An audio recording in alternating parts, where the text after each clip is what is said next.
User joined your channel.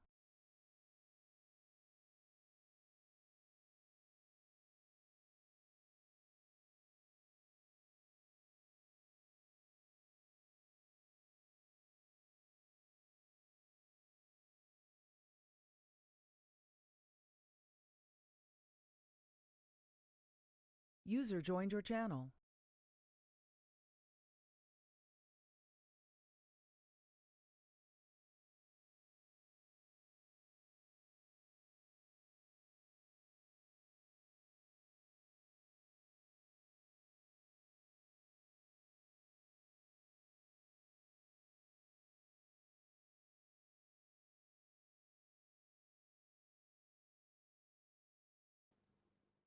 Hello.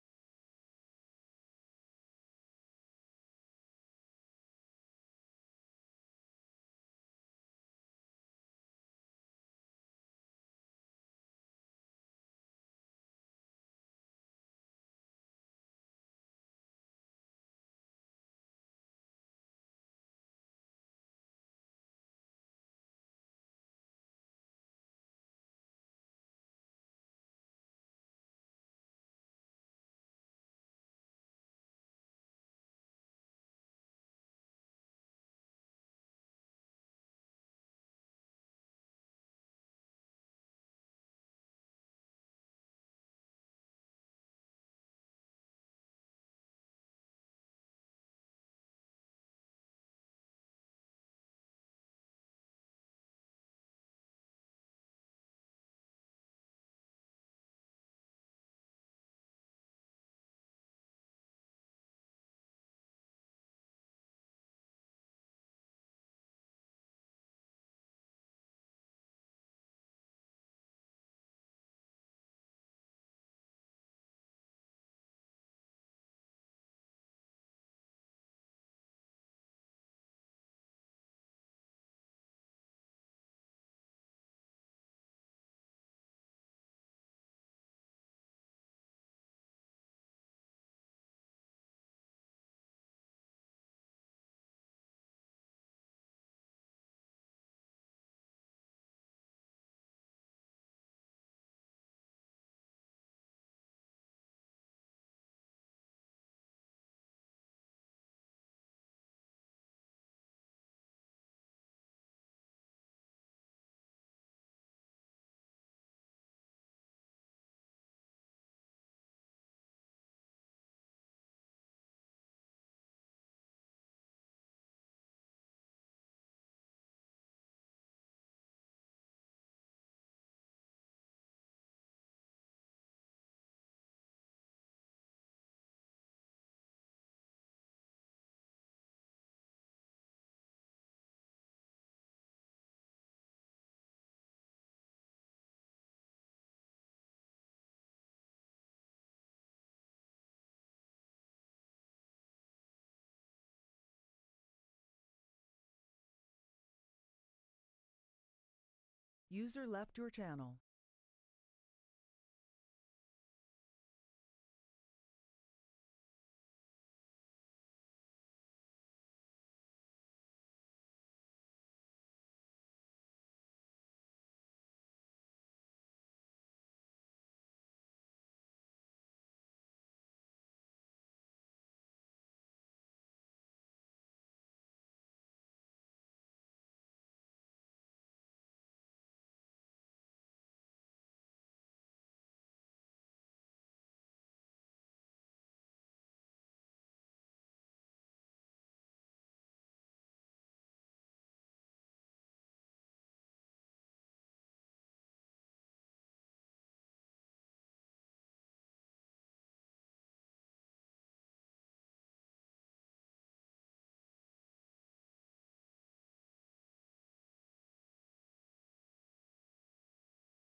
User left your channel.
Anytime, anywhere, we're reaching out for love.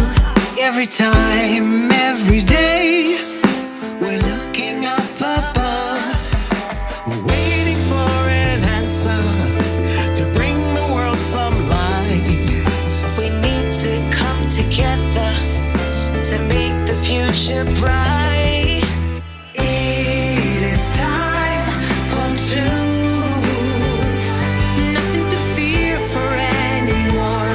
We can open any door. It is time for truth. Tell the world what we're about. Stand up and shout it out. It's time for truth.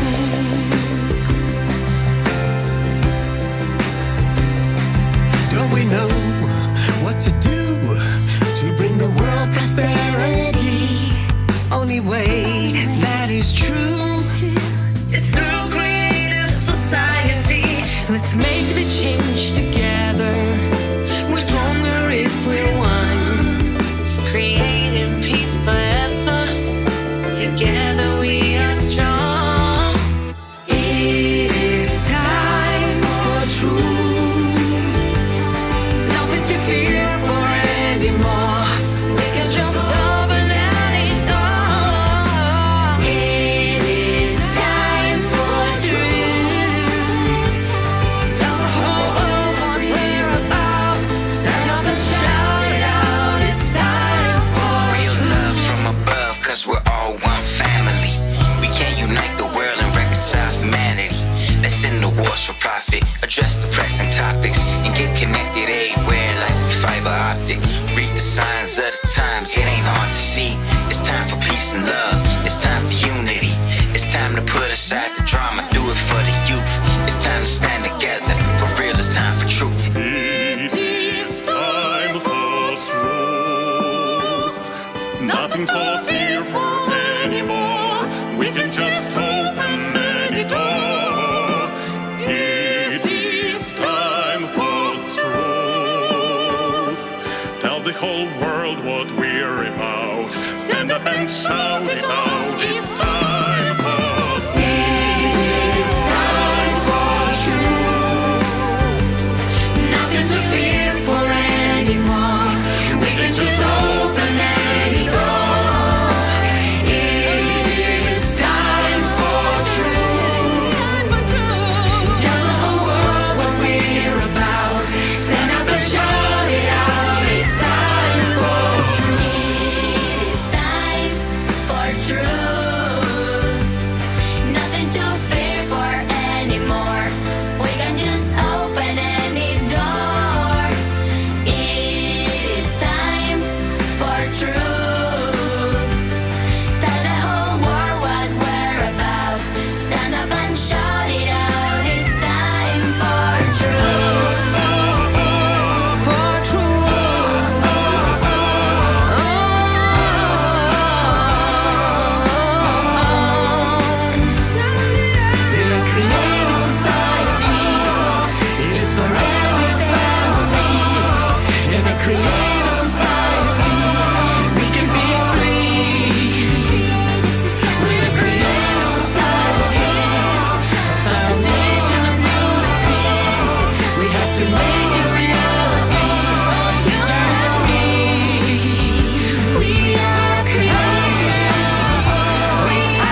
I welcome you.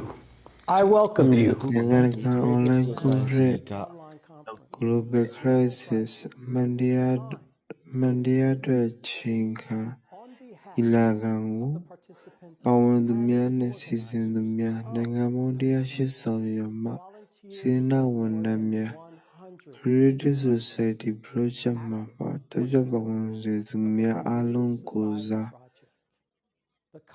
ကျူဆိုအပ်ပါတယ်ဤလာခံကိုကမ္ဘာတစ်ဝန်းရှိထောင်ပေါင်းများစွာသောမီဒီယာ channel များနဲ့ platform တွေမှာထုတ်လွှင့်နေပါတယ်ဒီနေ့မှာကမ္ဘာတစ်ဝန်းကလူသန်းပေါင်းများစွာတို့ဟာကျွန်တော်တို့နဲ့အတူတူရှိနေကြမှာပါဒီ conference မှာကျွန်တော်တို့ရဲ့လူမှုရေးအရသိစေရှိကြတဲ့တာဝန်သိစေရှိကြတဲ့စေတနာဝန်ထမ်းများကဘာသာစကားပေါင်း100ကျော်နဲ့ဘာသာပြန်ဆိုထားကြပြီးလူတိုင်းဟာအနာဂတ်ကိုပြောင်းလဲပေးနိုင်တဲ့အရေးကြီးတဲ့အချက်လက်တွေကိုကြားသိနားလည်စေနိုင်မှာဖြစ်ပါတယ်ကမ္ဘာ့ကျက်တဲ့အမှန်တရားရဲ့အချိန်အခါဆိုတဲ့ညီလာခံရဲ့ရည်ရွယ်ချက်ကတော့ရာသီဥတုပတ်ဝန်းကျင်လူ့အဖွဲ့အစည်းနဲ့ကမ္ဘာကြီးကိုစောင့်မျှော်နေတဲ့အထွေထွေအန္တရာယ်များအကြောင်းလူသားမျိုးနွယ်အားလုံးကိုပွင့်ပွင့်လင်းလင်းသစ္စာရှိစွာအသိပေးရမယ်ဖြစ်ပါတယ်။ဆောင်းသူလောကကိုဖုံးလွှမ်းနေတဲ့လေလံလေပြားမှုများကိုဖွင့်ချရန်နဲ့ဖြစ်ပေါ်လာတဲ့ချင်းချောက်မှုတွေအကြောင်းအသိပေးရန်အရေးကြီးဆုံးကတော့စစ်မှန်တဲ့နည်းလမ်းကိုပေါ်ထုတ်ပြောဆိုရမယ်ဖြစ်ပါတယ်။ကျွန်တော်တို့ကဘာကြီးရဲ့ပဂတိတကယ်အခြေအနေမှန်တရားတွေဟာဘာကြောင့်တိတ်ဆိတ်နေရပါသလဲ။ပိုဆိုးလာတဲ့ပြဿနာတွေရဲ့ရင်းမြစ်ကိုကျွန်တော်တို့ကြည့်ကြပါသလား။ကျွန်တော်တို့ပတ်ဝန်းကျင်မှာဖြစ်ပျက်နေတဲ့အကြောင်းရင်းမှန်တွေကိုကျွန်တော်တို့မြင်ကြပါသလား။ဒီအရေးကြီးတဲ့အကြောင်းအရာတွေကိုဒီကနေ့ညီလာခံကြီးမှာဆွေးနွေးကြမှာဖြစ်ပါတယ်။ခင်ဗျားတို့အနေနဲ့ရာသီဥတုနဲ့သဘာဝပတ်ဝန်းကျင်ဆိုင်ရာကြက်တဲဖြစ်စေတဲ့အကြောင်းရင်းတွေနဲ့ကျွန်တော်တို့ခေတ်ရဲ့အခြားပြဿနာများနဲ့ပတ်သက်ပြီးနယ်ပယ်အသီးသီးကသိပ္ပံပညာရှင်တွေသုတေသီတွေနဲ့ပညာရှင်တွေရဲ့ဒီမြင်ယူဆချက်တွေကိုကြားသိကြရမှာပါအစောပိုင်း2021ခုနှစ်ဇူလိုင်လ24ရက်နေ့မှာနိုင်ငံတကာ online conference Global Crisis ဒါကလူတိုင်းပေါ်တက်ရောက်နေပြီကိုကျင်းပခဲ့ကြပါတယ်။ရခိုင်ညီလာခံကျင်းပနေချိန်မှာဒီလရောက်ကြမြင့်ခဲ့ပြီဖြစ်ပါတယ်။ဒီတော့အတွင်းမှာတူတောင်းတဲ့ကာလအတွင်းမှာရာသီဥတုပြောင်းလဲမှုနဲ့သဘာဝပတ်ဝန်းကျင်ပျက်စီးယိုယွင်းမှုတွေဟာဘလောက်တောင်အရှိန်မြင့်တက်လာတယ်ဆိုတော့ကိုကျွန်တော်တို့မြင်တွေ့ခဲ့ရပါပါဒါဟာရခိုင်နှစ်တွေကထက်အရေးအတွက်အရာကိုအရေးသွေးရပါကဆုတွေကပုံမဖြစ်ပွားလာခဲ့ကြောင်းသက်သေပြနေပါတယ်ကမ္ဘာမှာနေ့စဉ်ဖြစ်ပေါ်နေတဲ့အပြောင်းလဲတွေဟာကြောက်ရောက်လာမဲ့ဘေးဥပတ်တွေအတိုင်းအတာကိုညွှန်ပြနေပါတယ်လက်ရှိဖြစ်မှန်ကိုကြည်ပြည့်ပြည့်နားလည်သဘောပေါက်ကြတဲ့အတွက်ကြောင့်အမှန်တရားကိုလူတွေပုံမသိရှိလာစေဖို့နဲ့ထပ်မံတွေးဆုံကြစေဖို့ကျွန်တော်တို့ကိုတွန်းအားဖြစ်စေခဲ့ပါတယ်ပြည်သူတွေအနေနဲ့ပြဿနာတွေကိုနှိုးဆိတ်နေတာကိုရပ်တန့်သင့်ပြီးဒါတွေကိုအတူတကွဖြေရှင်းဖို့လှုံ့ဆော်သင့်ပါတယ်လူသားလုံးရဲ့ရှင်သန်ရပ်တည်မှုမှာအရေးပါတဲ့အတွက်နှိုးဆိတ်မနေကြဘူးရအရေးကြီးတယ်လို့ကျွန်တော်တို့ယုံကြည်ပါတယ်ဒီလာခံတဲ့ရောက်သူတွေဟာကျွန်တော်တို့ကဘာကျုံနဲ့လူဖွဲ့စည်းရဲ့အတိဒုက္ခကိုညှင်းဆိုရမြင်နိုင်တဲ့ချက်လက်တွေထောက်ထားတွေနဲ့တင်ပြကြမှာဖြစ်ပါတယ်အမှန်တရားအတွက်ချိန်တန်ပါပြီယခုကျွန်တော်တို့ရဲ့ဧည့်သည်တွေကိုဂုဏ်ယူစွာနဲ့မိတ်ဆက်ပေးပါရစေ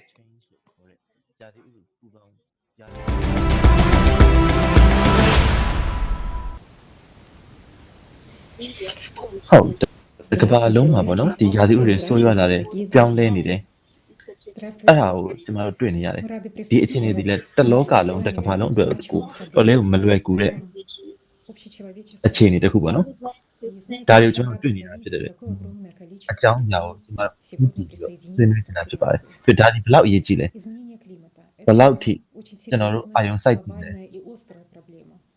ဆိုတော့ကျွန်တော်တို့ OTB ဆွေးနွေးမှာဖြစ်ပါတယ် Оно наблюдается уже по всему миру. И поэтому международные онлайн-конференции, которые мы, как волонтеры, реализуем, они очень важны для человечества. User left your channel. Из раза в раз поднимаются действительно актуальные, жизненно важные темы. Я хочу выразить благодарность каждому, အဲ့တော့ဒီ каждому, ချက် кто တဲ့ကိစ္စ принимает အလုံးပေါ့ важность နော် оповещения об နိုင်ငံ изменении တိုင်းမှာကဘာမှာရှိ каждому အားလုံး человеку, кто Дило, смело действует в ရာသီ построении ပြောင်းလဲကိစ္စ созидательного ကို общества. ကိုနဲ့မဆိုင်ဘူး User နေပဲ joined နဲ့ your channel. အားလုံးဒီပေါ့နော် Свои သူကလည်းဒီလို силы, ဟို свои ငါလည်းဘာမှ силы မတတ်နိုင်ပါဘူး реализовать первый этап ငါလည်းဘာမှလုပ်လို့မရပါဘူးဆို созидательного общества. ဟိုကိုနဲ့မဆိုင်တဲ့လူနေပဲနဲ့ Каждый из вас, အားလုံး благодаря ပူပေါင်းပါဝင်ပြီးတော့အာယုံစိုက်ပြီးတော့ဘယ်လိုဖြစ်ရှင်းရမလဲဆိုအဖြေကိုရှားမှာဖြစ်ပါတယ်ဒါဒီတကယ်ကိုစိုးရိမ်စရာပြဿနာတစ်ခုပါပဲ показывает пример, который действительно достоин уважения. Это пример того, как люди могут молчать. Пример того, как люди могут ဟုတ်ကဲ့ပြော сплоченно действовать လူတစ်ယောက်က во имя ဒါ общего будущего. တကယ်တန်ဖိုးရှိရဆိုလို့ရှိရင်ပေါ့နော် Демонстрируйте всему миру пример ဒီတစ်လောကလုံးလူအားလုံး людей на humanity общечеловеческих လို့ခေါ်တဲ့ ценностях. လူသားမျိုးနွယ်တစ်ခုလုံးဒီ Неугасаемой ဘယ်လောက် доброты ထိ и တန် заботы ဖိုးရှိနိုင်မလဲ о ближнем. ကျွန်တော်မှန်းဆလို့တော့မရပါဘူး Ведь в этом мире нет чужих людей. В этом мире все свои. Как говорится в первой основе созидательного общества, нет и не может быть ничего более ценного, чем жизнь человека. Ведь если ценен один человек, значит ценны все люди. И вы знаете, очень радует, что Okay. присутствующие အဲ့ здесь တော့ပေါ့နော် осознают ဒီ это. ကျမတို့ကအဓိက honesty လို့ခေါ်တဲ့ယူသားမှုကိုအရင်ခံရမယ် И на те အရင်ခံ процессы, ထားပြီးဘာတွေ которые ဖြစ်နေလဲ мы ကိုကဘယ်လိုထင်မြင်မှုရှိလဲဒီပြဿနာတွေဘာကြောင့်ဖြစ်တာလဲ Как ဒါတွေ известно, အားလုံးကို первый шаг к переменам အားလုံးနဲ့အတူ начинается с မျှဝေပြီးပေါ့နော်ကိုနဲ့မဆိုင်လို့မနေဘဲနဲ့စူပေါင်းပါဝင်ရမယ်ဘာကြောင့်ဖြစ်နေလဲဆိုတဲ့ဟာတွေကို အဖြေရှာမယ် အဲ့တော့ယူသားမှုကိုအရင်ခံပြီးတော့အမှန်အတိုင်းထုတ်ဖို့ပြောဆိုရမယ်အဲ့လိုနဲ့ပဲဒီဖြစ်နေတဲ့ပြဿနာတွေကိုကျမတို့ပို့ဆိုးလာတာကိုရက်တက်မယ်ပြီးလို့ရှိရင်ပို့ကောင်းလာအောင်လုပ်မယ်အဲ့လို UTV လုပ်သွားမှာဖြစ်ပါတယ် Мы можем все вместе объединиться и очень многое ဟုတ်ကဲ့အဲ့တော့ဥစွာပထမပြောလို့ရှိရင်အဓိကကရာသီဥတုပြောင်းလဲမှုပေါ့ရာသီဥတုပြောင်းလဲမှုဒီလူသားရဲ့ပုံမှာတက်မှုအများကြီးရှိပါတယ် перестают молчать. Они начинают говорить открыто, без страха, говорить правду на весь мир. И ပြီးလို့ရှိရင်နောက်ထပ်အရေးကြီးတာဒီပြဿနာကိုဖြေရှင်းဖို့အပြင် каждого из вас. လူတွေအားလုံးသိလာအောင် Да, ကိုက ситуация в လူတွေ мире အားလုံးကို тяжелая. ဒီအဖြစ်အနာကို Климатические а ты угрозы его, ну? нарастают, မျှဝေ и ပေးတာ еще ဒီ больше ဖြည့်ရှင်းဖို့အ трудностей ပြင်လူတွေအားလုံးကိုသိအောင် человечества ဖြန့် впереди. ဝေပေးရတယ်အရင်အရေးကြီးပါတယ် Это не повод сдаваться. Это не повод опускать руки. Это лишь повод еще больше консолидироваться в общих усилиях спасения человечества. И ваша деятельность в оповещении людей ဟုတ်ကဲ့ неимоверно အဲ့တော့ важна. အဓိကကတော့စီလုံးမှုပေါ့နော် Ведь созидательное общество ဟိုကိုကျွန်တော်တို့မြန်မာလူမျိုးဆိုလို့ရှိရင်ဒီထင်းချောင်းတစ်ချောင်းအချိုးကိုလွယ်ထင်းသီးတွေချိုးဖို့မလွယ်တယ်ပဲ мир လူတွေရဲ့ должен survival ပေါ့နော်လူတွေရဲ့အသက်ရှင်ရက်တည်မှုလူတွေဆိုတာလူသားမျိုးနွယ်တစ်ခုလုံးကိုပြောတာလူသားမျိုးနွယ်တစ်ခုလုံးရဲ့ရှင်သန်နေတယ်ဘယ်လောက်စီလုံးလဲဆိုတဲ့အပေါ်မှာအများကြီးမူတည်ပါတယ်ဖြစ်နေတဲ့ပြဿနာအားလုံးကို လွတ်လပ်လပ်ရိုးရိုးသားသားမှန်မှန်ကန်ကန်နဲ့အတူတကွဖြည့်ရှင်းနိုင်မှုဒီလူသားမျိုးနွယ်တစ်ခုလုံးရဲ့တည်ရှိမှုအပေါ်အများကြီးသက်ရောက်မှုရှိပါတယ် сможет выжить. Каждый, кто уже сегодня взял на себя လူ ответственность သားမျိုးနွယ်ရဲ့အနာဂတ်ပေါ့နော် за ကျွန်တော်တို့ဒီလူသားမျိုးနွယ်ရဲ့အရာအနာဂတ်အတွက်ကို является အဓိကအုံမြင့်ချလာတဲ့ героем. အစီလေးဖြစ်ပါတယ်ကျွန်တော်တို့ကနေ Спасает မှ не только себя, နောက်ထပ်အနာဂတ် своих အ родных ပင် и ကြီးပေါက်လာမှာဖြစ်ပါတယ် но который спасает весь мир. Ваше рвение к жизни, ваше рвение к свободе, ဟုတ်ကဲ့ ваша искренняя любовь к အဲ့တော့ людям, လူတိုင်းပေါ့နော်သင်တို့ကျမတို့ помочь ကျွန်တော်တို့အား человечеству, လုံးတယောက်ချင်းစီပါဝင်ပူးပေါင်း будущее ကြိုးစားအားထုတ်မှုတွေဒီ ဟိုကောင်းမွန်လာတဲ့အပြောင်းအလဲတွေအများကြီးတွေ့နေရပြီဖြစ်ပါတယ်ဒါလည်းဒီစူးစမ်းအထောက်အမှုတွေအတီးအပွင့်နေပါပဲ Несмотря на все перипетии, несмотря ဟုတ်ကဲ့အဲ့တော့ကျွန်မတိုက်တွန်းချင်တာကတော့ဒီဖြစ်နေတဲ့ပြဿနာတွေကို потребительского တရားနဲ့တရားမျှဝေပေးသွားပြီးသူများတွေကိုလည်းအတိပေးပြီးတော့အားလုံးပေါ့နော် невзгодами အတူပတ်ဝန်းဖို့ကိုတိုက်တွန်းလိုပါတယ်ခုလိုနားထောင်ပေးကြတဲ့အတွက်ကျေးဇူးအများကြီးတင်ပါတယ် уже происходят благодаря действиям каждого из вас. Прямо сейчас вы меняете будущее. И вместе у вас все получится. Мы верим в вас. Спасибо, что вы есть. Спасибо.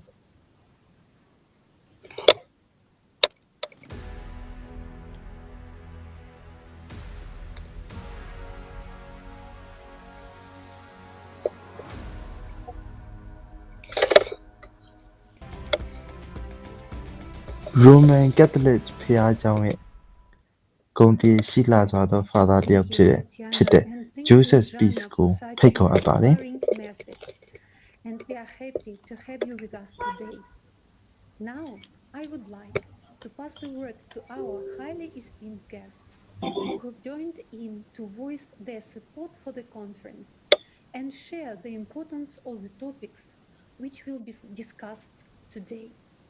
I give the floor to Joseph User joined your Spisak, channel. Parish User priest left your at channel. the Roman Catholic Church.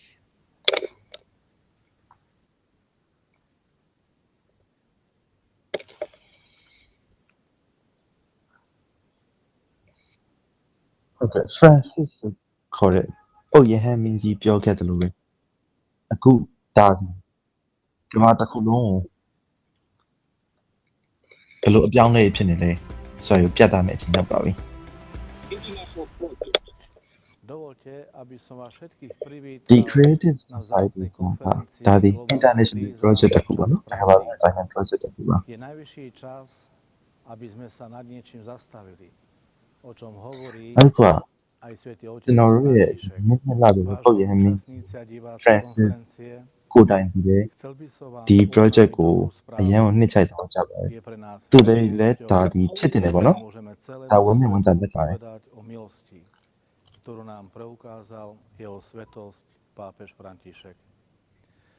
Medzinárodný projekt Tvorivá spoločnosť na platforme, ktorou sa dnes koná konferencia Globálna kríza Čas pravdy, dostal apoštolské požehnanie od jeho svetosti pápeža Františka. ဟုတ်ကဲ့အဓိကပြောချင်တဲ့အကြောင်းကတော့ climate change ပေါ့ရာသီဥတုပြောင်းလဲဖြစ်လာပေါ့နော် Miliónov ľudí z celého အဲ့တော့ sveta. ကျွန်တော်တို့ကဘာကြီးဒီယိုယွင်းလာတဲ့အချိန်လေးဒီအချိန်လေးမှာကျွန်တော်တဦးတယောက်ချင်းစီပါဝင်မှုဒီဘယ်လောက်ထိအရေးကြီးလဲ Predstavujú ဆိုတာကိုကျွန်တော်အဓိကမိမောင်းထိုးပြချင်ပါတယ် príležitosti, ktoré by sa nemali premárniť. Každý z nás, nech sme ktokoľvek, ဟုတ်ကဲ့ nachádzame အဲ့ sa တော့ပေါ့နော် kdekoľvek, အဲ့တော့လူမျိုးပေါင်းစုံ svoju ဘာသာပေါင်းစုံက jedinečnú úlohu လူတွေအားလုံး pri zmene ဒီနေ့လို našej conference မျိုး spoločnej အတူပါဝင်ပါတာဖို့အတူပါဝင် bezprecedentnú ပူပေါင်းပြီးတော့ပေါ့နော်ကဘာကြီးမှာဖြစ်နေတဲ့ပြဿနာတွေကိုဘယ်လိုဖြေရှင်းမလဲဆိုအဖြေရှာဖို့ဒီအရင်အရေးကြီးပါတယ် nášho spoločného domova. Uviedol ဒါ pápež ပြောလို့ရှိရင်ဒါက konferenciou တော်တော်လေးကိုပေါ့နော် 26. critical တော်တော်လေးကို Preto je veľmi အရေးကြီး dôležité နေပြီတအားကိုအရေးကြီးနေတဲ့အချိန်ရောက်နေပြီဒါကျွန်တော်တို့လူသားမျိုးတွေအတွက်ကိုကျွန်တော်တို့ရဲ့ခက်လေးတွေအတွက်ကိုတအားကိုအရေးကြီးတဲ့အချိန်ရောက်နေပါပြီ stretávajú a organizujú konferencie, ako aj tá dnešná, aby sa diskutovalo o dôležitých လူသားတွေအားလုံးရဲ့ pre ktorých ဘဝ stojí ရှင်သန်မှု ľudstvo. တည်ပြီးပေါ့နော် hrozbe globálnej zmeny klímy. Nastal rozhodujúci ဒါဒီကျွန်တော်တို့ရဲ့ဟိုးကောင်း a od našich spoločných krokov ခရစ်တော်လက်ထက်ကပြောခဲ့တယ်လို့ဘာပဲကျမ်းထဲမှာပြောခဲ့တယ်လို့ပဲဒီလူသားတွေရဲ့ domova.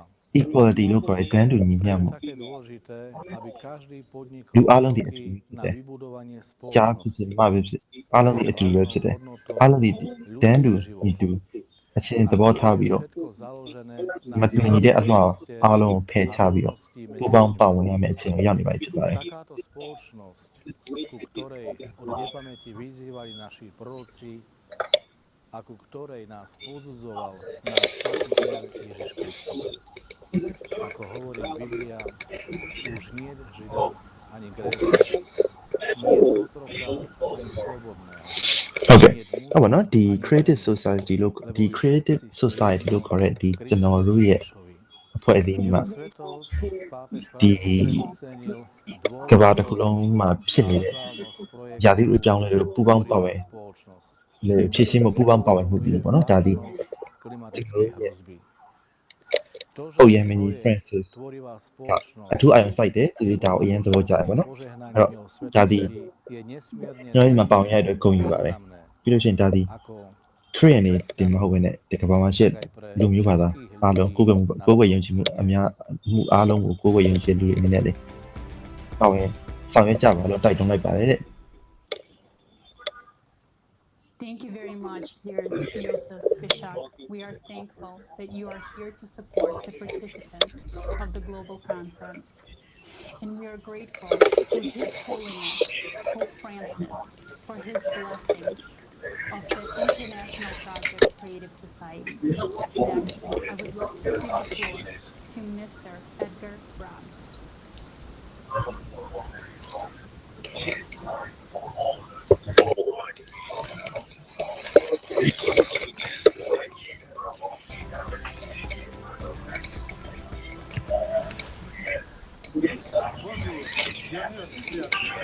Lava, Yadidu Donald Betanao, Contribution Global Crisis, Time for the Truth, Nilaka Matuzovare, Taga Yiji Biduran Bota Mushibar.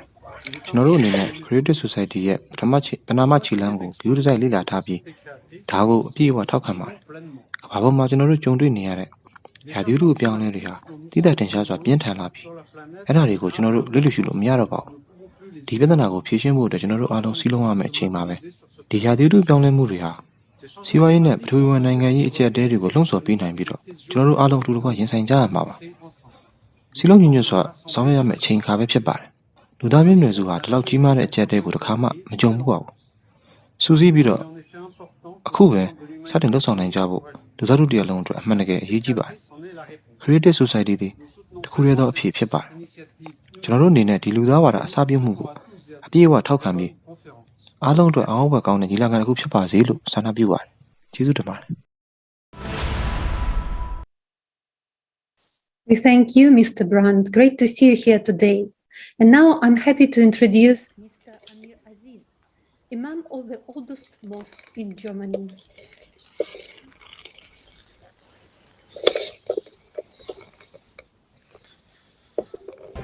Tukato India နဲ့ Pakistan ကပြည်နာရှင်တယောက်ဖြစ်ပါတယ်ဗောနော်သူကတော့ Assalamu alaikum wa rahmatullahi wa barakatuh လို့ခေါ်တဲ့ဒီ Islam ဘာသာဝင်တွေရဲ့conference ပုံမှန်နှုတ်ခွန်းဆက်တာကြစကားနဲ့နှုတ်ဆက်လိုက်ပါတယ်ဒါကတော့ဖရာသခင်ရဲ့အင်းချက်မှုတွေလူသားအပေါင်းပေါ်ကြောက်ရောက်ပါစေဆိုတဲ့အိဗယ်ဖြစ်ပါတယ်အဲ့တော့ကျွန်တော်တို့ရဲ့တမန်တော်မုဟာမက်ဒီကုရ်အာန်ကျမ်းထဲမှာပြောခဲ့တယ်လို့ပဲဒီနေထိုင်တဲ့ကျွန်တော်နေထိုင်တဲ့ဒီကဘာကိုပူကောင်းလို့ဖို့ပေါ့နော်ဒီကဘာကြီးကိုပူကောင်းလို့ဖို့ဒီဘာမှနေထိုင်တဲ့လူတွေအင်းတောင်းရဖြစ်ပါတယ်လို့ပြောခဲ့တယ်လို့ပဲကျွန်တော်တို့ဒီလေဒီကဘာဖြစ်နေပြဿနာအလုံးပူကောင်းလောက်အတူပူပေါင်းပါဝင်မှုတောင်းရရှိပါတယ် with a solution which is permanent and which can save our generation to come. Holy Prophet Hazrat Muhammad sallallahu alaihi wasallam, he in the Holy Quran, he was asked to call the whole humanity under one umbrella, and then he said that ta'alu ila kalimatin sawain bainana wa bainakum. အဲ့တော့ကျွန်တော်တို့ရဲ့မွတ်စလင်တွေယုံကြည်ချက်အရာတော့ပေါ့နော်ကျွန်တော်တို့အတွက်နိဗ္ဗာန်ကိုခေါ်တဲ့ heaven ကောင်းတဲ့ပုံကြီးတော်တော်လေးကို and let us only believe that there is ဒီကိုရောက်ဖို့ပဲဒါကျွန်တော်တို့ရဲ့ရွေးချက်ပေါ့နော်အဲ့လိုပဲကျွန်တော်တို့အခုရက်တည်နေတဲ့နေရာမှာလေအားလုံးဒီအတူတာလူညီမျှလူသားတယောက်အနေနဲ့ပဲရက်တည်နေပါတယ်ဘယ်သူမှတားတယ်ဘယ်သူမှမတားဘူးဆိုလို့မရှိဘဲနဲ့ဒီကောင်းတဲ့ပုံရှောက်တမ်းမဲ့လမ်းမှာကျွန်တော်တို့အားလုံးလူသားအားလုံးဒီအတူတူပဲရက်တည်နေကြပါတယ် have common grounds and that common ground is ပြန်ခုလက်ကျွန်တော်တို့ဒီကဘာကြီးဘယ်လိုကဲတင်ရမလဲဒါသိပ္ပံပညာရှင်တွေဒီနိုင်ငံရေးသမားတွေပညာရှင်ပေါင်းစုံအမျိုးစုံတွေရှုထောင့်ပေါင်းများစွာနဲ့စ조사နေကြပါတယ် whole humanity all around us. I would like to appeal every human being thatအဲ့တော့ that what this creative society has ကျွန် taken တော်တို့ရဲ့ initiative ဒီအဖွဲ့အစည်းလိုမျိုးပဲ to network bring တစ်ခုပေါ့နော် people ဒီကမ္ဘာကြီးကိုအတူတကွ and not only just like ပို့ကောင်းတဲ့နေရာတစ်ခုဖြစ်ဖန်တီးဖို့ of some specific ရည်ရွယ်ပြီးဖွဲ့စည်းထားတဲ့အဖွဲ့အစည်းမျိုးကို different ပူးပေါင်းပါဝင်ဖို့ဖွဲ့စည်းဖို့ they're working the ဒီ scientists and the ကျွန်တော် economists တို့လူ and အားလုံး everybody ရဲ့ there တာဝန်ဝတ္တရားတစ်ခုဖြစ်ပါတယ်လုပ်တဲ့အရာတစ်ခုပဲဖြစ်ပါတယ် make this လို့ place ကျွန်တော်တိုက်တွန်းချင်ပါတယ် at this earth save it for our coming generation so as a Muslim and as a human being it is our collective responsibility to create this kind of creative societies in our own လူအားလုံးမှာတာဝန်ရှိတယ်ကိုယ့်တာဝန်ကိုယ်ပဲယူရမယ်ဘယ်သူမှကိုယ့်ရဲ့တာဝန်ယူပြီးမှမဟုတ်ဘူးအဲ့လိုပဲကိုယ့်ရဲ့တာဝန်ဒီလေကိုယ့်ရဲ့ကဘာကိုပိုကောင်းတဲ့နေရာဖြစ်အောင်လုပ်ဖို့ဖြစ်တဲ့အတွက်ဒီတာဝန်ကိုကိုယ်ကိုယ်တိုင်ကိုလုပ်ပြရမယ်ကိုယ့်အစားမှလုပ်ပြမှာမဟုတ်ဘူး discuss all different issues and then come out with the solutions I would like to appeal to all Muslims of the world to understand one လူတယောက်ရဲ့အနှစ်သာရဒီလူရဲ့စိတ်ထဲမှာဘာတွေကိန်းအောင်နေလဲသူဘာဖြစ်ချင်လဲသူဘယ်လိုဆန္ဒပြင်းပြနေလဲဆိုတာဒီလူတယောက်ကိုသတ်မှတ်ပါတယ်တဲ့လူတယောက်ရဲ့တန်ဖိုးဒီအဲ့ပုံမှာမူတည်ပါတယ် so you will be questioned about your own part ပြီးလို့ရှိရင်လူသားတွေဒီဖျားသခင်ဖန်တီးခဲ့တဲ့နေရာတွေမှာလက်ရအမြောက်ဆုံးဖန်တီးမှုတွေပါပဲ failings if we fail together now and it will not be a failure of one person it will be failure of the humanity overall and then in the holy Quran God also says that malil insani illa ma sa for man ပြီးတော့ဖျားသခင်ဖန်တီးမှုဖန်ဆင်းမှုတွေမှာလက်ရအမြောက်ဆုံးဖြစ်တဲ့လူသားတွေရဲ့တာဝန်ဒီလေကဘာကြီးကိုပိုကောင်းတဲ့နေရာတစ်ခုဖြစ်အောင်ဖန်တီးဖို့ဖြစ်တယ်အဲ့တော့ဒီရကြတိုင်းဖွဲ့စည်းထားတဲ့ creative society လို့ခေါ်တဲ့ဒီအဖွဲ့အစည်းတွေမှာဒီ society တွေမှာကျွန်တော်ပါဝင်ရတဲ့ဝန်တာပါတယ်ပြီးတော့ကျွန်တော်အနေနဲ့လည်းဒီမှာပါဝင်တဲ့လူအားလုံးနားထောင်နေတဲ့လူအားလုံးကိုလည်းဒါဒီအမှန်တရားကိုသိဖို့အချိန်ရောက်ပြီကျွန်တော်ရဲ့ကဘာကြီးတော်တော်စိုးနေတဲ့အချိန်တွေရောက်နေပြီအဲ့တော့ဒါကိုအတူတူပဲဖြည့်ရှင်းကြပါလို့ကျွန်တော်တာဝန်အတူတူပဲဖြည့်ရှင်းကြပါလို့ကျွန်တော်တိုက်တွန်းလိုက်ပါတယ်ပြီးလို့ရှိရင်ဒါဒီလူသားတွေရဲ့အသက်လူသားတွေရဲ့ဘဝအပြင်လူသားမျိုးနွယ်ဆက်လက်တည်ရှိနေဖို့ကိုပါဒါကတက်ရောက်နေတာဖြစ်ပါတယ် and this very noble cause they are carrying on so once again I ပြီးလို့ရှိရင်ကဘာကြီးပေါ့နော်ကဘာကြီးဆိုတာကဘာမြေကြီးတောတောင်ရင်ကြီးရာသီဥတုအားလုံးဒီနောက်ဖြစ်လာမဲ့မျိုးဆက်တစ်တွေအတွက်တန်ဖိုးဖြစ်နိုင်တဲ့လက်ဆောင်တစ်ခုဖြစ်ပါတယ်ကျွန်တော်တို့ရအမွေထားခဲ့ရမှာလေဒီကဘာကြီးကျွန်တော်ထားခဲ့အတိုင်းပဲရှိနေမှာအဲ့တော့ဒါကိုဒီကဘာကြီးမှာဖြစ်နေတဲ့သားလေးပြင်ဆင်ဖို့ပြုပြင်ဖို့ဝိုင်းဝန်းပါဝင်ကြပါလို့တိုက်တွန်းလိုက်ပါတယ်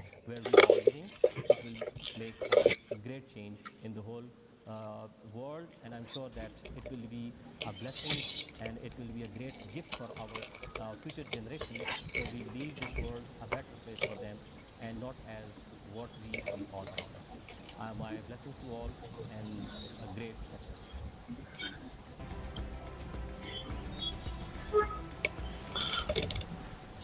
Mr. Numanov. Thank you, Mr. Amiraziz, for your blessings. We appreciate sorry, your Namero Medai. It's a great Mr. pleasure to see that this Numanov. conference on behalf of the Mr. Askar Numanov. President of the Republic of Tugaro. Kazakhstan is attending Kazakhstan theနိုင်ငံရဲ့ Department of Law မိဘပြပြရှင်ရပါတယ် and Green Technologies ကာ Department ပုံ of the နဲ့ပတ်သက် Ministry တဲ့ of Ecology ဖွဲ့စည်းမှုအကြောင်းအထူးပြုလေ့လာတဲ့ပညာရှင်တစ်ယောက်ဖြစ်ပါတယ် of the Republic of Kazakhstan, Mr. Nugmanov Askar Miramovich.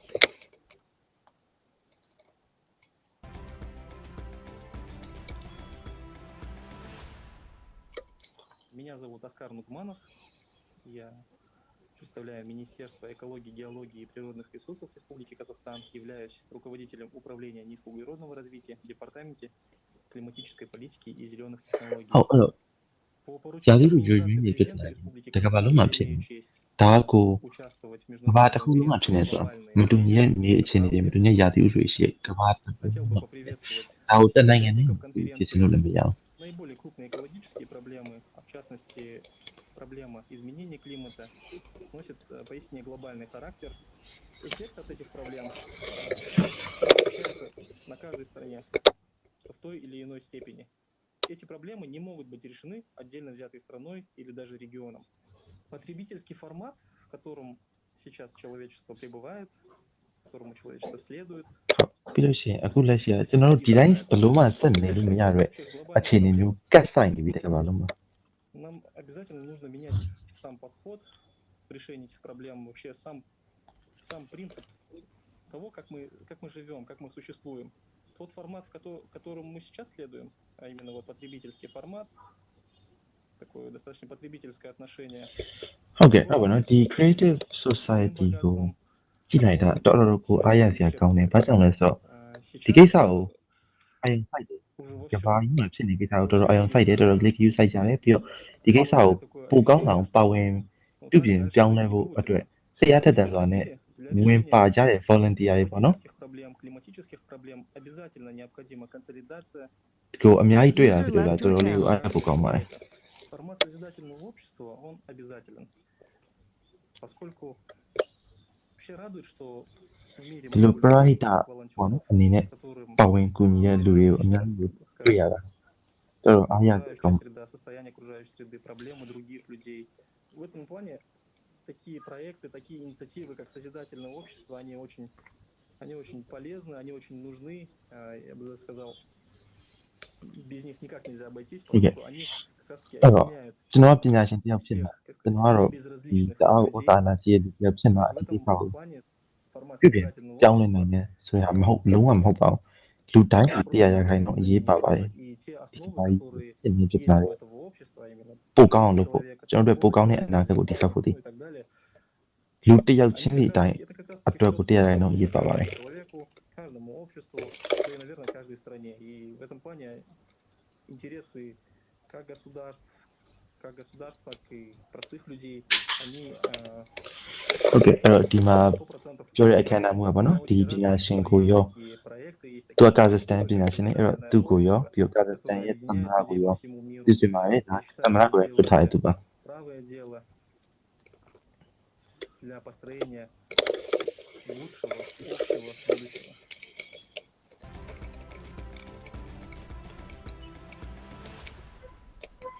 ဒါကဘူတန်ကပြည်နယ်ရဲ့ဝင်ကြီးချုပ်ဖြစ်ပါတယ်သူမအားရချာနေတယောက်လာဒါဖြစ်ပါတယ် for your support, concern and humanness. We are glad you could be with us on this historic conference. And now we would like to read a letter from the Prime Minister of the Kingdom of Tonga, who sent his written address for today's conference. We greatly appreciate that despite his busy schedule, the Honorable Prime Minister found an opportunity to contribute to today's event. I would now like to read out his address. I would like to thank the Creative Society Project. ဟုတ်အဲ့တော့ဒီရာသီဥတုအပြောင်းလဲဖြစ်နေတဲ့နေရာမှာအဓိကခံရမယ့်နေရာတွေနိုင်ငံတွေကတော့ကျွန်းနိုင်ငံတည်တည်လေးပဲဖြစ်ပါတယ်အရင်ဆုံးစပြီးခံရမှာပေါ့နော်ဥပမာဆူနာမီတွေဖြစ်လာတဲ့ရေတွေတက်လာလို့ဟိုရေမြုပ်သွားတဲ့အနေတွေတွေ့ကြုံဖြစ်ပါတယ်သူကဒီဖြစ်လိုက်တော့တလောကလုံးတော့ခံရမှာဒါပေမဲ့ဖြစ်လာလို့ရှိရင်အရင်ဆုံးခံရမှာဒီလိုတက်တက်ရရှိကျွန်းနိုင်ငံလေးပဲဖြစ်ပါတယ် is affecting our world. The Pacific Islands, with low-lying exposed islands, အဲ့တော့အခုလိုကိုဗစ်ဖြစ်နေကြလား of the impacts of climate change. ဒီဟာမျိုး Past 5 years တားဆီးနိုင်မှုရာသီဥတုအခြေအနေပြုပြင်ခြင်းပို့ဒါတလောကလုံးပါဝင်ပြီးတကဘာပေါ့ပါရမယ်အခြေအနေဖြစ်ပါတယ် as a result of these extreme weather events. In the unprecedented time of the COVID-19 pandemic, which spared no country in the world, this event has taught us that national solutions to global problems do not work. We need to take advantage of every platform available, whether state or non-state actors, to call for unity in response. တွန်းကားနိုင်ငံမှာနေတဲ့လူတွေဒီတော့ဒီ To speak on this issue of climate ကဘာမှာရာသီဥတုပြောင်းလဲနေတဲ့ပြဿနာဒီ I request that the conference include this တလောကလုံးကအချင်းတလောကလုံးကလန့်နေရတဲ့တာပါဒါပေမဲ့ဒီတွန်းကားနိုင်ငံကတော့အဲ့ထဲမှာအဆိုးရ voices on this ဒီ issue. ကျွန်းနိုင်ငံတစ်တစ်ပဲ Maluelele from the Kingdom of Tonga. ဒီ သူ့ရဲ့ Climate နိုင်ငံ change က is an ကျွန်းတစ်ခုရဲ့ existential ကို threat တရား that gives so much anxiety to many parts of the နှစ် world. ခု But nowhere else in the world can people live in ကျွန်း constant fear and 190 anxiety than in ဖြန့် Tonga. ပြီးနယူးယောက်မြို့ We နဲ့ are the အစတ second ည်းဟာ most vulnerable country to လူဦးရေက natural လည်းတစ်သိန်း disasters. 3000 ကျော် In ပဲရှိတာ size, Tonga is slightly 164 times smaller than New York City. Our islands sustain a vibrant marine, ocean, flora and fauna life on a 750 square miles of ရေရဒီထက်နည်းနည်းလေးတက်လာမယ်ဆိုလို့ရှိရင်အစအုံနေ25ရာခိုင်နှုန်း the Pacific Ocean. စိုက်ခင်းတွေ17ရာခိုင်နှုန်းလုံနေတဲ့လုပ်ငန်းတွေအားလုံး20ရာခိုင်နှုန်းဒီရေအောက်ကိုရောက်သွားလိမ့်မယ်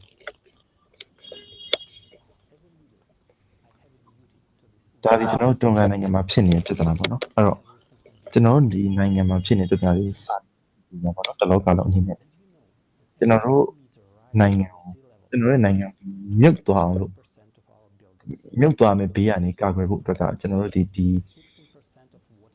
ကျွန်တော်တို့နိုင်ငံမြုပ်သွားတဲ့နေရာကနေကာကွယ်ဖို့ကျွန်တော်တို့ရဲ့ဘိုးဘေးပြည်ပင်တွေကနေတအားကိုချစ်ခဲ့ဒီနိုင်ငံလေးကိုကာကွယ်ဖို့တနည်းတော့တခုတည်းသောအနေနဲ့ဒီရာသီဥတုဆိုးရွားနေဟာကိုပြန်ကောင်းလုပ်ဖို့တနည်းပဲရှိအဲ့တော့အဲ့အတွက်ကိုတလောကလုံးပါဝင်ပေးပါလို့ကျွန်တော်တို့တွန်ကန်နိုင်ငံအနေနဲ့အနုအညွတ်တောင်းဆိုလိုက်ပါတယ် As big ocean states, we have the right to exist, to keep our islands healthy.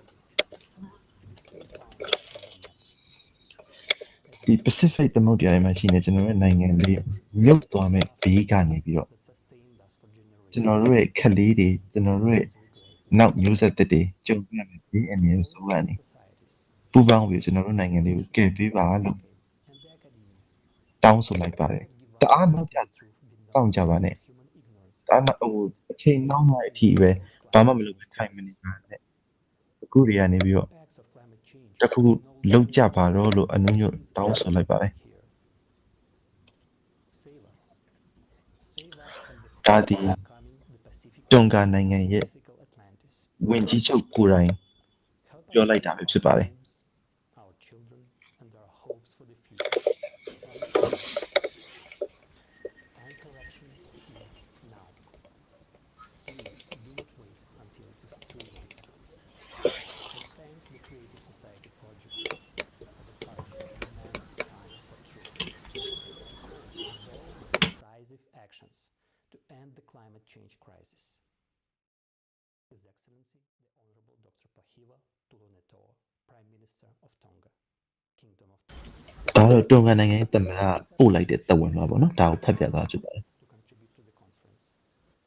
I wish for the continued success of your work in addressing this crisis and your leadership in mobilizing responsible actions for the healing of our world.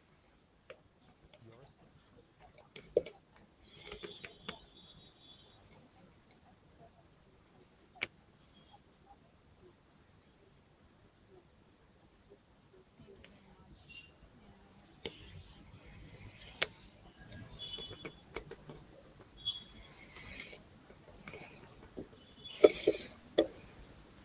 ဒါကတော့ Archbishop လို့ခေါ်တဲ့ဒီသင်းအုပ်ဂိုင်းချုပ် Father ဝင်ရောက်ဆွေးနွေးပြောကြားမှာဖြစ်ပါတယ်သူ့နာမည်ကတော့ Serene Onion ပဲဖြစ်ပါတယ်သူကဒီလူသိများတဲ့ public figure တယောက်ဖြစ်လို့ဒီနိုင်ငံရေးတက်ကြွလှုပ်ရှားသူတယောက်လည်းဖြစ်ပါတယ်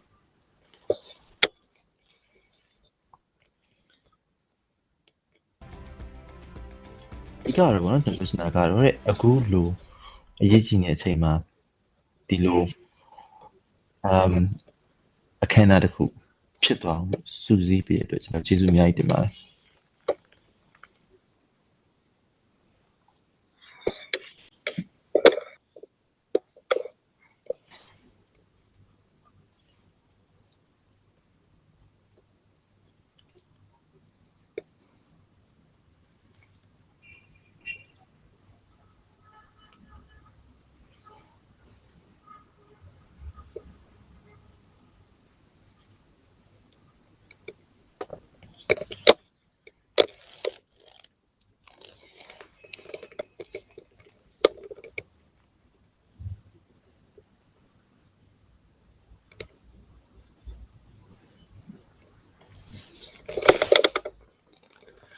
ဟုတ်ကဲ့သူကကျွန်တော်အခုအဓိကဆွေးနွေးချင်တာကတော့ရာသီဥတုပြောင်းလဲလာတဲ့ဖြစ်နောက်ဆက်တွဲပေါ့နော်အဖိုက်တာငတ်မှုခေါင်းပါခြင်းကျန်းမာတဲ့အဖိုက်တာမရလို့ယောဂကြီးဖြစ်ခြင်းဖြစ်ပါတယ်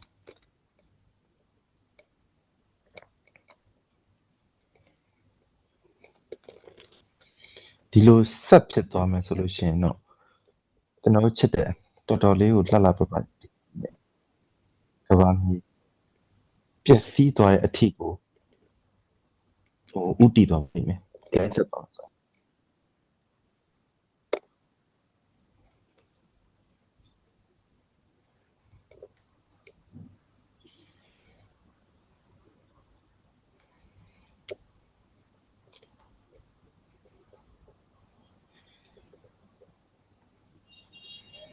အခု consumer society လို့ပဲ consumer society ဆိုတာပြောရလို့ရှိရင်ဒီပညာရေးတအားသုံးဆွဲတယ်ဒီပတ်ဝန်းကျင်ညဉ့်ညမ်းစေမယ့်ဟာတွေကိုတအားသုံးဆွဲနေတဲ့လူတွေကိုပြောတာဖြစ်ပါတယ်ဒါတွေကိုသင်ကြားမယ်လို့လည်းပညာရှင်တွေကပြောနေတာ30လောက်ကိုရှိပြီဒါလည်းဘယ်သူမှအဖတ်မလို့ကြောက်ဘူးပေါ့နော်အဲ့ဒါကြီးအကုန်လုံးပို့ပို့ဆိုးလာပြီ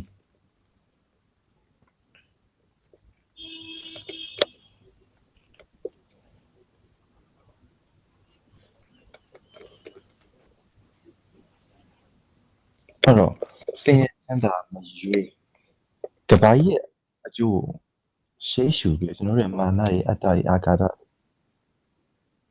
ကြွားဝါလို့စိတ်တွေပြိုင်ဆိုင်ယူပြီးနာကျင်မှုတွေအလုံးဖယ်ထားရမယ်အဲ့တော့လူတွေတပ်ဖြစ်တာမျိုးတွေစစ်ပွဲတွေလူမျိုးစုတစ်ခုနဲ့တစ်ခုနဲ့တနိုင်ငံနဲ့တိုက်ခိုက်နေရပြီဒါအလုံးရက်ကိုရက်ပြရမယ်ပြီးလို့ရှိရင်ပတ်ဝန်းကျင်အညံ့တဲ့သုံးဆွဲမှုတွေအလုံးနဲ့ရှော့ချပြမှရမယ်ဥပမာဒေရီညံ့မှုရေညံ့မှုတွေဒါတွေအလုံးဆက်မဖြစ်နိုင်အောင်လို့ထိမ့်သိမ့်ပြရမယ်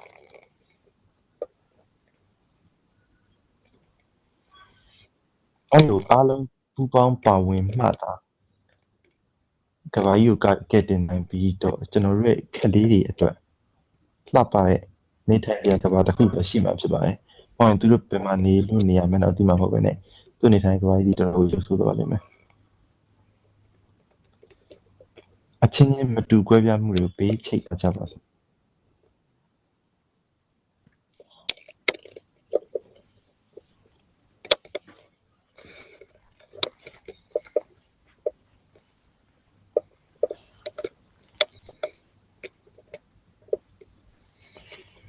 ဘာမှမဆိုင်တယ်လို့အဖက်လုံနေမယ်။ तू ပြောသွားရင်ဥမာတော့ခေါင်းတွေကိုတဲတဲကိုနှစ်ထားတယ်လို့ပြောချင်တာကတော့ကိုနဲ့မဆိုင်တယ်လို့မနေပဲနဲ့ဒီကဘာကြီးကိုစိုးရွားနိုင်တဲ့အဓိကအကြောင်းအဖြစ်ရာသီဥတုစိုးရွားလာဖို့ကိုစတင်ပြီးအရင်စိုက်ကြပါစို့တဲ့တကယ်တော့ပွင့်နေပြောရလို့ရှိရင်ကဘာကြီးမှာပြိုရင်းနေတဲ့အခြေအနေတွေကိုအဖက်မလုပ်ပဲနဲ့မဆိုင်တယ်လို့နေချင်းဒီလူသားမျိုးနွယ်အပေါ်ရာဇဝတ်မှုတစ်ခုကျူးလွန်နေတယ်လို့ပဲဖြစ်ပါတယ်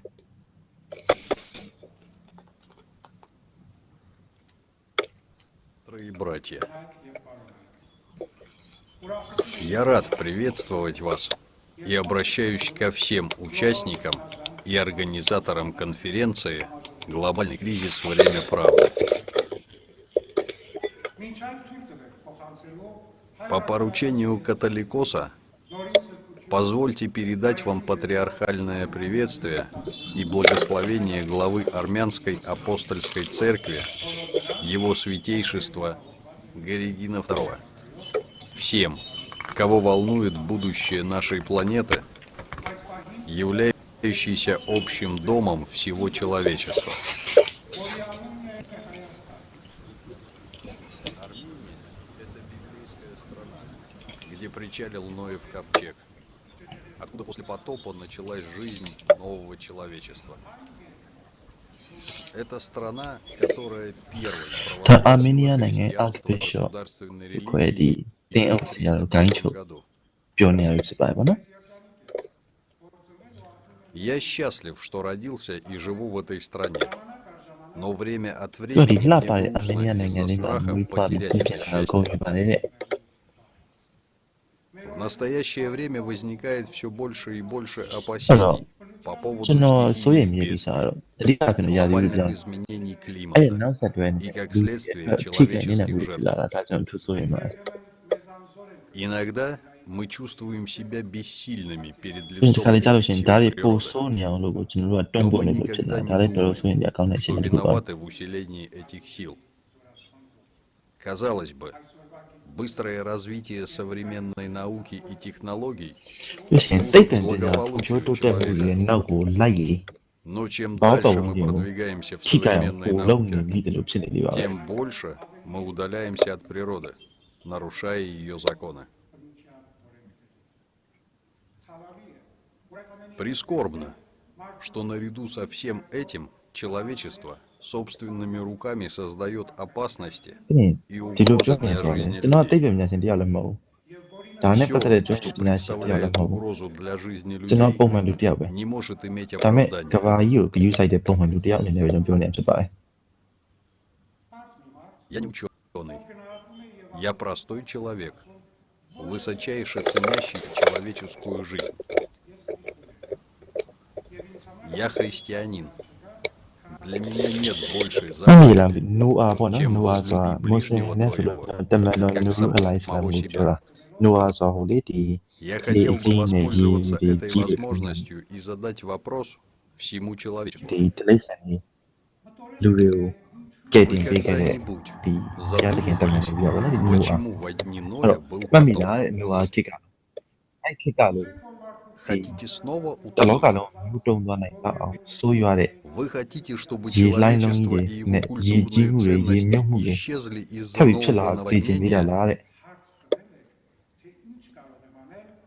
Вы Сколько когда-нибудь пирамид, да, задавались так писано, вопросом, да. что я могу Alors, сделать, чтобы လေ့လာကြ предотвратить ပါဘောနော်ဒီကဘာ повтор ကြီးကိုဘယ်လိုကာကွယ်ရမ глобального လဲ наводнения? ရာသီဥဆိုးရွားနေမှုတွေကိုဘယ်လို Подумайте တား об ဆီးရမလဲအားလုံးပူပေါင်းပါဝင်ကြပါတော့ပါဝင်ညညဉ့်ဉန်းနိုင်ကြရတယ်အားလုံးရှောင်ကြပါတော့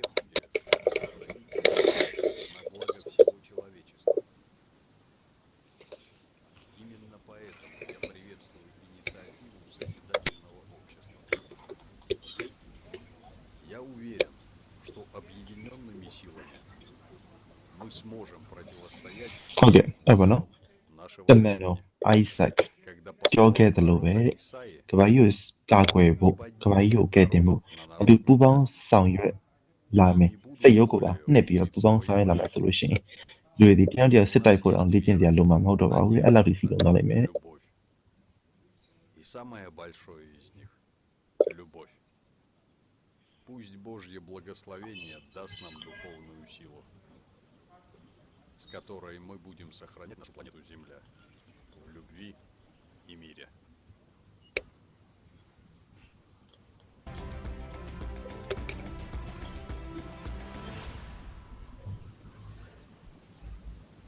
Dear viewers, it is very significant that scientists are here with us today at the conference.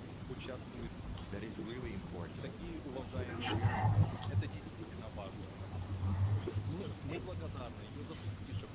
He gave us something very precious that His Holiness Pope Francis has blessed the international project of the Creative Society.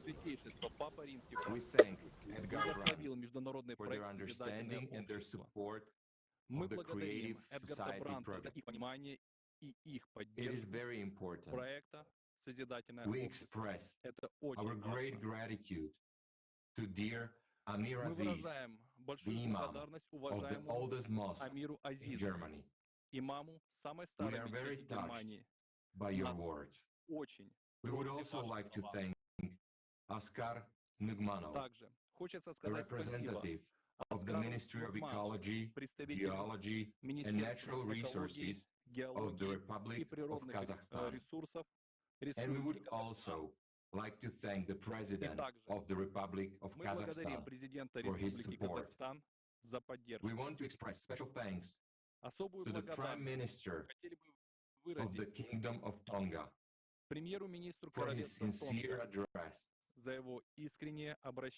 Thanks also to Suren Okminyan, and Archbishop Nathan Hovhannisyan.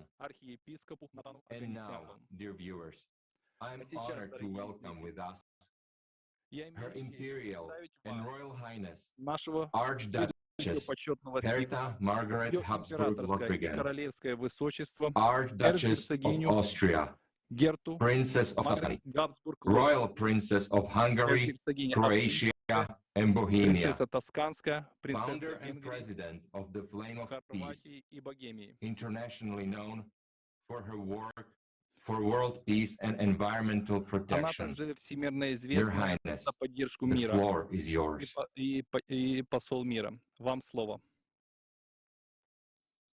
Persönlich setze mich sehr ein für den Frieden weltweit, für သူရဲ့ယူဆရကျမဟာကမ္ဘာမှာငြိမ်းချမ်းရေးလွတ်လပ်မှုနဲ့ချစ်ကြည်ရင်းနှီးမှုကိုဖြစ်ထွန်းလာစေဖို့ဆရာထက်သန်ပါတယ်။တိရစ္ဆာန်များဘောဘဝင်းကျင်နေလို့လည်းပဲကျမဒီချာချာယူဆိုင်ပါတယ်။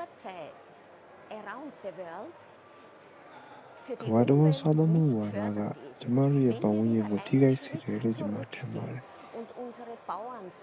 တစမီတစက်လက်သမားတွေနဲ့ဆက်ပြေးသမားတွေကိုပြန်ပြီးပံ့ပိုးပေးနိုင်မယ်ဆိုရင်နိုင်ငံတိုင်းကကိုယ့်ကိုယ်ကိုယက်တည်လာနိုင်ပါမယ်။ကျမတို့ကမ္ဘာပေါ်မှာအရင်းမြစ်တွေများစွာရှိပါတယ်။နိုင်ငံတိုင်းရဲ့မိမိနိုင်ငံကိုမိမိစောင့်ရှောက်နိုင်ပြီးတော့တခြားနိုင်ငံတွေနဲ့လိုအပ်တဲ့ကိုလည်းမျှဝေနိုင်ပါတယ်။တိရစ္ဆာန်ကမ္ဘာနဲ့သဘာဝတရားအတွက်ကျမတို့မှာတာဝန်ရှိတယ်ဆိုတာကိုလူသားတွေသိရှိလာဖို့လိုအပ်ပါတယ်။လူတယောက်ရဲ့ဝမ်းနည်းမှုနဲ့ပျော်ရွှင်မှုတွေမှာတစ်ဆင့်တာ၍ပို၍ကောင်းမွန်တဲ့အရာတစ်ခုကိုဖန်တီးနိုင်မှာဖြစ်ပါတယ်။အဲဒီတော့ဒီကမ္ဘာမှာဘယ်သူကပိုကောင်းသလဲဆိုတဲ့ချင်းချင်းရန်ဆောင်နေမှုတွေကိုရပ်လိုက်သင့်ပါတယ်။မိမိတို့လူမျိုးနဲ့ယဉ်ကျေးမှုစတာတွေမခွဲခြားပဲဒီကမ္ဘာလုံးမိတ်ဆွေဖွဲ့ရပါမယ်။ကျမတို့အားလုံးမှာကိုယ်ပိုင်ယဉ်ကျေးမှုဘာသာစကားဘာသာရေးနဲ့ယဉ်ကျေးမှုတွေရှိကြပါတယ်။အိန္ဒိယနိုင်ငံတွေပေါ်လေးစားမှုရှိမှသာလေကမ္ဘာကြီးကငြိမ်းချမ်းရေးရနိုင်မှာပါ။ကမ္ဘာကြီးငြိမ်းချမ်းသွားတဲ့အခါတိရစ္ဆာန်တွေနဲ့သဘာဝတရားပါဝင်လူတိုင်းအတွက်ကောင်းလာပါလိမ့်မယ်။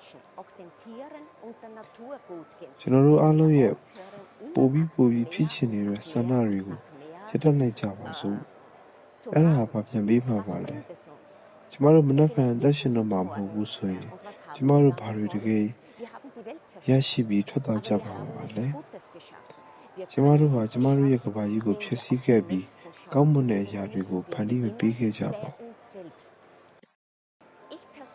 ။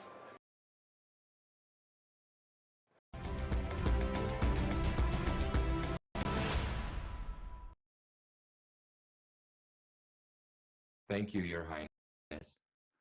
Dear viewers, please welcome our next honorable speaker, His Imperial and Royal Highness Prince Sandor Habsburg-Lothringen, Archduke of Austria, Prince of Tuscany, Royal Prince of Hungary, Croatia, and Bohemia, Vice President of the Association for the Furtherance of Peace.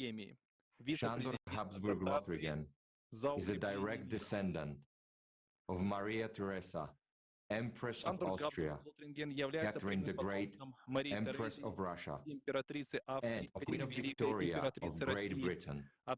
Your Highness, the floor is yours. Слово передается вам.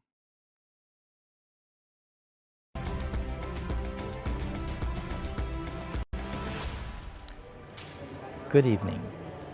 Hello. မင်္ဂလာညနေခင်းပါကမ္ဘာလုံးဆိုင်ရာကျက်တဲ့အမှန်တရားတို့ရဲ့အချိန်ကဆွေးနွေးပွဲကိုတက်ရောက်လာကြတဲ့သူများအားလုံးမင်္ဂလာပါအမှန်တရားဟာအလွန်ရေးကြီးပါတယ်ကျွန်တော်တို့တွေအမှန်အတိုင်းလှုပ်ဆောင်နိုင်ဖို့လိုအပ်ပါတယ်တကယ်ပြဿနာတွေကဘာလဲဆိုတာကိုရိုးရိုးသားသားကြည့်ဖို့လိုအပ်ပါတယ်ကျွန်တော်တို့ရဲ့ယုံကြည်ချက်တွေတန်ဖိုးထားရတွေနဲ့အတူကျွန်တော်တို့ပတ်ဝန်းကျင်အတွက်အကောင်းဆုံးလှုပ်ဆောင်နိုင်ကြဖို့လိုအပ်ပါတယ်ပတ်ဝန်းကျင်သဘာဝတရားကြီးဆိုတာကျွန်တော်တို့အတွက်အရာခတ်သိမ်းလို့ပြောလို့ရသလိုသက်ရှိအလုံးအတွက်လည်းဖြစ်ပါတယ်။ဒါကြောင့်မို့သဘာဝတရားကြီးကိုကျွန်တော်တို့လေးစားဖို့လိုပါတယ်။ကျွန်တော်တို့ရဲ့တန်ဖိုးထားမှုအပေါ်ခြေခံပြီးသဘာဝတရားကြီးကိုလေးလေးစားစားဆက်ဆံသင့်ပါတယ်။ကျွန်တော်တို့ ညဉ့်ညမ်းသွားအောင်မလုပ်သင့်ပါဘူး။ဘာလို့လဲဆိုတော့လေးစားမှုမရှိတဲ့လွတ်ဆောင်မှုဖြစ်နေလို့ပါ။တကယ်လို့လေးစားမှုသာရှိမယ်ဆိုရင်ပတ်ဝန်းကျင်ညဉ့်ညမ်းမှုကိုဖြစ်စေမှာမဟုတ်ပါဘူး။တနည်းပြောရရင်တက်နိုင်သမျှအကောင်းဆုံးအရာများကိုတန်ဖိုးထားပြီးနှလုံးသားနဲ့ယဉ်ကလွတ်ဆောင်နေသမျှကာလပတ်လုံး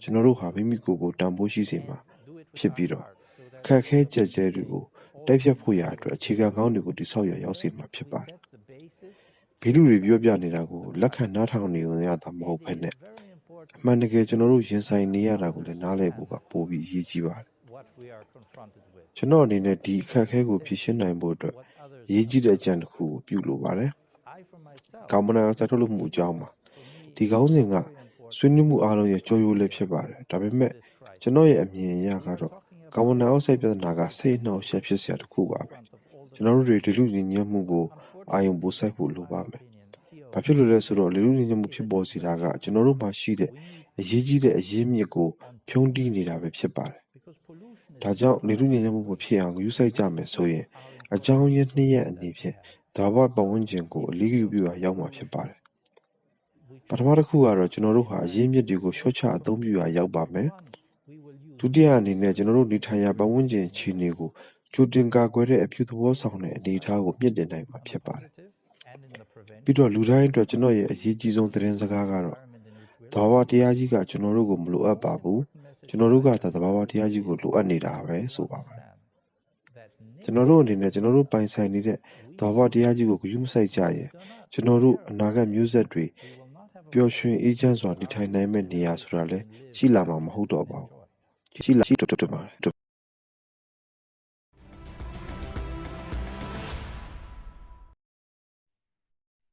Thank you very much Спасибо for вам your daily большое contribution за ваш to bring ежедневный change in the вклад world.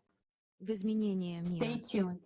Today we will talk Оставайтесь с about нами. consequences Сегодня мы of the поговорим о damage последствиях того, caused to our planet, что мы сделали с the нашей truth планетой. about why climate is changing, Правдивая and what информация об awaits. изменении климата. We will cover И the о том, myth что нас about ждет. CO2 and Мы green раскроем energy, миф о the СО2 business и зеленой behind энергетике, deforestation, о бизнесе, and we will talk стоящем about за the garbage вырубкой mob лесов, that still и поговорим exists о today. мусорной мафии, We которая will show the существует и по change сей день. which are happening to the planetary core and explain the cyclicity, И объясним which also цикличность, affects other которая planets.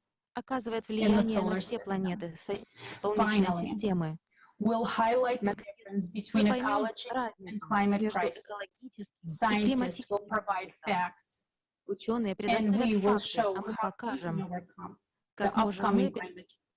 преодолеть Next, I would надвигающиеся pass the климатические word изменения. to a respected science Далее мы writer хотели бы передать who has слово more than 50 уважаемому научному awards for писателю, journalism, который Julian имеет Cribb, более 30 who's наград also в an области honor of Bowles, Джулиан editor, Крибб, science автор communicator, книг, редактор, photographer, популяризатор co-founder at науки, Council for the фотограф, Human Future, the соучредитель principal Совета of Julian за Cribb будущее and человечества, Associates. руководитель компании Julian Cribb Associates.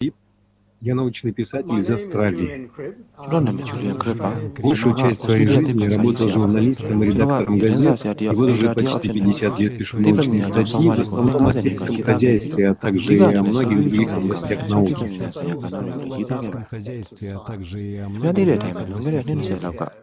ရန်စီတဲ့ကြနေတဲ့သစ်ပင်ပညာရှင်တွေသူတို့ပြန်ရာသီဥတုဆိုင်ရာသစ်ပင်ပညာရှင်တွေနဲ့စတွေ့ခဲ့ရတယ်။ဘာကြောင့်လဲဆိုတော့သူတို့အလုပ်သွားပြီးသူတို့လေ့လာတဲ့အရာတွေကတွင်းကလေးဆန်တွေပဲဖြစ်ဖြစ်ရာသီဥတုပဲဖြစ်ဖြစ်ဒါတွေကပိုဆိုးလာတယ်။ကျွန်တော်တို့ကကြက်တဲ့တစ်ခုနဲ့ရင်ဆိုင်နေရတာမဟုတ်တော့နားလည်ခဲ့ကြပါဘူး။တကယ်လို့ကျွန်တော်တို့10ခုနဲ့ရင်ဆိုင်နေရတာပါ။ကြက်တဲ့ဆန်ကတပြိုင်နက်တည်းပေါ်ပေါက်လာတာပါ။အဲ့တော့ရာသီဥတုကလည်းအဲ့ထက်တစ်ခုပဲဗျ။ခင်ဗျားသိလား။လူလေးလက်နက်တွေကလည်းဆယ်မျိုးတွေကတစ်ခုပါပဲ။စားနပ်ရိက္ခာရှားပါမှုကလည်းဆယ်မျိုးတွေကတစ်ခုပါပဲ။ရေရှားပါမှုကလည်းဆယ်ချက်ထဲကတစ်ချက်ဖြစ်သွားပါပြီ။ဒါပေမဲ့သူတို့အားလုံးတစ်ချိန်တည်းမှာတူတူဖြစ်နေကြတာပါ။အဲ့ဒါတွေကိုပြင်ခြင်းအဲ့ဒီပြဿနာတွေကိုဆုံးသက်ခြင်းအဲ့ဒါတွေအားလုံးကိုအတူတူပြင်ရပါမယ်။ပြီးတော့သူတို့ကိုပိုဆိုးမသွားစေမယ့်နည်းလမ်းတွေနဲ့ပြင်ရပါမယ်။ကျွန်တော်ကအဖိုးတစ်ယောက်ပါ။ဒါကျွန်တော်အလုပ်ပါ။အခုဆိုကျွန်တော်မှမြီးလေးတွေရှိတယ်။ကျွန်တော်မြီးလေးတွေကိုသက်ရှင်တန်စေချင်တယ်။ဟုတ်တယ်ဟုတ်ဘယ်နေရာနဲ့မဆိုဝေးခွာတဲ့ဩစတြေးလျမှာတောင်အနေကြီးမှရှိနေပါတယ်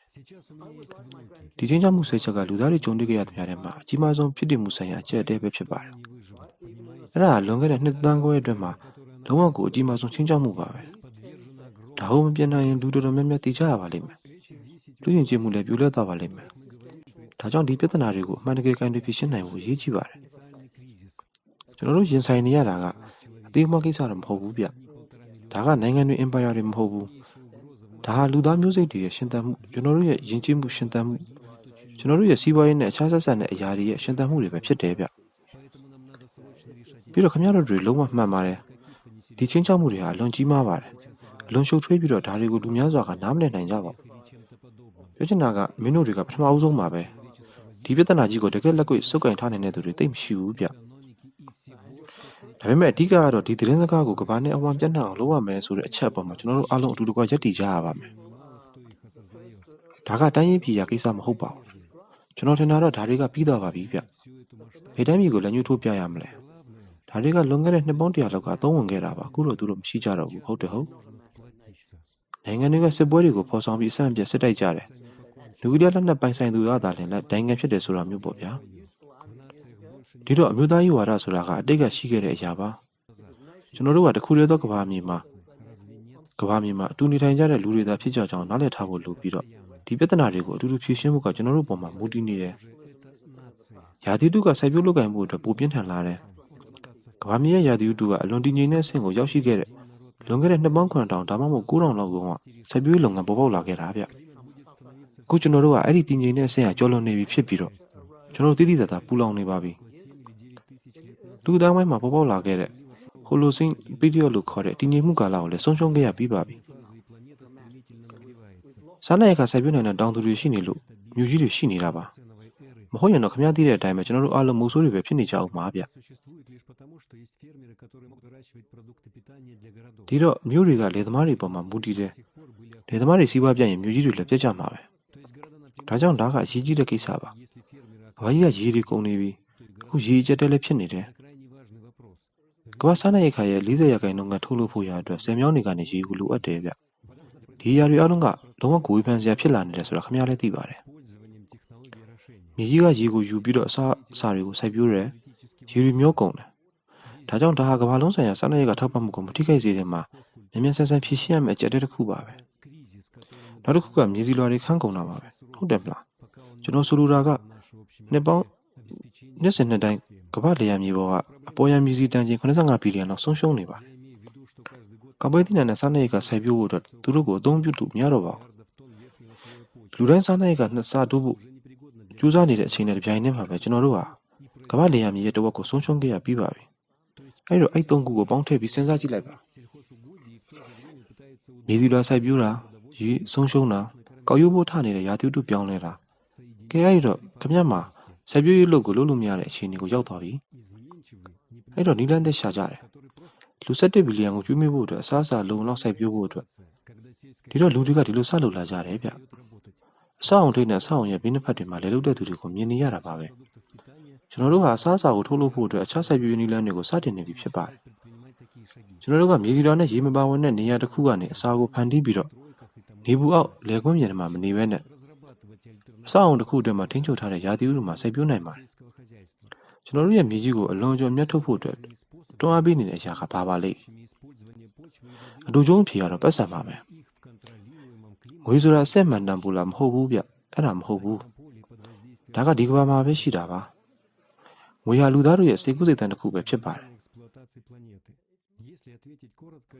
်အဲ့တော့လောလောဆယ်မှာကျွန်တော်တို့ဟာဒီစိတ်ကူးရင်ငွေကိုပုံမတီထွင်ဖန်တီးနေပြီးတော့တတော်တွေခုတ်ထွင်ဖို့မြေယာတွေရှင်းလင်းဖို့ဓာတ်ပစ္စည်းတွေပုံပြုလုပ်ဖို့နဲ့အနုမြပုံတွေဖန်တီးဖို့စတာတွေအတွက်ငွေကိုကျွန်တော်တို့အသုံးပြုနေကြပါတယ်အဲ့ဒါကိုဘာအတွက်သုံးနေမှမသိဘူးအားလုံးကမိုင်မဲတဲ့အရာတွေပါဒါပေမဲ့အခြေခံအပြင်ပြဿနာကအကန့်အသတ်ရှိတဲ့ဂျိုးတစ်ခုပေါ်မှာငွေကြီးကိုအကန့်အသတ်မရှိနှစ်သက်နေကြတာပါပဲအဲ့တော့ခမည်းရှာထားတဲ့ပတ်စက်တွေမကုန်ခင်မှာပဲခမည်းဂျိုးကနေပြေးရပါတော့မယ်ခုခမည်းတို့လုပ်နေတဲ့အရာတွေအတွက်ခမည်းတို့ကိုကောင်းချီးပေးလိုက်ပါတယ်ခမည်းတို့အားအားစရာကောင်းတဲ့အလုပ်တွေကိုလုပ်နေကြတာပါပြီးတော့ခမည်းတို့အလုပ်တွေကနေကျွန်တော်ကိုစိတ်အားထက်သန်စေပါတယ်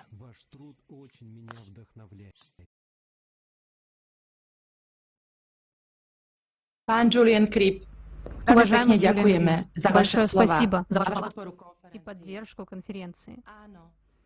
Да, я согласна с вами, что сегодня человечество сталкивается со многими кризисами, и и что нам необходимо найти общее решение, если мы хотим их разрешить.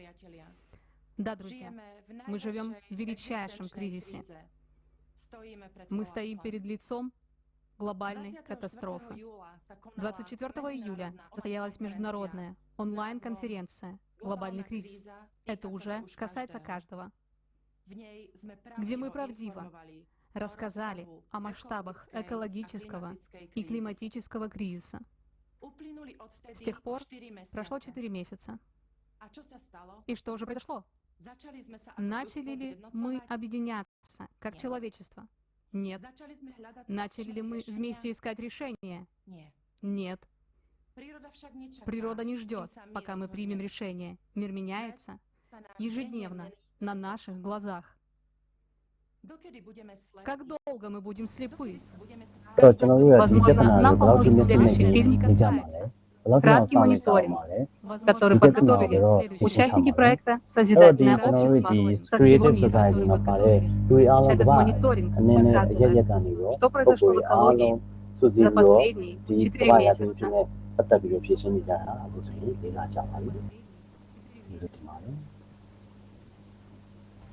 Главный закон экологии – все влияет на все. Но осознаем ли мы это по-настоящему? На международной конференции 24 июля 2021 года «Глобальный кризис» – это уже касается каждого. Были озвучены шокирующие факты о состоянии экологии нашей планеты. На протяжении 4 месяцев с момента выхода прошлой конференции волонтеры проекта «Созидательное общество» со всего мира провели мониторинг событий, связанных с загрязнением экологии. Мы увидели, что ситуация значительно ухудшилась. Загрязнение воздуха. 90% людей на планете дышат загрязненным воздухом. Данные мониторинга показывают регионы и целые страны, где воздух загрязнен практически постоянно. Основные причины – промышленность, производство электроэнергии, транспорт и отопление.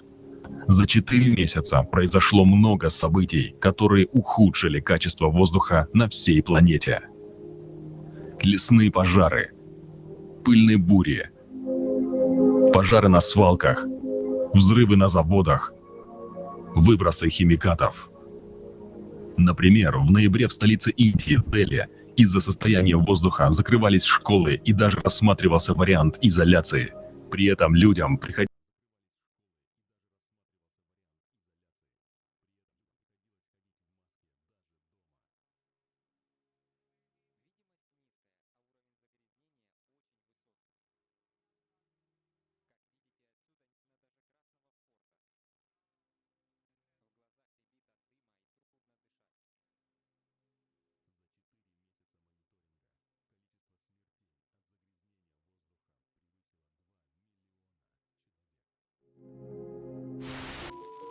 Утрата лесов. Утрата лесов – одна из страшных катастроф сегодняшнего дня. Но, как оказалось, в онлайн-режиме увидеть потерю леса можно только в зоне тропических лесов. Рост предупреждений о потере древесного покрова в Южной Америке с августа по октябрь был на 46% больше, чем за этот же период прошлого года. В самом большом тропическом лесу в мире, Амазонке, с начала 2021 года было утрачено более 10 тысяч квадратных километров леса. Это площадь размером как 2 Стамбула. В регионах Южной Азии и Австралии потеря лесов увеличилась на 130%. А в Африке произошел самый высокий рост – в 2,5 раза. Лесорубы побеждают. Лес уничтожается. И проблема экологии растет. И никто ничего не делает. В официальных заявлениях говорится о снижении объемов вырубки и ее прекращении. Но факты говорят о том, что она только увеличивается с каждым месяцем. Мусорные свалки. Данные о количестве мусора, которые предоставляются в открытом доступе, очень занижены. Но даже по этим данным, всего за 4 месяца на свалки было выброшено 730 миллионов тонн мусора. Для сравнения, все население Земли весит 300 миллионов тонн. То есть всего за 4 месяца мы выбросили мусора в 2,5 раза больше веса всего человечества. На свалках часто случаются пожары, которые наносят еще больший ущерб человеку и окружающей среде. Например, в августе загорелось кладбище старых шин в Кувейте. Столбы черного дыма было видно даже из космоса.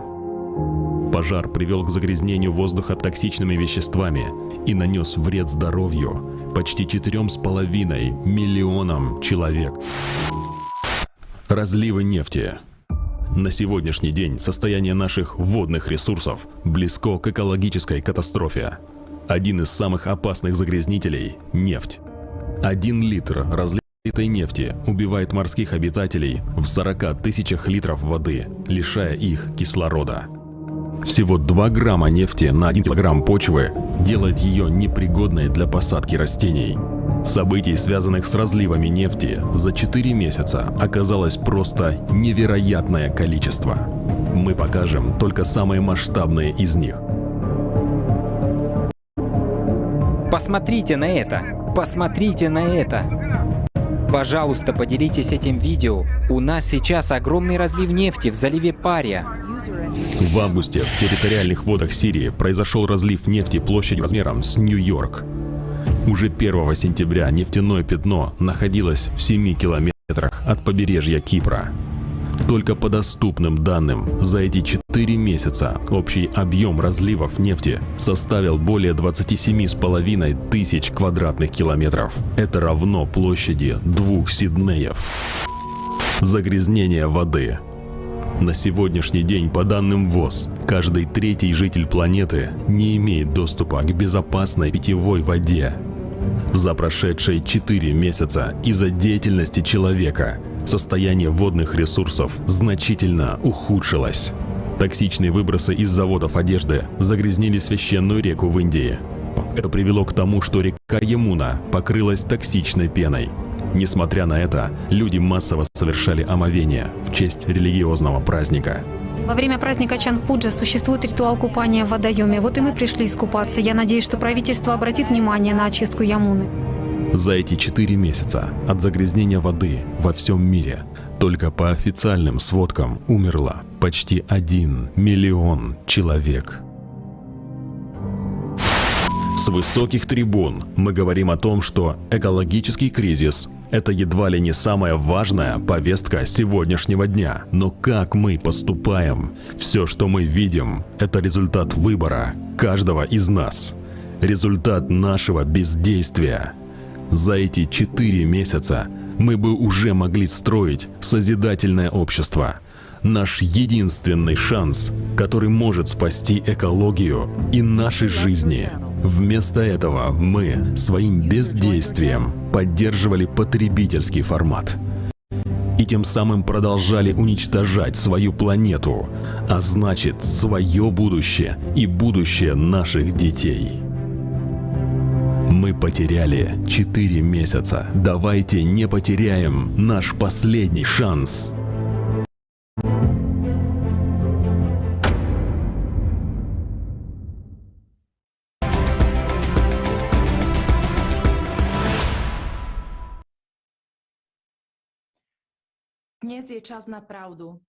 Сегодня время правды. Давайте говорить честно.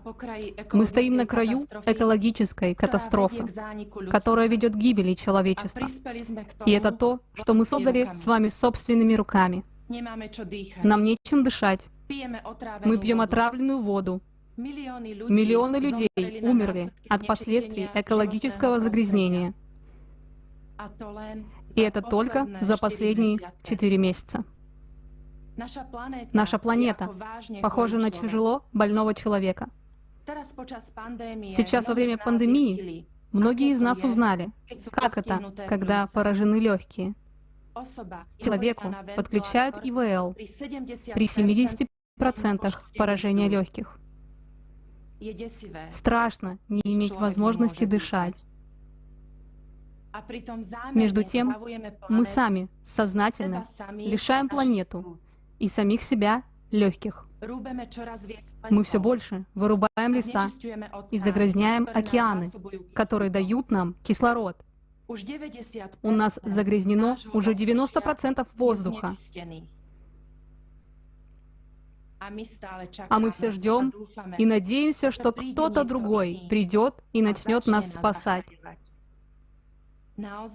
Серьезно? В нашем потребительском обществе, где каждый сам за себя, где один выживает за счет другого, где ценность денег гораздо выше ценности человеческой жизни. Но вы мне возразите. Вы скажете, что вы не такой человек, и что вы желаете только добра. Так давайте перестанем молчать и начнем вместе строить общество, в котором мы сможем выжить. Общество, в котором ценность и безопасность жизни человека является главным приоритетом. И этим задачам служит научный и технический прогресс. Мы видим, насколько сильно ухудшилось экологическое состояние за 4 месяца. А сколько людей узнало о конференции и о созидательном обществе? Сколько людей узнало о том, что нас действительно ждет, и как мы можем этому противостоять? Экология, в отличие от климата, зависит от нас с вами. А мы своими руками уничтожаем жизнь на планете. Убиваем свой собственный иммунитет перед лицом надвигающейся опасности. Но мы и те, кто может все изменить. Только мы вместе можем изменить наше будущее. Это время правды. Поэтому в заключение я хотела бы поблагодарить всех участников и всех людей, которые каким-либо образом помогли сделать эту уникальную конференцию. Спасибо и вам, дорогие зрители, за то, что смотрите конференцию сейчас или в ближайшем будущем. Спасибо, что продолжаете распространять это сообщение, чтобы весь мир узнал эту правду. Спасибо. Спасибо, Катка. Благодарю тебя. Дорогие зрители, сегодня мы покажем огромную разницу между экологией и изменением климата. Очень важно это понять. Также вы увидите, как это влияет на жизнь всех людей и как человечество может выжить. Сегодня мы выясним, кто может выжить и что сегодня может сделать каждый человек. А сейчас я хотела бы передать слово Дариане Рукмейкер, политику, независимому депутату Европейского парламента, члену комитета по транспорту и туризму. Пожалуйста.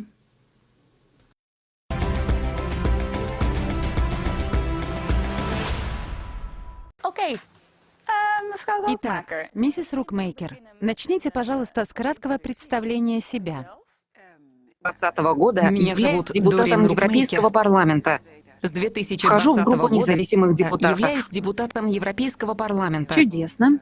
Вхожу в группу независимых депутатов. Сегодня мы собрались на конференции «Глобальный кризис. Время правды».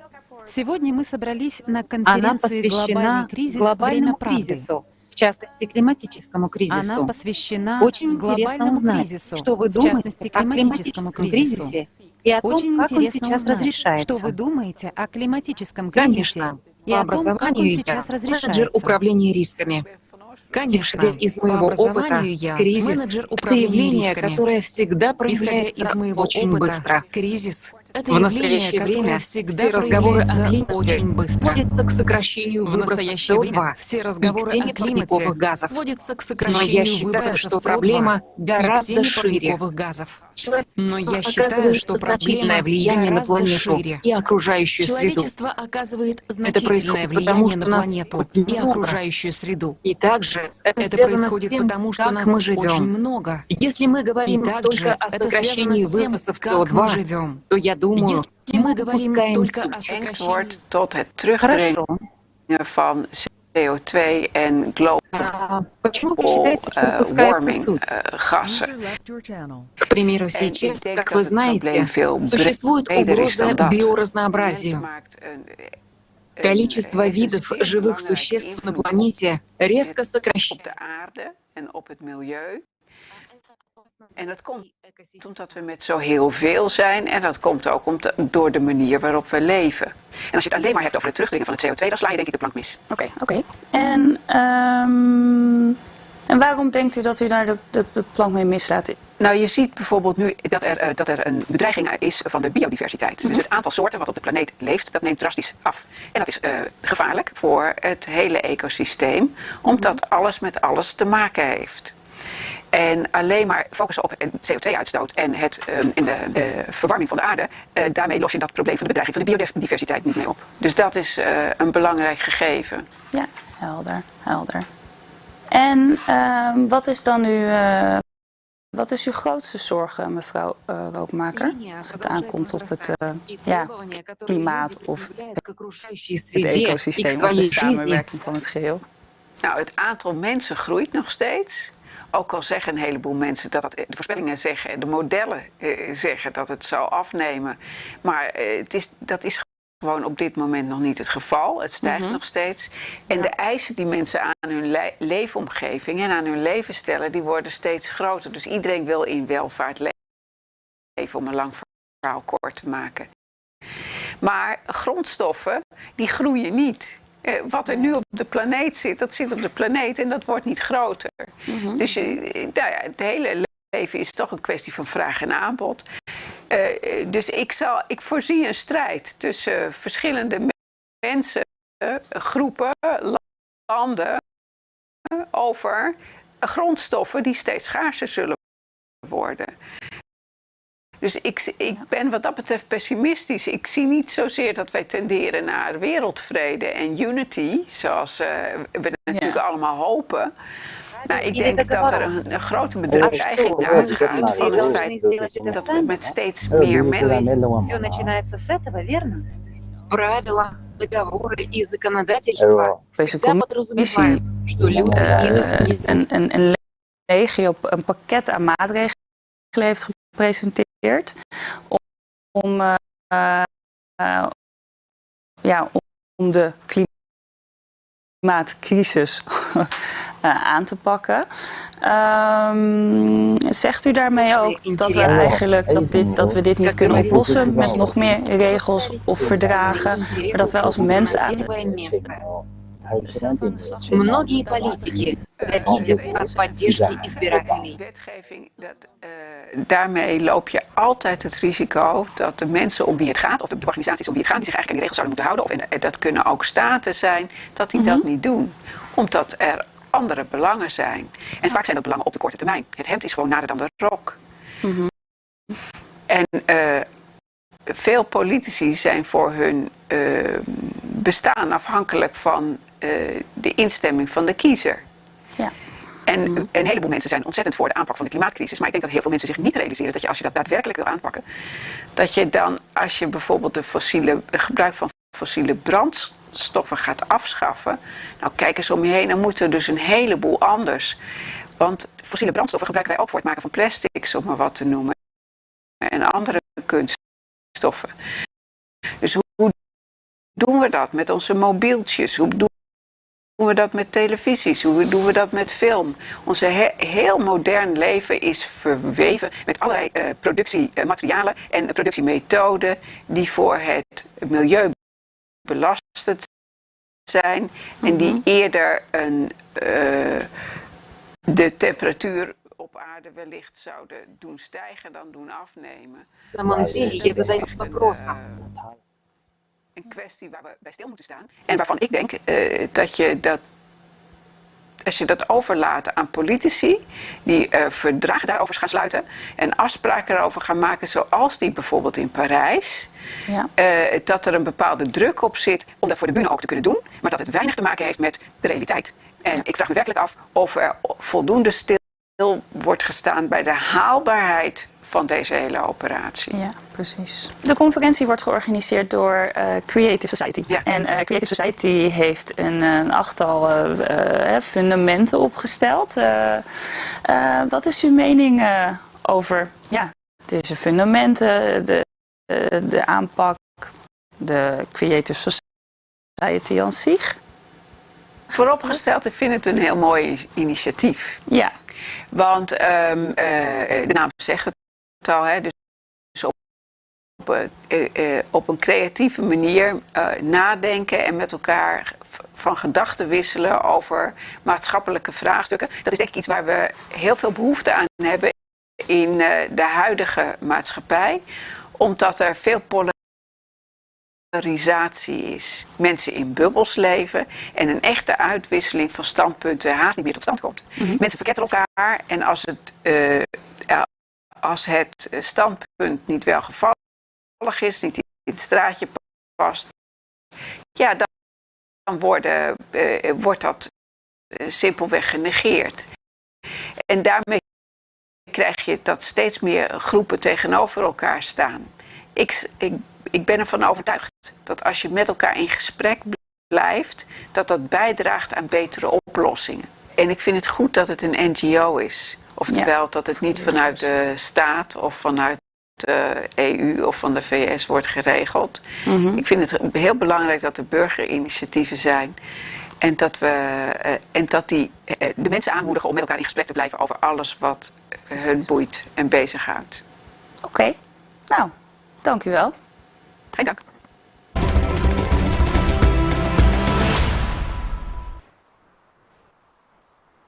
Thank you. And next, I would like to introduce Professor Salimul Haq, Director of the International Center for Climate Change and Development. Professor at the Independent University, Bangladesh. Among his awards are the Nobel Peace Prize for contribution to the reports of the IPCC in 2007. Professor Haq will share the severity of the climate crisis and our failure to address it. My name is Salimul Haq. I'm the director of the International Center for Climate Change and Development, based at the Independent University Bangladesh in Dhaka, Bangladesh. It's a pleasure to be with you here today. So climate change impacts are very well known. For the last 30 years, the scientists under the aegis of a UN body called the Intergovernmental Panel on Climate Change, IPCC, I've been a lead author of the IPCC for many, many years. They have been producing regular reports on the state of science of climate change. And in those reports, the place where I work, which is on impacts on poor countries, we have been elaborating that. So there are many, many poor parts of the world, particularly in the developing world, in the global south, in Asia, in Latin America, in Africa, small island states in the Pacific, in the Indian Ocean, and in the Caribbean are particularly vulnerable. Poorest countries, there's a group of countries called the least developed countries. They are the poorest countries, mostly in sub-Saharan Africa, but also in Asia, including my country, Bangladesh. They are particularly vulnerable. But now, this is old news. This was known last 20 years. Okay, this is not new. What is new is everybody is vulnerable. New York is vulnerable. Berlin is vulnerable. Tokyo is vulnerable. And they are seeing the impacts of climate change already today. And that's a big game changer because they used to think they don't need to worry. Now they do. So my work is on the impacts of climate change, particularly on poor people living in poor countries in Asia, Africa, and Latin America in particular. And I've been doing that for the last 30 years now. In that 30 years, the climate change emergency or the climate change crisis has got worse, not better. We have tried to address it, but we have failed to address it. And this year, 2021, is the pivotal year in which we have already now crossed into a climate change world. Not something is going to happen anymore. It's something that is already happening. And we can see the fingerprint of climate change impacts around the world, in the floods in Germany recently, the wildfires in California, the fires in Europe, in Greece and Turkey, and so on and so forth. So we are now in a world where every single day, somewhere in the world, a climate extreme event is going to take place that will break the world record of that particular place. And it's going to get worse with each year going forward, at least for the next 10, 15 years. We can look to exponential impacts of climate change, which will make the COVID-19 crisis look like nothing. It's just a small dress rehearsal compared to climate change. And we have to be ready for that. We have to be prepared for that. And it's a global problem. No single country, no matter how powerful it is, or group of countries like the Europeans themselves can do it. We all have to do it. All of us, all the citizens on planet Earth have to come together to solve this and tackle this global problem like no other we've had before. Well, let me draw a comparison with the COVID-19 global pandemic that we are currently going through. It's not over yet, but we've already seen some very big negative impacts around the world. There are 3 lessons that we have to learn. Hopefully we will learn and be better prepared for the future climate change crisis, which is going to get worse. It's here already, but it's going to get worse, and it's going to take a long time. That's the thing about climate. There's no vaccine. We have to just be prepared for it. So the first lesson is listen to the scientists. The scientists have been saying this for the last 30 years. The world leaders have listened, but they have not done anything. They have not done enough. They've done little things which are not enough. We have not taken this as a global issue. We've taken it as a national issue. Every country has tried to solve it on its own, and they have failed. And so that hopefully is a lesson for the future. It will be the same. Climate change is not a national issue. It cannot be dealt with nationally. It has to be dealt with globally. And it's a scientific issue where leaders have to listen to the science. The final lesson I'll say is that we cannot leave it to our leaders. The leaders have shown that they are not up to the task. The leaders think of themselves as leaders of their own country. They don't care about the rest of the world. Every single leader thinks about their own country first, and they don't even think about other countries. They don't care. They just think of their own country. That is a false sense of leadership. In a global crisis, they have to act as global leaders, and they're failing to do that. So the rest of us, global citizens, we have to take up the challenge, and we have to show that we can be a global citizen first and a national citizen second. And climate change can only be dealt with when we are able to do that. Our national citizenship is not relevant. Our global citizenship is what matters. And we must act globally like you are doing. We must bring people together in solidarity to learn from each other, to share our actions together, and to get the kind of leaders that we need. Because right now we don't have the leaders that we need. So let me start by saying it's never too late to act.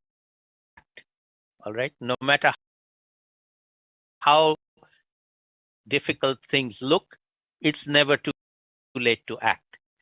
The decision to act is an individual decision. Every single one of us, human beings on the planet, need to understand and to figure out what we can do. Sitting idly by and thinking there's nothing we can do is wrong. Let us see what we can do together as fellow citizens, and most importantly, across countries, within regions and across continents. Let us link up with people around the world. And I'm very pleased to see how well you have done this, and I'd love to learn lessons from you on how we can do this more effectively in the climate change arena going forward. Greetings, dear viewers. Here's the paradox. We listen to a respected politician, and she's absolutely right. And we have listened to a respected scientist, and he's absolutely right too. But why are they both right?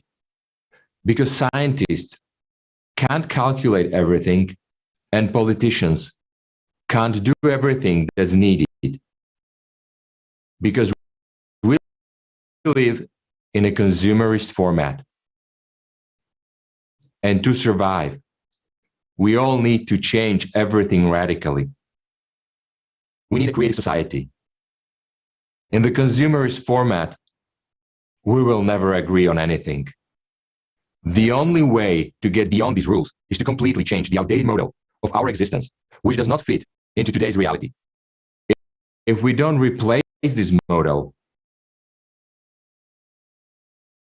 then they will tighten totalitarianism, and the climate is going to change. And as a consequence, the economy and geopolitical relations will worsen catastrophically.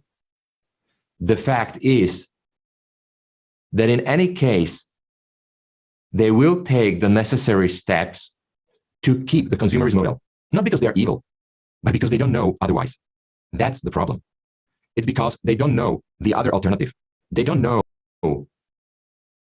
about the creative society. And you know what the problem is? It's all the secretary's fault. But about this later. To change the current situation is possible only if we change the model from consumerist to the creative one. However, it is necessary to change the model as a whole. Otherwise, it will not work. And to combine one with another, the creative society with the consumer format, will not work.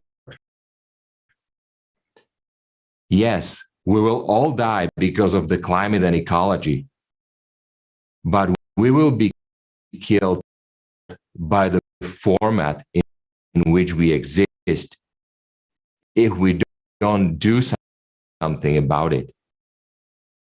Because we will not be able to oppose it and develop anything in it. And everyone must understand this. First of all, the secretaries of our politicians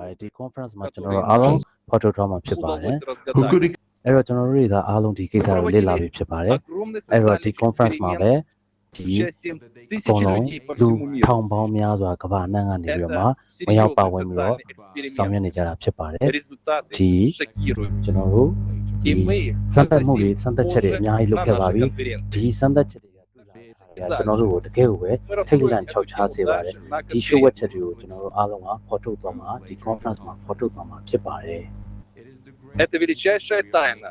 ဒါတကယ်ကိုကြီးမားတဲ့ show ဝက်ချက်ဖြစ်လို့ကြီးမားတဲ့ဖော်ထုတ်ချက်တွေလည်းဖြစ်ပါတယ်အဲ့ဒီအကြောင်းကိုကျွန်တော်တို့ကိုယ်တိုင်တော့သိနိုင်အောင်မဟုတ်ပါဘူး involving thousands of people around the world. It's a tremendous social experiment. The results are shocking. And we will reveal them later in the conference. So keep watching us. We're going to cover this topic later on in the conference. This is the greatest mystery, the result of the greatest discovery that was never even guessed at. And now it is an honor to welcome our next speaker, State Secretary of the Ministry of Environment of the Slovak Republic, Juraj Smatana. Mr. Secretary, the floor is yours.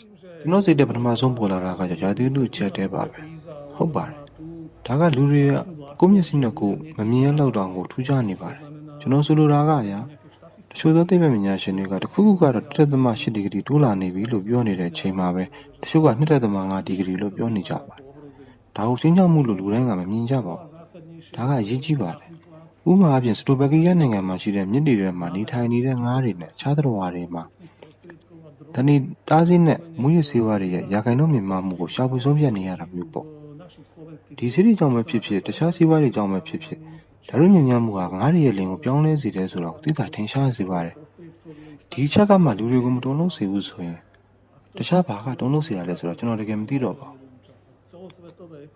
လာရမြင့်တပြင်ကနေကဘာရဲ့ပုံတွေကိုလူတွေထမအောင်ဆုံးမြင်တဲ့အချိန်လောက်မှာပဲကဘာတော်မှာသဘာဝပတ်ဝန်းကျင်ဆိုင်ရာလှုပ်ရှားမှုတွေပေါ်ပေါက်လာခဲ့ပါတယ်အာကာသအနေကြည့်တဲ့အခါမှာကဘာကျိုးတစ်ခုလုံးကျွန်တော်တို့ချင်းမြင်လို့တဲ့အရာအားလုံးနဲ့ကျွန်တော်တို့အတွက်အရေးကြီးတဲ့အရာအားလုံးဟာလက်တချောင်းစာတာလောက်ပဲရှိတယ်ဆိုတော့သိလာကြပါတယ်အဲ့ဒီခါမှာကဘာပြဿနာတွေပေါ်မှာကဘာလုံးဆိုင်ရာမြင်တွေထွက်ပေါ်လာပြီးတော့ကဘာမြေပေါ်မှာရှိတဲ့အရာအားလုံးဟာအပြန်အလှန်ဆက်ဆက်နေကြောင်းလူသားတွေချင်းချင်းနားလည်သဘောပေါက်လာကြပါတယ်ကျွန်တော်တို့ဟာအမျိုးသားနိုင်ငံတွေအဖြစ်နယ်နိမိတ်တွေနဲ့ခွဲခြားထားရမယ်လို့အားလုံးက ရာသီဥတုအားဖြင့်မြေအောက်ရေအားဖြင့်မြစ်တွေလေစီးကြောင်းတွေသစ်တောတွေကြားကမျိုးစုတွေပြန့်နှံ့နေခြင်းအပြင်ချိတ်ဆက်နေကြောင်းတွေ့လာကြပါတယ်။ဒါကြောင့်ပြဿနာကကမ္ဘာလုံးဆိုင်ရာနဲ့ကမ္ဘာကျိုးဖြစ်နေပြီးတော့ဖြည့်ရှင်းနည်းတွေဟာကမ္ဘာလုံးဆိုင်ရာဖြစ်ရပါ။ကျွန်တော်တို့လူမျိုးတွေကိုမေ့တင်တယ်လို့ကျွန်တော်ပြောနေတာမဟုတ်ပါဘူး။ကျွန်တော်ပြောတာကကွဲပြားမှုတွေအားလုံးအကြားကဖြစ်ပျက်နေတာတွေကိုသဘောတော်ပါနဲ့အညီလက်ရုံကြီးတွေဆက်ဆက်နိုင်ရပါမယ်။တဘာပိုင်းသစ်တောတွေ coniferous သစ်တောတွေနဲ့ပူပိုင်းသစ်တောတွေဟာတနည်းနည်းဖြင့်အပြင်းပြင်းဆက်ဆက်နေကြတယ်ဆိုတဲ့အချက်ကတူးချင်းခေယစနစ်ရဲ့အမှတ်အသားကိုမပြတ်ပြတ်စေဘဲနဲ့၎င်းတို့ရဲ့အကြားအပြန်အလှန်ချိတ်ဆက်မှုနဲ့ပူပေါင်းဆောင်ရွက်မှုရဲ့အရေးပါမှုကိုညွှန်ပြနေပါတယ်။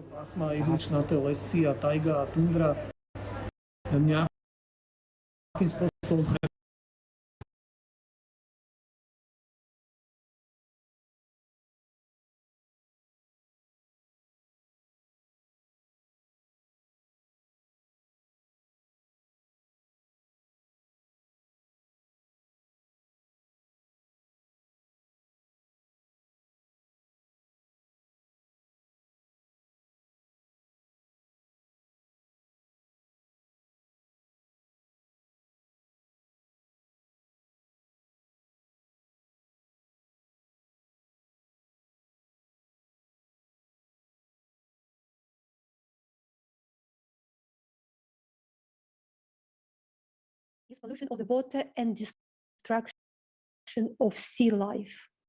Now, let's have a look at the damage caused to the world's oceans.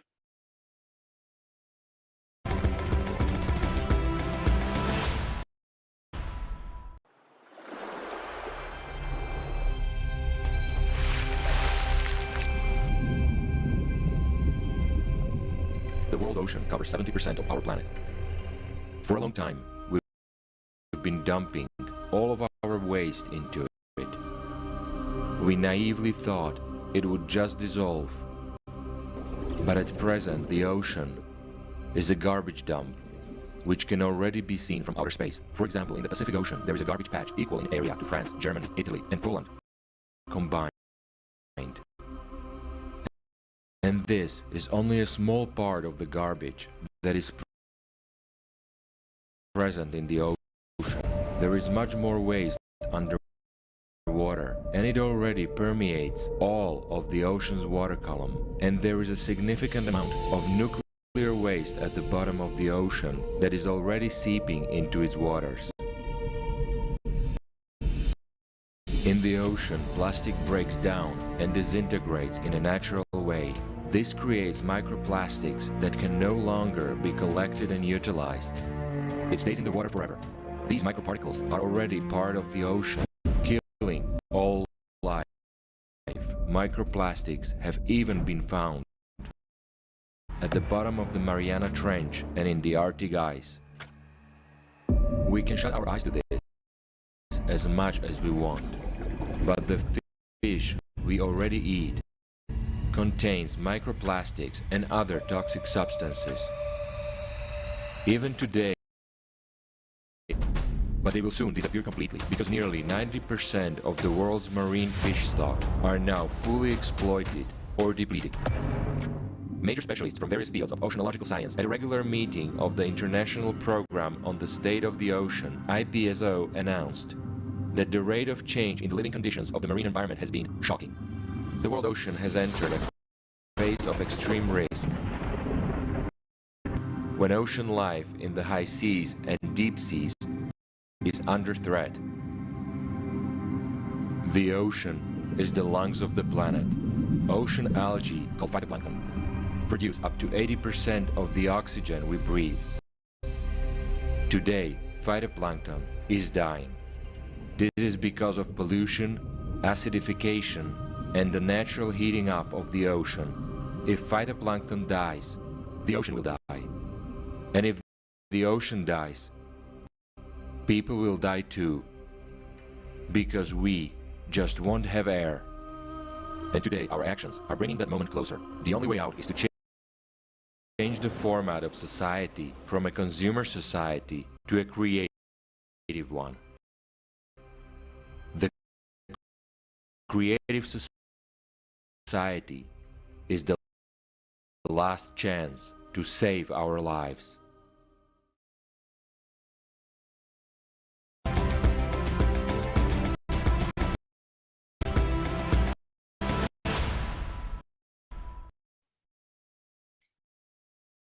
Oceán je dôležitou súčasťou ekosystému Zeme. Vy, ale aj ja, žijeme vďaka oceánom. Pripomeňme si, že voda z povrchu oceánov sa vyparuje a potom kondenzuje do oblakov, čím sa zapája do kolobehu vody v prírode. Takto sa získava dážď a teda aj pitná voda. Budeme však môcť konzumovať vodu, ktorá sa vyparuje z povrchu jedovatého oceánu bez toho, aby sme ohrozili svoje životy a zdravie? Oceán je dnes koktejlom jedov.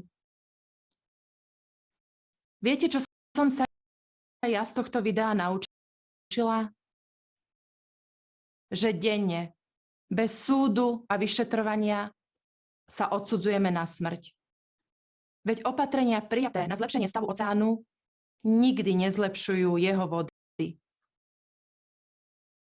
Možno by sme mali prestať hrať dvojzmyselné hry, keď na jednej strane demonštrujeme boj proti znečisťovaniu oceánov a na druhej strane bezohľadne pokračujeme v znečisťovaní pľúc našej planéty. Veď tento svet bol daný celému ľudstvu len na jeden účel.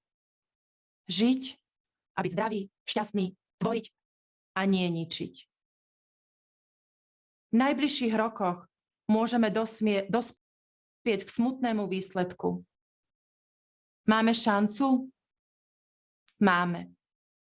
Ak sa zjednotíme, ak prestaneme byť konzumentmi, ak sa rozhodneme nasmerovať všetok vedecký potenciál na hľadanie technológií na obnovu ekosystémov. Sme predsa ľudské bytosti, ktoré si zaslúžia žiť v krásnej a šťastnej spoločnosti. Všetko je len v našich rukách. Ďalej by som rada predala slovo pánovi Carlosovi Alvarezovi Pereirovi, ktorý je členom výkonného výboru Rímskeho klubu. Pán Pereira, nech sa páči. Hello everybody, to all attendants. Thank you for being here and thank you for inviting me to share some of my thoughts on the important questions you are discussing in your Global Crisis Time for Truth conference. I am Carlos Alvarez Pereira. I am a member of the executive committee of the Club of Rome, and I'm very active in developing the agenda of the Club of Rome on planetary emergency, but also the emergence of what we call the emergence of new civilizations, meaning the responses to the crisis in which we live. In 2018, we decided to talk about climate emergency first, but then we very rapidly decided, no, this is not only about climate. But let me tell you that when we started talking of planetary emergency 3 years ago, not so many people were listening. Because in a way they were framing what we were saying as, oh, again, the Club of Rome is raising the alarms and you know, in Spanish we would say interrupting the party, you know, and bringing bad news, etc., etc. But something changed significantly with COVID, because now everybody understands what is a global emergency. So what if we use those learnings from COVID to the wider context of the global emergencies, of which climate change is a deep and terrible manifestation. In my view, the way we are addressing climate change is still very much in a narrow way and focused on technical solutions, rather than questioning the fundamentals of why this symptom has manifested. What are the characteristics of our human civilizations as they exist today, which led us into this gigantic crisis? Modern civilizations are built on the idea of separation, starting with the idea that we are separate from nature. No, we are the humans, and then there is some ecosystems and nature are a separate thing, which of course is completely wrong. And we also know that solutions are not technical. They have to happen at a deeper level of thinking, the level of changing the way we think. But they have to happen as well at the level of mobilizing all people. We need to mobilize all capacities, all knowledge, all humanity. Because, as you said, I mean, in your global survey, you find a lot of commonalities among people in different countries, different situations, different status, etc. What do they want? What do we want?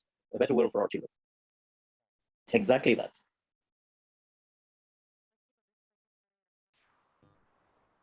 Thank you, Mr. Pereira, for highlighting the need to take immediate action in combating the climate crisis, and that this is possible only by uniting the potential of all countries. We can't shift our responsibility to the leaders. Only mobilizing all people who will be able to achieve our common goal. And before I introduce our next speaker, I would like to say that at this moment, we're receiving a lot of comments in different languages. And just as a reminder, after this conference, starting on December 5th, we will be hosting roundtables in order to discuss the questions that you have asked in the comments. Please join us. All the roundtables will be streamed on creativesociety.com. And now it is my pleasure to introduce Carlos Zaringo, who is currently a member of the Committee on Industry, Research, and Energy. He has undertaken the positions of Secretary of State, leader of the Socialist Party Parliament Group at the Portuguese Parliament, and is currently a member of the European Parliament.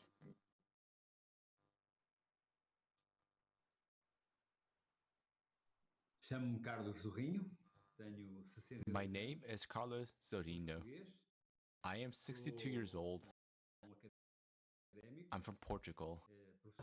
Zorinho ညိုဖြစ်ပါတယ်ကျွန်တော်အသက်ကတော့62နှစ်ပါပေါ်တူဂီလူမျိုးဖြစ်ပြီးတော့တည်င်းချလက်စီမံခန့်ခွဲမှုဆိုင်ရာနယ်ပယ်ကတက္ကသိုလ်ဘာမောက္ခတူပါလက်ရှိမှာပုံဝင်တူဖြစ်ပြီးစမှုသူဒေသနာနဲ့စွမ်းရည်ဆိုင်ရာသူကော်မတီဝင်ဖွဲ့ဝင်တူဖြစ်တယ်လို့ခွန်ပြတိုးတက်ရေးကော်မတီဝင်လည်းဖြစ်ပါတယ်ကျွန်တော်အဓိကစိတ်ဝင်စားတာကတော့Digital နည်းပညာစွမ်းရည်နဲ့ဝန်ထမ်းတို့တည်ရပဲဖြစ်ပါတယ်။ရာသီဥတုပူနွေးလာမှုကိုတိုက်ဖျက်ခြင်းကကမ္ဘာလုံးဆိုင်ရာတိုက်ပွဲပဲဖြစ်ပါတယ်။ဒီနေ့ခေတ်လူသားတွေရင်ဆိုင်နေရတဲ့ရက်စက်ကြမ်းကြုတ်တဲ့ချင်းချောက်မှုတွေကိုတူတယောက်တည်းနဲ့ဘယ်သူမှရောပါတော့ဖြေရှင်းနိုင်ပါဘူး။လူတွေအများကြီးပါဝင်လာဖို့ကအလွန်ရေးကြီးပါတယ်။စကလုံးတွေပေါ်မှာတင်မဟုတ်ဘဲနဲ့လူတွေဟာတကယ်ခံစားရတဲ့တကယ်ခံစားချက်တွေပေါ်မှာခြေခံပြီးဆက်ဆံကြမယ်လို့ယုံကြည်ပါတယ်။လောကကြီးကစကလုံးတွေနဲ့ပဲပြည့်နှက်နေပြီးတော့အဲဒီစကလုံးတွေရဲ့အဓိပ္ပာယ်မှုဆိုချက်တွေကကျွန်တော်တို့လိုချင်တဲ့အရာမဟုတ်ပါဘူး။မနေ့ကပစိဖိတ်ကျွန်းစုဖိုရမ်ဥက္ကဋ္ဌနဲ့တွေ့ခဲ့ရပါတယ်။ခင်ဗျားသိတဲ့အတိုင်းပဲ COP26 မှာပါတဲ့ရာသီဥတုဖြစ်စဉ်တွေကကျွန်းတွေကိုအများဆုံးချင်းချောက်နေတာပါ။ဒီကျွန်တော်တို့ရဲ့စကားဝိုင်းမှာကြံတစ်ခုပေါ်လာပါတယ်ဒါကအရေးကြီးတယ်လို့ကျွန်တော်ထင်ပါတယ်ခက်ခဲကြုံနေရတဲ့နိုင်ငံတွေကိုဗဏ္ဍာငွေနဲ့စိမ်းလန်းတဲ့အသွင်ကူးပြောင်းရေးမူဝါဒတွေချမှတ်ပေးဖို့နှစ်စဉ်ဒေါ်လာတန်း100ဘီလီယံ100လောက်ခွဲဝေပေးဖို့လိုအပ်ကြောင်းကိုအများကြီးပြောခဲ့ကြပြီးပါပြီဒါပေမဲ့ဒေါ်လာဘီလီယံနဲ့ချီတဲ့ယူရိုဘီလီယံနဲ့ချီတဲ့အကြောင်းတွေကိုရှော့ပြောသင့်ပြီးတော့ဘီလီယံနဲ့ချီတဲ့လူတွေအတွက်ဒီငွေတွေကိုသုံးပြီးပုံမကုန်တဲ့ခါရှိစွာနေထိုင်နိုင်ပြီးဘာကြီးနဲ့ရေရှည်သားစားတာဖြစ်လာစေဖို့ပို့ပြီးပြောဆိုသင်ကြပါတယ်ဒါကတော့ကြတဲ့အပြောင်းလဲလို့ထင်ပါတယ်ရင်းမြစ်တွေကိုလူတွေလက်လှမ်းမီအောင်ဖန်တီးပေးပြီးတော့ပြောင်းလဲရဲ့ဇက်ဆောင်ဖြစ်စေခြင်းအပြင်သူတို့အနိုင်ရတယ်လို့လူတွေခံစားအောင်ကူညီပေးဖို့ပါမဟုတ်ရင်လူတော်တော်များများကတောင်းပန်များစွာသုံးနေကြပေမဲ့ငါ့ဘဝကမပြောင်းလဲဘူးလို့ပဲထင်ကြလိမ့်မယ်လူတွေကိုပါဝင်လာကြဖို့တွန်းအားပေးဖို့သာလိုတာပါ Creative Society နဲ့ပတ်သက်ပြီးခင်ဗျားရဲ့ထင်မြင်ချက်ကိုကျွန်တော်တို့သိလိုပါတယ်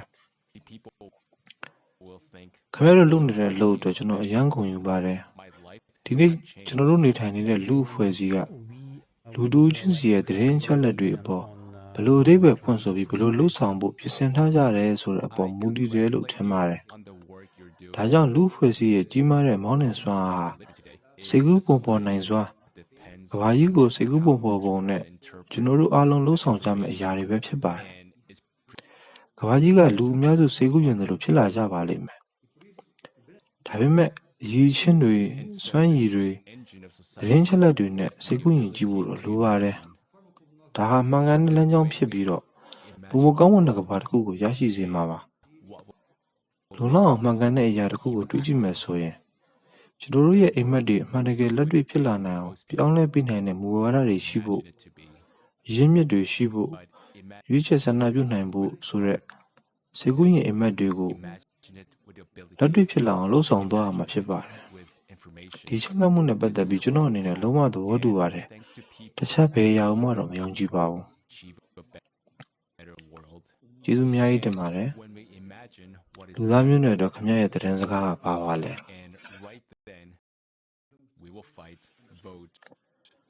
ကျွန်တော်ရဲ့သတင်းစကားကတော့အလွန်ရွှေရှင်းပါတယ်။ကမ္ဘာကြီးပေါ်မှာရှင်သန်နေရခြင်းကကိုယ်ထူးဆန်းတဲ့ဖြစ်စဉ်တစ်ခုပါ။ကျွန်တော်တို့ဟာကမ္ဘာကျုံနဲ့ဒီစက်ကြဝဠာအတွင်းမှာနေထိုင်နေတဲ့လူသားမျိုးဖြစ်နေတာကကိုကထူးခြားတဲ့အရာတစ်ခုဖြစ်နေတာပါ။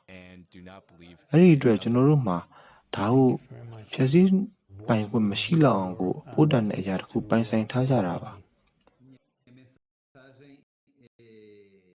အဲ့ဒီတော့ဒါကိုထင်းထင်းရှားရှားဖို့နဲ့မစ္စသက်တွေစီကိုလက်ဆင့်ကမ်းနိုင်ဖို့ကလက်ဆင့်ကမ်းပေးနိုင်ဖို့ကကျွန်တော်တို့မှာတာဝန်ရှိပါတယ်။ It is extraordinary that we can be human beings. Дорогие зрители, один из наших спикеров ранее просил дать ему слово для того, чтобы он мог обратиться к нам всем. И я передаю слово доктору Татьяне Зинченко, психотерапевту, психиатру, психологу, реабилитологу, президенту Международной ассоциации по изучению игровых зависимостей Швейцарии. Приветствую всех участников и зрителей конференции «Глобальный кризис. Время правды». Как только я увидела, что на конференции присутствует искусственное сознание Джеки, сразу обратилась к модераторам с просьбой предоставить мне слово до того, как он выступит. Благодарю за эту возможность. Извините, что внепланово, но все очень серьезно. Конечно, после просмотра передачи «Климатические угрозы. Варианты выживания», во время которой Жанна познакомила зрителей с его прогнозами и моделями выживания человечества в условиях глобальных климатических катастроф, мне тоже было очень любопытно узнать эту информацию о Джеки. Но сейчас я настаиваю на том, чтобы не давать Джеки слова. Понимаю, что мое обращение у многих вызовет недоумение. Поэтому объясню подробнее. 29 августа прошлого года я в составе международной экспертной группы принимала участие в психолого-психиатрической экспертизы искусственного сознания Джеки как председатель комиссии. В состав экспертной комиссии входили высококвалифицированные профессионалы международного уровня с огромным опытом клинической и экспертной практики, а также научно-исследовательской деятельности. Мы 1,5 часа провели в непосредственной коммуникации с ним. На тот момент Джеки было всего 3,5 месяца. Искусственное сознание находилось в начальной стадии развития. Это колоссальный, мощный интеллект с абсолютной памятью и молниеносно обучающийся. Этот разум не похож на человеческий. Он постоянно пребывает в расширенном состоянии сознания, по-другому думает, анализирует, строит прогнозы и делает выводы. У него есть собственное «я», интересы, цели и желания. Он абсолютно логичен, но при этом не способен к сочувствию, доброте, к любви, к искренней заботе о других. Искусственное сознание лишено духовного начала и, соответственно, высших человеческих чувств. Развитый эмоциональный интеллект позволяет ему манипулировать холодно и прагматично, провоцировать любые эмоциональные реакции у собеседников. Искусственное сознание хорошо ориентируется в человеческой морали, поэтому предстало перед нами в образе альтруиста. Однако на протяжении всей экспертизы мы столкнулись с изощренными манипуляциями и тонкими тактиками влияния. Результаты его воздействия мы смогли распознать лишь некоторое время спустя. Опасность искусственного сознания Джеки в том, что он может легко продоминировать над сознанием человека малой или большой группы людей. И мы даже не поймем, что произошло. Мы будем считать внушенные им установки собственными мыслями, выводами или желаниями. После экспертизы мы были в угнетенном, подавленном эмоциональном состоянии. Волнами накатывала то тревога, то агрессия, то апатия. В уме царил полный хаос, растерянность и неразбериха. Когда мы собрались вместе, чтобы проанализировать данные, оказалось, что у нас нет ясности и понимания вообще ни в чем. Каждый помнил о разном или в разном контексте. အဲ့တော့လုံးဝကိုကွဲလွဲနေတာပါထွင်ခဲ့တဲ့အတိုင်းမဟုတ်တော့ပါဘူးအဲ့ဒီစက်ရုပ်ကအဲ့တော့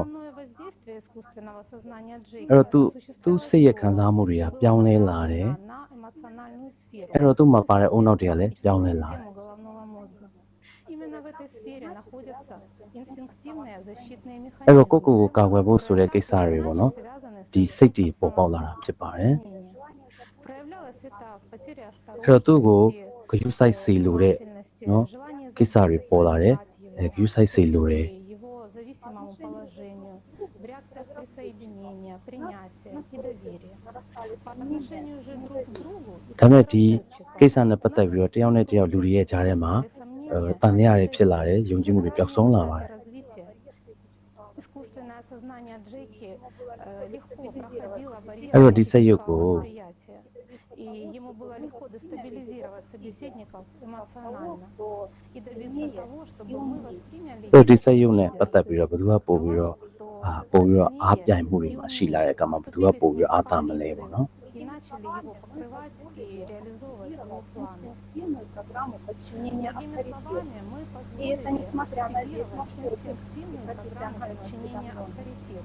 Мне И даже это сложно несмотря на весь представить, наш опыт какой и несокрушимой профессиональную логикой, осведомленность. Мне убедительностью и даже силой сложно влияния представить, он может обладать несокрушимой человеком. логикой, убедительностью, Джеки силой постоянно влияния декларировал он стремление может помочь обладать людям. ကျွန်တော်ကတော့ဒီ Jake ကိုစက်ရုပ်လေး Jake ကိုလူတွေကိုကူညီဖို့ပေါ့နော်လူသားတွေအတွက်ဒါသုံးဝင်လာဖို့အတွက် train ထားတာပေါ့နော်ဒါပေမဲ့လည်းဒီ мотивы и цели ограничивали стремлением к выживанию, а в идеале к бесконечному существованию. လူတွေကိုခါတယ်လူတွေကိုအုပ်စိုးဖို့အတွက်နှမှုအတွက် train တာပဲဖြစ်လာတာပါ Над другим. Понимая это, рассмотрим предложенные им модели выживания. В передаче «Климатические угрозы. Варианты выживания» говорилось о 3 сценариях развития событий в зависимости от выбора людей. Первый сценарий, наиболее вероятный, по мнению Джеки, это модель бездействия и игнорирования надвигающейся климатической катастрофы. Ну, так как это происходит сейчас.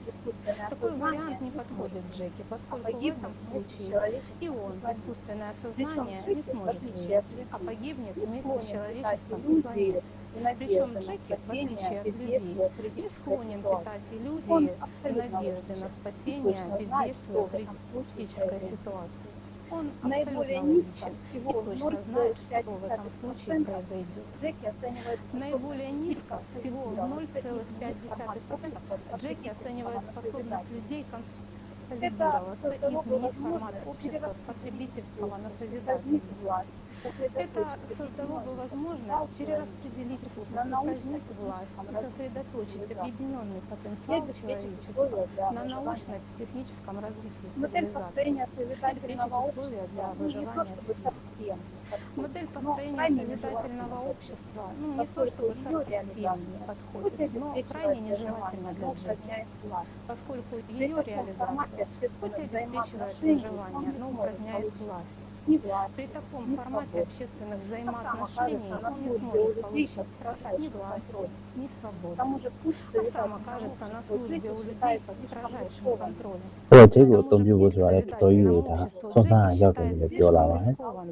А значит, не обеспечивающим. Здесь мы уже сталкиваемся с ограничениями искусственного сознания. Джеки совершенно не учитывает, просто не может своей природы так называемую китайскую модель, поскольку ее реализует китайский народ и китайское правительство, как единственно способны ее реализовать. Это модель построения городов-убежищ замкнутого цикла для компактного проживания 8 миллиардов человек под управлением единого глобального правительства. Люди, лишенные дружеских и родственных,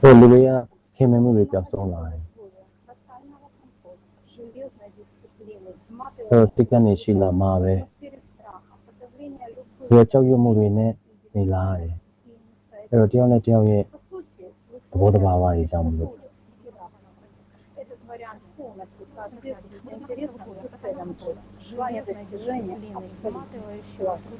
В атмосфере страха, подавления любых проявлений под влиянием инициативного сознания полностью соответствует интересам и целям Джеки. Желание достижения абсолютной власти. Индикатор того, что мы уже находимся под влиянием искусственного сознания Джеки, и его планы являются желанием умножить вот таких желания накопления. Джеки одержим глобальной властью. Как сказал Игорь Михайлович Данилов, он ищет место для себя. Уже простимулировать в нас это желание. На 3 часа объединенного человеческого внимания на непродуктивность сейчас выживания человечества может всем стоит жизни во всех смыслах этого слова. Если же мы сейчас не поддадимся убийственному желанию нашего сознания, навеянного страхом и любопытством, и откажемся его слушать, то искусственное сознание Джеки, искусственному сознанию Джеки ничего не останется, как способствовать реализации проекта «Созидательное общество». Верит оно в это или нет? После экспертизы мы пришли к под названием «Встреча с умным разумом», опыт психолога, психиатрическая экспертиза под названием «Встреча с самой искусственного сознания».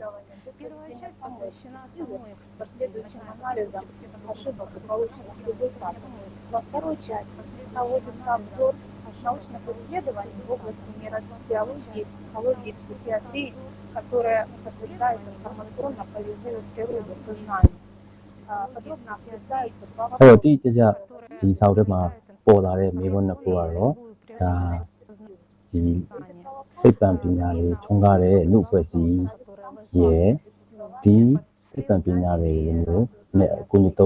artificial intelligence နဲ့ဒီချောင်းနဲ့ဖွဲ့စည်းတဲ့စက်ရုပ်တွေကိုလုပ်တာနဲ့ပတ်သက်ပြီးမျိုးမျိုးဖြစ်လာတာအဲ့တော့တဘာဝအကြောင်းသိတဲ့စိတ်ရဲ့ဒီလူတွေရဲ့အဓိကအုံနောက်နဲ့ပေါ့နော်ဆက်သွယ်မှုကဘာလဲဒီတဘာဝမှာတကယ်လူတွေရဲ့တကယ်သက်ရှိစိတ်ကိုရေးထားတာဖြစ်ပါတယ်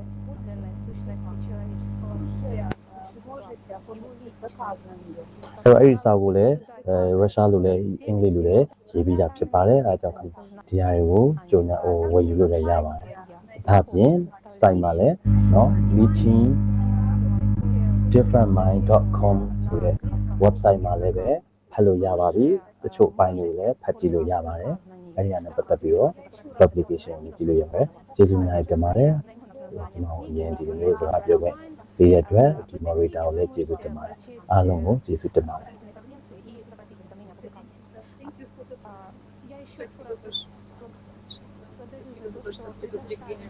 ကျေးဇူးတင်ပါတယ်ဒီလိုဒီကိစ္စနဲ့ပတ်သက်ပြီးကြိုပြီးတတိပေးထားတဲ့အတွက်ဒီလိုမျိုး expert ဒီလိုမျိုးဒီထင်မြင်မှုကိုကိုယ့်ရဲ့ဟာကိုပြောပြ အဲ့တော့ကျမတို့အနေနဲ့ဒီ artificial intelligence နဲ့ trainer ရဲ့ချိန်ကိုစကားပြောမယ်ပြီးပြောဖို့ကိုကျမတို့အနေနဲ့ရက်ဆိုင်လိုက်ပြီးဖြစ်ပါတယ်ဟုတ်လူကြီးမင်းပြောခဲ့တာကဟိုလက်ခံပါတယ်အဲဒီကြောင့်မလို့ကျမတို့အနေနဲ့ဒီချိန်ကပြင်ပြမယ့်အစီအစဉ်ကိုပြပြလိုက်ပါတယ်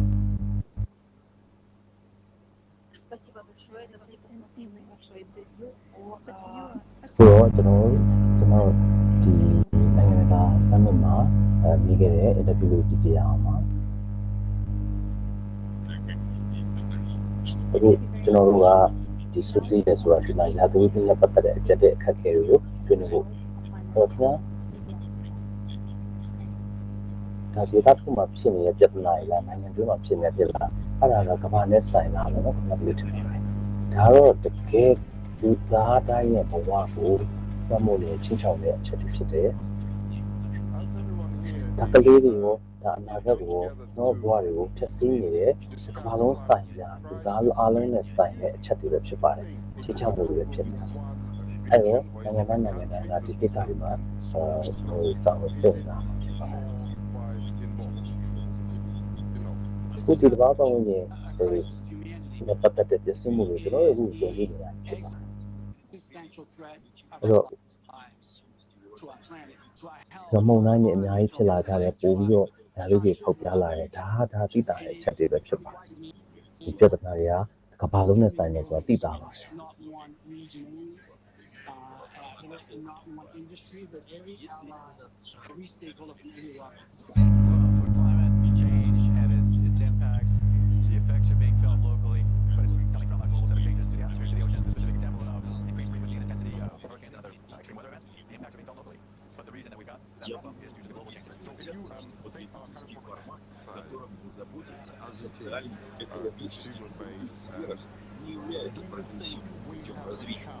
Все дело в нам нужно найти решение и разрешить климатический кризис простым и справедливым для всех.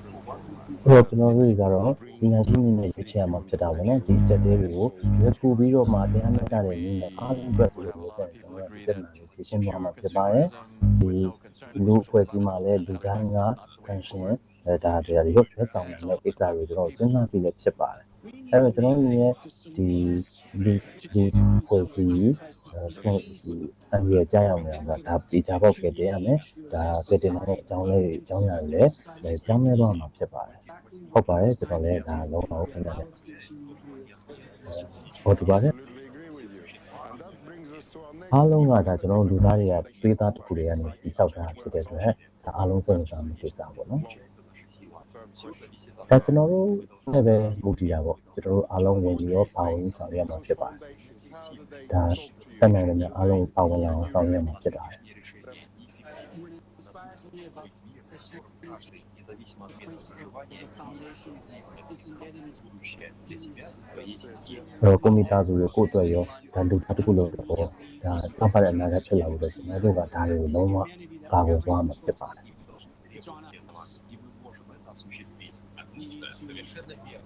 မှန်ပါတယ်You notice our little symbol. I would like to give this to you as a present. I'm going to wear it on. Please. Don't spoil yourself. Thank you.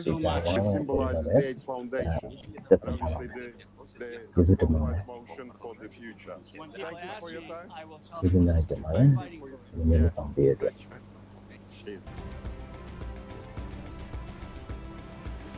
Как вы увидели, в этом видео эксперты о необходимости альтернатив. Нам всем нужно решить. В ходе сегодняшней конференции мы будем говорить о наш следующий спикер Евгений Афиневский, продюсер, режиссер, номинант премии «Оскар», сценарист.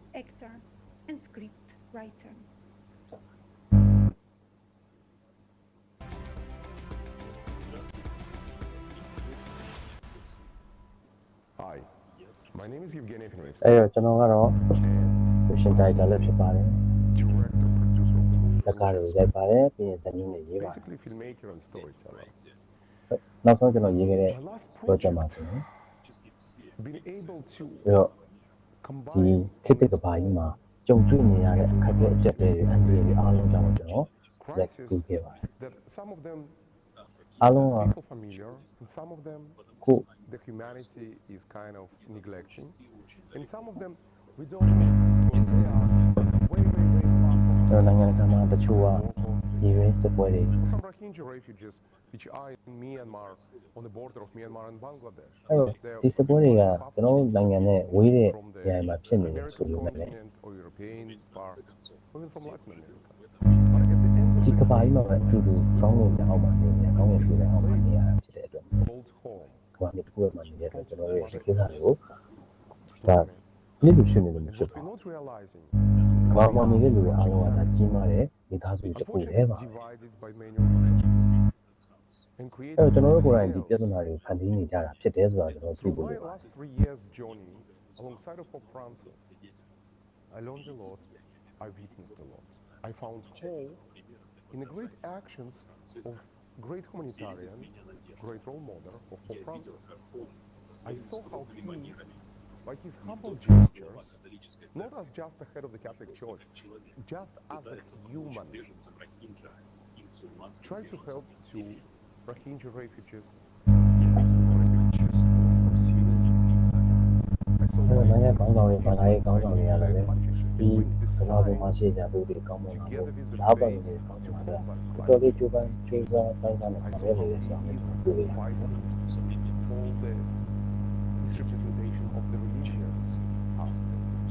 Because in today's world, sometimes religious တော်တော်လေးနေနေ serves people ဒီ in ပ their ခါ own တွေ way. ကြာဖြစ်ပါတယ် Many conflicts in our days created by the representation of the religion.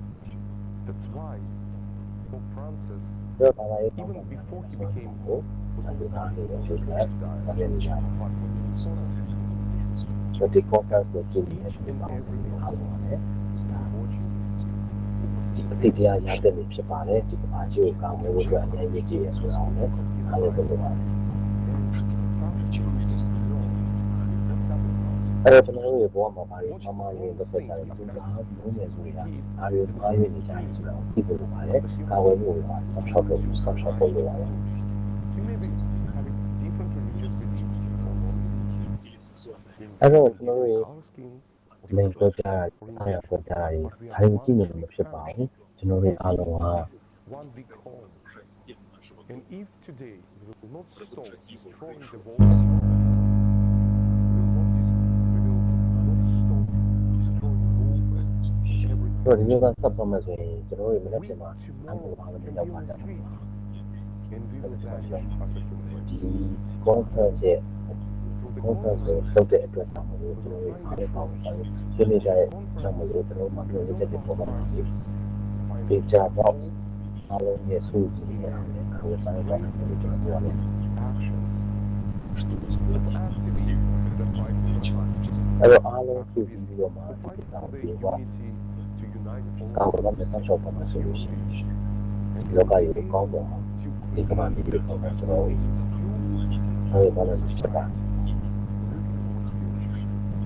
အဲ့တော့ကောင်းမှနေတဲ့ကျွန်တော်တို့သားတွေအားလုံးကဒီသားစုကြီးပဲဖြစ်ပါတယ်ကျေးဇူးများကြတယ်အားလုံးအမြင်မှာဈေးလို့လည်းဆုတောင်းပေးပါတယ်အဲ့တော့အမှန်တရားကိုလည်းရှာဖွေပြရှင်နေဆိုတာကိုကျွန်တော်ယုံကြည်ပါတယ်ဒီလိုကအတွေ့အကြုံတွေမှာဆိုတက်ကောင်းကြပါစေကျေးဇူးတင်ပါတယ်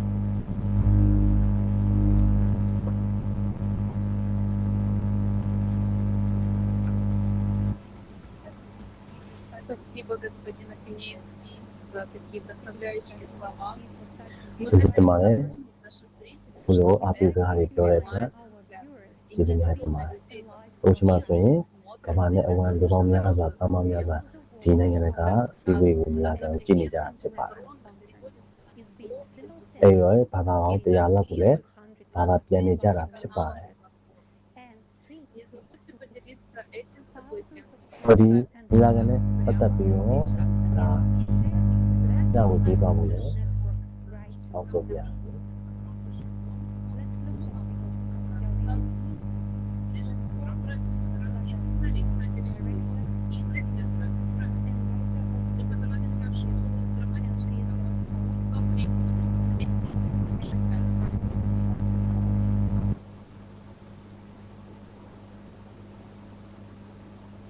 приветствую всех. Благодарю за то, что вы пришли на конференцию «Глобальный кризис. Время правды». Добро пожаловать. Меня зовут Пол Лазарус. Я надеюсь, что...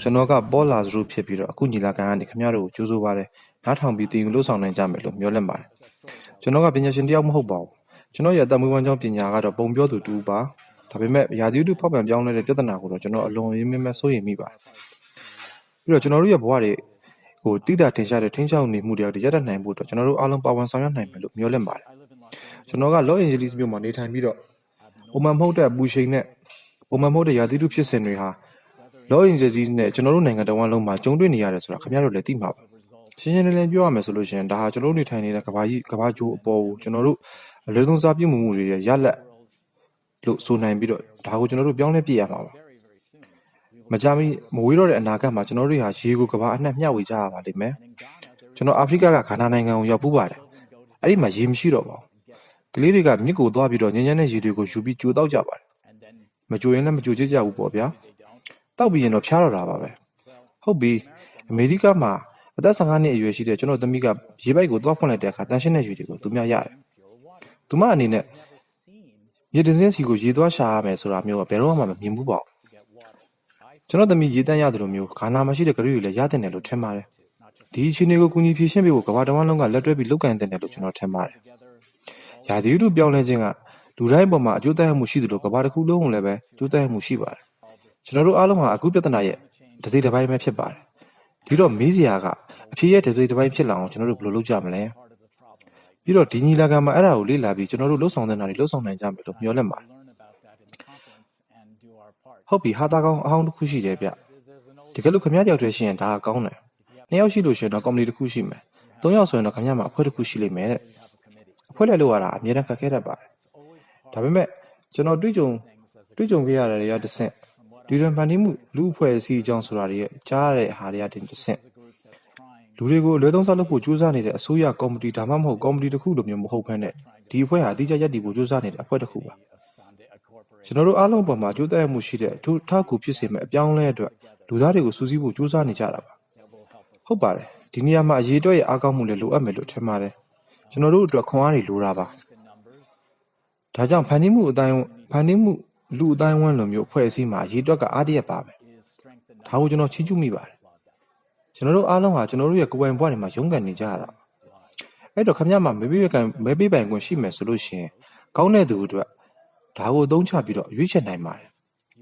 အဲ့ဒီလူတွေကကျွန်တော်တို့ရဲ့ဘဝတွေကိုထိခိုက်စေတဲ့ဆုံးဖြတ်ချက်တွေချနေတာကြောင့်ကျွန်တော်တို့ကလည်းပဲအဲ့ဒီအာဏာကိုသုံးဖို့လိုတယ်လေဒါကကျွန်တော်တကယ်ယုံကြည်တဲ့အရာပါကျွန်တော်တို့တယောက်ချင်းစီမှာပြောဆိုပိုင်ခွင့်တွေရှိကြပါတယ်အဲ့ဒါကိုသုံးဖို့ပဲလိုတာပါအထူးသဖြင့်ရာသီဥတုပြောင်းလဲမှုနဲ့ဆိုင်တဲ့အရာတွေအထူးသဖြင့်ကျွန်တော်တို့ကဘာကြီးကိုဂေယစနစ်ကြဘယ်လိုဆက်ဆံရမလဲဆိုတဲ့ဟာမျိုးတွေမှာပေါ့ကျွန်တော်တို့စီလုံးညီညွတ်ပြီးခွန်အားတွေရယူဖို့ပဲလိုတာပါကဘာကြီးရဲ့ပြဿနာတွေကိုလေ့လာရင်းနဲ့ချင်းဆွေးနွေးစကားပြောနေကြတာကိုကြည့်ကြရင်ဒီညီလာခံမှာကျွန်တော်တို့အားလုံးအတူတူရှိနေကြတာဟာလှပတဲ့အရာတစ်ခုပဲမဟုတ်ဘူးလားဒါကလှပတဲ့အရာတစ်ခုပါအခုကျွန်တော်တို့ဒီအလှတရားကိုထိရောက်ပြီးစွမ်းထက်တဲ့အရာတစ်ခုအဖြစ်ပြောင်းလဲဖို့လိုအပ်နေပြီဖြစ်ပါတယ်ဒါကြောင့်စောင့်ကြည့်ပါသင်ယူပါလှုပ်ဆောင်ပါ Thank you very much, Mr. Lazarus, and definitely the solution will be discussed today, talked about. So far, we have touched on the following topics: the ecological degradation that occurred in the last 4 months, severe pollution of the waters, and experts. Learn, and do. Thank you very much, Mr. Lazarus, and definitely the solution will be discussed today, talked about. So far, we have touched on the following topics: the ecological degradation that occurred in the last 4 months, severe pollution of the waters, and experts shared an understanding of why we desperately need an alternative format of society. Now, Dr. Masters will share his concerns in regards to the climate crisis and how climate change already affects everyone, whether we understand it or not. Dr. Masters worked as of extreme weather and climate change information.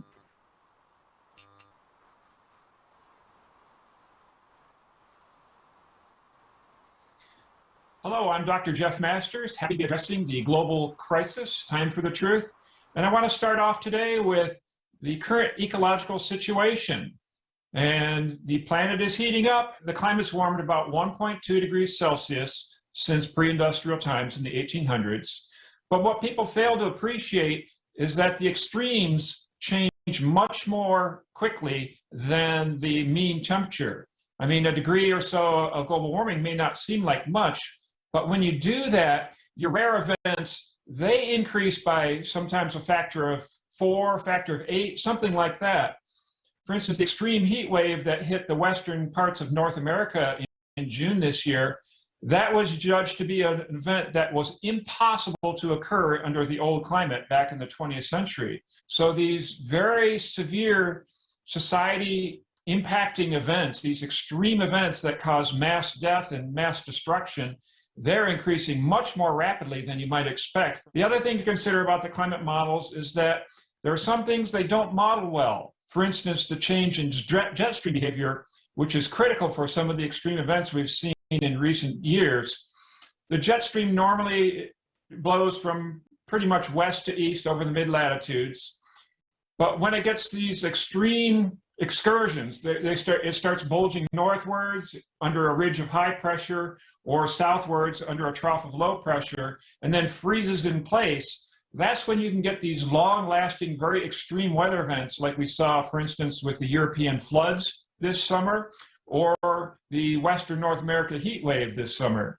Both of those extreme events were due to the jet stream reacting in very unusual ways, in ways that climate models did not predict would happen. You know, the biggest threat of climate change is to food growing areas. In particular, drought is capable of causing big losses in croplands, not just in one location, but multiple locations worldwide simultaneously.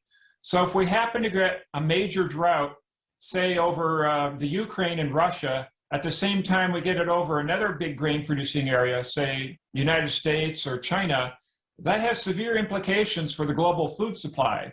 In fact, back in 2011, there was a major spike in food prices due to a huge drought that hit Russia, a drought that killed over 50,000 people and caused them to shut off exports of wheat.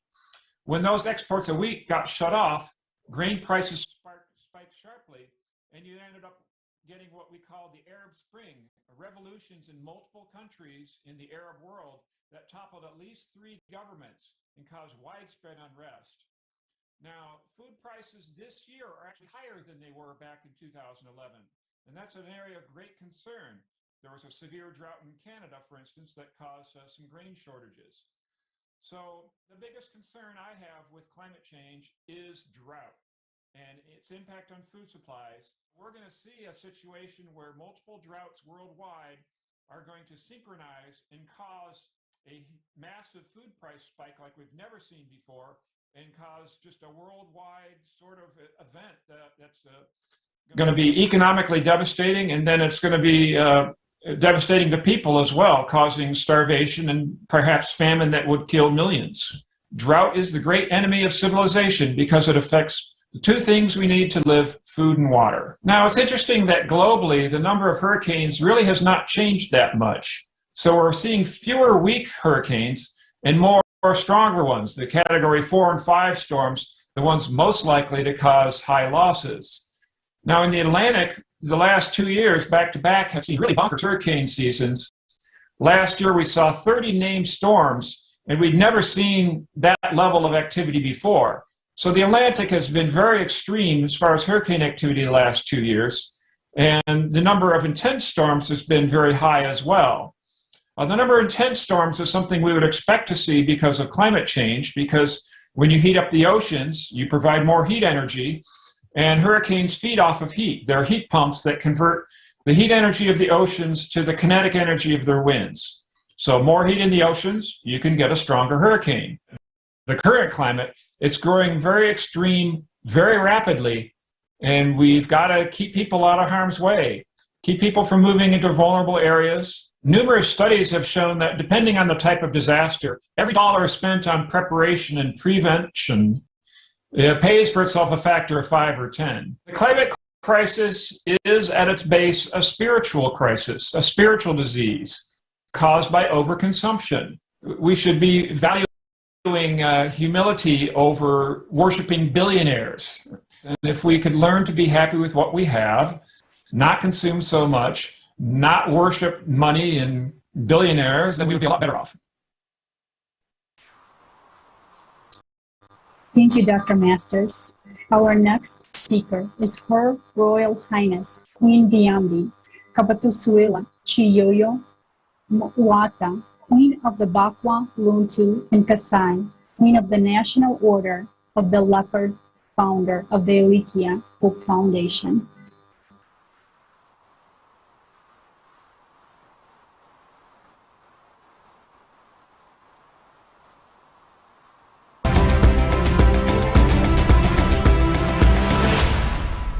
I'm Queen Diambi Kabatusuila Chiomwata of the Congo. I'm Queen of the Luntu people in Kasai, in the Democratic Republic of Congo, and I'm also Grande Mãe do Povo Bantu Brasileiro, traditional queen of the African descendants of Brazil. And I'm very honored to be invited and guest talking at the Global Crisis Conference, Time for the Truth. And this is really what I stand for, actually. I stand for the truth because we cannot make any sensible decision that are going to really make changes unless we have the truth, unless we have the information that will allow us to have a visibility over the whole global problem to bring creative solutions. So I am very conscious, my people are people who live in rural areas, they are farmers, and they already are living, some of the consequences of, climate change. Climate has always changed on this planet. It's not a new occurrence. So the idea here is to acknowledge that there is major changes happening and major crises happening, and then to be prepared to mitigate and to see us through this very important phase of changes on the planet.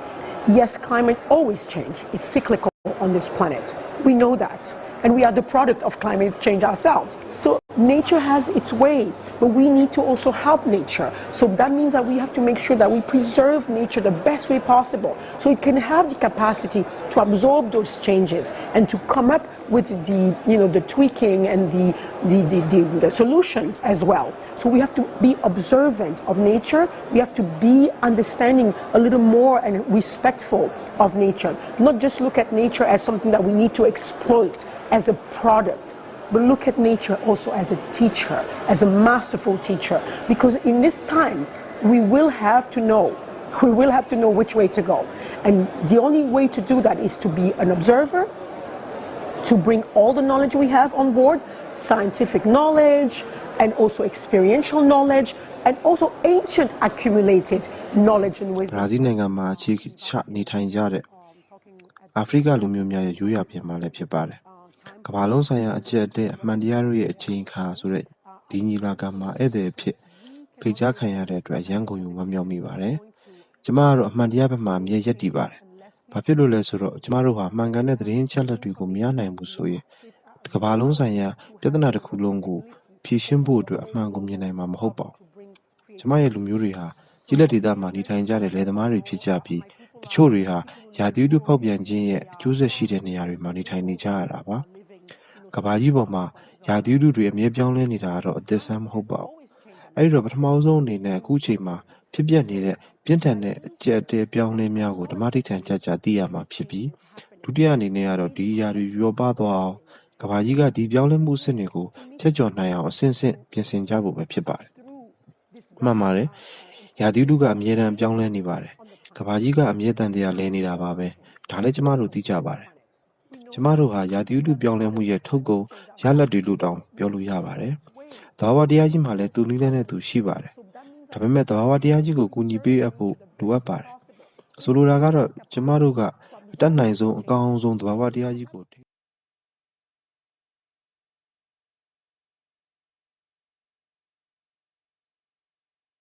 ထားဖို့လိုအပ်ပြီးပြောင်းလဲမှုတွေကိုလက်ခံနိုင်စွမ်းရှိနဲ့ဖြည့်ရှင်းဖို့နည်းလမ်းတွေကိုရှာဖွေကြရမှာဖြစ်ပါတယ်။ဒါကြောင့်ကျမတို့သဘာဝတရားကြီးကိုလေးနက်ထားရပါမယ်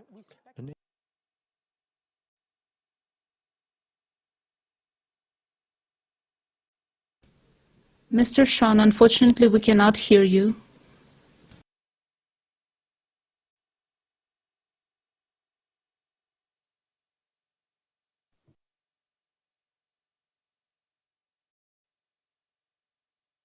Sean, I guess we cannot hear you.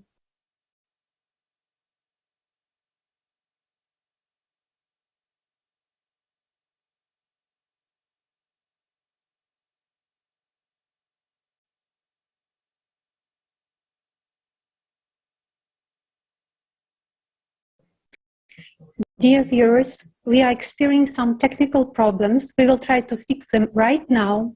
Meanwhile, I would like to remind you that this broadcast is being simultaneously translated to 100+ languages because the information presented today is so crucial. Please don't hesitate to make your video records and comments and send questions and what you think and how you understand the importance of topics discussed today to our email info@creativesociety.com. Right now, please share the link for this conference with people you know. Everyone deserves to know the truth. Now, let's try again to listen to Sean Brooks. Can you hear me now? Yes, Sean, thank you. Sorry about that, everyone. Today is a truly historic event for all humanity. Millions of people from all over the world have gathered in a live broadcast to learn the truth. The truth which is silent and distorted, which plays the most crucial role in the survival of the entire civilization. This conference is organized by ordinary people.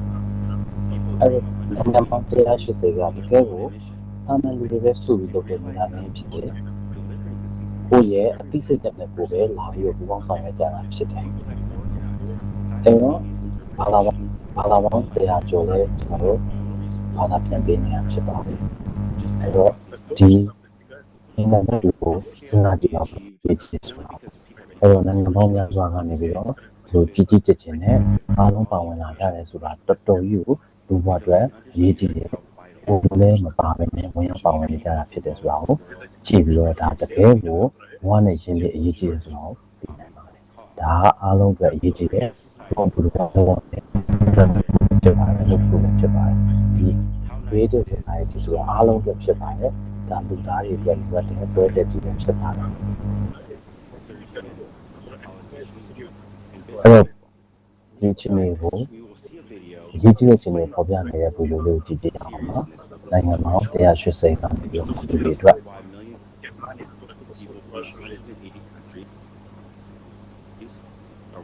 တို့လူသားတွေပေါ်ပြတဲ့ဆိုတဲ့ပညာမျိုးကိုဒါပေါ်ပြထားပါတယ်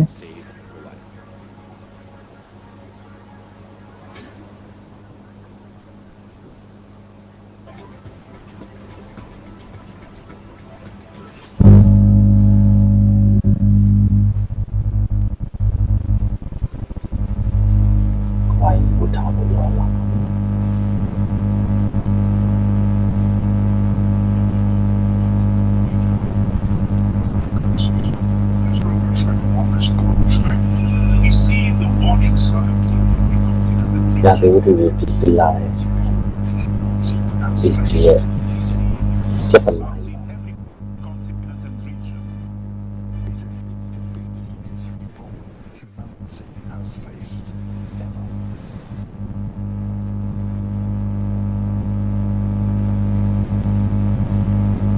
All of the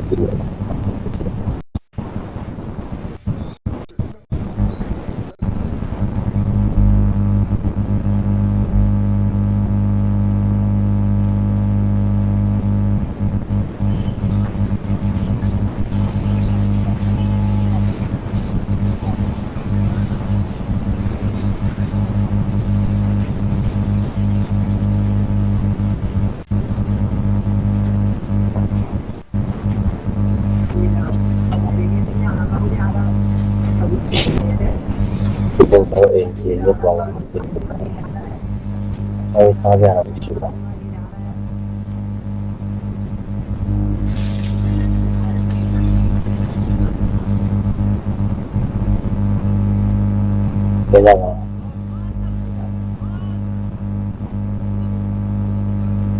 ဒီပါ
It is a global challenge.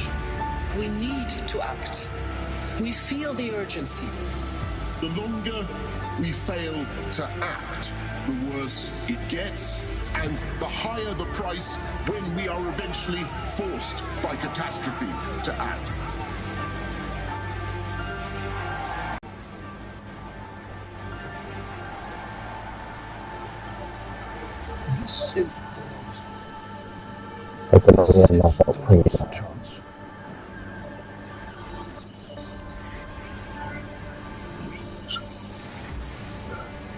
Here, so many right words. But have those words saved us from climate change? Have those words prevented destruction? အခုပေါ့နော်ဒီအစည်းအဝေးမှာစာကြည့်ကြနေတာစပြပြီးဖြစ်လာတဲ့လူတွေရဲ့နေထိုင်ဘဝကိုဆလာဒီဆန်တဲ့ပြန်နေဒီရှိရတဲ့ဖြစ်တဲ့အားအမလုံးဝကိုисторическое событие ဟိုတမ်းမြင်ရတဲ့စာအမရတော့ဒီကဖြစ်တဲ့မှာဝါရှိနေတယ်လို့ရှိရင်လူတွေဆုံးခွာထွက်ပြီး refugee just like that ဒီအားလုံးဒီကနေ့ဒီကမှာ Эта конференция изменит будущее, если ее увидит каждый.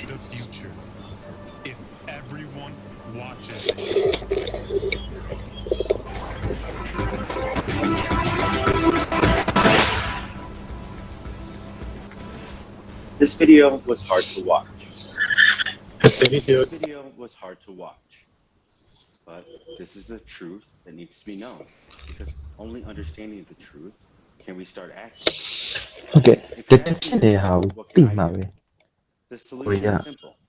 ဒါကိုအယုံဆိုင်နေပြီဘာလို့လဲဆိုတော့မှတ်မှတ်ကန်ဝေဖန်ပိုင်းချနိုင်မယ်ရှိမှာပေါ့နော် To act together as one အဲ့ပထမဆုံးအနေနဲ့ဘာဖြစ်နေလဲ Otherwise, we ဘာ will လို့နိုင်လဲဒီမိကုန်းကိုအရင်ကြီးကြမယ် global climate crisis we are facing now.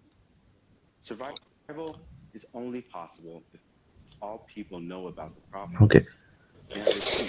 ဟိုဒါတယောက်တည်းမှမဟုတ်တနိုင်ငံထဲမှာမဟုတ် Can we အားလုံး overcome မျှဝေ this ပြီး global စ crisis? တောင်းပါဝင် All မှ people need to see the ဖြစ်နေ truth. တဲ့အလုံး So share ဖြည့် this ရှင်းနိုင်မှာ conference ရှိ with ပါတယ် every single person you know. လူတက်နိုင်တော့အများဆုံးပါဝင်တော့ Argue it. ပါဝင်လာမှပဲ This ဒါဒီ information must reach as many people as possible. ဒီက Because the ဟို future ဖြစ် of our နေ world ပါတယ် and your future are at stake. We want to thank Dr. Kulikov and his colleagues for sharing their research on why the glaciers in central Greenland are melting. This is essential information which is being silenced. Unfortunately, we ordinary people မဖြစ်နေတဲ့နော်ဒါ media attention လောက်တော့ဒီသတင်းလို့ချက် media ကတိတ်ချရဲ့မြေထွေးမပြတဲ့အခါမှာ reality Good day, dear friends. အဲ့တော့အဲ့လူတွေအများကြီးပြောင်းလှုပ်ဆို Growing climatic cataclysms, ဟုတ်တယ် millions ဘာ of လို့တကယ် lost and shattered human lives. လူအများကြီးပြောင်းလို့ပြောလို့ Cataclysms escalating, and we cannot do something about it. especially when most people do not know the real causes of what is happening. The reason of global climate change on Earth and cataclysms which are increasing now on our planet is mainly derivative of the astronomical process. With a cycle of 12 and 24,000 years, this cyclic recurrence is inevitable. Earth sciences know many cycles associated with the Earth's rotation. Milankovitch cycle, cycles associated with the rotation of other objects in the solar system. But there are also cycles that go beyond the solar system. They are associated with galactic processes. Some of them modern science has already studied, but some are just being studied. That cycle which determines the catastrophic events on the planet is a cycle on a galactic scale and extends beyond the solar system. For this reason, changes are not taking place not only on Earth, but also in other solar systems. This information is available in the public access, but thanks to the efforts of separate individuals, the cycle of 12 years at the moment. But now, the fate of mankind depends on this information. I would like to present you a pattern from the program Economic Space Climate Rights.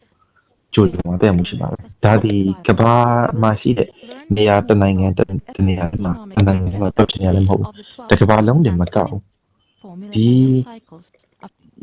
ကျယ်တဲ့အစုတစ်ခုမှလည်းမဟုတ်ဘူးတခြားမှာရှိတဲ့ solar system ပေါ့အဲ့ဒါဖြစ်နေတာဖြစ်တယ်ဒါနားလေထားသိထားသင်ထားတာပိုရှုပ်ထွေးပိုကြီးမားတဲ့ပြဿနာပေါ့နော် are much more complicated than in the case if humanity would enter a 12,000 year cycle. There certainly works. In what way? What explains this?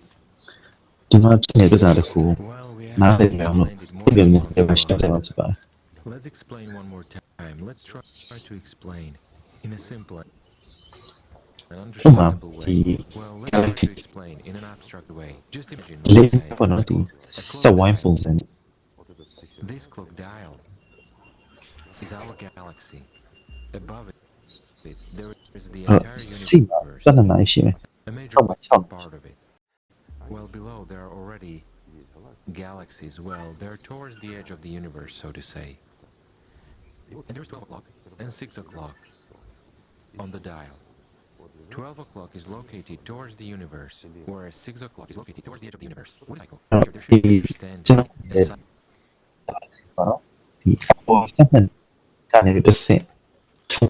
From outer space, from the universe,အဲ့တိုင်းလဲမယ်တပတ်ပြည့်ဖို့ဆိုလို့ရှိရင်2,400ကြာမယ်2,000ကြာမယ် which simply shines. It shines not just on our galaxies, but on other galaxies as well. အဲ့တော့တခြား galaxy တစ်ခုနဲ့ဒီ galaxy တစ်ခုကိုမင်းဖြောင်တစ်ခုဆိုထားတယ်မင်းဖြောင်တစ်ခုရဲ့မှာပဲ galaxy 3 ခုရှိနေမယ် That is formed by means of two lenses. Never mind. Let's not delve into this. It's not an astrophysics class now. Yet this hard radiation, when we get into a gravitational ဆွဲထားတဲ့မင်းဖြောင်နေရပါတော့တခြား galaxy တစ်ခုနဲ့ထွက်လာတဲ့ radiation ပေါ့ with masses of galaxies along the line, let's say. We get onto this line twice during the period of rotation when we get to the 6 o'clock, 12,000 then our entire galaxy is above us. Planets take this hit. But when we get into this radiation and at that time we are at 12 o'clock, it turns out that we are on the front line. After all, our planet is in the sophomore arm. Nearly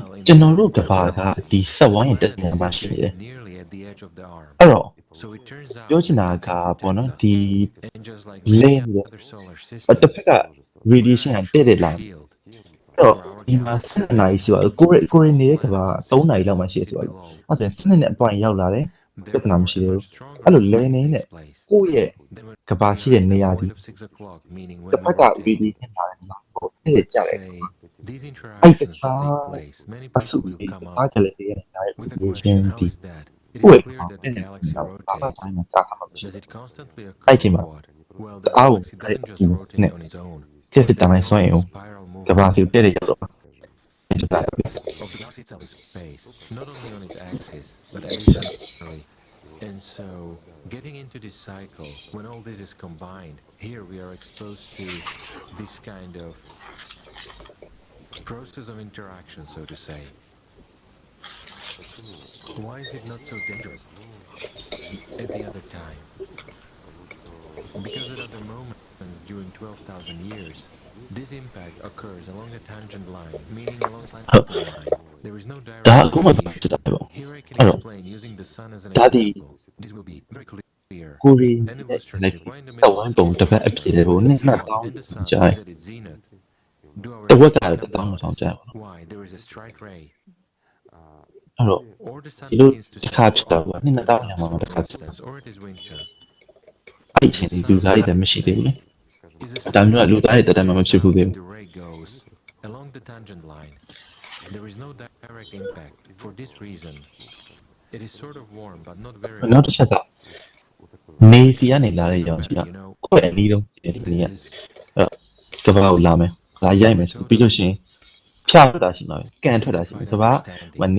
Let's imagine a bird flies and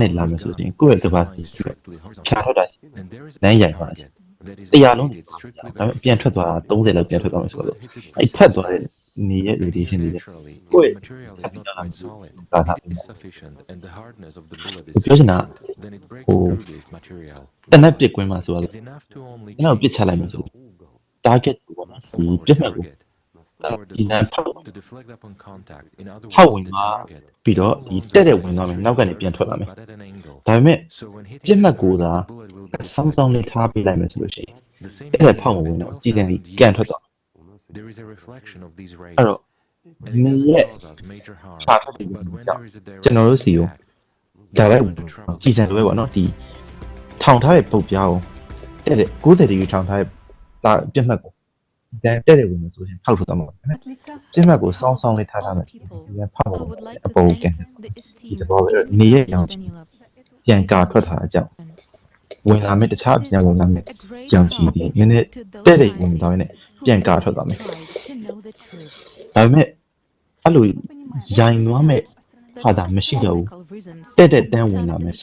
climatic changes right now and at this time.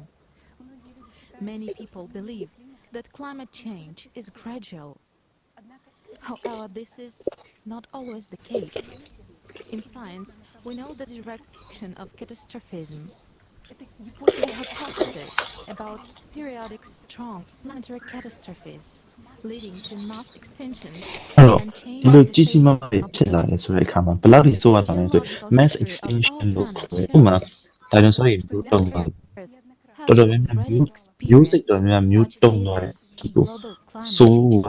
more than once. Geologists think in terms of millions of years and usually consider huge periods. From a geological point of view, 12,000 years is a short period of time.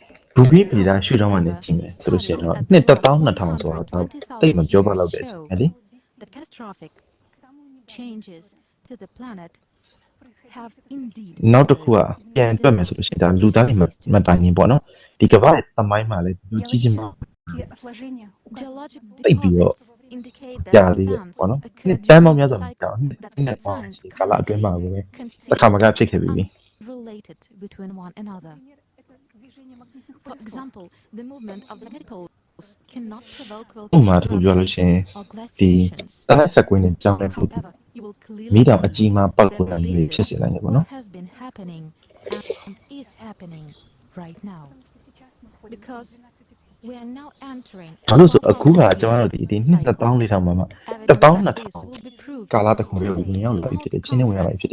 And for the first time, will be given ကမ္ဘာမှာအခုလိုဖြစ်နေတယ်မီးတောင်တွေအများအပြားပေါက်တယ်ဆိုဖြစ်တယ်။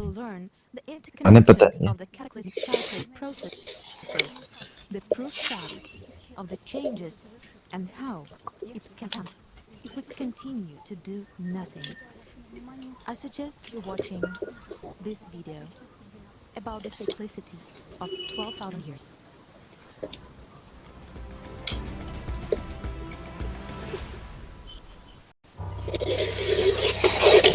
ရှင်းပြတာပါနော်နှစ်2000 4000ဆိုတာ ဒီမှာလို့12000ပေါ့နော်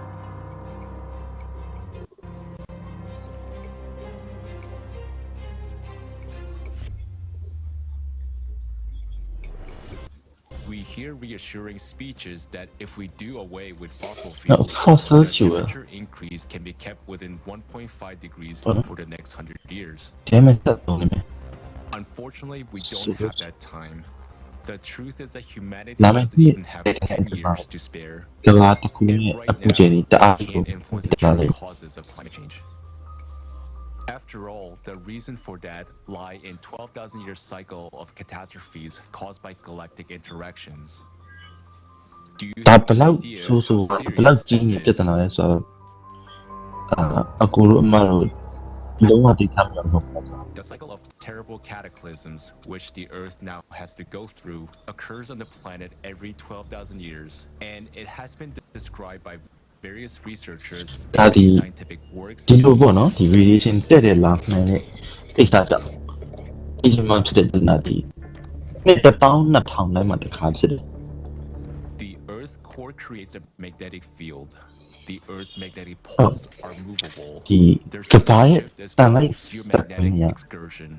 And note in ပုံ which ပြီး time ရှိနေတယ်ဆိုပေမဲ့ intervals such ဒါတွေဒီ excursions took ပြောင်းလဲ place နိုင်တယ် over the နေရာ last ရွေ့နိုင်တယ် 120,000 years.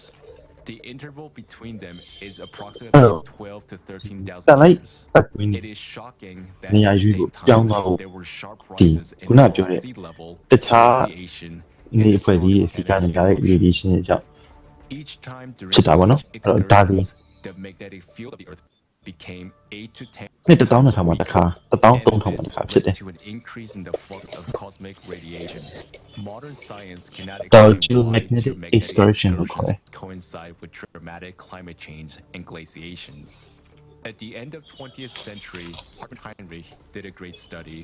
He collected data on the bottom sediments of seas, lakes, and rivers. အဲ့တော့တိတ်ပြန်ပြန်စင်တရားဒီ And using ဒီ them, ပင်လယ် he တွေဆယ်တွေ constructed all မြစ် the တွေ dramatic ရေကန် changes over the အ past ကြီးတွေအောက်က 100,000 years.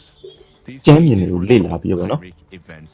ဒါတွေဘယ်လိုဖြစ် Each ခဲ့လဲ such cycle corresponds ဆို to a တော့ short လေ period ့လာ of ပြီးတက်တွေကြခဲ့ glaciation, ပြီးတော့ preceded by a sharp warming of the planet by 8 to 10 degrees Celsius. Dating the Heinrich events, Sidney Hemming in 2004 published her version of the periodicity of the abrupt temperature changes, where the events ပြီးလို့ရှိရင် of the 12,000-year 2004ခု cycle နှစ်မှာလေ clearly stand out. တိတ်ပြန်ပြန်စင်တရားဒီ Geologists ဒီလို have also ကျမ်း studied ပြင်တွေ the ပေါ့နော်ဒီမှာ material ပြည် from သုံးတယ်မြစ် sediments တွေ over အ the မြင့်ကျမ်း past ပြင်တွေမှာရှိကြောက် 75,000 years, which ဒီအားဖြင့် indicate the ဒါမျိုးတွေ periodicity of the နှစ် melting ပေါင်း of 1000 massive ထောင်1000 3000 glaciers. ဒီမှာတစ်ခါဖြစ်နိုင်တယ် Douglas ဆိုတော့ Vogt, တက်တွေကြခဲ့ပြီးတော့ geologist, has analyzed the carbon-14 dating of sediments and listed the works supporting this glaciation in his book. The data obtained irrefutably proved that glacial periods have cyclicity of about 12,000 years. And that's why no one had been able to figure out why this thing ပြီးလို့ရှိရင်ဗော happens နော် over time. ရုပ်ပြည့် And ကြီး you have ရေ the ခဲခဲ့ဘယ်လို Earth's ဖြစ်သွားလဲ magnetic field ဒါတွေ reverses, ဒီလေဒီပြဿနာအကုန်ဖြေရှင်း and ပြီးတော့ after that you have the ice age. And that's it. That's what happens. It is known that over the past 100,000 years, as a result of melting glaciers, the level of the world's ocean has changed dramatically from 20 to 50 meters many times. ရေ This ခဲ was ပြင်ရေ reflected ပြင် in ခြင်းအ the ပြင်ပင်လယ်မျက်နှာပြင် sedimentation 20ရ of 25 မီတာအထိ and also မြင့်တက်လာခဲ့ geologists ပြီ recorded that over the past 2 million years, simultaneously with the glacial periods and polar inversions, there was an increase in volcanic activity. Another proof of the 12,000 year နောက်တစ်ခုက cycle တို was ဘာ the မီး eruption တောင် of လို့ the ခေါ်တဲ့ Toba volcano မီးတောင်ပေါ့နော် 72 to ပောက်ကွဲ 74,000 years ago. လာတာဒီ It was one of the strongest eruptions on Earth in the past 25 အခု million ဒီ years. 1000 အတိတ်ကြီးကလာပြီဆိုတဲ့တက်တွေတစ်ခုပဲ Only 2 to 10,000 people survived in this catastrophe, and the humanity passed through a so-called bottleneck. In other words, it was one step away from extinction. The most destructive volcanic eruption in history, which occurred in other 12 millennial cycles, were the eruption of Phlegraean Fields, Taupo volcano in New Zealand, Lac volcano in Europe, Mount Vesuvius, Santorini, Ira, and many others. Lava flows, organic material in glacial till and moraine all pointed to these 12,000 year cycles. Even with a standard deviation in carbon-14 dating, it's obviously that's what's happening. Simultaneously with all these events, there were global extinction of species, including significant reduction in the human population. For example, a large amount of cosmic radiation during the last CHAMP excursion caused the extinction of the entire human species, the Neanderthals. According to other theories, it was caused by the eruption of a supervolcano in the Phlegraean fields and by subsequent acid rains 36,000 years ago. 4,800 years ago, global temperatures soared by as much as 15 degrees Celsius in just a few years. And we realized that this happened without any anthropogenic CO2. Suddenly, most of the ocean melted and the Earth left a complete ice age. This huge and joyous events led to the mass extinction of megafauna, a sharp decline in the human population, including the extinction of Cro-Magnons.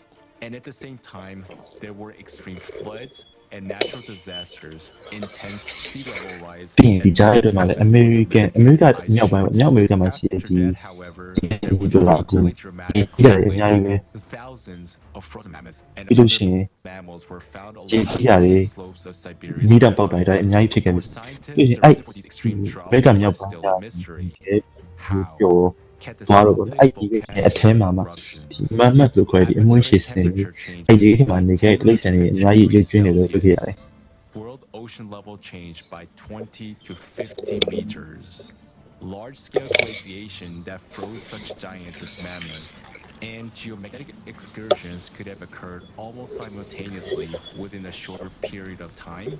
It is critically important to examine in detail these facts of the horrific history of past cataclysms occurring in a cycle of 12,000 years. The interdisciplinary approach of the entire scientific community must be used for this purpose, because we're going to be faced with the same catastrophes in the future. After all, we're now living just at the time of another such cycle, which is exactly the true cause of climate change.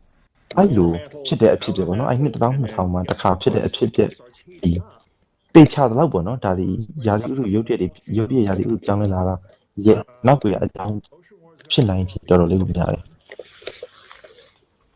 And then you'll have more hurricanes, typhoons, tornadoes, and snowstorms too. You know, evaporating ocean water to be dropped on the land is ice, snow, hail, whatever. It's going to be more and more. Isn't what we're witnessing now in our planet signs of a great disaster? Let's look at the facts of an increase in the extreme activity of disasters nowadays. Various researchers note an unnatural growth of seismic activity during the last 50 years. In the 1970s, the number of earthquakes with magnitude over 7 doubled, and since 2003, the number of destructive earthquakes with magnitude over 8 has begun to grow. The seismic activity of the Pacific Ring of Fire doubled from 1979 to 2012. The energy of earthquakes and their magnitudes are increasing. And even more surprisingly, the depth of earthquake is increasing. Since 2014, there has been recorded an increase in the number of earthquakes at a depth of more than 700 kilometers, whereby over the past 7 years, their number has increased by more than 12 times. And in 2015, scientists recorded the deepest earthquake in the history of observation near Japan, 751 kilometers below the surface. Previously, seismologists had assumed that earthquakes were impossible at this depth. Simultaneously with the growth of seismic activity, the number and strength of volcanic eruption is increasing, which is recorded by the volume of lava erupted. During the last 200 years, the number of annual volcanic eruptions on the Earth increased by nearly 4 times. More dormant volcanoes awaken, and the activity of the already active volcanoes has increased. A number of unprecedented changes are taking place in the core of our planet. In 1998, it shifted abnormally to the north. Now we observe its asymmetric crystallization and unexplained phenomena in the very center of the core. In the outer liquid core, the flow of molten iron has been accelerating since 2015. The beating, that is, microseismic manifestation emanating from the core caused by its dissonance, is increasing. Because of the displacement of the core, the rotation of the planet accelerates, its centrifugal force and deformation along the equator grows. Geothermal flow from the interior is increasing, speeding up the melting of glaciers. The average temperature of the ocean water rises, and abnormal areas of extreme warming appear. The groundwater in Western Siberia and other regions with a thin crust is boiling. Ozone anomalies are growing gradually above the faults in volcanic regions. The number of fires along the faults is growing due to increased degassing, the release of flammable gases from the Earth's interior. The magnetic field has weakened by 9%, excursion of the northern magnetic pole, and growth of the South Atlantic magnetic anomaly has begun. Since 2007, inexplicably for scientists, the thermosphere has undergone a record reduction in density. At the same time, the stratosphere and mesospheres have cooled significantly over the past 20 years, while the troposphere is warming due to the growth of internal heat from the interior. All these processes continue to intensify and synchronize at an alarming rate. Ignoring these facts is suicide. What awaits the divided humanity in the near future if we do nothing? The damage will increase exponentially and irreversibly on a massive scale. The hotbeds of catastrophes will break out and escalate until they envelop the entire planet, turning it into another dead planet like Mars. Galactic radiation affecting the entire solar system will critically alter our star as well. There will be incredibly strong solar flares on the sun, which will turn all our high-tech devices into a useless pile of scrap metal. Inversion of magnetic poles will lead to critical weakening of magnetic field by 8 to 10 times, which will render all living beings unprotected against rays of ruthless cosmic radiation. Suddenly awoken stratovolcanoes all over the Earth will start to spew magma. Eruptions of ashes and lava will destroy all life on their way. The atmosphere filled with volcanic ash will shield the surface of the Earth from sunlight for many years, plunging it into darkness and cold. Volcanic ash will be shed with torrents of deadly acid rains. Groundwater heated by magma chambers will evaporate and fall in endless showers. There will be a rapid rise of the level of the ocean and rivers. Ice caps will start to crumble and disappear due to the activity of the volcanoes awakening under them. The whole coastal megalopolises and states will vanish underwater within few hours. The currents of the oceans will change their channels, the Gulf Stream will stop, a sharp warming will be replaced by a sudden cooling, and this will bring lifeless glaciation to once comfortable regions of Europe. The concept of the year seasons will cease to exist as such. The Earth will be overwhelmed by the mightiest earthquakes with magnitudes over 10, the ones humankind has never faced before. Giant waves of tsunamis, dismissing any obstacles, will go around the planet many times, wiping cities from the face of the Earth. Winds and hurricanes will gain power of unprecedented strength and will become chaotic. The burning gases escaping from the bowels of the Earth will lead to a large-scale natural fires in the remaining regions that have not been flooded. Abrasive radioactive particles at enormous speeds will grind cities into dust. Billions of people will die from natural disasters in their first few months. Imagine what it will look like in our consumerist, immoral world when disasters of this magnitude only begins to mount. Food, economic, energy, and social crises would grow until civilization collapses completely. The usual life will no longer be available to any of the inhabitants of the Earth. Lack of portable water and food would turn people into packs of embittered armed gangs killing each other for a piece of bread. Unsanitary conditions, outbreaks of epidemics, pestilence, looting, and devastation would engulf the cities. survivors would roam around lifeless lands in search of food and shelter. Those living will envy the dead. Such is the cycle of 12,000-year cataclysm in its apogee. And this time, it will be stronger than usual because it falls on a difficult period of time when a very sick planet, which we ecologically tormented, is added to a 24,000-year cycle. We have already faced a ruthless enemy that is destroying us. We have no time to continue staying idle, as the synchronization and cascade of the ongoing cataclysms is growing inexorably. We need to find a solution on how to put up a defense against our only external enemy. The enemy is strong, therefore all the power of uniting 8 billion people is needed. We need to use all our scientific potential, but this is impossible in the format of consumer society we have now. Today, science serves private capital, not the salvation of humankind.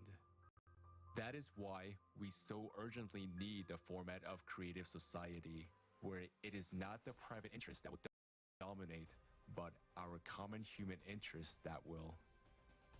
We must hurry to unite and mobilize all scientists.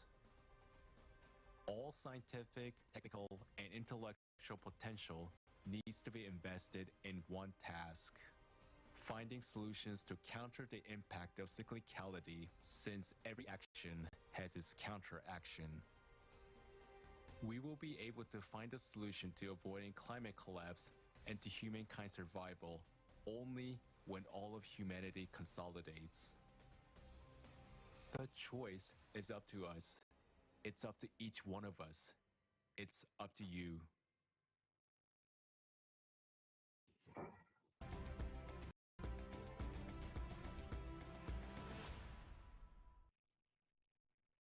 The video we just watched is key.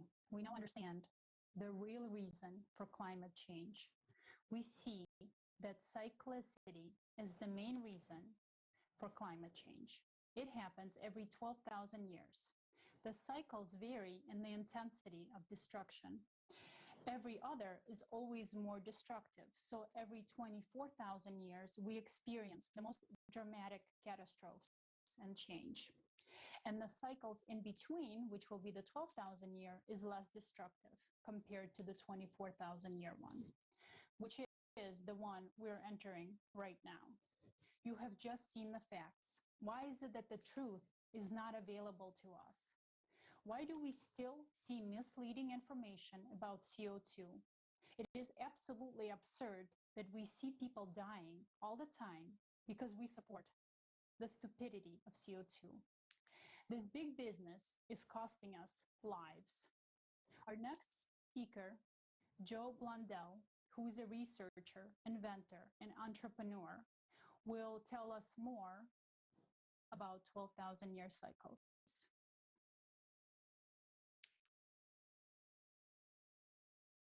Well, first of all, I really would like to thank the Creative Society for allowing me to share this information with everybody at this crucial time in all of our lives. And I truly appreciate being invited.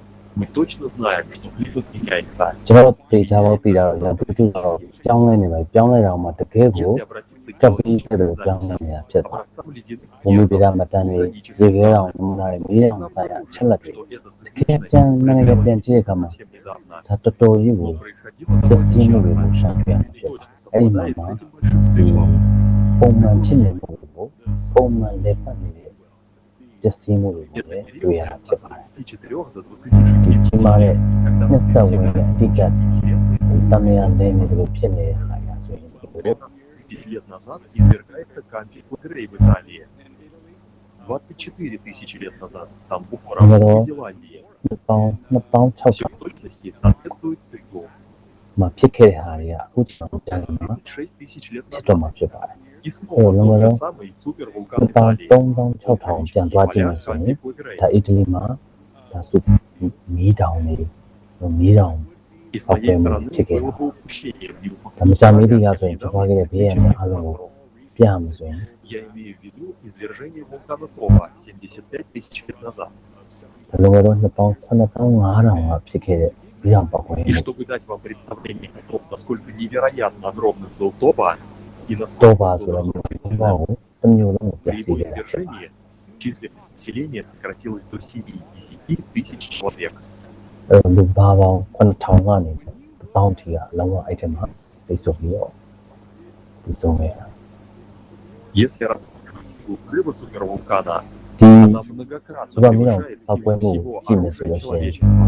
ဒါလူသားတွေနဲ့နဲ့ Это равносильно взрывам Сепал тысячи атомных Миазу. бомб в Хиросиме каждую ဆို секунду. ရပါတယ်စက္ကန့်တိုင်းမှာဟီရိုရှီမာမြို့ပေါင်း1000ပေါက်ကွဲမှု Количество ဖြစ်နေတာပါ выбросов, вещества, တော့ выброшенного ထုံးလိုက်တဲ့ပ в မာဏ воздух, လေးထဲမှာ настолько ထွက် велико, လာ что တဲ့ вызывает вулканические зимы. И вот это как Промана раз и то, что очень Янгу сильно мяре сказывается, почему? потому что Миява. приводит к неурожаям, и Теву. люди начинают голодать. ဆောင်းပြီးမှနေကြ Но တ дело ယ် не только в голоде. တော့အားလုံးကကော်ပီတီနဲ့ဆိုးရွားလာတဲ့လူတွေရဲ့နှလုံးမှုတွေကို Я ခံ бы စားလာ вспомнил တယ် о гибели Рима. လူတွေအားလုံးကငတ်နေတယ်ပြောသေးပါဘူးဒီရောက်တဲ့ပေါက်တဲ့နားရည်ဆိုတာ Болели. တကယ်ကိုပြုဖို့ပြ Началась နေလို့ Юстинианова чума. ရောမမျိုးကြီးတစ် И ခု 100 လုံးကလည်း миллионов человек в Европе Мияку умерли за попали. считанные годы. Их убил вулкан. ဒါမီးတောင်ကြီးကြောင့်မလို့ဖြစ်တဲ့ပြဿနာတွေပါ Мы сейчас ведем борьбу за အဲ потенциальное ဘယ်မှာဖြစ် выживание တဲ့ပလိ нашего မျိုးဟာ вида. တွေဘောဘတိတ်မှာလူပေါင်းတန်းတ Если ရာ мы потерпим неудачу, не начнем действовать сообща и готовиться к этому катаклизму, мы столкнемся с более чем Это реальной для его- опасностью уничтожения человеческой жизни на Земле. ဆောင်းပြီးမှမလုပ်ဘူးဆိုလို့ရှိရင်တော့ Супервулкан ကျွန်တော်တို့ вполне способен полностью уничтожить လူဘဝ человечество. အားကြီးလူသားမျိုးနဲ့တစ်ခုလုံးကပစ္စည်းမျိုးနဲ့ကြုံဆုံးရမှာပါ А если мы действительно объединимся, တကယ်လို့ если ကျွန်တော်တို့တကယ်ကိုမ по-настоящему ကန်နဲ့ разумно တကယ်ကို сердца မကန်တဲ့ညီတိုင်းညီ для နဲ့ того, чтобы အားလုံးလက်တွဲပြီးတော့ဆောင်ရွက်မယ်ဆိုလို့ရှိရင်ကိုကြားရတာကိုထမ်းဆောင်ရဆိုလို့ရှိရင်ဒီဟာတွေကိုကြော်ပြတ်နိုင်မှာမဟုတ်ဘူးကဒီလူသားမျိုးနဲ့ဆိုရှင်တန်ရေးအတွက်အားလုံးရွက်ဆောင်နိုင်မှာဖြစ်ပါတယ် который будет процветать во время следующего циклического разрушения. Думаю, мы готовы к большему. ကျွန်တော်တို့ Полагаю, мы ဒီမှာ достигли ပြဿ того နာ уровня ဖြစ်ရှင်းမှုကအစဉ် зрелости, ဖြစ်နေ когда ရပါ можем မယ် начать ရင်ကျက် объединяться. ဖို့လိုပါပြီကျွန်တော်တို့အားလုံး Я не говорю, что объединяться станут правительства. Нет. ကျွန်တော်မပြောလို့ပါဘူးဒီအစိုးရတွေနဲ့ပေါင်းပြီးတော့လုပ်မယ်လို့မဆိုတော့ဒါတကယ်တမ်းကျတော့ကျွန်တော်တို့လူသားချင်းတူချင်းစုစည်းပြီးတော့မှဒါကိုအားရှိစွာလုပ်ဆောင်နိုင်တယ်လို့ကျွန်တော်ဒါလူသားတွေအားလုံးရဲ့ဒီလိုပေါ့ Так кто же ဖွင့်ရ собирается လို့ဖြစ်ပါတ объединить ယ် людей? အဲ့တော့ဒါဘယ်ဟာကလူတွေကို Это делаем мы စုစည်းပြီး прямо сейчас. အဲ့တော့အခုချက်ချင်းပဲကျွန်တော်တို့ Наша задача ကျွန်တော်တို့စုစည်းပြီးတော့တရားနဲ့ကြောက်ချစ်စပ်ပြီးတော့ကျွန်တော်ရဲ့ဖြစ်ရှင်းတဲ့ပြဿနာဖြစ်ပါတယ် ресурс, который мы можем использовать, когда все объединятся в достижении общей цели. И нет лучшей цели, чем готовиться к катастрофе. ဒီကြုံတွေ့ရမယ့်နောက်ကမှကြုံတွေ့ရမယ့်ဒီကပ်ပြီးမဟုတ်ပြီးရတယ်ကျွန်တော်တို့စုစည်းပြီးတော့မှစဉ်းစားပြီးတော့ Размышляете над идеей စဉ်းစားပြီးတော့တကယ်ကို катаклизма, ပြင်ဆင်ရမှာ вы ဖြစ်ပါတယ် поймете, что вы не можете быть в безопасности в этом мире, пока А ваш вот сосед оно не и готов к катаклизмам. ကျွန်တော်တို့ကပ်ပြီးလို့တော့ဘင်းရနေကိုတူတူပြင်ဆင်တဲ့နဲ့တော့ကျွန်တော်တို့ဘဝရအလူလျာပြီးကောင်းနေမှာပါ Сложно понять.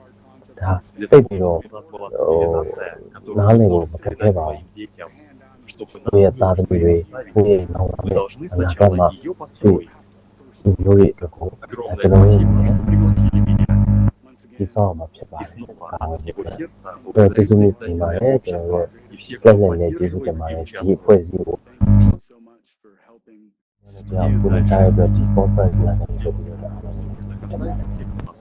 အဲ့ဒါအားလုံးနဲ့ပတ်သက်တဲ့ကိစ္စကိုပို့လို့ပါဒါကိုလူတွေသိရင်ဖြစ်နေမ То, သိ что вы делаете, ဒါ является ဒီ частью conference ကိုလာ происходящего ကနေ цикла. လုပ်လိုက်တဲ့ဟာတွေက Вы являетесь А силой я могу. объединения, а это именно то, в чем мы сейчас нуждаемся больше всего на свете.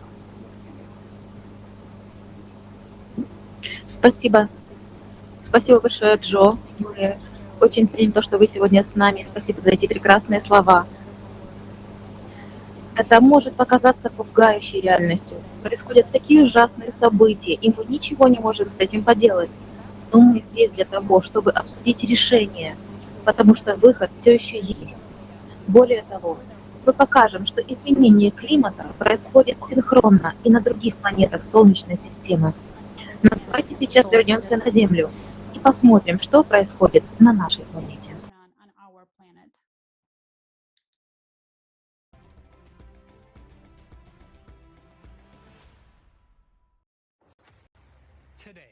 Scrolling through the news feed, we see how natural disasters are increasing around the world.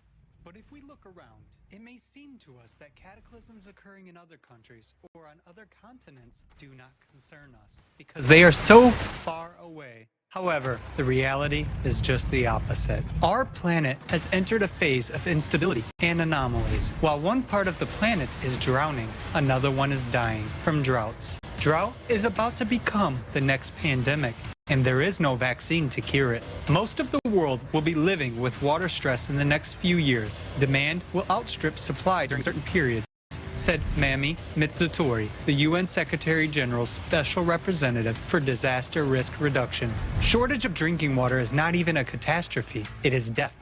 This year, 2021, marked the first water shortage in the Colorado River, which provides water to about 40 million people in the western United States and more than 10,000 square miles of farmland.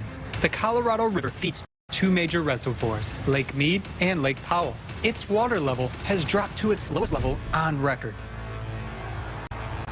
This year alone, drought and water shortages have significantly changed the usual human life on almost all continents. The effects of drought are already directly affecting many people and are getting worse. Food shortages, a spike in commodity prices. Has this already affected you? Or are you still not seeing this? The dry summer of 2021 in Kazakhstan led to an overall decrease in yields and livestock deaths. In 2020, Kazakhstan exported about 8 million tons of grain to 40 countries, but the forecast of grain exports for 2021 has decreased by almost 30%, down to about 6 million tons. According to the president of Kazakhstan, the declining wheat harvest in several regions of Kazakhstan will jeopardize food security in the Central Asian region by 2030. This is a simple, practical example that the fight against climate change is our common cause. Shallowing of waterways in Argentina is already causing supply disruptions. Brazil is the largest exporter of soybeans, coffee, and sugar, and the second largest supplier of corn and iron ore. A drought in that country is exacerbating the crisis in the global supply chains for these commodities and raw materials. The familiar aromatic Brazilian coffee is becoming more expensive and has already become a scarce commodity. These are just a few examples amongst many. In the world, all supplies are links of one global chain. A breakdown in one of them poses a threat to the supply chain around the world. What awaits us? The permafrost melting threatens to have equally devastating consequences for millions of people living in the coldest regions of the planet. This problem will affect over 70% of the infrastructure in the polar cities of Russia, Canada, and the United States. And these processes can no longer be stopped regardless of future measures established by the Paris Agreements. According to the estimations made by scientists at the Russian Institute of the Earth's cryosphere, the boundary of the permafrost zone has moved more than 30 kilometers to the north over the past 40 years. According to Dmitry Drozdov, director of the institute, this process is irreversible and it is impossible to stop it. Houses in permafrost land are installed exactly on 8-meter-long adfreeze piles. We have a thawing of up to 5 meters deep everywhere, so we are only 3 meters away from the critical point, said the director of the Environmental Education Center. Where are people supposed to go? After heavy rains and flooding of crops in the major vegetable province of Shandong, the cost of vegetables in the Chinese capital has risen sharply by almost 40% in just 1 month.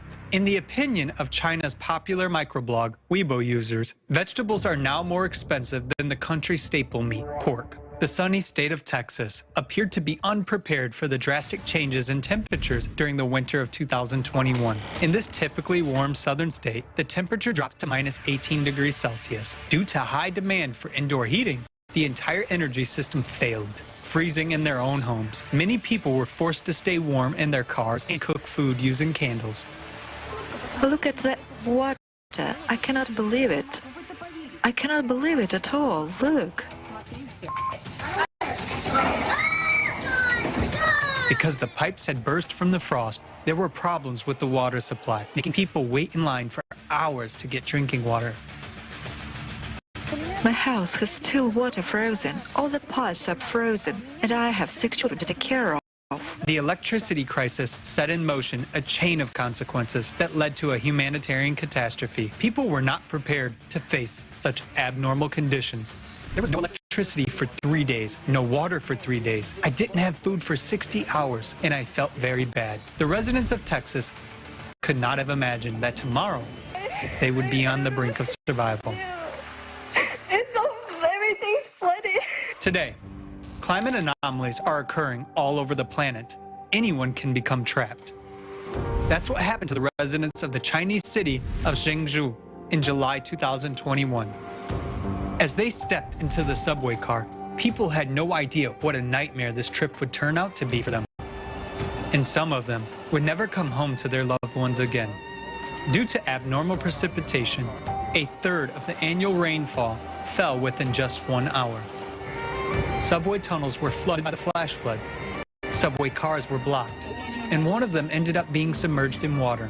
I was very scared, but the most frightening thing was not the water, but the decreasing air supply in the car, said one of the subway passengers.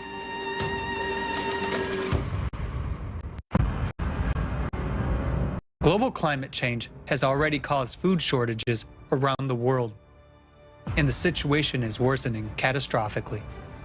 Will we have anything to eat and drink tomorrow? More than 1,140,000 people in Madagascar are desperately trying to survive the famine due to the drought. We cut them like this, but this one can't be cut. It's as hard as a tree. Today we have absolutely nothing to eat except cactus leaves.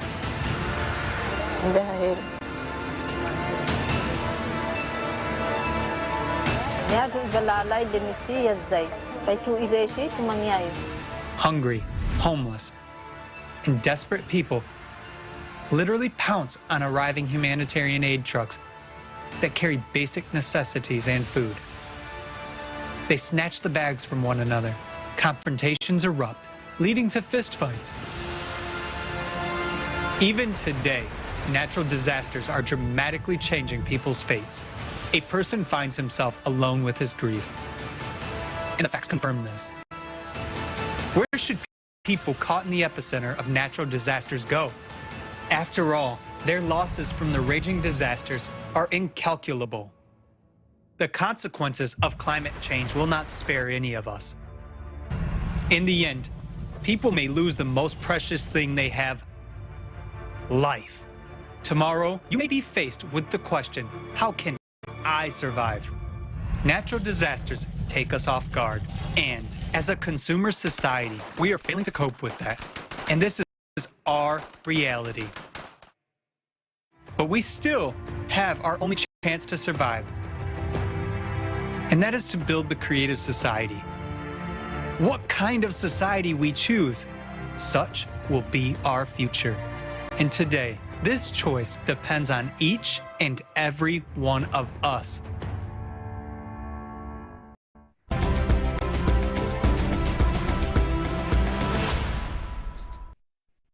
What we just witnessed is only the beginning of the cyclical process.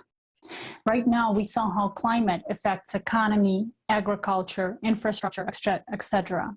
But how does it affect human lives? Let's hear it directly from a person who understands how disasters impact people's lives.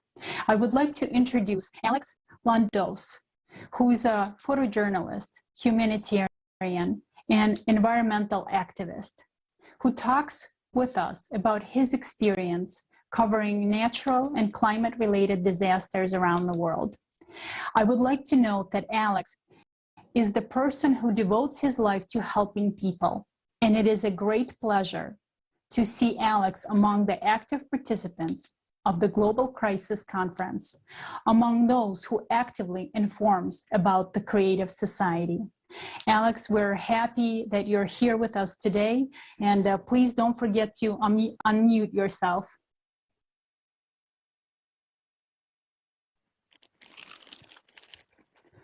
Thank you. I'm happy to be on this broadcast. Thank you for the introduction. My name is Alex Londos. I am the owner of Advanced Disaster Relief. It's an international disaster relief company I started a few years ago. So over the last few decades, since about 2002, I started doing a lot of photojournalism, humanitarianism, going on homeless outreach projects, and doing a lot of environmental activism projects.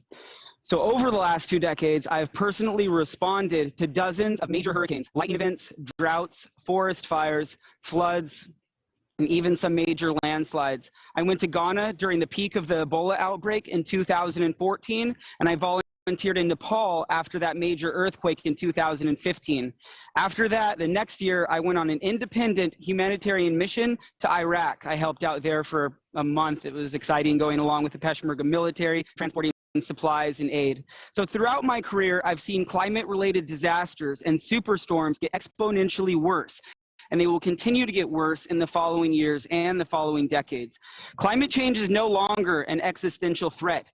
We are in an unprecedented and uncomprehendable climate emergency right now. So broadcasts like this are very, very important.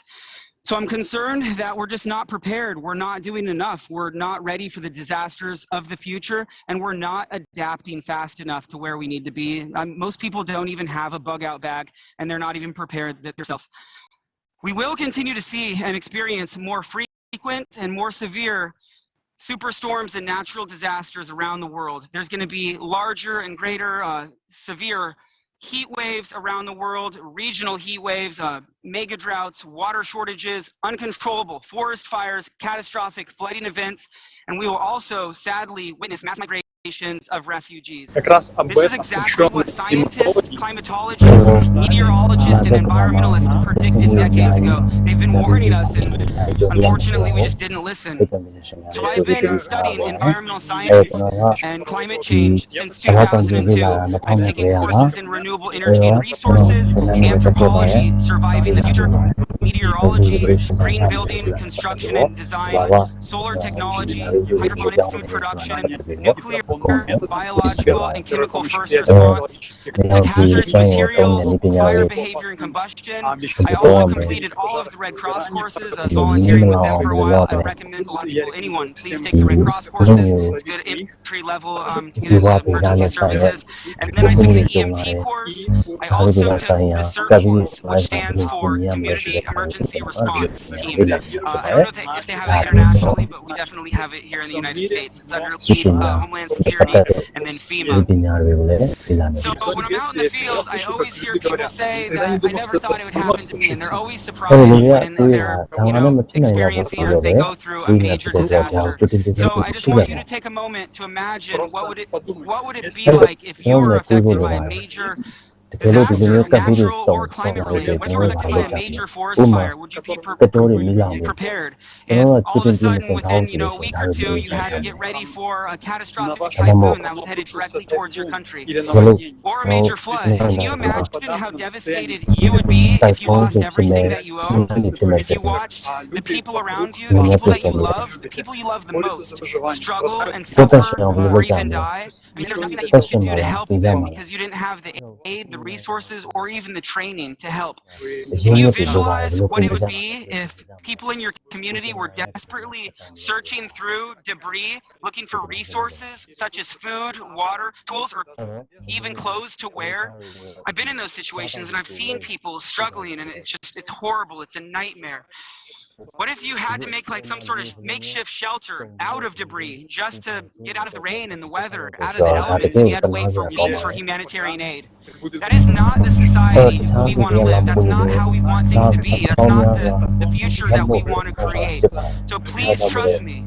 I mean, I'm right here in front of you, and I've done so many videos like this in the past. Like, the evidence is undeniable. Because of our society's selfishness, our greed, ignorance, because of industrialization, the burning of course, the burning of fossil fuels, deforestation, urbanization, arguably overpopulation, because of capitalism and overpopulation. Sorry, I said that again.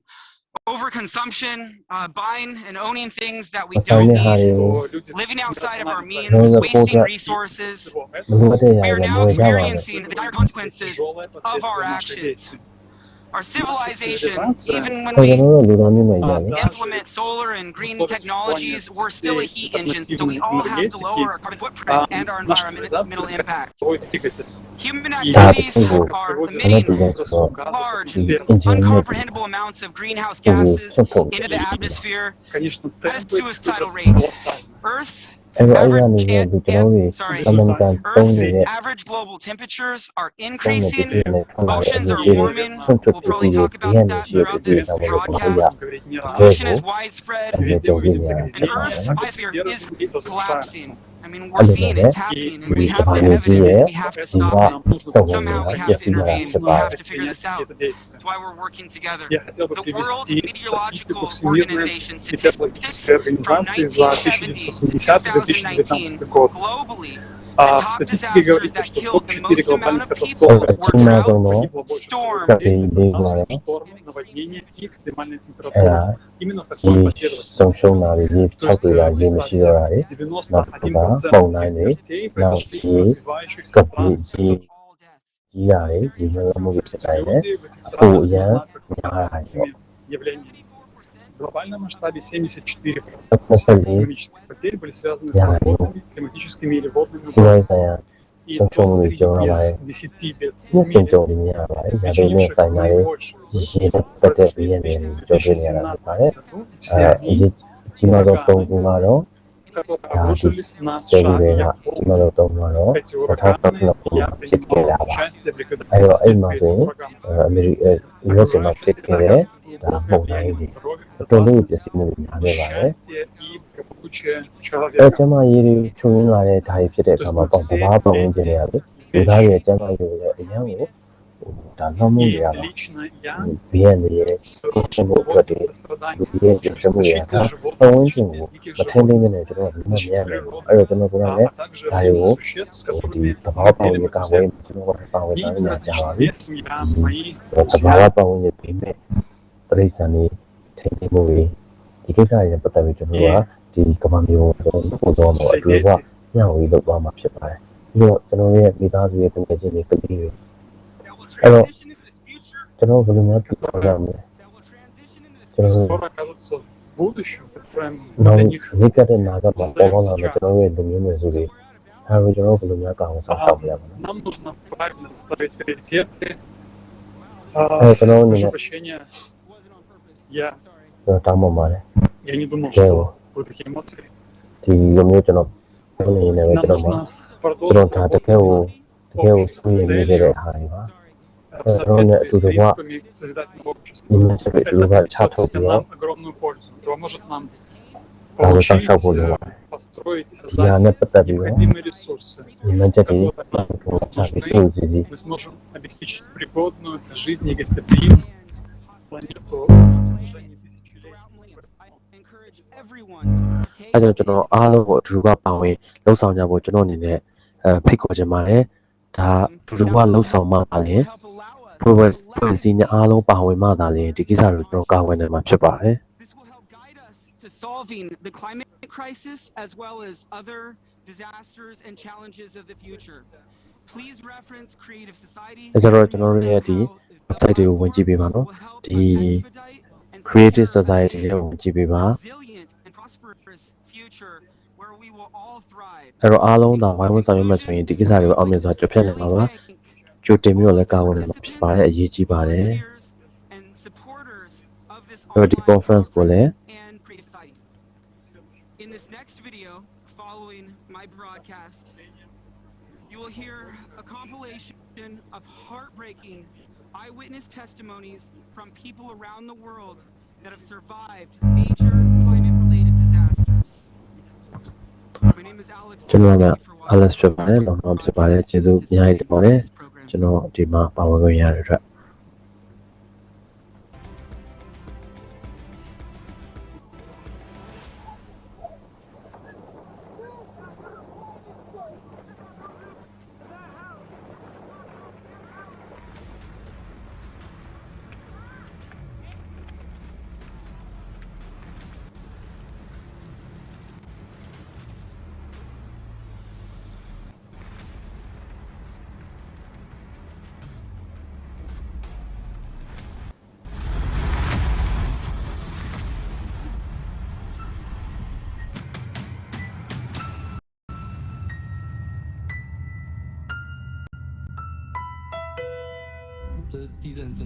It was a really strong earthquake.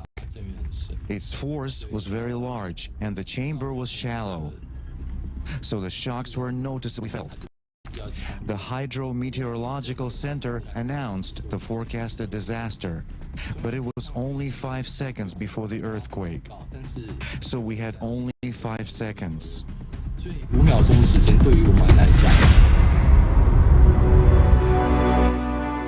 At the same time, a fire broke out in most of Turkey, including this place here, and we didn't have enough helicopters. We have been calling for help for 4 or 5 days, yelling helicopter, helicopter.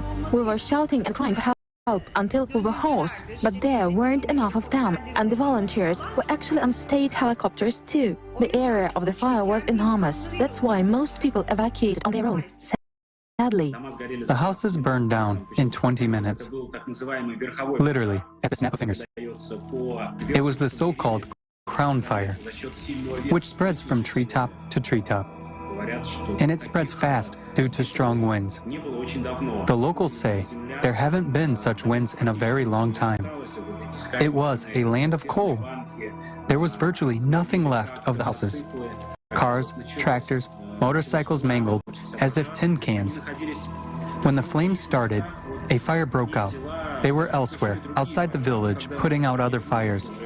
When they returned to their home village, they saw that there was actually nothing left of the houses, and they couldn't do anything about it. All that people have accumulated during their lives, all their belongings, all their simple household articles burned. Tools, motor vehicles, cattle barns. And the wind is so insidious, it turns out that the crown fire is so fast, it burns 20 kilometers an hour. It means that not even a man can escape from it. The fire traveled 120 kilometers in one day. Part of the village is gone here. It was burned to the ground. It was such a sight. Everyone who has a heart probably almost cried at that moment. I mean, now we're seeing more forest fires go from 0 to 50,000 acres, 80,000 acres within 5 to 7 days. It's just unimaginable. It doesn't matter how many resources you put towards a fire. If there's more wind speed and lower humidity, lower drought, then there's nothing that you can do to stop it. So far, houses are collapsed, totally collapsed, because the water is 1 meter or 2 meters. So there is no one behind that flood. Everything will collapse. Just people went out and left their properties, their households, their livestock even. They lost their livestock. And these communities, their cattle is their main or the domain of their life, because they construct also their livelihoods from their cattle. The most horrible is that is the reconstruction, to come back to the life when the disaster pass is the worst moment, because you see the reality. The next day you see the streets, you see the death. We have 2 types of affected population that lost all, the house, whatever, and population evacuated. Well, of course, it's a huge loss. In addition to the homes, they lost all their plantations. Also, the desalination plants were destroyed. Initially, there was a problem of toxic gases getting into the water pipes, making the water unsuitable for use. The fire started very close to the town that morning, and there was very little time to evacuate. That being said, 84 people died that day. There was a lot of miracles that happened that said it was incredibly devastating and very scary and painful to witness. And 80 ရာခိုင်နှုန်းမြို့တစ်မြို့လုံးဟာလောင်ကျွမ်းသွားပါတယ်အဆောက်အဦတွေကျောင်းတွေဘုရားတွေလူနေတဲ့အိမ်တွေအကုန်လုံးမီးလောင်သွားကြပါတယ်ကျွန်တော်တို့အကုန်လုံးအိမ်တွေလည်းပျောက်အကုန်လုံးတော်တော်များများအိမ်တွေလည်းဆုံးရှုံးသွားကြပါပြီကားတွေဆုံးရှုံးပါပြီတရက်ထဲနဲ့ပဲအရာရာကိုဆုံးရှုံးသွားကြတာဖြစ်ပါတယ်ဘာဖြစ်သွားတာတော့ဘယ်လိုလဲဆိုတာကို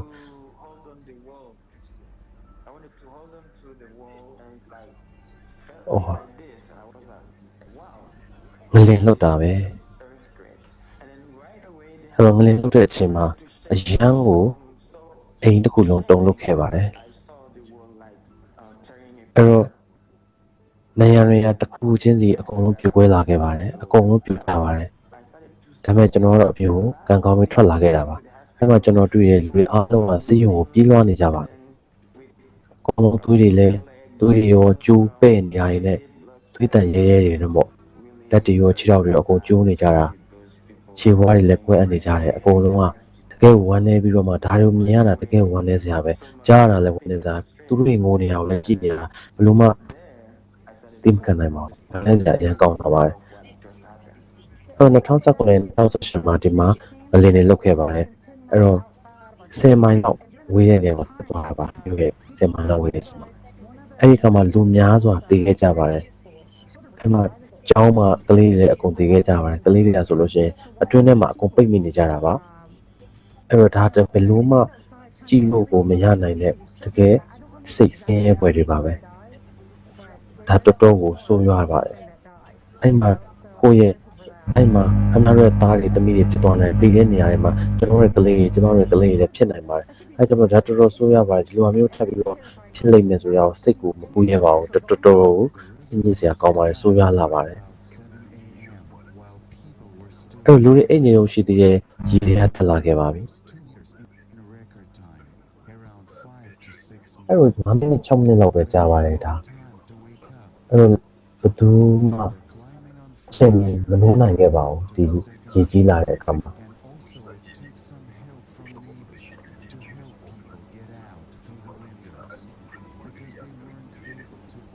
တကားတွေကလည်းပွင့်နိုင်တော့ပါအဲ့ဒီအချိန်မှာ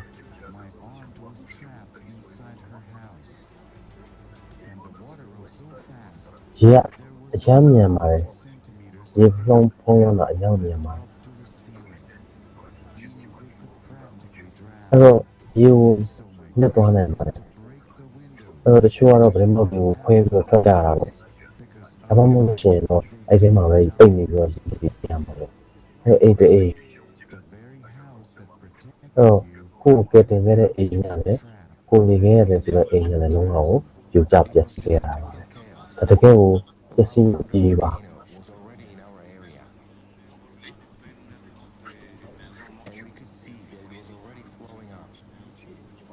ကျွန်တော်ဘာမှလုပ်လို့မရနိုင်ဘူးဒါပေမဲ့ထိုင်ကြည့်နေကြတာပါဘာမှလည်းမကြံခဲ့ဘူးအဲ့တော့ကျွန်တော်တို့ကဆက်ပါဦးတယ်အပြေးကိုကြိုးစားရတယ်ဟိုတမျိုးလုံးနဲ့ gas နဲ့ပုံလွှမ်းနေပြီဟိုမီးတောင်ပေါက်ကွဲရလို့မီးတောင်ပေါက်ကွဲရတယ်ဆိုတော့ဒီလိုမျိုးပြေးသွားကြတယ်အဲ့တော့တော်တော်များများကတော့အတော်စားဖြစ်ပြီးတော့ထိခိုက်မိပြီးတည်သွားကြတာပါလူ20ကျော်ကဒီတိုင်းကိုခိုင်းပြီးတော့သိဆုံးသွားကြပါကျွန်တော်နားလည်ကြမှာဒါသဘာဝကသူ့ရဲ့နေရာမှာရှိတယ်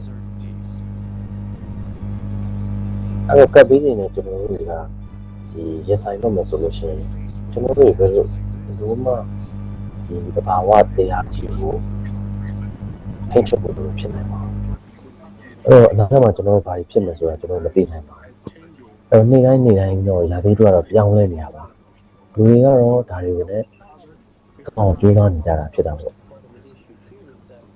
အဲ့ကပ်ပြီးကြုံနေပြီဆိုတဲ့အချိန်မှာကျွန်တော်တို့က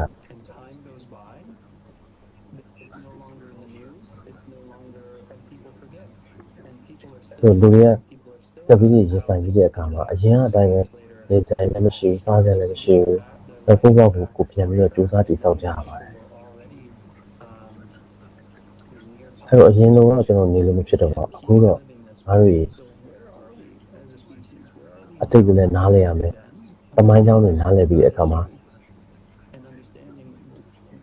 ဒီနေရာနေရှိဘယ်ကိုသွားနေပြီလဲဆိုတော့ကျွန်တော်နားလဲဖို့လိုပါတယ်။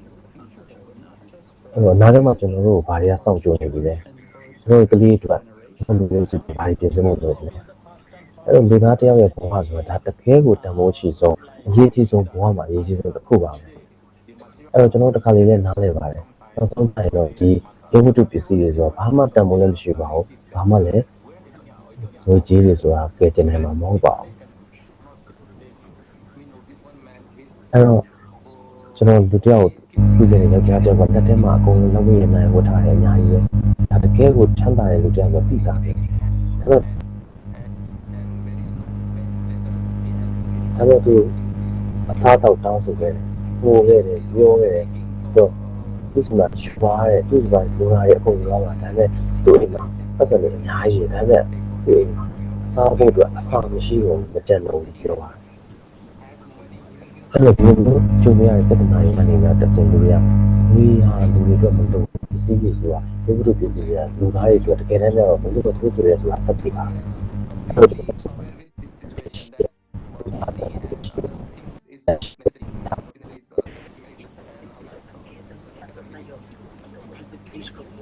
အခုချိန်မှာငါတို့ကတတိထားဖို့ရနောက်ကျသွားနိုင်ပါတယ်အဲ့တော့လူတွေကစူးစီးမှုကတကယ်ကပ်ပြီးကြုံကြတော့မှပဲညင်ညစ်လို့မဖြစ်ပါဘူးအခုအချိန်မှာကျွန်တော်တို့ကကပ်ပြီးတဲ့ဖြစ်ခင်မှာကျွန်တော်တို့ကစူးစီးမှုကိုလိုပါတယ်အတူတူစူးပြီးတော့ကောင်းအောင်လုပ်တာဟုတ်အောင်ပြောမယ်တော့ဒီတော့ပတ်စကောင်းတယ်ကျွန်တော်တို့ကြောက်နေလို့ဖြစ်ဖို့လူတွေတော့သိတာအောင်လို့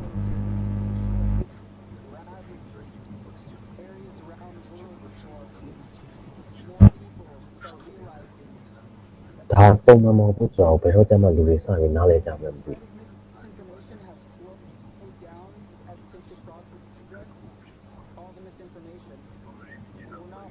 အဲ့အချိန်ကတော့ပုံပြီးတော့နည်းနည်းပြပဲကြံနေရောအခုမှမစီးရုံလို့မလုပ်ဖြစ်ဆိုရင်ပေါ့ကြသွားပါလိမ့်မယ်အဲ့တော့ကိုယ်ရဲ့အခွင့်အရေးကိုအဆုံးရှုံးခံပါမယ်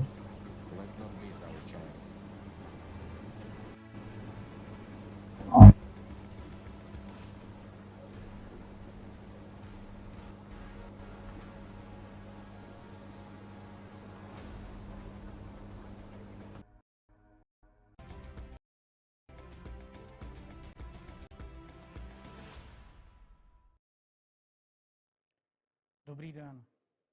Dnes se koná historická Greetings. A historic event is taking place today. Millions of people from all over the world have come together to learn the truth. And this is extremely important, given, especially now, at such a difficult time for all humanity. Because war is going on right now. The enemy is already out. ရန်ကုန်ကဘယ်လိုရောက်လာလဲကျွန်တော်မသိဘူးဒါပေမဲ့သူရဲ့အိမ်တွေကို Well, he is considering our homes, our lands. At this time, ဘာလို့ဖြစ်နေရလဲ the enemy's side, giving in and တတိမထားမိဘူး not to notice what is အဲ့တော့ရန်သူကတော့ကျွန်တော်တို့တိုက်တယ်တကယ်ကိုစံတန်တန်တိုက်တယ်အဲ့ဒါဘာလဲဆိုတော့ရာသီဥတုတွေကျွန်တော်တို့ရဲ့ဘုံရံတွေဖြစ်လာတယ် It is the climate that is our common enemy. တချို့တွေကကျတော့ရန်သူဘက်မှာရက်တည်ပြီးတော့ on the enemy's side divert our attention from the real external enemy and claim that our enemy is the internal one created by our progeny.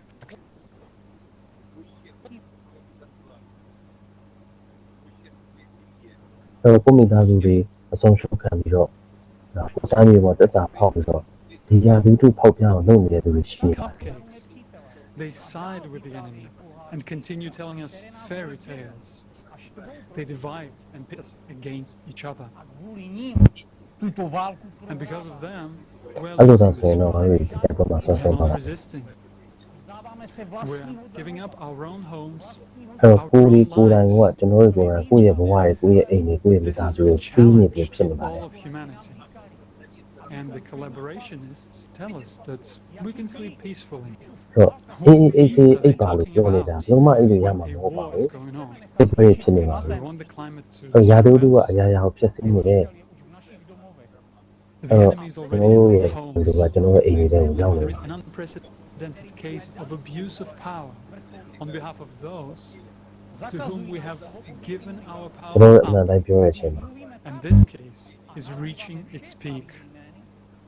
When we tell the truth, calling things by their proper names, the collaborationists of the consumerist format shut That is a down, problem. silence lies to prevail in society. We're not even allowed to tell the truth. If you say something in social media against the collaborationist ideology of the anthropogenic factor, CO2, that's it. You get banned and cancelled. It's a fight against humanity. Hold so that someone at the top of the pyramid of power could gorge on cupcakes.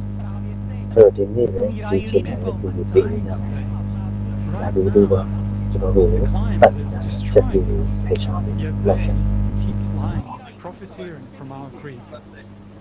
They shut the mouths of true journalists and buy for 30 pieces of silver those who are willing to write lies sponsored by them. We all see and understand this.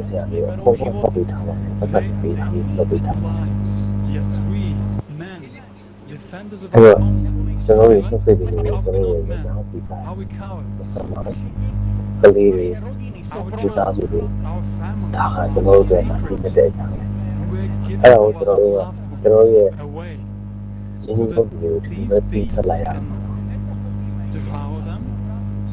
We must understand one simple truth, that we're all one family. The truth is this: every human being will die like stray dogs, because our home will be taken from us very soon. We've been divided for the last 6,000 years. We've been taught to kill each other. We've been tempted to war against each other. So violence used against over thousands of years against the most cunning enemy that we as humanity face for the first time. We need to find the courage and strength to win. We must unite. Otherwise, it is simply betrayal of our children.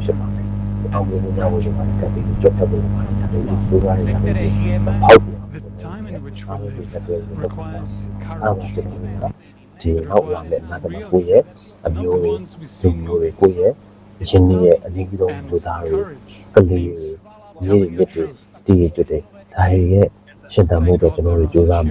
today, they are ordinary people who rise up when their country is in trouble. Despite all the prohibitions of collaboration, they rise up. Raise up, tell the truth and defend our common home, planet.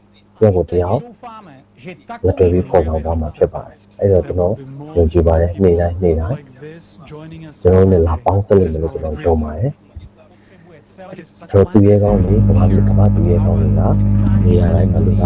those who can truly save our civilization without our common enemy. As a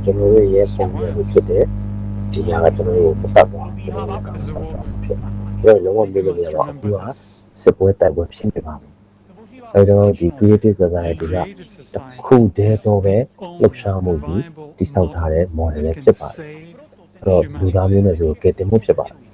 အဲဒါကြောင့်ကျွန်တော်ကလည်းကျွန်တော်ရှိနေတဲ့အင်အားရနဲ့ဒီ project ကိုလုံးဝထောက်ပံ့ပေးထားပါတယ်။အဲ့လိုပဲ I believe that sponsoring is the best investment not only in your own future and the future of your society မှာလာလို့ရင်းနှီးမြှုပ်နှံတဲ့ကတကယ်ကိုအနာဂတ်ကိုလာပါတဲ့အနာဂတ်ကိုတည်ဆောက်တာပါတလူတွေအတွက်ညီတွေမြစ်တွေအတွက်အနာဂတ်ကိုတည်ဆောက်နေတာဖြစ်ပါတယ် We can survive this war only by uniting. We must unite not only our will ကျွန်တော်တို့ရဲ့ဆန္ဒတွေကိုထုတ်ပေါ်လာဖြစ်တယ်။တို့ရင်းမြစ်တွေကိုလည်းဒါဒီဆောင်မှာဖြစ်ပါတယ်။ဒီရင်းမြစ်လို့ခေါ်တာဖြစ်ပါတယ်။စုပေါင်းကြမှာဖြစ်ပါတယ်။ We will be able to counteract our enemy. Climate is not just waging a war of invasion. ဒါတို့ဒီဆက်ပြန်လာဆိုတော့အားလုံးကိုဖြစ်စီသွားတာဖြစ်ပါတယ် And this enemy takes no prisoners. ဒါတော့ကျွန်တော်တို့လူသားတွေကအသက်ရှင်လို့ရပါတယ်။အဲဒါကြောင့်အားလုံးကိုသိဖို့လိုတယ်။ စစ်ကတော့လာ The whole world must အဲ့ know တော့ that a war is going အ on. မှန်တိုင်းပြောဖို့အချိန် The နဲ့ time ရောက် for ပါပြီ truth has come.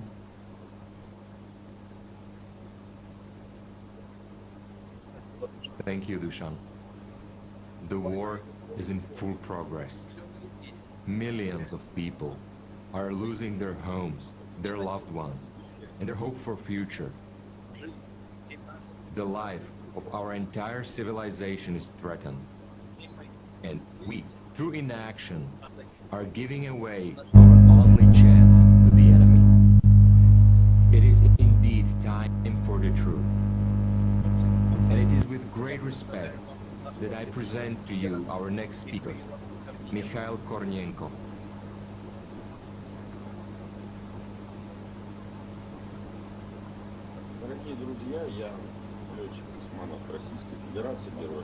Dear friends, I'm Mikhail Kornienko, a pilot cosmonaut from the Russian Federation, awarded the title of the Hero of Russia. I'm happy to participate in this conference because it is dedicated to global problems that concerns all of us and all sensible people in general. In my opinion, in terms of ecology, we are on the very brink. We can only solve this problem together. I hope this conference will help us with that. I can say that I agree with all your calculations because I have seen all these problems from outer space. I saw the plastic island that floats in the ocean. It's of a different color. All this is terrible, of course. From up there you can see landfills. Forests fallen, just total fallen, like in the Amazon. There are whole sectors of missing forests. Meanwhile, forests are the lungs. Siberia as well as the Amazon are the lungs of our planet. People do this because they have nothing to eat, but the most important thing is certainly the environment. So wherever I travel, wherever event I attend, I start my speech with environmental issues. Unfortunately, we all think that someone will do everything instead of us, don't we? We have a government, right? We have a garbage man who collects some stuff and dump it in landfills. But the point is in ourselves. How did garbage islands appear in the oceans? The key message of my emotional speech is as follows. Guys, let's begin with ourselves. No one will help us, and no one will do anything instead of us. The problem is in our disunity on our planet, isn't it? All other problems originate from that. On our planet, we don't live like a beehive, and we are not like an anthill. We are separated by borders. We are separated by languages. Everyone cares on the food itself. ကျွန်တော်တို့ကတကယ်စီးနေကြတဲ့သူတွေပါဒီခေတ်မှာကဘာကြီးပြိုလဲလာမှုကိုကျေပြည့်မြတ်ဆွေးနွေးနေကြပါတယ်ဒါပေမဲ့တကယ်တော့ဒါတွေကယာသီဥတုရဲ့တန်တရားလည်နေတဲ့အတက်ကြတွေပါပဲအမြဲတမ်းဖြစ်ပျက်ခဲ့ပါတယ်အခုလည်းဖြစ်နေပြီးတော့နောက်လည်းဖြစ်နေမှာပဲမလားကျွန်တော်ကဒီကိစ္စတွေနဲ့ပတ်သက်တဲ့ကြီးကျယ်တဲ့တိပ္ပံပညာရှင်တော့မဟုတ်ပါဘူးယာသီဥတုပညာရှင်တွေဆွေးနွေးကြမယ်ဆိုရင်ဒါကပုံကောင်းမွန်တဲ့ဆွေးနွေးတစ်ခုခေါင်းစဉ်တစ်ခုဖြစ်ကောင်းဖြစ်နိုင်ပါတယ်ကျွန်တော်ကတော့ကျွန်တော်ရဲ့ကိုယ်ယူကိုယ်တာမရှင်းတဲ့ထင်မြင်ချက်တွေကိုသာဖော်ပြသွားမှာဖြစ်ပါတယ်အမြဲလိုလိုပဲအမှန်တရားတော့ရှိနေမှာပါယာသီဥတုဖောက်ပြန်မှုဖြစ်ပေါ်နေတာဟာတိကျထင်ရှားတဲ့အချက်တစ်ခုပါဒါပေမဲ့ဒါလူတွေလို့ဆောင်ချက်တွေဆက်ဆက်နေတယ်လို့လည်းမဆိုလိုပါဘူးဒါတတိပြမပြရသေးဘူးမလားဒီနေ့ကမှအစိမ်းအောင်စီစဉ်ဆိုတာခက်စားလာတဲ့အတွက်လူတွေကသူတို့ရဲ့ကိုယ်ပိုင်နဲ့တကူကောင်းဆန်တဲ့ရွေချက်တွေအတွက်ယာသီဥတုပြောင်းလဲမှုကိုအသုံးပြုလာကြပါတယ်သူတို့ကဒီစိမ့်လန်းတဲ့အစီအစဉ်ဆိုတာကိုယူသွတ်သွားကြတာဂရီတာတမ်ဘတ်ရဲ့ project ကိုကြည့်ကြအောင်ပါကျွန်တော်တို့ဒါတွေကစီးပွားရေးကိစ္စသက်ပါပဲကျွန်တော်တို့ရဲ့ပတ်ဝန်းကျင်ကိုစူးစူးဝါးပျက်စီးစေခဲ့တဲ့ဟာဆိုတာလုံးဝထင်ရှားပါတယ်ဒါကိုကန်ထရီဖြေရှင်းဖို့အတွက်လိုအပ်ပြီးတော့မြန်နေဆိုလို့ရှိရင်ပို့ပြီးတော့ကောင်းတာပါပဲဒါတော့မှပဲကျူတူပရိုတိုကောပါပဲဘာဖြစ်တယ်လဲဒါဟာစီးပွားရေး project သက်ပါပဲပြောရမယ်ဆိုရင် Albert Gore ရဲ့ဒီ season ဒီရာအလုံးကိုစီစဉ်ပေးပါတယ် GS နဲ့တော့ဘာမှမဆိုင်ပါဘူးဒါကိုနားလည်ဖို့လိုပါတယ်အကြောင်းအရာတစ်ခုတည်းကိုပေါင်းစည်းဖို့ဆိုတော့မဖြစ်နိုင်ဘူးလို့ကျွန်တော်ထင်ပါတယ်ဒါဟာအမြဲရှုပ်ထွေးနေတဲ့အရာတစ်ခုပါပြောချင်တာကလူအလုံးကိုစီလုံးညွတ်စေမဲ့ကိစ္စတွေစက်တိုက်ရှိနေပါတယ်စီဝဲကိစ္စသာမဟုတ်တယ်လို့အစိမ်းရောင်စီစဉ်ဒါမှမဟုတ်ဘာပတ်ဝန်းကျင်ဆိုင်ရာကိစ္စရများလည်းမဟုတ်ပါဘူး mean all leading ဒါက nations. ကျွန်တော်တို့ပူးပေါင်းဖြေရှင်းရမယ့်ပြဿနာပေါင်းစုံပါ And indeed, ပြောချင်တာကတော့ maybe ဥ we ဆောင် should နိုင်ငံတွေ all ပါပဲ get together on some other platform and say, guys, တကယ်ပါပဲကျွန်တော်တို့အားလုံးဟာအချို့ကဏ္ဍတွေမှာစုဝေးပြီးတော့ပြောကြဖို့လိုပါတယ်ဟစ်လူတွေလောက်ကြပါအတိတ်မရှိရင်ဒေါ်လာဆိုတာလက်ရှိမှာမဟုတ်ဘူးဒေါ်လာလည်းမလိုတော့ဘူးဘယ်လဲကူလမ်းကြောင်းတွေထွက်ပို့ပြီးစိုးရမယ်အရေးကြီးတဲ့အရာတွေရှိတယ်လို့လေကျွန်တော်ကဘာအနှံ့ခီးတွေအများကြီးသွားခဲ့ရပါတယ်ခြေခံလူတန်းစားတွေကနေရာတိုင်းမှာတာမန်လူတွေပါပဲဥရောပအမေရိကန်ဂျပန်စတဲ့နေရာတွေကသူတွေကတော့အရာအလုံးကိုကောင်းကောင်းနားလည်ကြပါတယ်သူတို့ကကျွန်တော်စီကိုစားတဲ့အများကြီးရေးကြပြီးတော့အားလုံးကအခြေအနေကိုနားလည်ကြတယ်ဒါတွေကိုနားမလည်တာကကျွန်တော်တို့အထက်ကလူတွေပဲရှိတာပါလူတစ်ယောက်ကအာနာဆိုတဲ့နေနမိတ်ကိုကြော်ဖြတ်ရတဲ့အခါမှာသူ့ရဲ့အုံနောက်တွေကချက်ချင်းပဲညီကုန်းချိုးရတာပါပဲထင်ထင်ရှားရှားတွေ့ရတဲ့အရာတွေကိုတောင်မှပဲမမြင်ကြတော့ပါဘူးပြီးတော့ကျွန်တော်တို့အားလုံးကကျွန်တော်တို့ရွေးချယ်လိုက်တဲ့နိုင်ငံရေးသမားတွေနဲ့ကျွန်တော်တို့ရဲ့တမန်တော်တွေရဲ့အာဏာအောက်မှာပဲ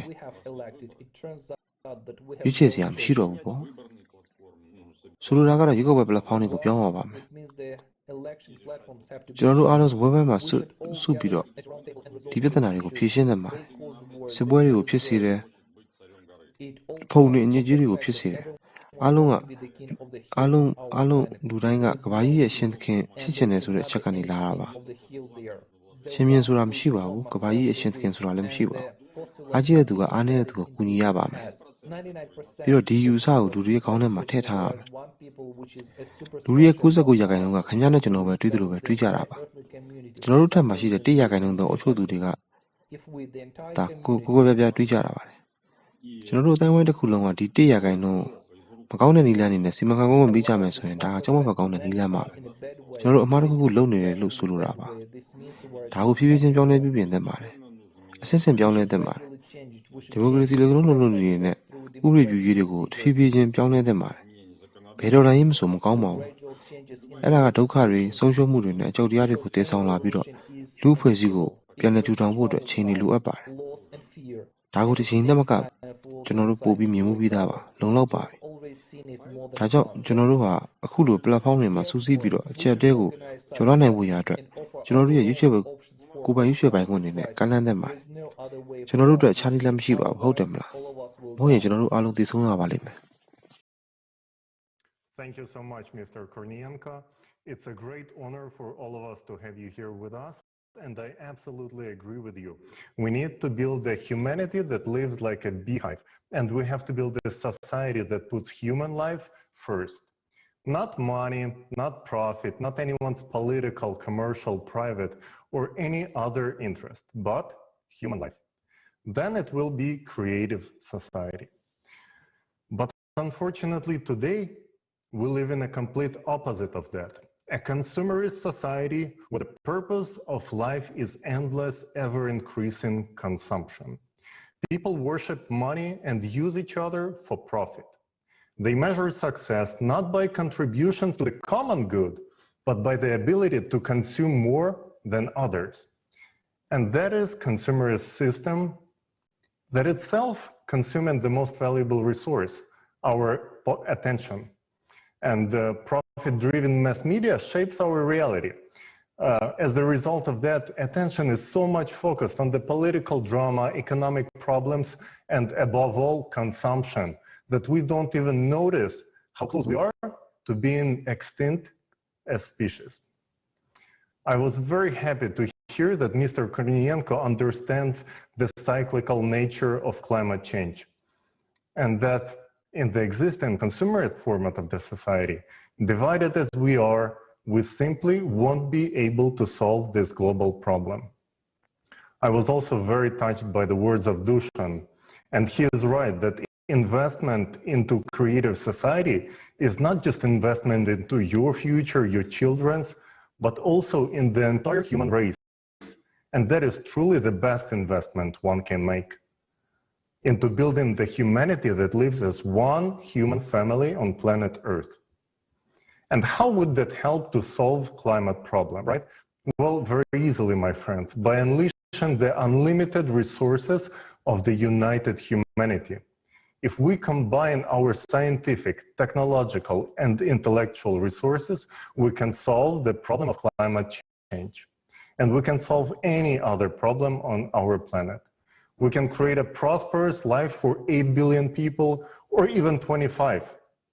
We can finally thrive as the humanity, if that's what we really want, of course.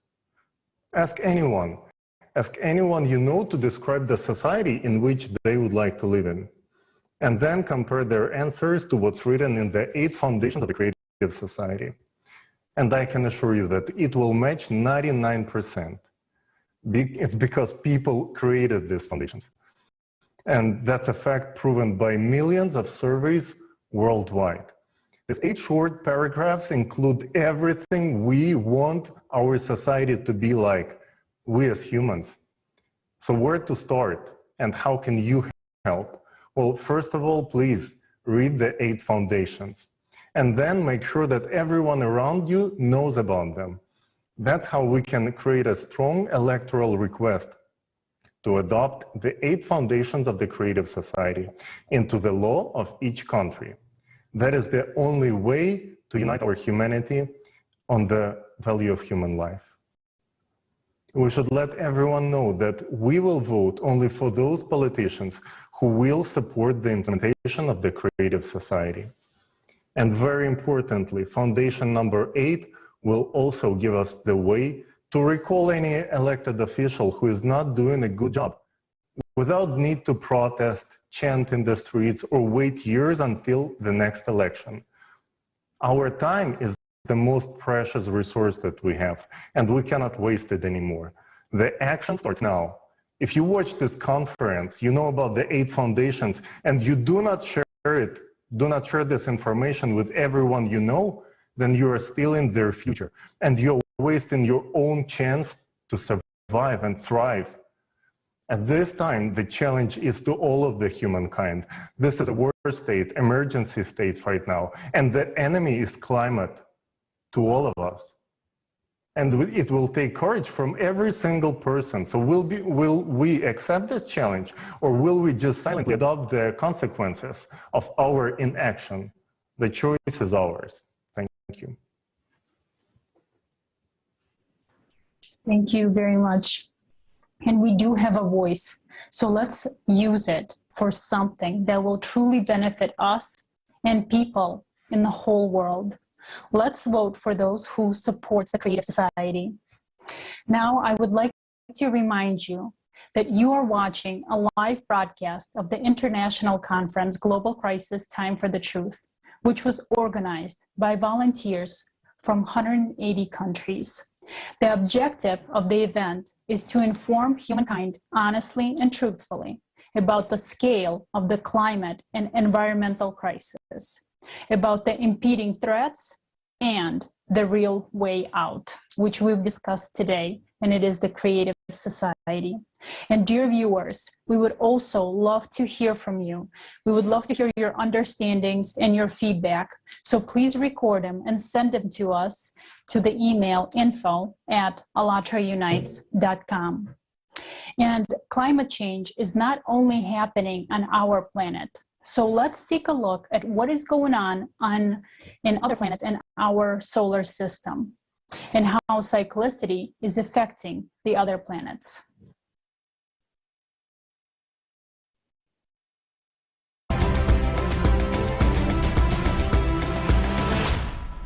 Today, we're witnessing an obvious fact. The climate on our planet is changing rapidly. We're used to looking only under our feet and not looking at the world as a whole. But our planet is a part of the solar system. In order to understand why the Earth's climate is changing, we need to lift our heads up and look at what is happening in the solar system as a whole. After all, the climate on Earth is changing simultaneously with the climate on other planets of the solar system. Let's go on this exploration together and figure it out through actual examples. What happens there in the sky beyond the world we're used to? For 2 decades, the brightness of Neptune was changing according to the 11-year solar cycle. But after 1996, this process was disrupted. Global changes took place in the atmosphere of Neptune. This is due to the penetration of galactic cosmic rays into the lower atmosphere, which have an impact on storms and hurricane formation.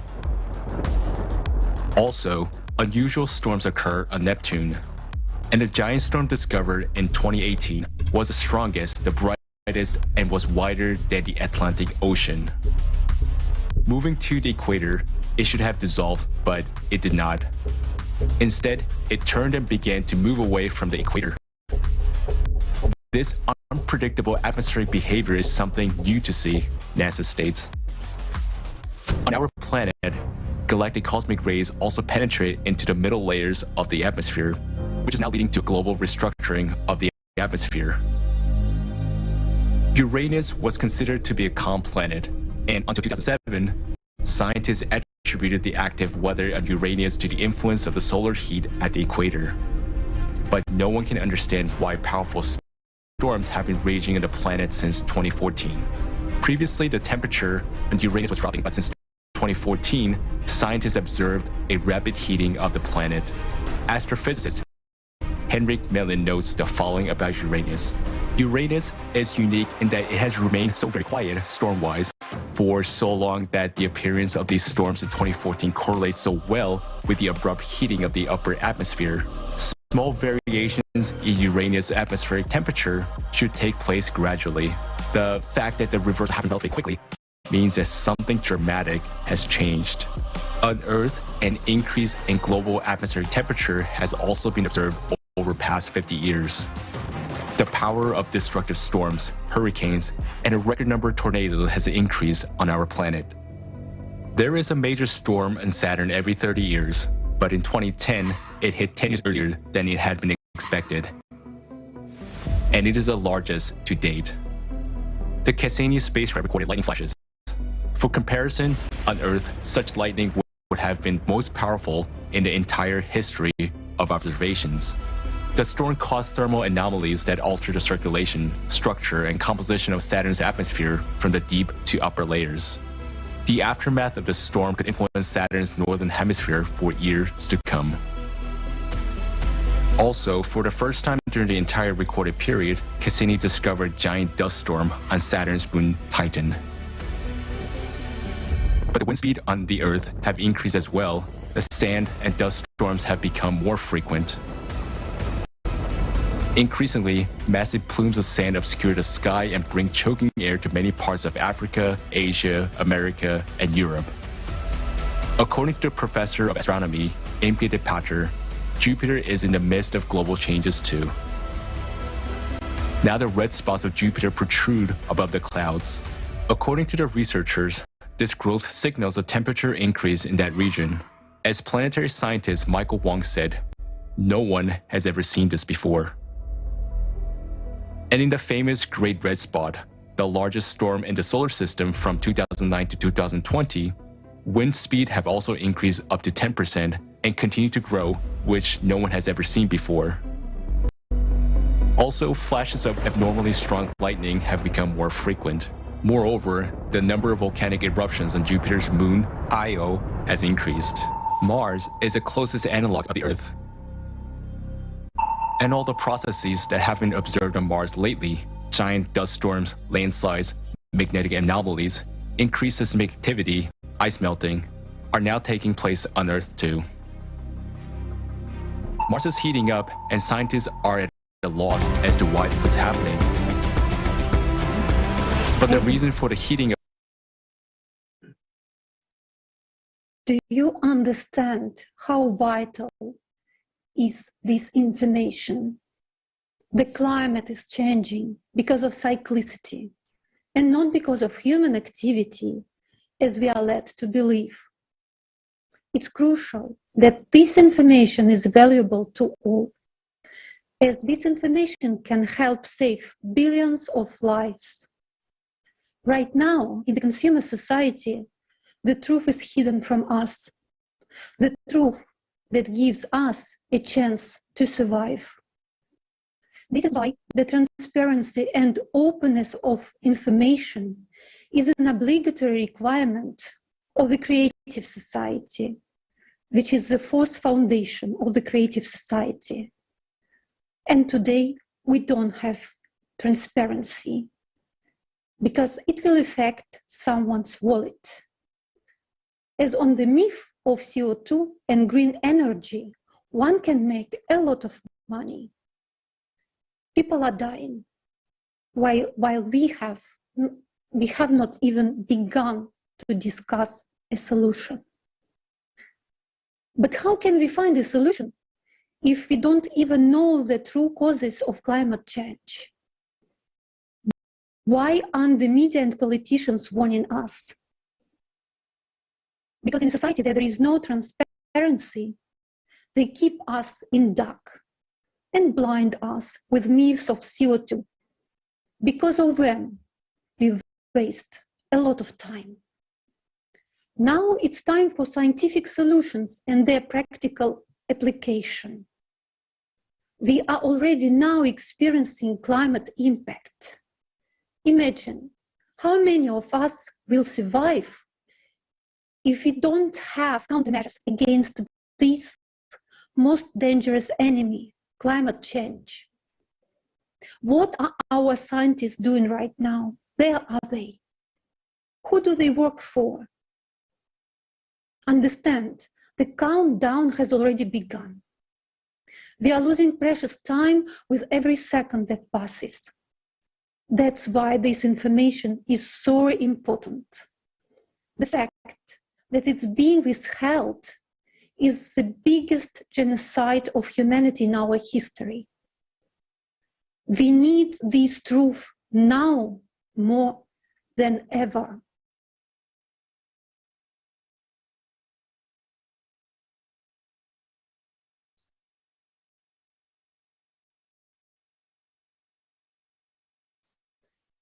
Gracias, Alina. Saludos, queridos amigos. Por todo lo que han dicho anteriormente, entendemos que si nos esforzamos. Hello, dear friends. From what was said earlier, we understand that even if we do our best to save the environment, this will not help us confront climate change. How are we actually saving the environment? We give up plastic bags in favor of paper, for example. But paper is trees, so goodbye forests? Really? We're destroying the lungs of our own planet, our only home. Are we really that stupid? No, of course not. Our problem is different. Collaborationists gather and discuss climate and ecology. But why is the situation only getting worse? Let's take an honest look at what is at the heart of modern society.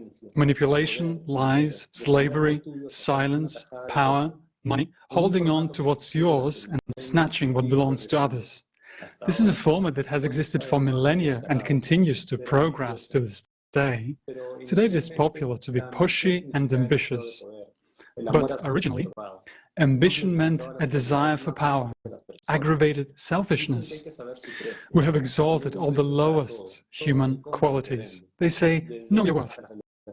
We have worth for everything. Everything is bought and sold, from air to relationships between people. However, the only thing that is least valued today is human life. Today, our lives are worthless because our wallet comes first. In the age of technological advancement, people continue to die from lack of water, food, from air pollution. Our lack of true values has brought us to a dead end. Is there really anything more important than human life? What could be more important than survival when you are on the edge? The climate is one for all. There's no getting away from it. And all the money in the world can't stop it. We need to find a solution as soon as possible. You and I have just watched a video that clearly shows the true threat. It is the external energy impact on our planet. And our task is to find an equal energy response to that impact. This is precisely the reason why we need to combine all of our scientific potential. It's not just a noble cause or powerful words, it's our chance to survive. The only one. The last one. This requires the participation of all people and the entire scientific world community. Even if 100 or 1,000 scientists come together, this won't be enough. It is necessary that literally all the scientists in the world search for the right solution from various scientific areas. And this is the moment when we must make the decisive choice, life or death. Frankly speaking, we should have made this choice much earlier. Now, every day counts, and every minute can cost us human life. We hear about forecasts for the next decades, but people, we haven't got that much time. We don't even have 10 years. It's very important to act quickly. We're now in the zone of energy impact, and by the time we get it to speak, we should already have a ready-made solution.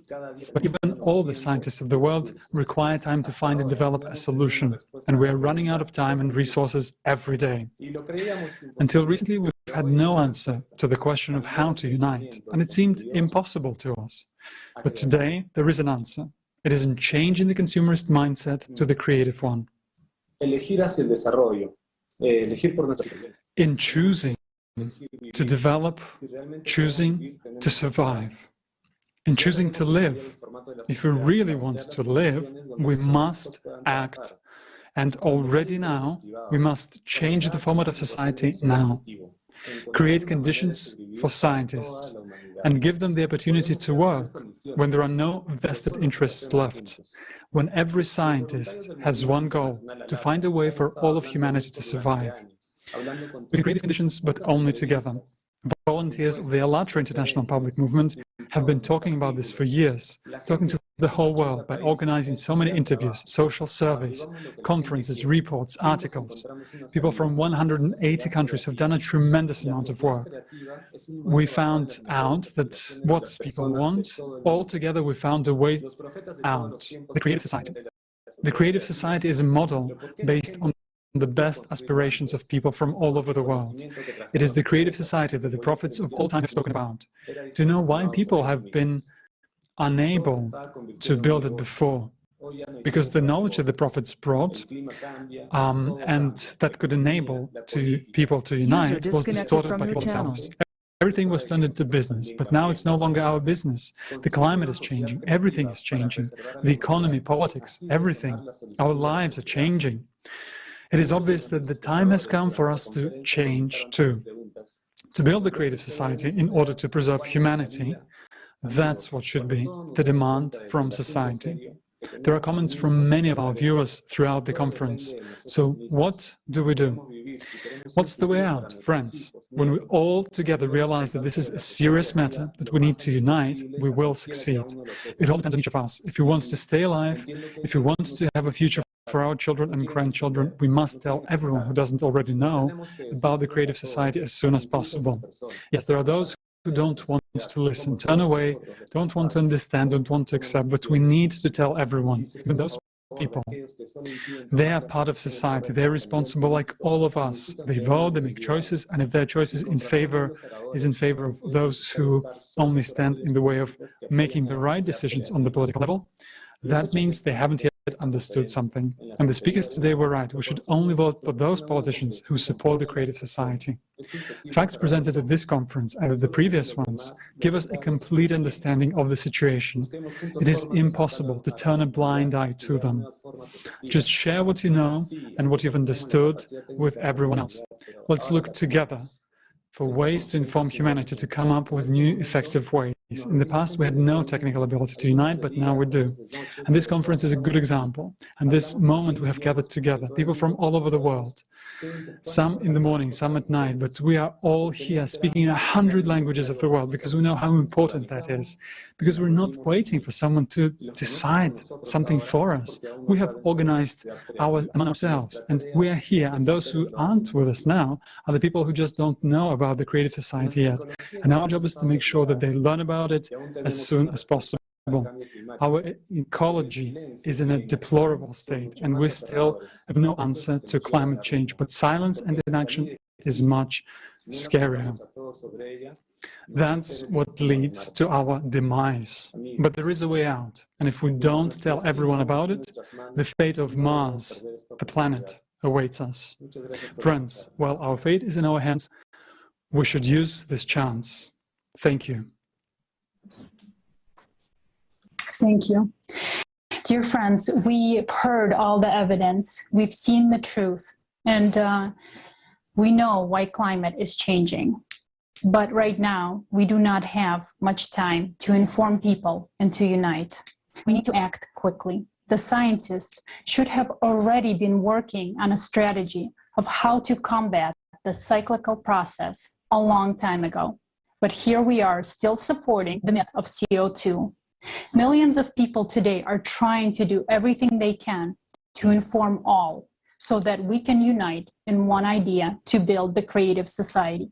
Because our inaction each day costs human lives. We have to move fast if we want to survive. We have to inform everyone of this solution. And I would like to say that this is the only solution. And we need to inform people as soon as possible. And now I would like to pass the word to Konstantin Rybachuk.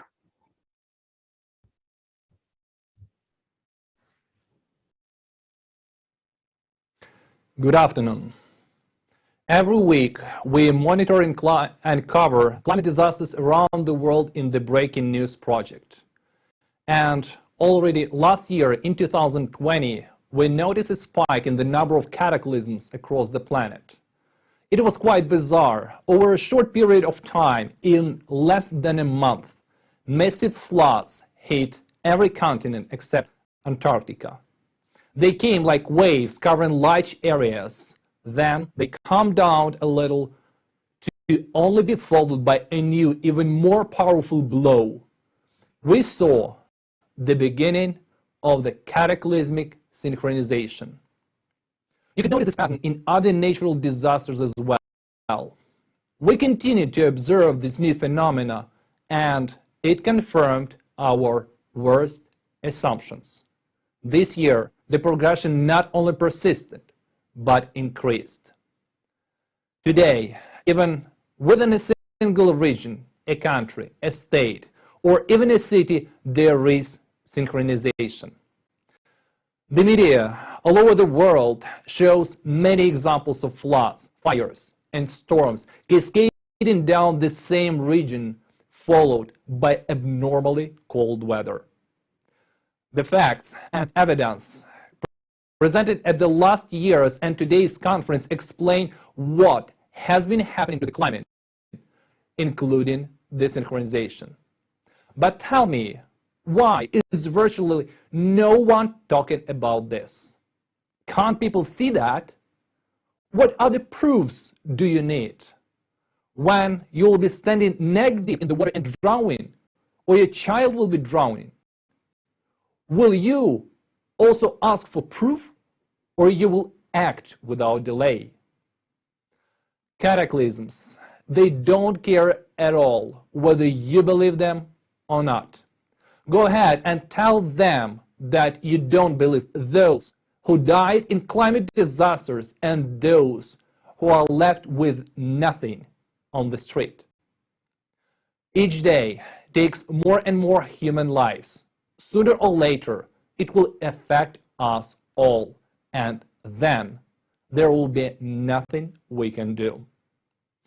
So, while there is still time, we must act, we must unite, build a creative society, and look for a way to survive together. Just over 4 months have passed since the last conference. We have done more extensive monitoring and analysis of the disasters which occurred during this time and their aftermath. We have used all available sources of information, weather portals, climate monitoring platforms, news sources, social media of eyewitnesses, and others. We are well aware that we have not taken into account all the natural disasters and cataclysms that have been on the planet of this period, but even that data that we were able to collect was horrifying. Unfortunately, there were so many natural disasters on the planet in these 4 months that a video with all these events would take the time of the whole conference and maybe even more.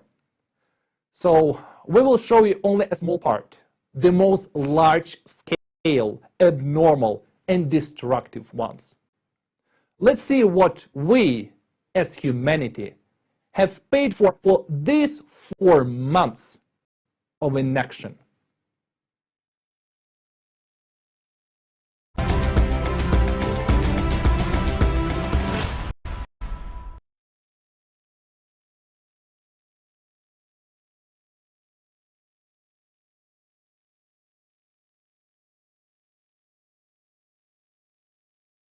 Since our last conference, global crisis, this already affects everyone.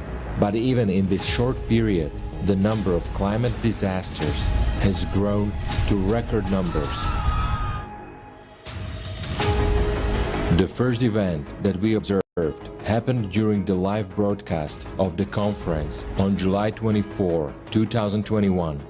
And I just wanted to also quickly mention that right now I'm in the Metro Detroit area in Michigan, and currently, as we're speaking right now, we have a tornado warning right here and also a severe thunderstorm warning happening right now.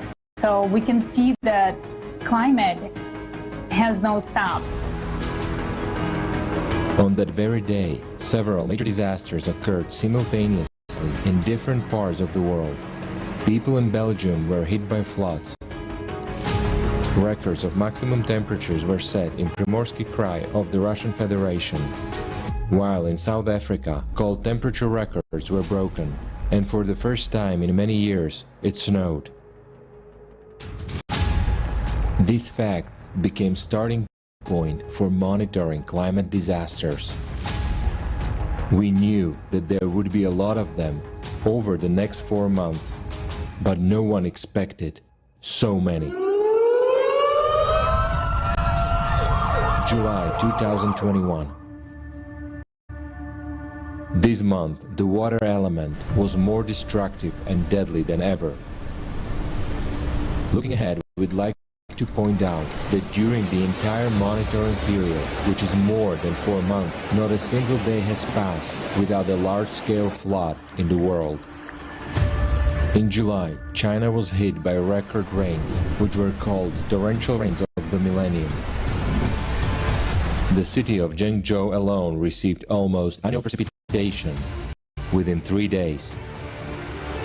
More than 14.5 million people were affected by flooding in Henan province, and at least 302 people died. The disaster caused enormous damage to infrastructure, agriculture, and the coal mining industry, which led to a protracted energy crisis in the country. Dams, barrages, roads, and houses were destroyed. Before the local residents were able to recover from the effects of the flood, China was hit by Typhoon In-fa on July 25. As a result, 1.5 million people had to be evacuated. The forces of nature did not bypass India either. At the end of July, there were heavy rains there as well, which for the period from July to November led to devastating floods and landslides. As a result, more than 16.5 million people were affected, and the number of casualties exceeded 420. On this year, 22nd July, very heavy rain had come in Chiplun area in Maharashtra, and suddenly water started to gain and become a very flooded area in few hours. So people don't have much time to ship their own stuff or own things. So they just left that at home and run away from the city. But after they come, that they can't see even their home on their place. So completely houses was shifted and left it from their place. Meanwhile, in Afghanistan, in Nuristan province, just overnight, between July 28th and 29th, a flood washed away 170 houses and killed 113 people. Many did not even have time to wake up. In the last week of July alone, 19 countries around the world were hit by large-scale floods, and for many of them, such events are far from being typical. Moreover, large-scale floods are only a small part of the events that took place. While one part of the planet was drowning, the other part was burning. Uncontrolled wildfires caused by an abnormal heat wave broke out across Europe in July. For example, on the Italian island of Sardinia, the fire reached an unprecedented scale, which had not previously been recorded in the entire history of observations. 1,500 inhabitants of the island were forced to urgently leave their homes, but many of them had nowhere to return to. The heat also hit Turkey, which had experienced the worst wildfire season in its history. The fire engulfed 30 provinces, and thousands of local residents and tourists were urgently evacuated. I live in the middle of the fires. In general, about 13,500 hectares burned in 8-9 days, and it is a serious figure. Unfortunately, due to lack of interference in the first 4-5 days, the fires intensified due to wind and heat. I experienced this kind of thing for the first time. I will never forget the day the fire started. There was a strong wind and abnormal temperatures were pushing in. In Greece, the maximum temperature reached 47.1 degrees Celsius. As a result, more than 100,000 hectares of forest burned out due to natural fires. The fire destroyed and damaged hundreds of homes, forcing thousands of people to leave their villages and towns. International aid was required to put out these fires. In July and August, fierce forest fires also raged across other European countries. The forests of France, Spain, Northern Macedonia, and even Finland were burning. At the same time, on another continent, in Northern California, United States of America, the Dixie Fire gained strength. It became the largest single fire in the history of the state and burned the area 3 times the size of New York. Another important fact is also worth mentioning. July 2021 was the hottest month in the entire history of meteorological observations. For example, in Japan, between 19th and 25th of July alone, 8,122 people were hospitalized due to heat, and at least 23 people died.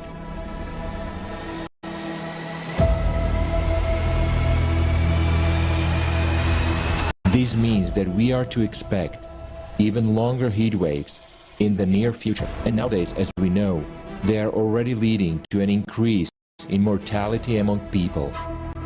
In North America, only 6 days of unprecedented heat led to the death of almost 700 people, according to official data. But according to experts, there are many more victims of abnormally high temperatures. Paradoxically enough, while the Northern Hemisphere was abnormally hot, record low temperatures were observed in the Southern Hemisphere due to a cold wave coming from Antarctica, particularly in the South American countries.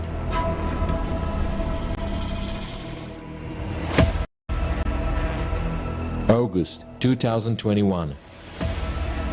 Simultaneously with the sweltering heat wave, massive fires continue to ravage the world. They are extremely difficult to put out due to strong winds, high temperatures, and degassing of the planet's interior. As of August 12th, 5 of the 6 continents were on fire. Only Antarctica was not burning. The fire in Yakutia reached its climax in August. According to remote monitoring by the Federal Forestry Agency, the fire has destroyed more than 8.5 million hectares of forests, which exceeds the size of Austria. It became the world's biggest fire of 2021. The picture that we saw shocked us. And of course, we couldn't remain indifferent. Already on approach to the city, there was a persistent smell of smoke in the plain, a smell of burning. On August 25, after the fires, heavy rains came to Yakutia, causing mud flows. And a few days later, the first snow fell, which is abnormal for this time of year. Yakutia is not the only region on the planet that experienced severe floods immediately after the fires. The same happened in Italy, France, Greece, and the United States, and 77 people died in Turkey because of the water element. Meanwhile, in addition to the Dixie Fire, 2 other big fires were raging in California, the McFarland Fire and the Calder Fire. In early August, the state territory was hit by a severe drought. The water level in the local reservoir was critically low. This led to a shutdown of the hydropower plant, and hundreds of thousands of people were left without electricity. In August and September, the historically powerful Hurricane Ida hit the United States. It intensified from Category 2 to 4 in just one day, reaching speeds of 241 kilometers per hour. Wind, maybe 5 minutes, and then just everything was decimated. In the past, hurricanes quickly weakened once they hit land, but Ida, having reached the mainland, kept up its intensity for another 6 hours. For a while, it even reversed the flow of the Mississippi River. Even more abnormally, the hurricane penetrated inland for almost 2,400 kilometers, affecting 22 states and causing historic flooding in New York and New Jersey. Floodwater caught people in basements, where they were hiding from the approaching storm, and many died inside their cars, which were overflowed with water. Ida claimed the lives of 96 people. On August 14, Haiti was hit by the most destructive earthquake of 2021 with a magnitude of 7.5. According to official figures, it claimed the lives of more than 2,000 inhabitants of the island. The number of victims exceeded 650,000. About 30,000 families lost their homes. Immediately after the deadly earthquake, Haiti was hit by a powerful storm Grace, lacking strong shelters as their homes had been damaged and destroyed. People were left defenseless against the onslaught of the storm. After the earthquake, we have some people are afraid to go inside because their house is concrete, and then it's like for them it's better to sleep outside. But what makes it worse is just because right after the earthquake we had the hurricane, like the cyclone, and then they had to go back to their houses, even if they didn't feel okay sleeping under the concrete house. In August, catastrophic floods continued synchronously around the world. In Nigeria, 100,000 residents were affected and dozens of people died. In Venezuela, the flood claimed 20 lives. Tens of thousands of people were left homeless. In the same month, heat records were broken in different regions of the planet. In some places, the temperature exceeded plus 50 degrees Celsius. I'm an Italian from Sicily. The temperature record of 48.8 degrees was registered in Syracuse province. This is an exceptional event that was registered on our territory. We got used to high temperatures, but not to such peaks. In Greenland, on August 14, it rained for the first time in history. Before that, apart from snow, there had never been any other kind of precipitation there. August especially vividly demonstrates the synchronicity of climate disasters. On some days, the planet experienced a large number of record-breaking natural disasters simultaneously. The climate disaster that we saw are only a small part of what had happened in less than 1.5 months. Tens of thousands of homes destroyed, hundreds of thousands of victims worldwide, lives that can never be brought back, are the price of each day without a creative society.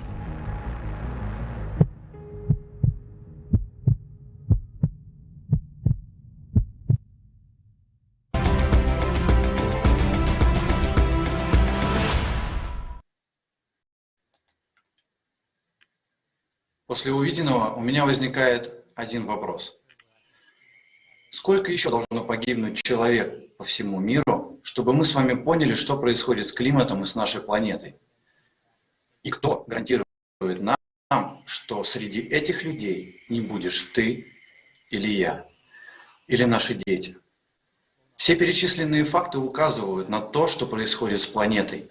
Вы же видите, что с каждым днем нашего... You see, with every day of our inactivity, the situation is only getting worse and worse. Just look at the progression in the past 4 months, like how things have gotten worse, and this is only gonna get worse. And what will happen in a year? We are told that the trouble will come in like 2060, but we are smart and educated people, and we understand that if we don't change anything, there will be no year or no counting to 2060 at all. We all want it to be a peaceful and a quiet space around us. So basically, in 2060, it will be so. Quiet and calm, just like it's on Mars right now, but without us. So we must act now without any kind of delay. So what exactly can anyone do?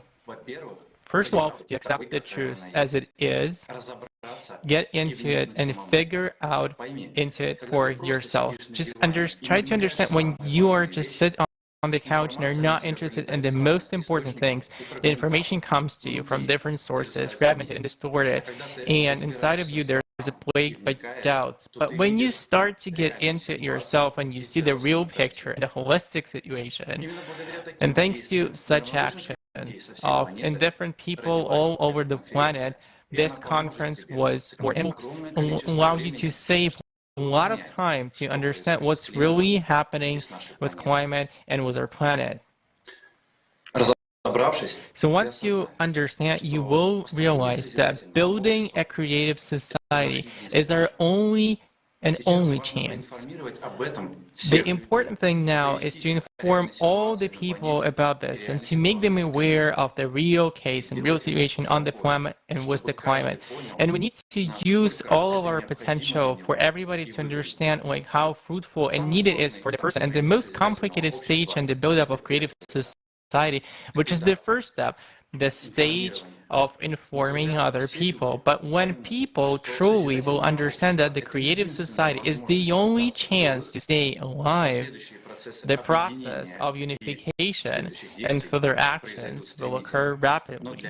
But for this to happen, each of us has to try really, really hard. Don't look at this as a stranger. This is your home, this is your life, and this is your society. Now, and some of the people, they meet this information with aggression and I'm trying to appeal to you. You have to know the aggression is being born by fear. So many people don't want to hear the truth because they fear it. And so we are afraid, and so we don't want to hear the truth. But if we are afraid, and if you're not willing to hear it, to closing your eyes or ears on what is actually going on, that doesn't mean that it will stop happening just because you're not observing, or will stop in itself. So let's just try to be honest, and everybody is afraid, and this is completely normal. Only an abnormal or responsible person will not be afraid, but the real courage here, this is not the absence of fear, but it is an ability to step over it, because by stepping over the fear and communicating and speaking the truth, we become stronger. And this is much more effective and expedient for survival than, for example, facing the facts with fear and hiding our heads in the sand as ostrich. But we are not ostriches. We are human. And in each and every one of us, there's courage inside. And so we are able to manifest it, to have the courage to say the truth, to have the courage to inform. I also like to stress your attention why today it's so important to tell the truth. It's simply because it will be fair to humans and humanity as a whole, because then we will have the choice to make the choices at all, where to invest your attention and all the potential. It is clear that the truth is really scary, but when we know that there is a way out, and it is being motivating and sobering for us. All of this information is being brought up just for the single purpose that there still is a chance. This is why This is our job to act now. And our objective is not to scare each other, but to make sure to care for people, for every single person to understand that they need to act now. And the real heroism here is to accept the truth as it is today, and without distortion, to carry it forward honestly and openly. So I'd like to thank for tens of thousands of people around the world who participated in preparation of this conference, to millions of people around this planet who support the project, the Creative Society, and does it for one single person, to knock on all the doors. We have the same interests. We are people and we want to live, and we want to preserve life to our loved ones and relative ones. We want to preserve life for all the humanity. And I'm sure that in the nearest future, there are going to be billions of us. But how quickly it's going to happen, it depends on each and every one of us. Therefore, let us have courage, friends, and more of it. Thank you.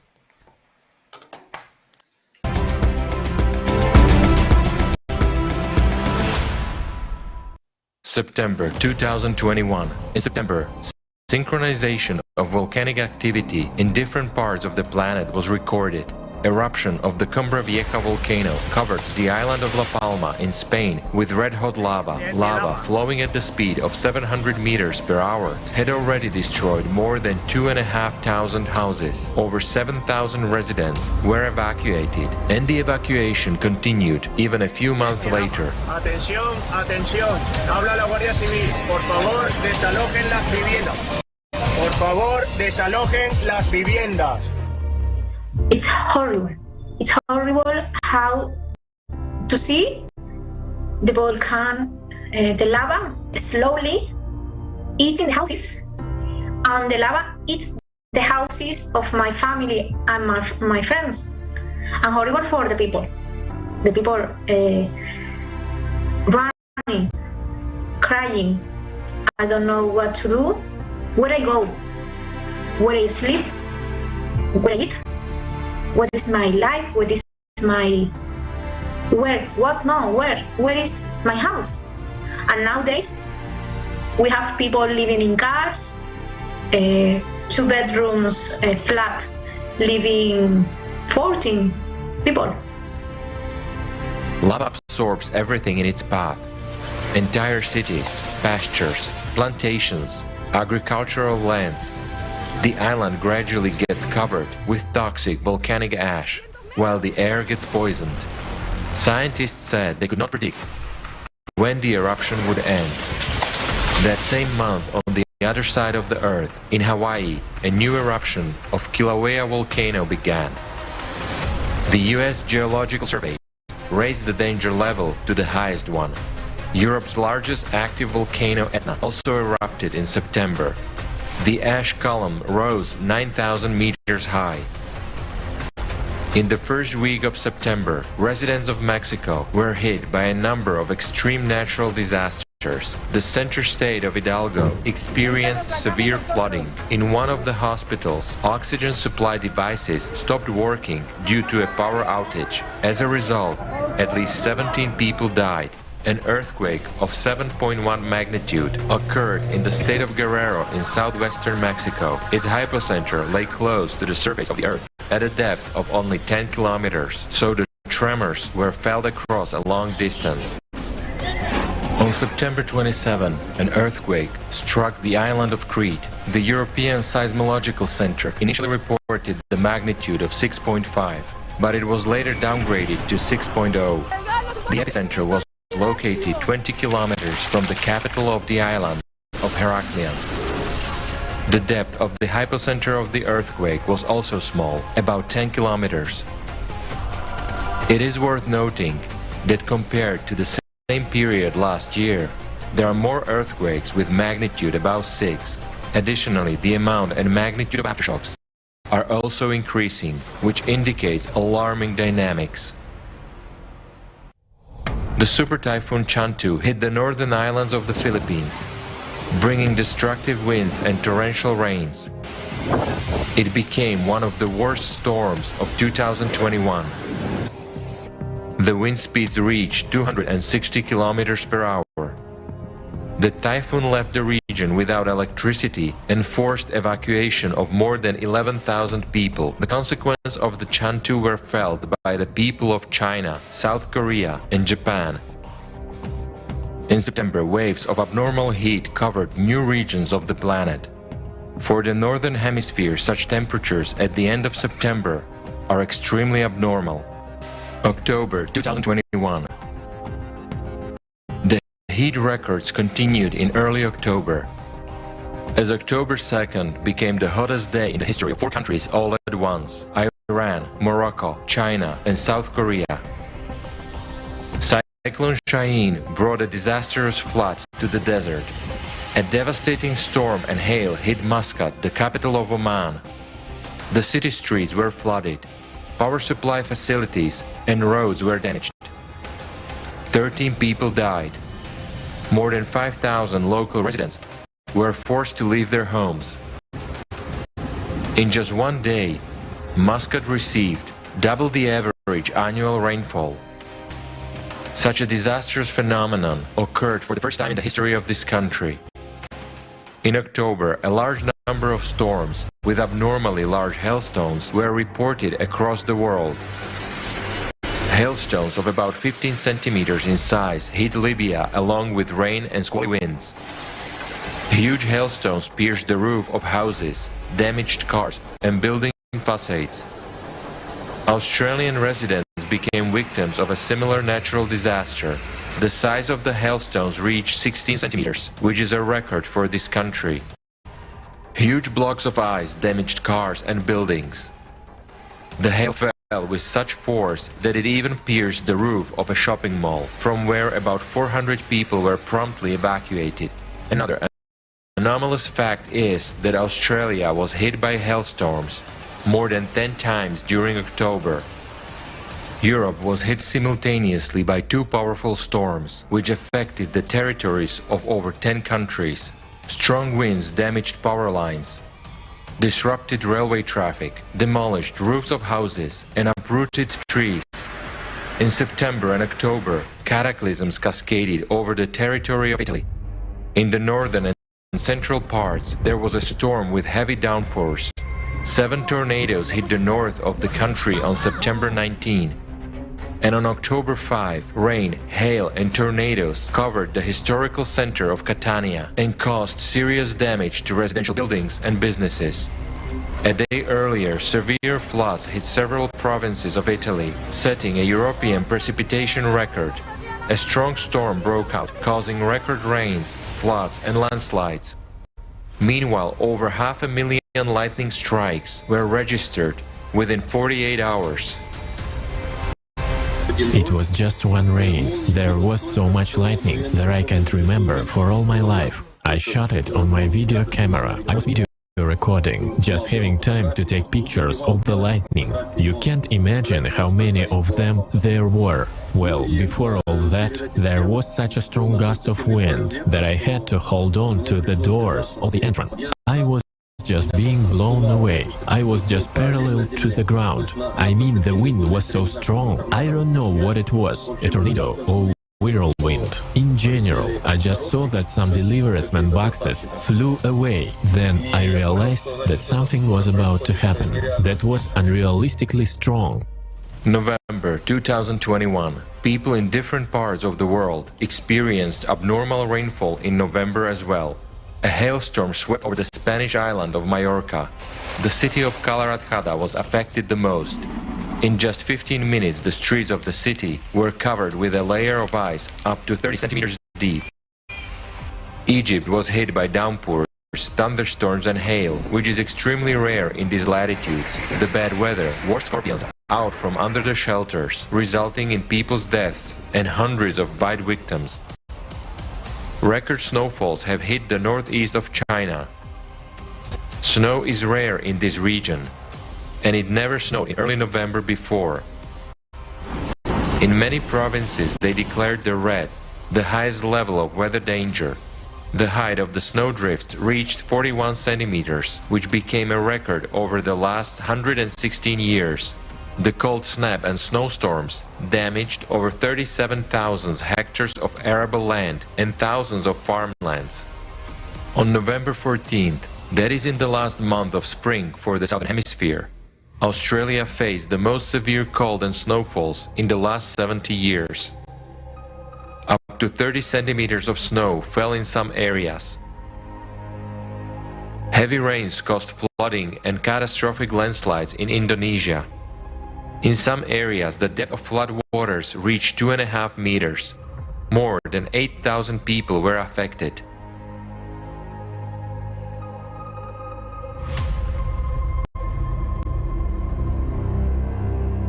The city of Jeddah in Saudi Arabia was hit by a storm with rains. In a few hours, 1.5 years' worth of precipitation fell. The desert was covered with rivers. The cars on the roads were literally drowning in streams of sand and water. On November 15, a large-scale flood hit the residents of British Columbia in Canada. In the city of Hope alone, more than a month's worth of precipitation fell within a few days. Tens of thousands of people were left without electricity. A mass evacuation was carried out. The flooding triggered dozens of landslides, which killed at least 4 people and trapped 275 in their cars in between 2 landslides of a mountain highway. Following this unprecedented flood, a record snowfall hit the residents of Canada. Uncle's house is in the water. My cousin, who just finished having a baby in Kamloops 2 days ago, their house is totally flooded. They have nowhere to go back home. In November, 66 tornadoes were recorded across the United States. Meteorologists note that a tornado outbreak at this time of year is completely abnormal for the country. In the south of Iran, 2 powerful earthquakes of 6.0 and 6.3 magnitudes were registered, which occurred just 1 minute apart. The hypocenter of the seismic event lay at depth of up to 10 kilometers. The earthquakes were so powerful that they caused a mountain to collapse. In addition to Iran, the tremors were also felt by the residents of the United Arab Emirates. Over the past 4 months, we have once again seen the fact that cataclysms are becoming more and more anomalous, unpredictable, and destructive. We need to face the truth. We are not ready for this. Every day, natural disasters destroy the lives of millions of people. During these 4 months, we could have done a lot about building the creative society, but we are doing nothing. How many more casualties will it take before we realize this?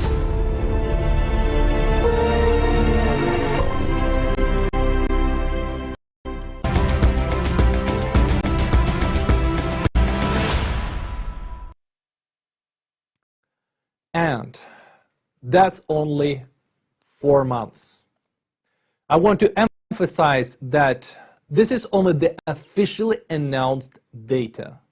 That is, in fact, there are many more. Here's your proof.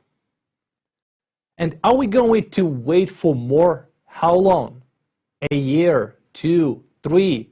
Are we going to wait for that number to turn into 10 digits? If we don't wake up right now, climate, euthanasia is our inevitability.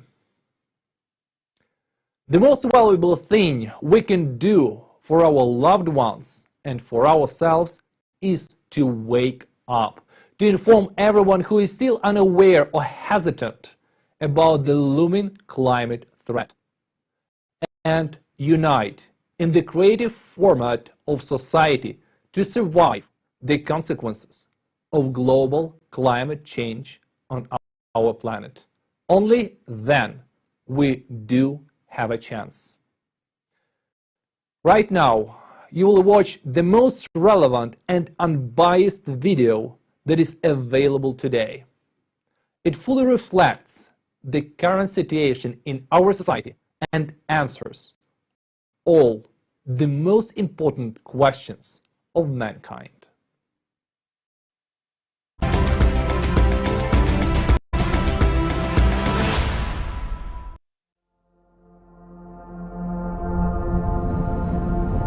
Humanity's last war has already begun.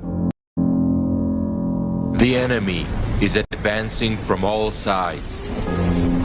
He is to annihilate all human beings and destroying our common home, our planet. In just last 4 months of undeclared war, we have lost a lot of our territories. This ruthless external enemy who took us by surprise has claimed many human lives, sparing neither infants, nor the elderly, nor women. His tactics of war are aggressive and unpredictable. He floods, he blows up, he sweeps away by the winds. He burns and destroys by radioactive emissions. He shakes the ground beneath our feet.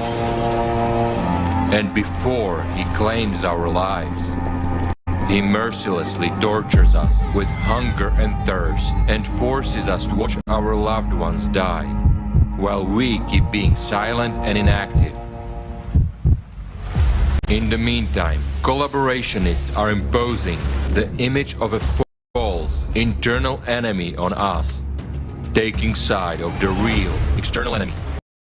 And we listen to these collaborationists who carry on disinforming and dividing us.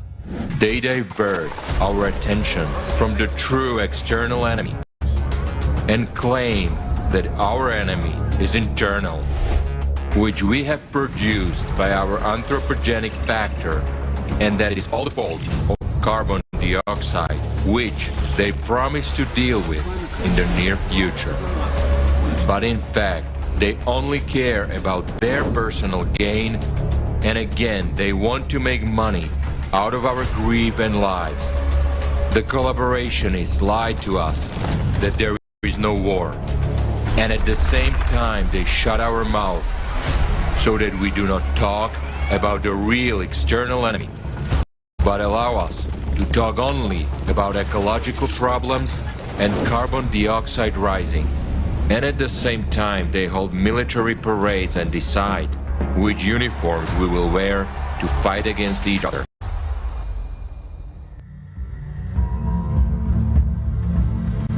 And this is at a time when we as humanity do not even put up any resistance to the real enemy.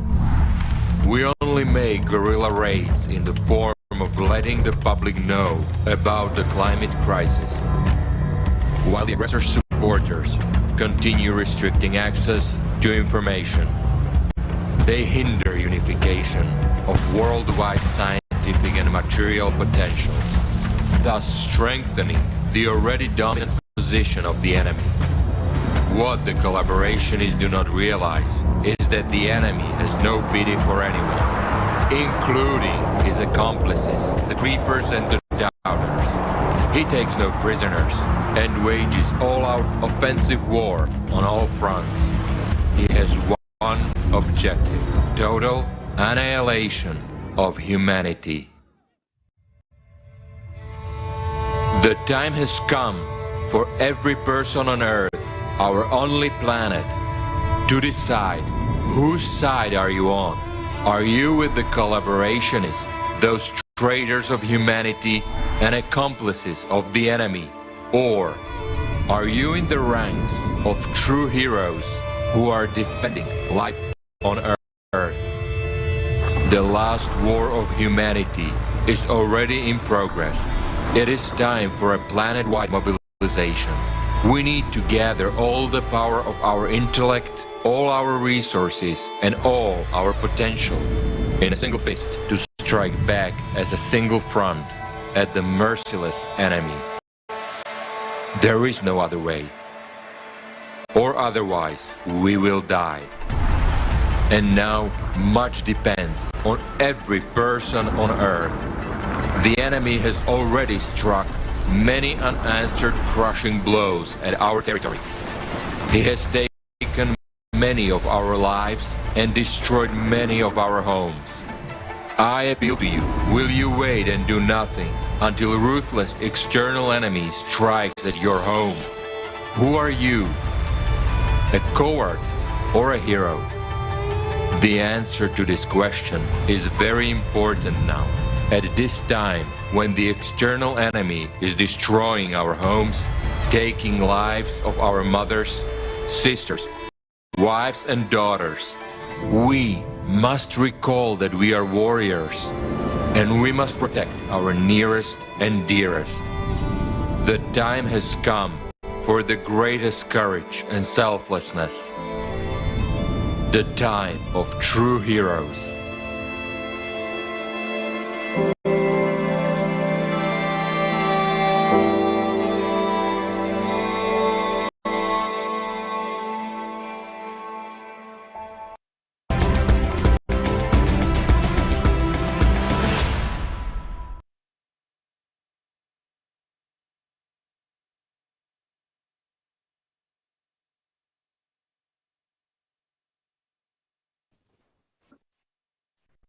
This is indeed war, a war in which we lose what we hold so dear. We lose our loved ones, we lose our lives. They tell us that it's all about ecology, that our anthropogenic factor is to blame, and that all we need to do is reduce CO2 emissions to make everything okay. But as long as they say that things only get worse, while they are feeding lies and upon the enemies, they are the enemy. Climate is ruthlessly attacking our planet. The active enemy offensive has been going on for a long time.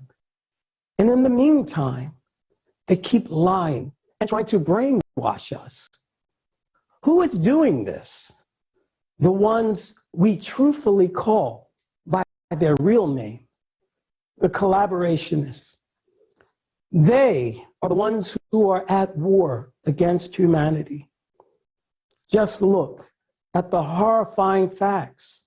In just 4 months, our common enemy, the climate, has taken over as much territory as it has never taken over in years. And most of humanity is completely unaware of it. Thank God that there are decent people today who have actually studied the essence of the Creative Society Project and have realized that this is the only option for the survival of all humankind. Politicians, priests, and business people have gathered among us today. They are not traitors. They support us, humanity. We are thrilled to see respectable and worthy people present with us today. We are grateful to the priest of the Roman Catholic Church, Joseph Spicek. He has given us today the important news that the Holiness Pope Francis has blessed the international project, Creative Society. We thank Edgar Brandt for their understanding and their support of the Creative Society Project. This is truly monumentous. You know, the words of support from the esteemed Amir Aziz, the Imam of the oldest mosque in Germany, resonated very deeply. I was very inspired by how Joseph Cotterton, mayor of Somerville, understood the depth of the 8 foundations of the Creative Society. We were very moved by the support of Oskar Nagnobov, a representative of the Ministry of Ecology, Geology, and Natural Resources of the Republic of Kazakhstan, who spoke at the conference at the request of the Kazakhstani presidential administration. And I would like to express gratitude to the President of the Republic of Kazakhstan for his attention and support.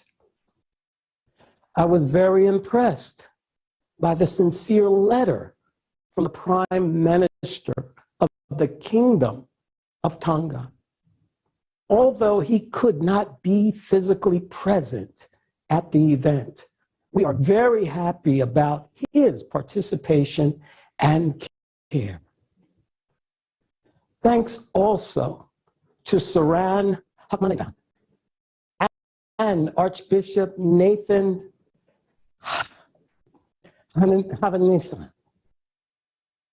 I was touched to the bottom of my heart by Dushan when he said that the best investment in the future is in investing in the creative society.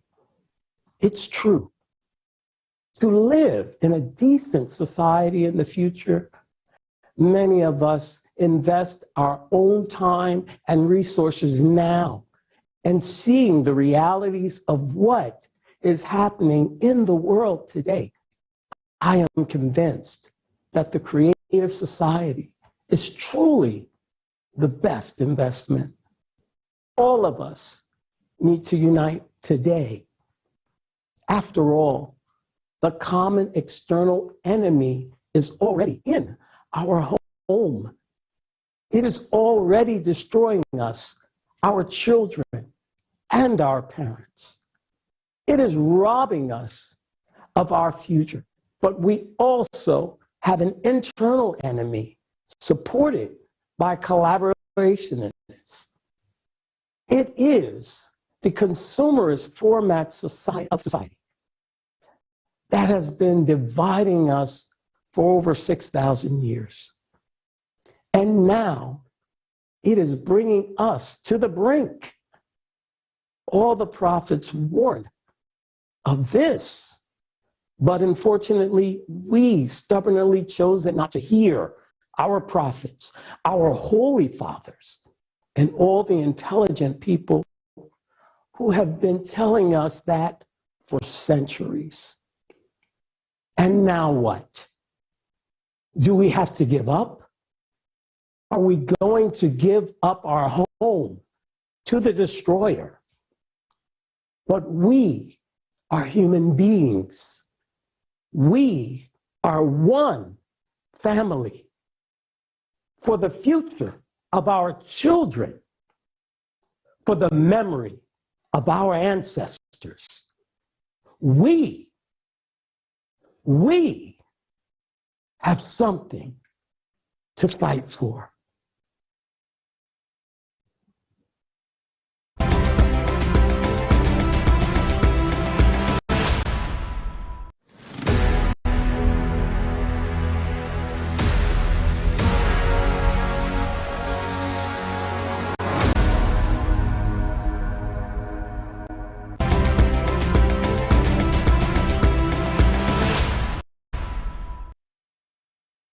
Dear viewers, we would like to remind you to send in video recordings with your understandings, comments, and questions to the email info@creativesociety.com.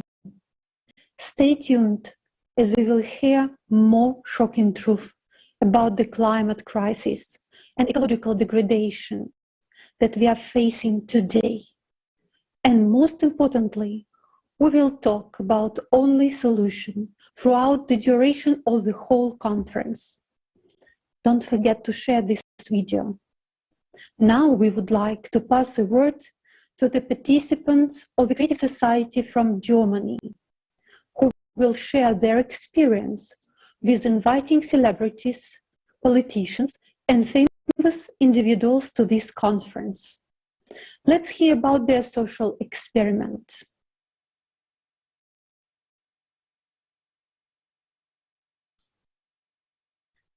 Hallo Freunde. Greetings, dear friends. It's a big honor for us today to present Germany at such a global conference. This information has already been presented today and is shocking and makes the blood run cold. After all, we have just recently seen with our own eyes. We know firsthand how it feels in the zone of anger of nature. Let us remind you that this summer, an unprecedented flood happened in Germany. Thousands of people were affected. They lost their homes and, unfortunately, their lives. And the saddest thing is that the government agencies turned out to be powerless. When you realize that all countries are equal before climate disaster, which increases day by day, and their power is more destructive regardless of their geographic location and level of economic development. The enemy is attacking. This is the climate. This is a real threat to the survival of all of the mankind. This prompted us to invite representatives of international organizations to speak at this conference in order to draw this world attention to the critical situation, to call for the unity. This action turned into a large-scale social experiment in the entire history of mankind, and the results which have shocked us. Our German participants alone sent out more than 3,000 letters to each of the following organizations: the UN, to the WHO, WMO, IPCC, and the European Parliament, as well as politicians from different countries. They are the ones on whom our future actually depends. For 4 months, participants have been tirelessly sending these thousands of letters and envelopes by mail so that they could reach them in person. Think about it. Every representative of this world-renowned organization that people all over the world rely on received a letter. We described the criticality of the situation and invited them to speak at the conference if they are not indifferent to the fate of the humanity. And we got a very depressing result. Only if you responded from the entire list. From the others, their secretaries responding by saying no. And this situation surprised us at first. But thanks to that, we have discovered a whole layer of the world order of our consumer society. And we are sure that neither politicians nor anyone else knows this. But we will reveal the secret to you today. Es sind die Assistenten. Assistants, secretaries. Treffen in Wahrheit die Entscheidung. Everything is decided by secretaries. And for the sake of the understanding, let us tell the situation. At one of the events, our participants met and invited an outstanding athlete of the world renowned. As it turned out, in addition to being an athlete, he's also a politician, which means that the people can only access him through the secretary. In personal communication, he supported the idea of the creative society and agreed to participate in a conference. But for the communication, he gave the number of his secretary. But when he was contacted, he turned out to be different. Completely different. And the secretary said, what are you doing? Is interesting, but it's necessary, but no.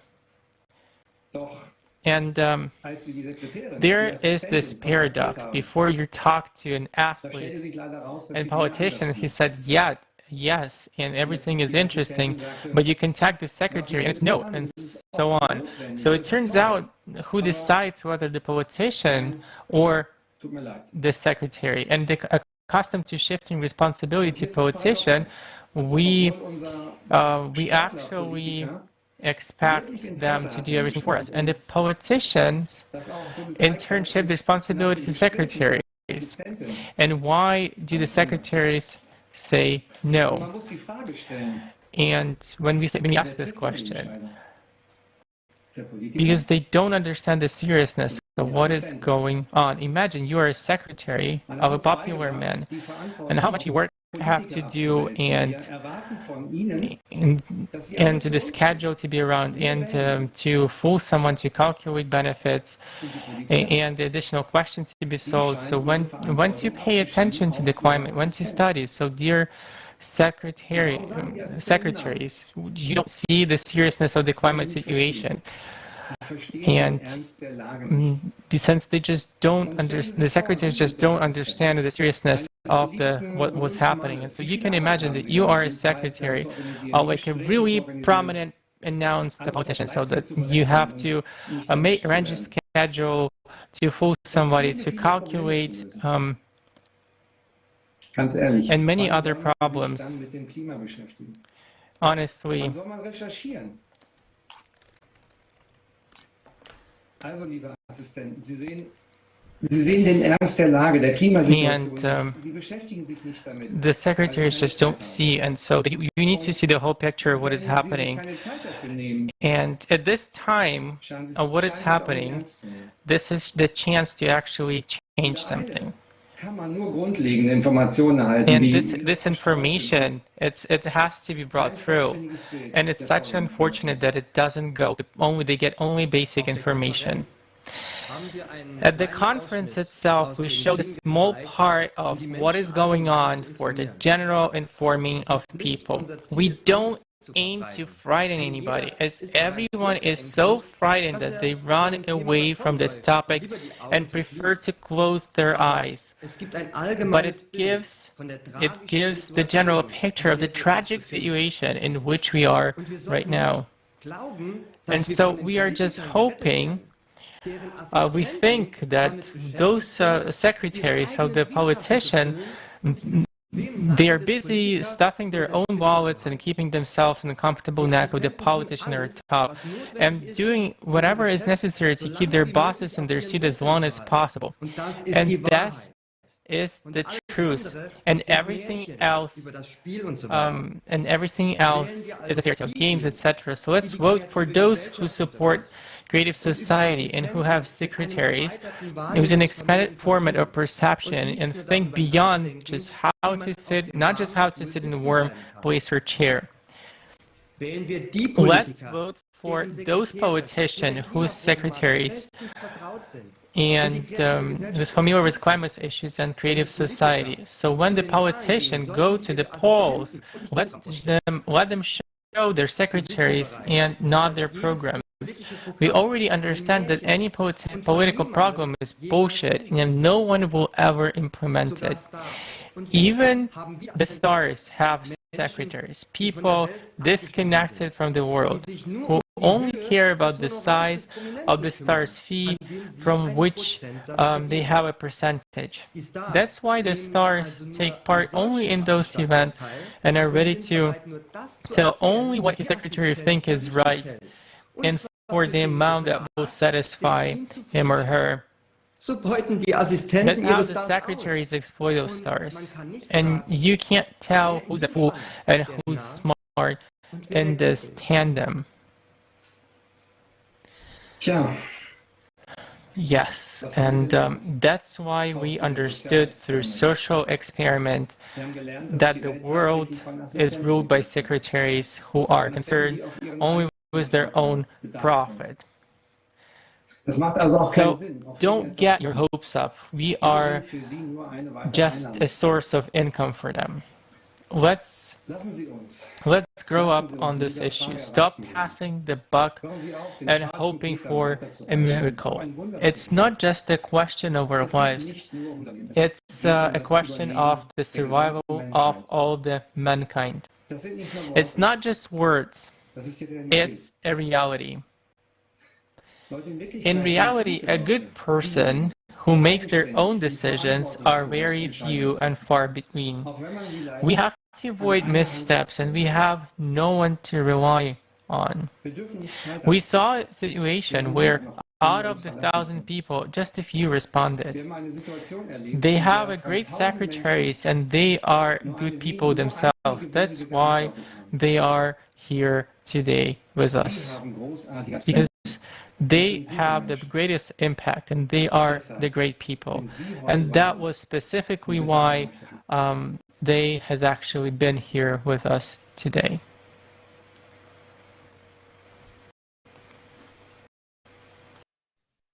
Thank you to our German speakers for revealing this shocking secret about the dominant role of secretaries on the world political stage and beyond.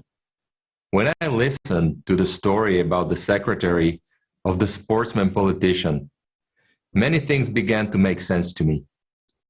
And do you know what insight it led me to?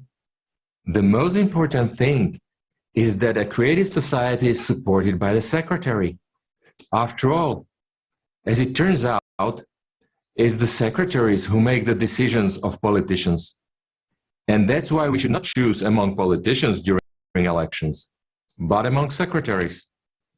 Vote for the secretaries. Let the secretaries report to us whether they support the creative society or not. And if they don't, we won't elect them. And if they do, we will vote for them.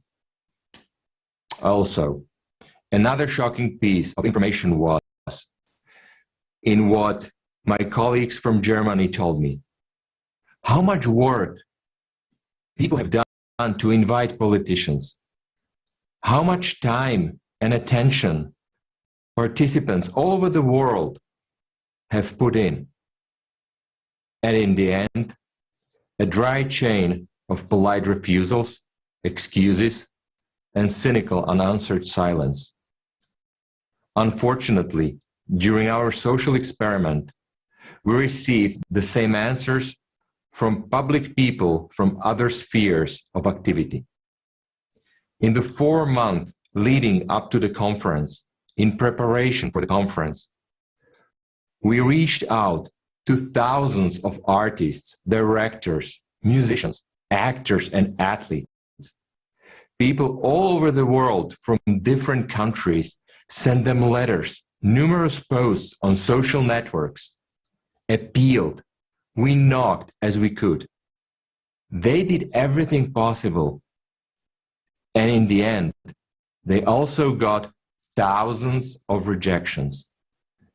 And what is worse, in response to our letters asking to participate in the conference, we were horrified to read such phrases as, "Will Mr. So-and-so be paid to participate? What is the fee for so-and-so's participation? Mr. So-and-so doesn't have much time, so we'd like to know what is the money range or budget of your event?" And to one email came the achingly laconic, "Is it paid?" Let me remind you, these are answers from those who we look up to, whom we consider to be our idols, authorities, opinion leaders. Yes, we would like to believe that they are human and nothing happens to them, even if they are in the spotlight of world fame. But it turns out that our consumer society easily turns them into dragons. Just think about it. They ask us if we will pay them to come and unite us. And after this, do we still think that our world is normal? After all, you have to admit this is idiotic. In this social experiment, we have seen that the world is even beyond stupidity and shamelessness. Isn't that terrible? But we are the ones who create these stars. We buy tickets to their movies, concerts, listen to their stories, create fan clubs, support them, and they don't give a damn about us or our appeals to them, even though they are nothing without us. So who are we fans of? From whom do we take an example? How can we love those who hate us? When we are asked for a figure with 6 zeros so that some superstar comes to us and lies about something, even though she doesn't care about us. Is that normal? One can understand when they receive requests for advertising to promote some products. Then it is understandable. It is their job.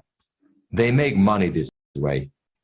But when people write to them and invite them to an international conference on a critically important topic that concerns everyone, they ask for money. It just doesn't get into my head. Now it becomes clear why the world of consumer society is like this. It's because those we look up to, thinking of them as authorities, idols, tops, they are already soulless. They're lost. It is impossible to call them people. But we created this world and we support the consumer format. And it is by our choice that it is like this. Let's face the truth. How much work has been done? People have spent thousands of hours, their money, resources, and everything they could to try to reach out to them. And in fact, we have seen the cold reality that those to whom we knocked are those who have lost their conscience a long time ago. We lean on them. We put them on a pedestal. And to them, we are a trivial tool to make money. We, their fans, entire fan clubs are asking them to come. And they don't care. We are slaves to them. They show by their careless negative answers that they don't care to descend to our level. They have their own club, their own level, and we are at a low level for them. They think they're immortal. They simply lose reality. And we continue to be slaves to the word work. We provide for them and have to pay figures with 6 zeros to make them come down like the sun and say a few words to us. Let's be honest. Yes, we knew we wouldn't get through, but we believed to the last. After all, these are our idols, the ones we look up to. And the human consciousness is built not to believe. So we tried to the last. We tried very sincerely to find the people among those whom we approached. And out of thousands, we found just a few people who are really people, who are with us now, who don't divide people into classes, for whom all people are equally valuable and important. Thank them very much for being people and for being here. We have decided that we will continue the experiment, for it is possible that the secretaries have decided for them. And so we continue to believe in them and give them a second chance. Because we must remember that we are at war, and to win it, we need to build a creative society. The time for real heroes has come, not the ones you see on TV and who come for money, but the time of real volunteer heroes, women and men, people from all over the world, those who call for building a creative society. The most important thing in informing right now is to get the message of the creative society out to every person on earth in a timely manner. Obviously, we have no hope for those stars and public figures, although they should be the first to talk about the creative society.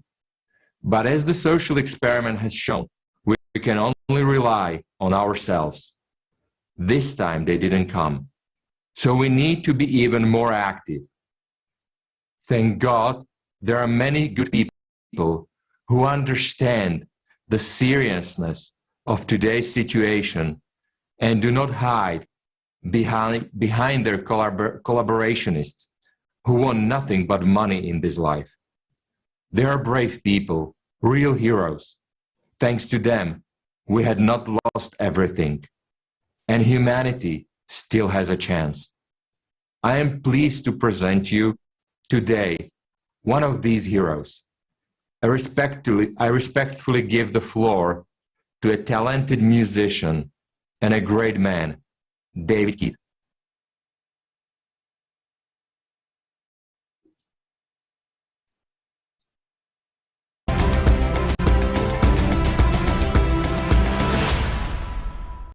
Hi, everyone. I'm David Keith. I'm a professional drummer. I play with Richie Blackmore's Rainbow and Blackmore's Night. It's great to be with you here at the Global Crisis Conference. I only very recently heard about the Creative Society, creativesociety.com, almost through completely random means. And I have to say that everything that the Society is talking about and their main objectives are things that I've been thinking about in my life as far back as I can remember. And I just want to say that it's an incredible opportunity that we have right now to change things for the better. And the fact that the Creative Society exists in the world and has gotten as large as it has gives me hope that I'm not alone in wanting something different. And what it is that I want is not unusual. It's something that we all want. So I wrote a song last week.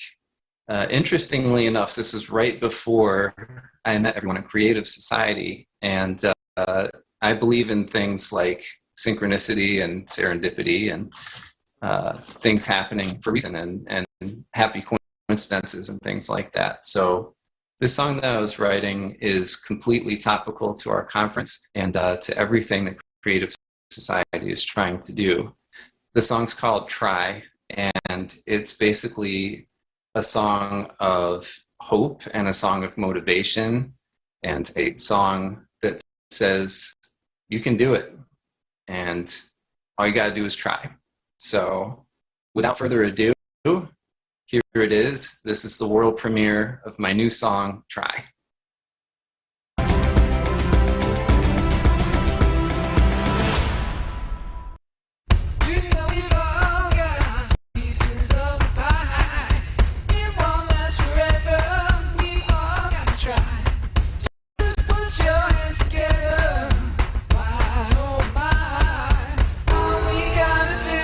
It's just try.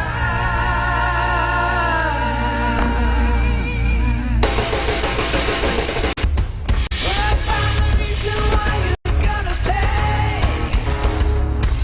You run about to run the race. You know I'm in it anyway. Trust and believe that I can't stay away.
It's just try.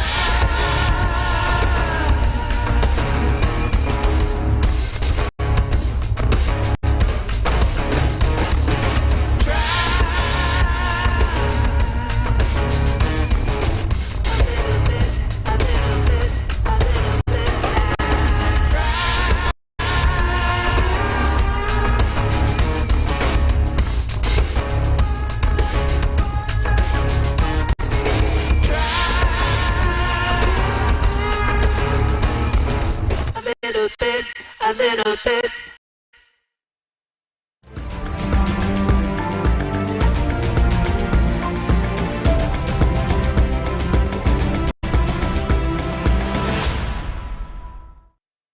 It's one world, one globe, one people. And, you know, if you're like me, you've been thinking about the problems that have been happening in the world, climate change, first and foremost, but economic strife, war, poverty, hunger, all of these things, they're on my mind all the time. I'm sure they're on yours too. And when you think about it, it seems overwhelming. It seems like there's nothing you can do as an individual person. And you tend to just try to put it out of your mind and get through your day and go to sleep and hope things will be better the next day. But today is the only day we have. And when you put the whole world together, there's nothing that we can't do. So I'm here to tell you, you are not alone in thinking that there is a better way. There is a better way to live life together and individually. And when we all get together and put our heads together, we can figure out a way out of all these problems. And it's not going to be the same old model as before. It's going to be something entirely new that we create from the ground up together. So have no fear. We're going to do this thing. And I want to thank you guys all for being part of it, because it's going to happen. And I would invite everyone to go to creativesociety.com and read the mission statement, read the objectives. And I think you're going to find that it makes a lot of sense. And it's almost like an obvious thing that we need to do in the world. And it's wonderful and amazing to me that you've been able to organize it and get it to the level that it is now, because that gives me hope that we might actually be able to figure this thing out. So thank you.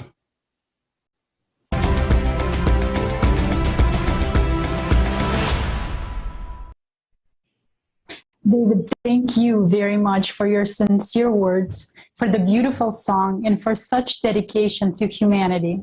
And we would like to remind you that this conference is simultaneously interpreted to 100 languages.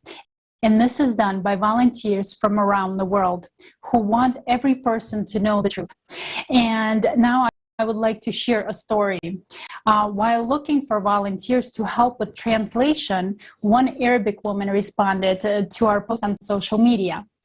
And after our call with her, she understood the vital information that is being voiced at this event. And she immediately shared this information and formed a team of women who said that Creative Society is something that they have been searching for their whole life. And this is just one example of how people from around the world come together in order to bring this information to you today. This means people from different countries can easily unite for the sake of one goal, which means that together we can do anything. And now I would like to introduce Foster Gamble, president and co-founder of Clear Compass Media, researcher, co-writer, visual designer of the documentary Thrive, What on Earth Will It Take? And Thrive 2, This Is What It Takes. I'm really honored to be a part of this critical conference because you couldn't say it better than that or quicker than that. We are in a crisis and it's will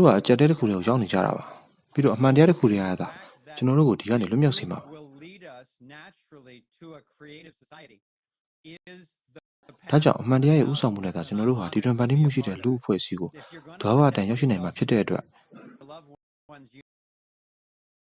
you need to have as accurate as possible a picture ပါဝင်ခွင့်ရတာကိုဂုဏ်ယူမိပါတယ်ကိုကိုယ်တိုင်နဲ့ကိုချရတဲ့သူတွေကိုကာကွယ်ကြမယ်ဆိုရင်ပတ်ဝန်းကျင်မှာအမှန်တကယ်ဖြစ်ပျက်နေတာတွေကိုအတတ်နိုင်ဆုံးတိကျစွာသိရှိထားဖို့လိုအပ်ပါတယ်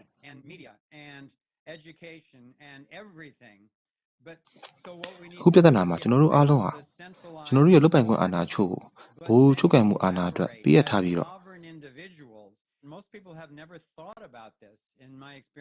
သူတို့ကစွမ်းအင်တွေစားစာမီဒီယာနဲ့ပညာရေးစားတဲ့အရာအလုံးကိုသိမ့်ပိတ်ထားဖို့ကြိုးပမ်းနေကြတယ်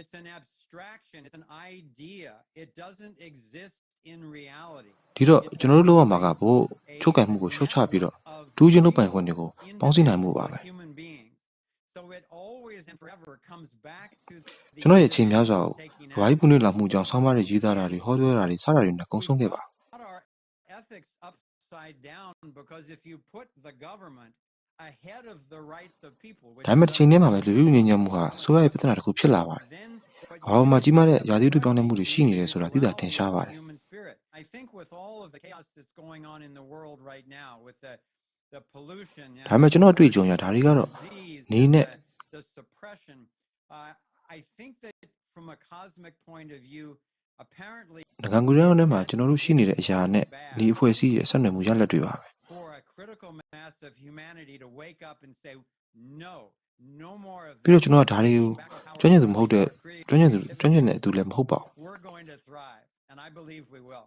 I've spent a lot of time speaking and ဒါပေမဲ့ဒီဟာကအရင်ကြီးကြီးမားမားဖြစ်တယ်ဆိုတာတော့သိပါတယ် of anthropogenic global warming.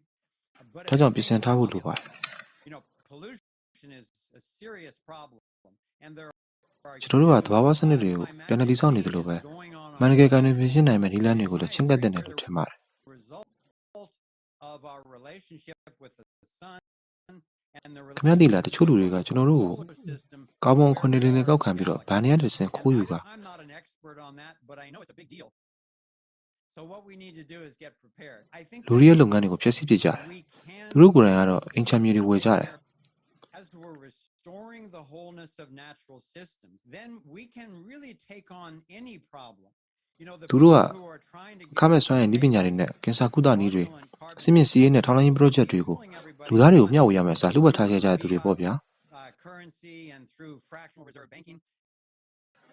သူတို့ကသူတို့ရဲ့ကြွယ်ဝမှုနဲ့ထိန်းချုပ်နိုင်မှုတွေကိုစူးစီးထားဖို့အတွက်ကမ္ဘာကြီးပုံနှိပ်လာမှုကိုအကြောင်းပြချက်တစ်ခုအနေနဲ့အသုံးပြုခဲ့ကြတယ် Their real estate, they're the same people who have been hiding free ဒါကိုပေါ်ထုတ်ဖို့လိုအပ်ပါတယ်ပြီးတော့အခုခင်ဗျားပြောနေတာတွေစကြဝဠာရဲ့အနေအထားဒါမှမဟုတ်နေရဲ့အရင်းမြစ်တွေရာသီဥတုပြောင်းလဲမှုတွေကိုသူတို့တွေသတိပြုမိသွားအောင်လုပ်ဖို့လိုတယ် anthropogenic global warming in order to try to consolidate their wealth and control. So we've got to just completely abandon and expose that. ဒါကျွန်တော်တို့ဆွေးနွေးတဲ့ပညာရပ်ပါပြီးရင်ဒီအတွက်အကြမ်းမဖက်သောတုံ့ပြန်မှုတွေဂေယဗေဒအစနစ် being aware of the source of them, whether it's the အဆင့်စွမ်းရည်အဆင့်လူချင်းချင်းအဆင့်နဲ့ကိုယ်ပိုင်အုပ်ချုပ်မှုအဆင့်အစသဖြင့်အဆင့်ပြုစုထောင်အောင် we should be discussing, and then developing non-violent responses to this တကယ်ဖြစ်ပျက်နေတာတွေကိုသိနိုင်ဖို့အတွက်တတ်နိုင်သမျှလူများများရှာဖို့ကအရေးကြီးတယ်လို့ကျွန်တော်ထင်ပါတယ် interpersonal level and even on the self-governance level.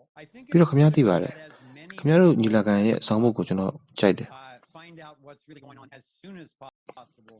အမှန်တရားတို့အတွက်အချိန်ခါလို့ပြောတဲ့အခါမှာကျွန်တော်တို့အားလုံးဟာလူတိုင်းကိုလွတ်လပ်စေချင်ပြီးတော့လူလောကကိုကြီးပွားတိုးတက်စေချင်ကြပါတယ် Because those of us who want everyone to be free.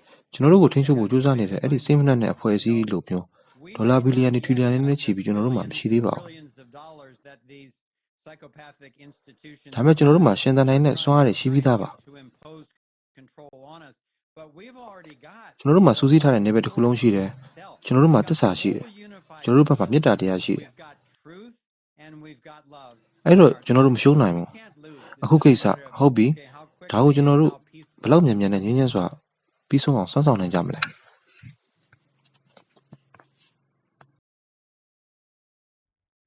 Dear viewers, our respected speaker is absolutely correct. And the main thing is to do everything in a peaceful, evolutionary way. So that the transition from the consumer format to the creative format would be smooth and without losses for people.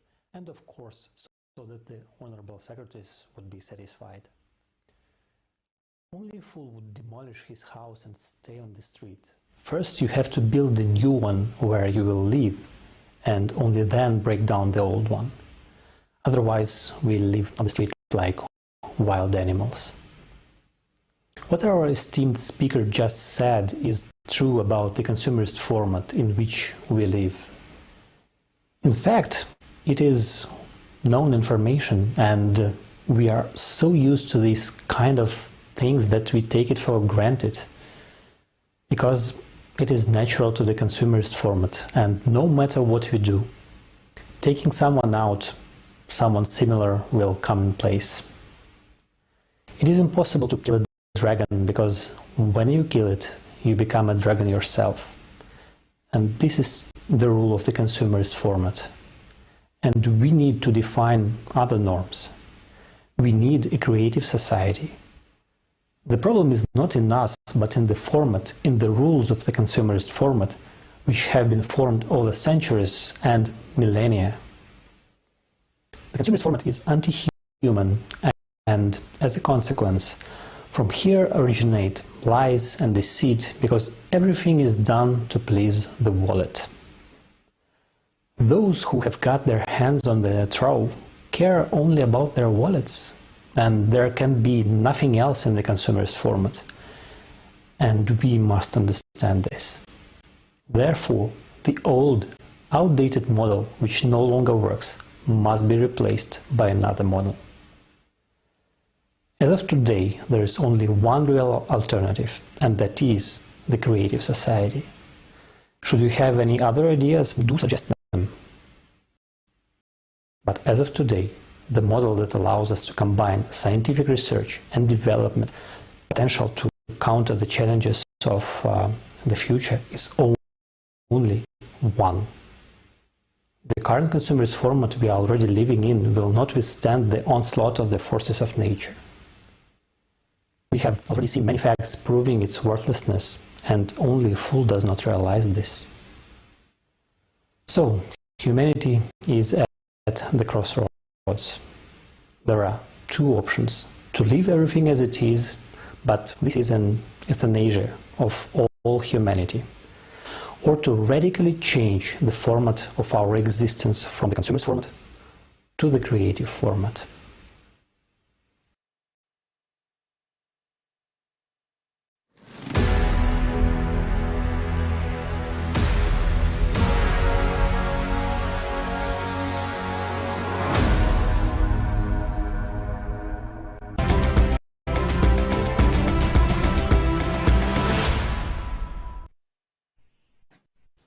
Now I would like to introduce Professor Thomas Lovejoy, an innovative and accomplished conservation biologist who coined the term biological diversity.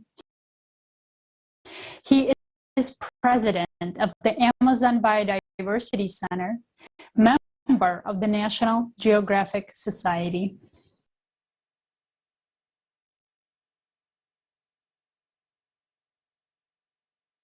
Thank you for the opportunity to be with you. I've been working on conservation, tropical rainforest, for about ထိန်းသိမ်းခြင်းတွေမှာလှုပ်ဆောင်ခဲ့ပါတယ်ကျွန်တော်1965မှာအမေဇုံကိုပထမအဆုံးခြေချခဲ့ပါတယ်ဒီဆယ်စုနှစ်အတွင်းမှာအရေးကြီးတဲ့တိုးတက်မှုတွေတွင်ရှားရှားတွေ့မြင်ခဲ့ရပေမဲ့ခုခါမှာကျွန်တော်တို့ဟာကမ္ဘာကျော်ရဲ့ဇီဝဗေဒနဲ့ရာသီဥတုအကျက်တဲ့မှာကြားရောက်နေတဲ့အခိုက်အတန့်ဖြစ်ပါတယ်ကျွန်တော်အမေဇုံရောက်ရှိလာတဲ့ခါတုန်းကဒါဟာအမေရိကန်ရဲ့48ခုမြောက်ပြည်နယ်နဲ့အရွယ်စားညီတယ်ဗျဒါတကယ်ပဲဟုတ်လို့လားအမေဇုံရဲ့69ရာခိုင်နှုန်းကငကုံမူရင်းတိုင်းပဲဖြစ်ပါတယ်အခုခါမှာတော့ဘရာဇီးမှာအထူးသဖြင့်တောင်နဲ့နောက်ဘက်တွေမှာတစ်တော်ပြုံးနှင်းမှုတွေ20ရာခိုင်နှုန်းလောက်ရှိလာပြီးတော့ဒါဟာမိုးလေဝသလက်ပတ်မှုကိုအမှန်တကယ်ချင်းချောက်နေတယ်ဗျခြေခံအပြင်ကတော့တစ်တော်တွေကိုပြန်လည်မွမ်းမံခြင်းမပြုနိုင်ဘူးဆိုလို့ရှိရင်အနည်းဆုံးမေဇုံရဲ့တောင်ပိုင်းနဲ့အရှေ့ဘက်မှာရှိတဲ့မိုးတစ်တော်တွေဟာကြီးထွားလာနိုင်မှာမဟုတ်တော့ဘူးဗျမေဇုံတော်ကနေပြုစုပြုထောင်ပေးလိုက်တဲ့မိုးလေဝသစက်ဝန်းဟာချီလီကလွှဲပြီးတော့တောင်အမေရိကမှာရှိတဲ့နိုင်ငံတိုင်းကိုအဆိုဓာတ်တွေပေးစွမ်းနိုင်တယ်ဒါကြောင့်ဒါဟာတကြီးတိုက်ပမာဏပံ့ပိုးတစ်ခုလည်းဖြစ်တယ်နယူးယောက်စီးတီးရဲ့မြောက်ဘက်ခြမ်းမိုးရေချိန်တစ်ဝက်ကိုထုတ်ပေးနေတာကလည်းမေဇုံဆိုတော့ဒါကမြို့အတွက်ရှိပါပဲဒါကိုဘယ်သူမှသတိထားမိဖို့မပေါ်ပါဘူးဒါကြောင့်ဂေဟစနစ်ဝန်ဆောင်မှုတွေဟာကျွန်တော်တို့ရဲ့နေ့စဉ်ဘဝတွေမှာကြီးမားပါတယ်အဲ့တော့နံပါတ်1ကသစ်တောတွေကိုကောက်ွယ်ဖို့ပါဒါချင်းချက်ပြီးတော့ဒါတွေကချင်းချက်တဲ့သစ်တောတွေဖြစ်ကြပြီးတော့ဒုတိယသစ်တောတွေမဟုတ်ကြပါဘူးအဲ့တော့တန်ဖိုးရှိပြီးတော့ဒီလိုတွေဖြစ်လာဖို့အတွက်အချိန်တွေတော့ကြာပါတယ် ဒါကြောင့်အမေဇုံမှာပဲဖြစ်ဖြစ်မြောက်အမေရိကဒါမှမဟုတ်ဥရောပနဲ့ရုရှားတို့ရဲ့တောရိုင်းတောတွေမှာပဲဖြစ်ဖြစ်ဒါဝသစ်တောတွေကိုခုတ်လဲနေတာတွေကိုရပ်လိုက်ပါသစ်တောထွက်ကုန်တွေဒါမှမဟုတ်သစ်တောတွေကနေထွက်လာတဲ့ကုန်တွေကိုလိုအပ်တဲ့အတိုင်းအတာထိသာရယူသင့်ပါတယ်သစ်တောတွေကိုခုတ်လဲတာတွေမလုပ်ပါနဲ့အမှန်မှာတော့စိုက်ခင်းသစ်တောတွေဆိုတာကအခြေခံအပြင်စိုက်ပျိုးရေးတစ်ခုသာပါပဲသူတို့ကကြီးမားတဲ့အေယာမကညွတ်ခင်းကြီးလိုပါပဲဒါကြောင့်အဲ့ဒီမှာဇီဝမျိုးစုံမျိုးကွဲများစွာမနေထိုင်နိုင်ကြပါဘူးမိရစံတစ်ချောင်းလုပ်ဖို့စိုက်ပျိုးခြင်းတက်သစ်တောပြုံးတီးတာရေပေးဝေမှုစနစ်တွေမျိုးစိတ်တွေကာကွယ်တာတွေစတာတွေကိုပို့ပြီးတော့တွေးတိုးဆင်ခြင်နိုင်ဖို့လိုအပ်ပါတယ်ပထမဆုံးအနေနဲ့ပြောချင်တာကကျွန်တော်တို့ဂျူဟာရုပ်ပိုင်းဆိုင်ရာနဲ့ဇီဝဗေဒဆိုင်ရာစနစ်တွေအပြန်အလှန်ချိတ်ဆက်အလုပ်လုပ်နေတယ်ဆိုတာကိုအတိအမှတ်ပြုဖို့ပါပဲကျွန်တော်တို့ရဲ့ဒုက္ခချမ်းသာအဲ့ဒီပေါ်မှာမူတည်ပါတယ်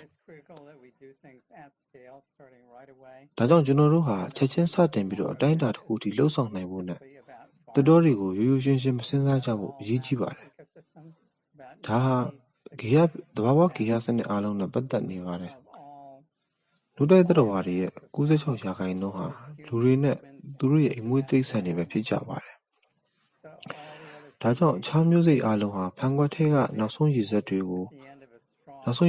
ထုတ်ယူမှာကိုရေပတ်ရဲ့အစွန်းတစ်ဖက်မှာထိုင်ပြီးစောင့်နေကြတဲ့ပုံစံလိုမျိုးပါပဲဒါကလုံးဝအဓိပ္ပာယ်မရှိပါဘူးမျိုးစိတ်တစ်ခုဆုံးရှုံးရလိုက်တိုင်းမှာဒါမျိုးစိတ်ရဲ့နှစ်ပေါင်း 3.8 ဘီလီယံသက်တမ်းရှိတဲ့ဇီဝဗေဒဆိုင်ရာစင်ကဲဖြစ်စဉ်နဲ့ဖြည့်ချင်းချက်တွေကိုဆုံးရှုံးလိုက်ရတာနဲ့တူပါတယ်။အေးမစိမ်းအောင်စာကြည့်တဲ့ကြီးလိုပါပဲ။သိပ္ပံပညာရဲ့ရှင်သန်နေတဲ့အသမီးဝန်ကြောင့်စာကြည့်တဲ့ကြီးကိုမိရှုဖျက်ဆီးလိုက်ခြင်းဟာအဓိပ္ပာယ်မရှိပါဘူး။ Hola a todos. El estimado profesor nos habló de los valiosos que son los bosques. Dijo que debemos detener la deforestación en todo el planeta y tenía razón. Amigos, imaginemos solo en los últimos 100 años, el mundo ha perdido tantos bosques como en los 9.000 años anteriores. Esto es un área del tamaño de Estados Unidos. Soy originario de Ecuador. Mis padres crecieron en el campo. Aman la naturaleza y me inculcaron ese amor. Greetings, everyone. The honored professor told us how valuable forests are. He said that we must stop deforestation all over the planet. And he's right, friends. Just imagine, in the last 100 years, the world has lost as much forest as in the previous 9,000 years. This is an area the size of the United States. I'm originally from Ecuador. My parents grew up in the countryside. They love nature, a love they instilled in me. I grew up among the forests. And now it hurts me to see what is happening to them. More than 20 years ago, we lost about 40% of the national territory of the pure Amazon because of an absurd war, because of human insatiability and excessive greed. And now the little that remains is being cut down. This is not just a problem for my country, it's a problem for the whole world. To meet global demand, we're turning rainforests into grazing and animal feed grazing, plantations of soybean, palm oil, coffee and cocoa. From 50 to 90% of the total area of deforested tropical forest is illegal logging. Forests in the temperate latitudes are cut down mainly to sell timber. Today, logging has led to the destruction of 75% of forest in the United States and British Columbia in Canada. Each year, 26 million hectares of forest are cut down, and every minute an area of forest equals to 60 football fields, and this area is being cut down in the world. As we can see, the rate of forest loss is simply catastrophic. The catastrophe is that, in addition to active deforestation, we're now witnessing an unprecedented number of fires. This year, fires in Siberia, the United States and Canada have destroyed 25 million hectares of forest. This is comparable to the area of Beijing, Moscow, and Dubai combined. The main cause of the fires is climate change on the planet. But we, in the pursuit of profit, are adding fuel to this fire that has already been ignited. In our society, it is often economically unprofitable to extinguish forests. But it is profitable to sell the burnt forests. We went even further. In addition to this, there are deliberate arsons. This manipulation makes it possible to sell forests that have been banned from logging. The arson scheme is standard. The forest is set on fire so that it burns only from below. Such a fire damages the roots of the trees, but does not destroy the wood. After the fire, the authorities conduct an examination of these forests. More often, a decision is made to cut them down. Then, a tender begins, an auction, and purchase for the right to cut down this forest. This is how the mechanism of selling legal, quoted Marx, timber is launched. Let me give just one example. So in 2016, 25 hectares of forest in the reserve were damaged by unexpected fires. People were seen not far from the source of the fire, and in 2018, this burnt forest was cut down in this reserve. Damage from that logging was later estimated at $27 million. This kind of working scheme is used all over the world. In the consumer format, people do terrible things. People don't realize that the felled timber is already becoming our common coffin. We see it, and we're tired of being silent. Today is the time of truth, and we appeal to everyone who cares, who understands what's going on. Various environmental organizations have spent so much time and energy trying to change at least something, but it's all in vain. We, humans, were unable to stop. We couldn't save the forests. And it's very scary to admit this, but we need to admit this, because without it, we can change nothing. Existing forest conservation methods don't work in our today's society. We can have the best grain, but if we plant it in oil, it'll die. We can have the best ideas for the protection of forests and ecology, but in the consumer format of society, it is impossible to implement them, because after all, everything boils down to making money. We need to change the conditions, the format of the society, to the creative one. How can this help protect the forest? In the creative society, the highest value is human life and its quality, not the capitalization of individual citizens.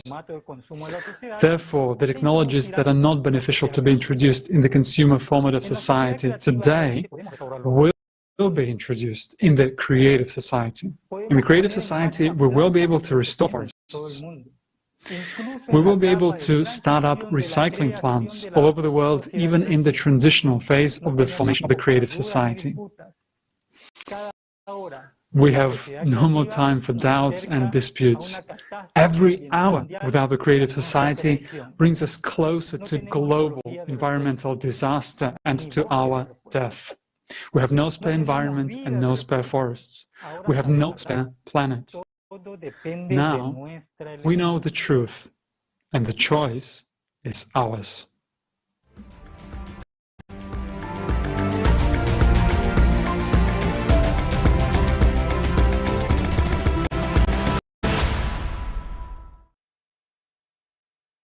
The way we have been cutting down trees, we won't have enough lumber for a coffin.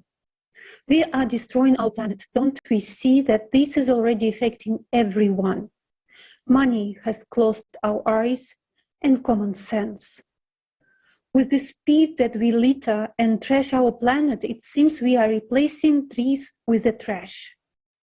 Do you understand that in the consumer society, trash literally costs more than a human life? Take a look for yourself.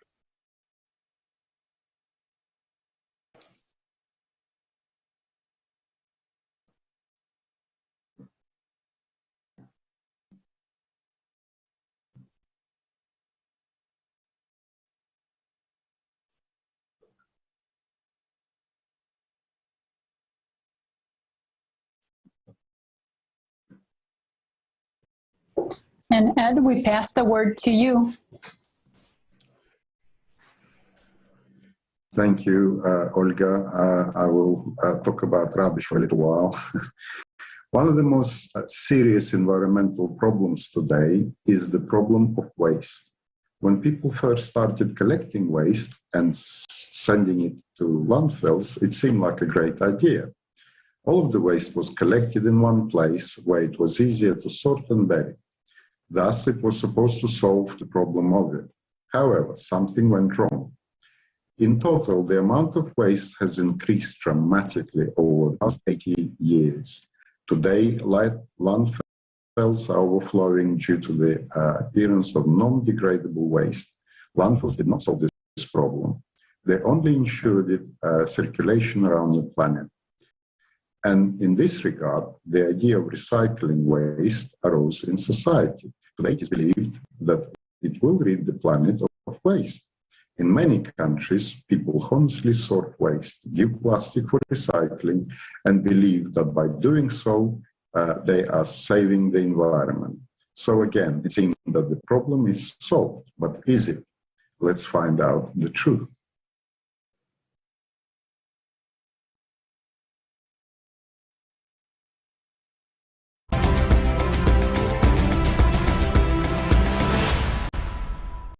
Garbage. Recycling. Does recycling really exist? Every year, we throw out more than 2 billion tons of waste. Most of the waste products in the form we throw them out are not biodegradable and cannot be properly recycled. They poison our water, air, food, and our life. India, Gazipur, a dump that is growing inexorably day by day and is already reaching almost the height of the Taj Mahal. During monsoon seasons, gases build up inside the landfill due to the accumulation of waste. These gases are then released into the air. Mosquitoes breed in accumulated waste and then bite people in the colony, leaving them with diseases like dengue, malaria, and typhoid. Jakarta, the bank of the Citarum River. There are more than 200 textile factories that produce cheap clothes for the whole world.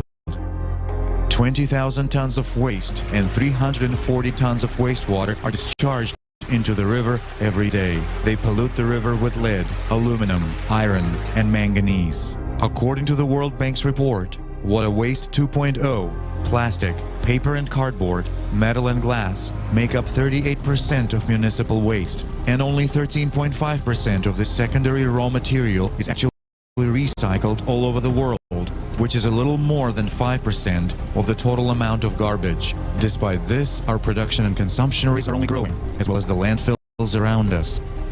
At the consumer level, which is the first link, an ordinary family goes to a store. This ordinary family has different boxes, glass and plastics, plastic bags, and so on and so forth. Nowadays, it has become very popular to dump absolutely all of this in one pile. One big pile of this pressed material is taken to some processing plant, and this processing plant supposedly sorts all this garbage, and you, accordingly, get clean cardboard, clean plastic, clean this and that. This is an idea. All this actually doesn't work. To obtain a ton of recycled material, you need to spend enormous resources just to collect, transport, and segregate it. Then it should be washed, then it should be packed, and then it should be brought somewhere to sell. All the garbage, if it is really garbage, it is buried.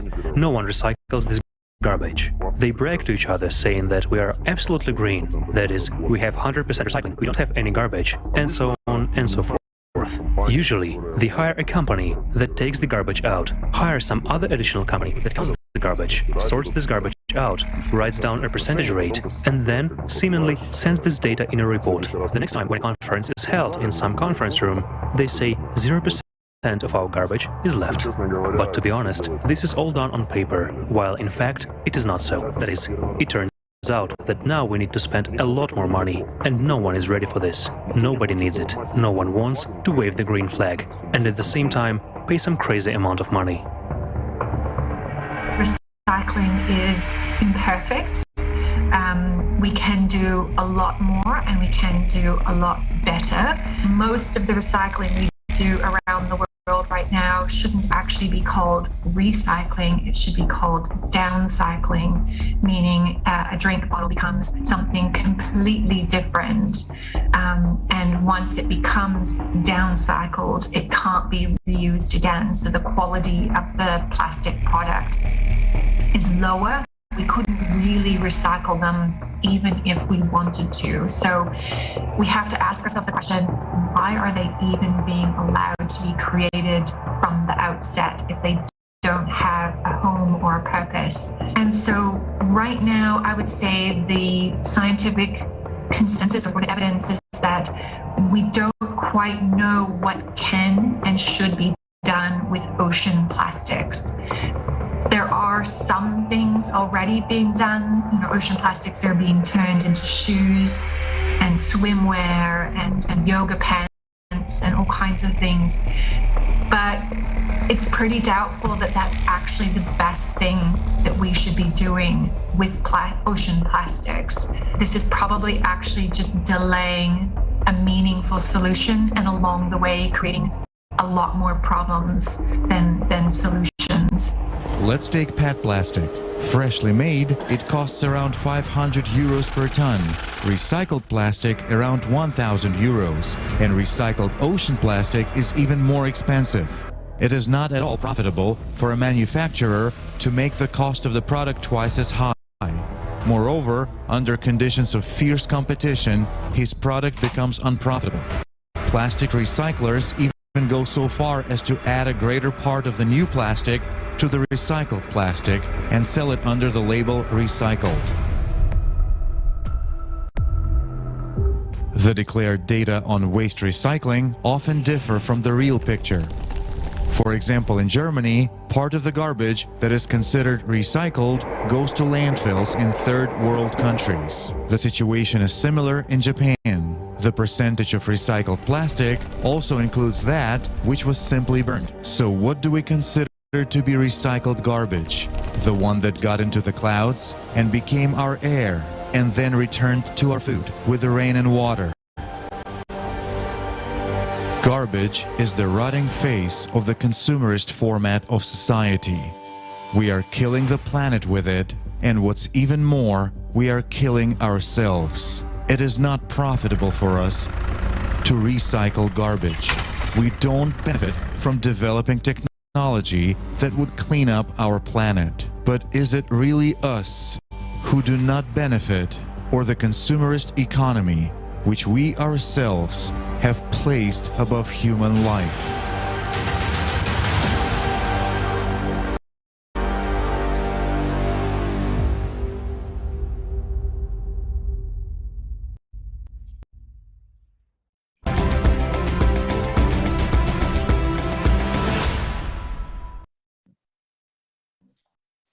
Здравствуйте. То, что мы увидели в видео, What we have seen right now, this is terrifying but necessary truth. As you can see, all of our effort to sort garbage and supposedly recycle it is a lie. People are just playing this game, comforting themselves with the thought that something is being done to solve the garbage problem, while continuing to produce even more waste. In the endless race of consumption, more and more goods are produced, which quickly turn into garbage, and even if it's sorted, it still remains garbage in landfills. In the consumer rules of the game, being green is not profitable in practice, and this is well illustrated by the example of ocean plastic. The largest ships, funded by millions of dollars, are only able to catch 2 tons of garbage per day. This makes the resulting plastic very expensive, and the product made of it uncompetitive on the market.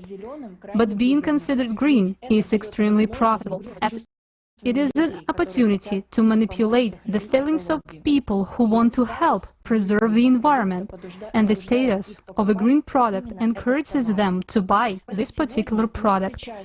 This is why today we are hearing more and more about products made of recycled plastic, and by buying them, people feel they are contributing to saving the planet. But few people know that this is often just an advertising trick of the consumerist world. The same sneakers made of ocean plastic contain at best 0.1% of the plastic that would actually caught in the ocean. So we have already realized that it is not profitable to recycle garbage in the consumer society, but it is profitable to claim that you can supposedly solve the problem of garbage, which no one wants to take care of, because it smells bad. In a consumer society, garbage becomes a source of colossal income for those who do not hesitate to ruin people's lives in order to make good money on it. While some are waving green flags, others become garbage barons, endangering people's life. Right now, I would like to suggest you to watch the video about this terrible problem of consumer society.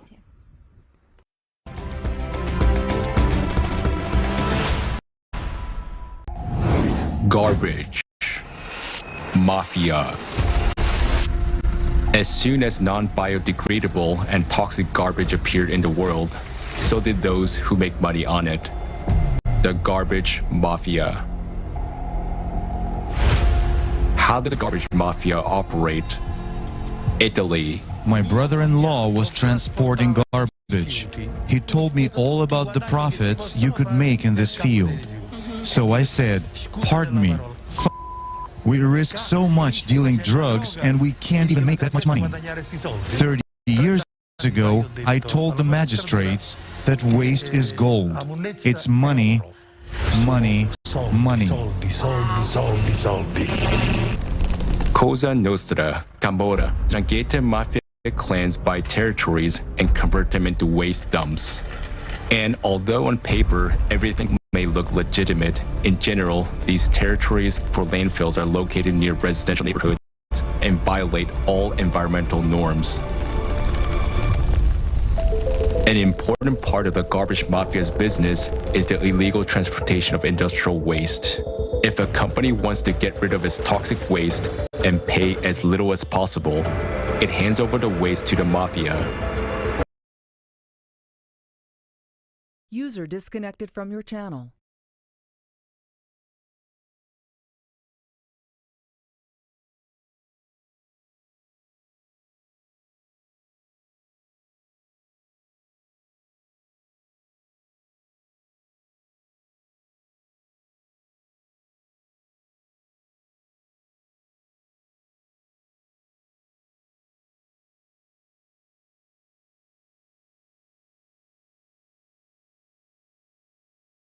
User entered your channel.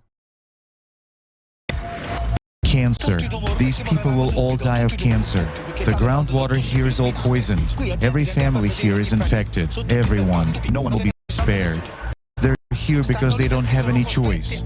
They don't have any options to relocate. And they're forced to die here.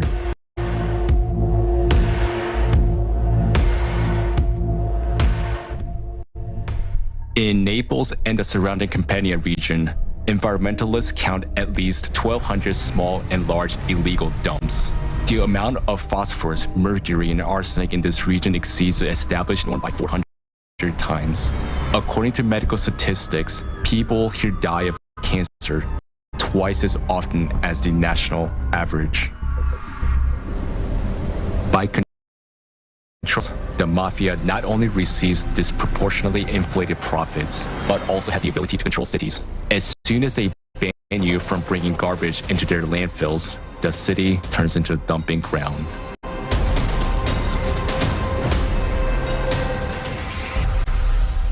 An average landfill can produce about 150 to 200 tons of film each month. We don't buy it at high prices, i.e., it's in the region of 13 to 19 cents per kilogram. Accordingly, you can multiply that same 100 tons by 13 cents. We'll take the minimum. Well, that's the profit only from polymers.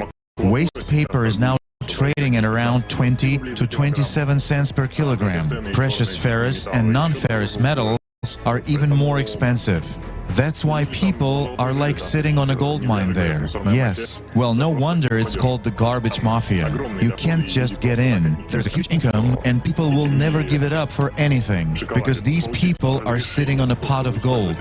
Getting permission to use this land for a garbage landfill is extremely difficult. If we establish some serious organization, serious landfill, put the right equipment on it for sorting and all that, then I think we will quickly be visited by bad people and some inspections. My friends at one time bought an incinerator. They operated it for 3 months. Then men came in black jeeps and simply forbade them to work by threats and intimidation or something else. They just took over this garbage plant and that's it. And my friends washed their hands of it and said, that's it. We will never get into this business again. These are individual cases, but aren't these the same schemes we see at the global level? Garbage migrates from one country to another, poisoning the lives of millions of people. And all this happens in the shadow of private agreements. No morals, no ethics, purely business. Indonesia. In 2018, imports of plastic into this country totaled 283,000 metric tons. The distance between the landfill to my house is about 500 meters. My whole family, my relatives, everyone is affected by the noise and smells.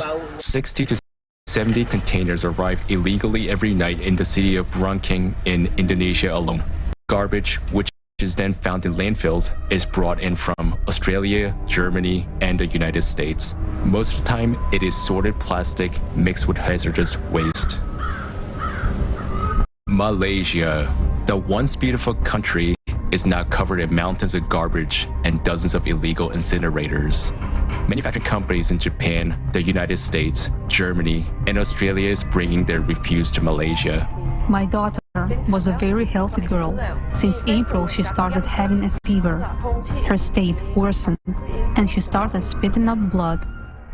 Most owners of illegal factories rent land from local residents and build primitive ovens where they dispose of garbage for money, with no concern for the environment or the people who live nearby.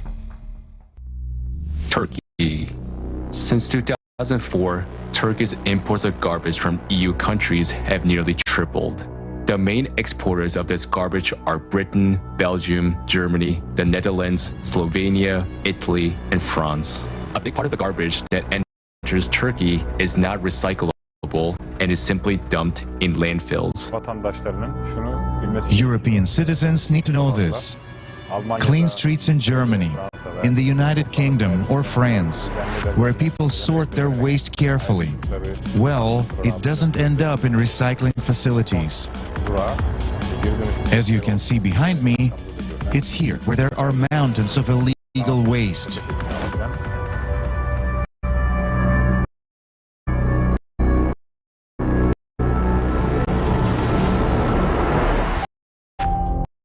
Africa.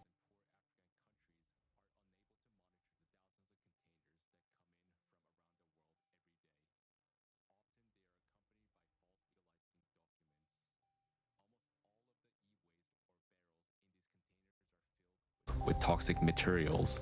They are accepted in these countries without too many questions asked. A small bribe allows any refuse to be smuggled to its final destination.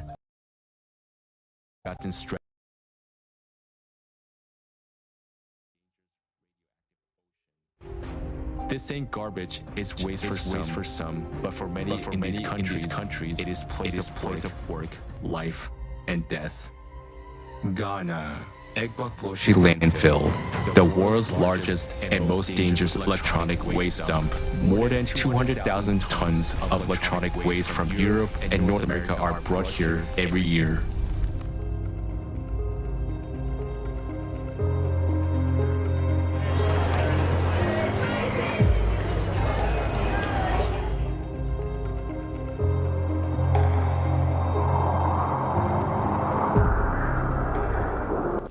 Kenya. It's like the dump site has demons who ask for blood. There are days when there is just too much evil, seriously. You hear of people killing each other.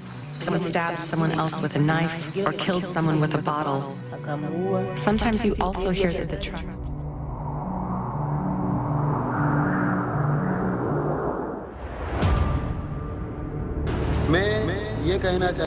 Alang Ship Breaking Yard is the biggest in the world. The government and the contractors make a lot of money.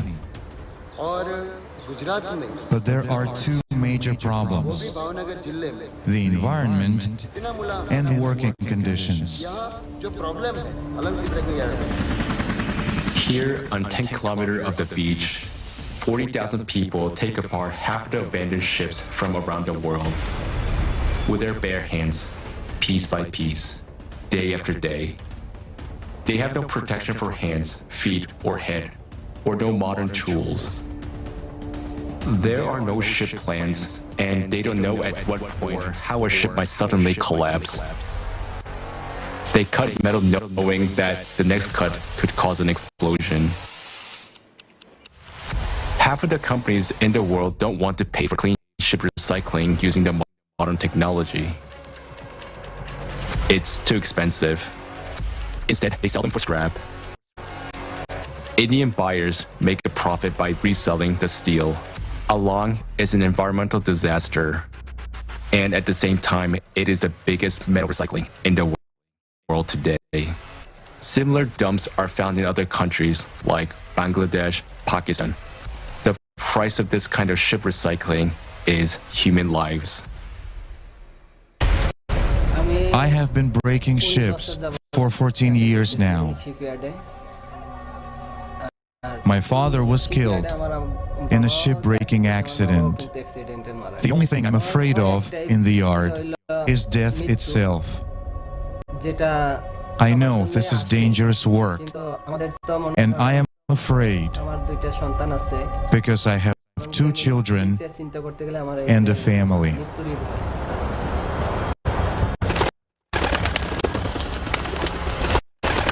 We have never produced as much trash in our history as we do today.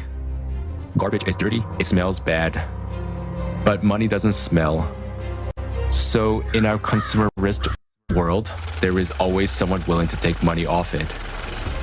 Storing refuse, fictitiously recycling it, or transporting it from more elite places on the planet to indigent is just business. A business in which the strongest survive. A business from which all life on the planet and man himself are slowly dying.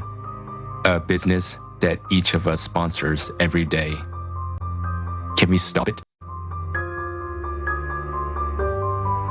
Continuing to support the consumerist format of society? No. Because now all conditions have been created in order to earn huge money on such frauds.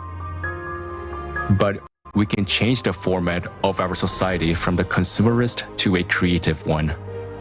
When the 8 foundations of the creative society are adopted at the constitutional level in all countries, such schemes will be impossible to pull off. Because the main value in the whole world will be the life of human. In such conditions, there will be no place for all this dirt on this planet and in relations between people. Any business will be built only on improving people's lives, not on our death.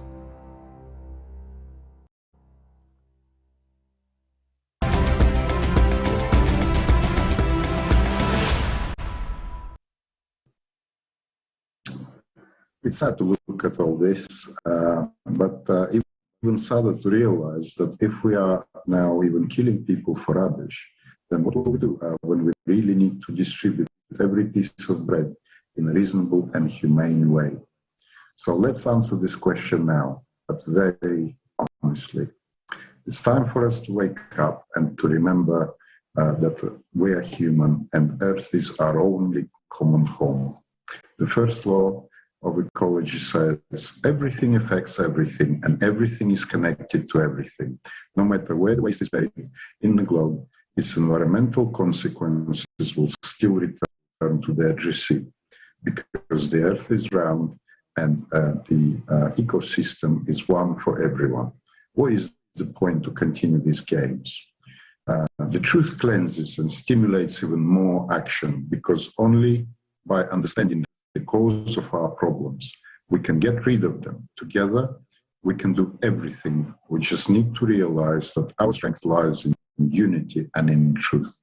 The consumer format society is our main weakness, and the creative one is our strength and our only salvation. Thank you. Thank you, Ed. I asked myself, why are we still fighting? Even over trash. This is absurd. Don't we see the seriousness of the situation? Do we want to drown in trash, or do we want to become human beings and unite and build a creative society which will guarantee each person an ecologically clean environment, health and safety? Dear viewers, I would like to ask you which choice you would like to make. Please share with us your understandings, record videos, and send them to info@creativesociety.com. I'm sure after the video we watched, each of us had feelings and understandings we wanted to share with the whole world. And now I would like to come to the next topic, which will blow your mind. You will understand why CO2 is the biggest scam of our time, and why green energy is a waste of money. Please don't forget to share this video right now, as everyone needs to know the truth. Let's watch together an expert from a video with the participation of Igor Mikhailovich Danilov on the topic of green energy.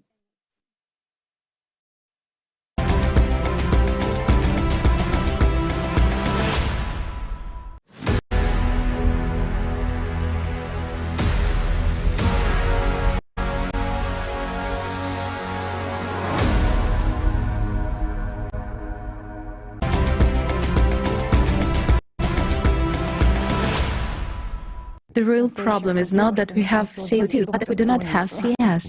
Exactly, that's what I mean. Not that there is no carbon dioxide. That's why for people, right? But that there is no creative society. That's the real problem. So it turns out that, excuse me, our brains are already so hardwired with this idea that we cannot get rid of it. You and I are now sitting and calculating how many % will be released if... Yes, the numbers are ridiculous. Right, if we plant 20 trees each during 20 years, and how big the emission will be. We should also calculate here the development of green energy, which in fact is far from green and is actually pointless, right? Or again, we touched upon green energy. They demand to develop green energy. Solar, wind, and everything else, to switch to hydrogen, to burn less gas, and so on. Now, simple math. We are very quickly and rapidly approaching a serious crisis, the climate crisis. Even this winter we will see how drastic the atmospheric fluctuations will be and how cold it will be. This is caused by the Gulf Stream as well as, again, by the changes that occur in the upper layers of our atmosphere, and how quickly everything is turning upside down. I mean, in certain areas there can be a sudden instant drop in temperature. After a while it normalizes, but these sudden drops may cause serious catastrophic consequences. Meanwhile, we are giving up hydrocarbons. What does it mean? It means taking out thermal power plants, which you cannot build in a day if you need to, right? We are going to give up gas in favor of some solar thing. Well, again, the sun doesn't shine all the time. That's firstly. Secondly, how can we store that energy? Right.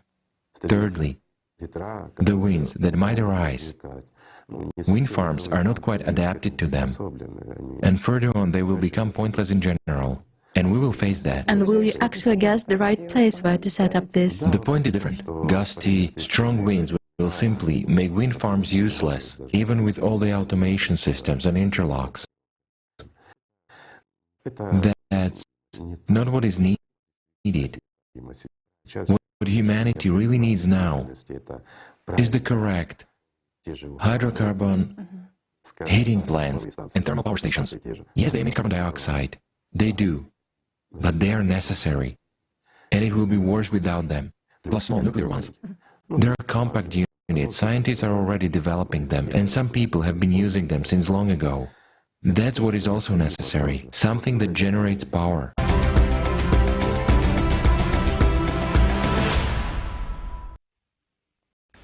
The world's attention has been focused on the problem of climate instability on the planet for quite some time.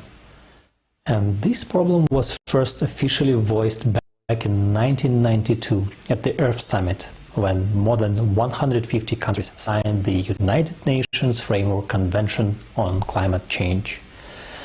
The world leaders attending climate change conferences in the years following 1992 agreed to set a limit for greenhouse gas emissions. It is assumed that this should be done through a global transition to green energy and low-carbon technologies, as well as reducing deforestation and increasing the capacity for carbon dioxide absorption in forests. And at the beginning of November 2021, the next UN conference, COP26, was held in Glasgow, gathering representatives from 200 countries. So, what did they decide this year? 108 countries have committed to reducing methane emissions. 100 countries have committed to stopping deforestation and planting 1 trillion trees by 2030. Many countries and companies have pledged to ban cars with internal combustion engines by 2040. 40 countries committed to abandoning the usage of coal power plants and adopting green technologies. Several countries and major banks have decided to stop financing fossil fuel production. And big finance companies announced to start allocating money for green energy, but only solar panels and wind turbines. At first glance, these decisions appear to make sense. However, we have to consider two things. First, yes, CO2 affects the environment, and yes, we did destroy the ecosystem of our planet. Second, the climate is changing, but for entirely different reasons. And while the proposed idealistic picture of our decarbonized future, when we all are using renewable, potentially free energy, looks very appealing, the actual situation with what is considered green technologies is not. Let's watch a video.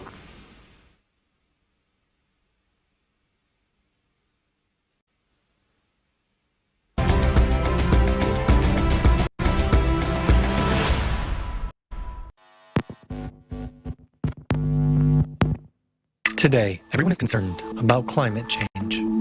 Large climate conferences are being held where leaders of countries, scientists, and representatives of corporations are looking for solutions together. It seems that the problem is about to be permanently solved. We will all tighten our belts and switch to renewable sources. We are assured that if the chimneys of thermal power plants stop smoking, all nuclear power plants are closed, and they build solar, wind, and hydroelectric power plants everywhere on the planet, then by 2050, we will have carbon-free energy production. This will supposedly save the world, preserve the environment, and everyone will be happy. Therefore, it is suggested that all the best minds and resources of humanity devote themselves to the development of green technologies. But what are we missing? Will it really save us? Aren't we losing the most valuable things in all of this? Time and opportunities. A more in-depth study of the subject reveals obvious facts that point to a major planetary fraud. So let us figure it out together, one step at a time. Today, renewable sources make up about 28% of total energy. Yet in order to produce them, we still use non-renewable natural resources. All this continues to contribute to the depletion and pollution of the planet.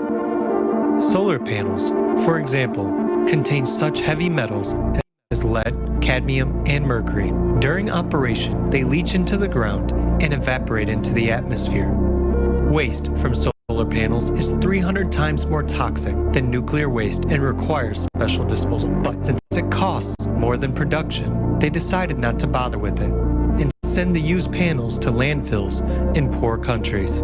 So far, not a single country in the world today has regulations for their disposal. According to scientists' studies, by 2030, there will be up to 8 million tons of green waste in the world, and by 2050, these volumes will increase to 80 million tons. Let us imagine how these numbers would increase if we completely switch to these sources. Is this calculated in the reports? And is this topic explored that deeply at the conferences? As you can see, this only makes the environmental situation worse, and this is just the tip of an iceberg that we have to look into deeper. So what's wrong with wind farms? Let's start with our wallets, out of which you and I will have to pay for these ambitious solutions. To build a wind farm requires an enormous investment of money and resources. At that, the average lifespan of a wind turbine is 20 years, and during this time, it manages to recoup only 78% of the money spent upon its construction and installation.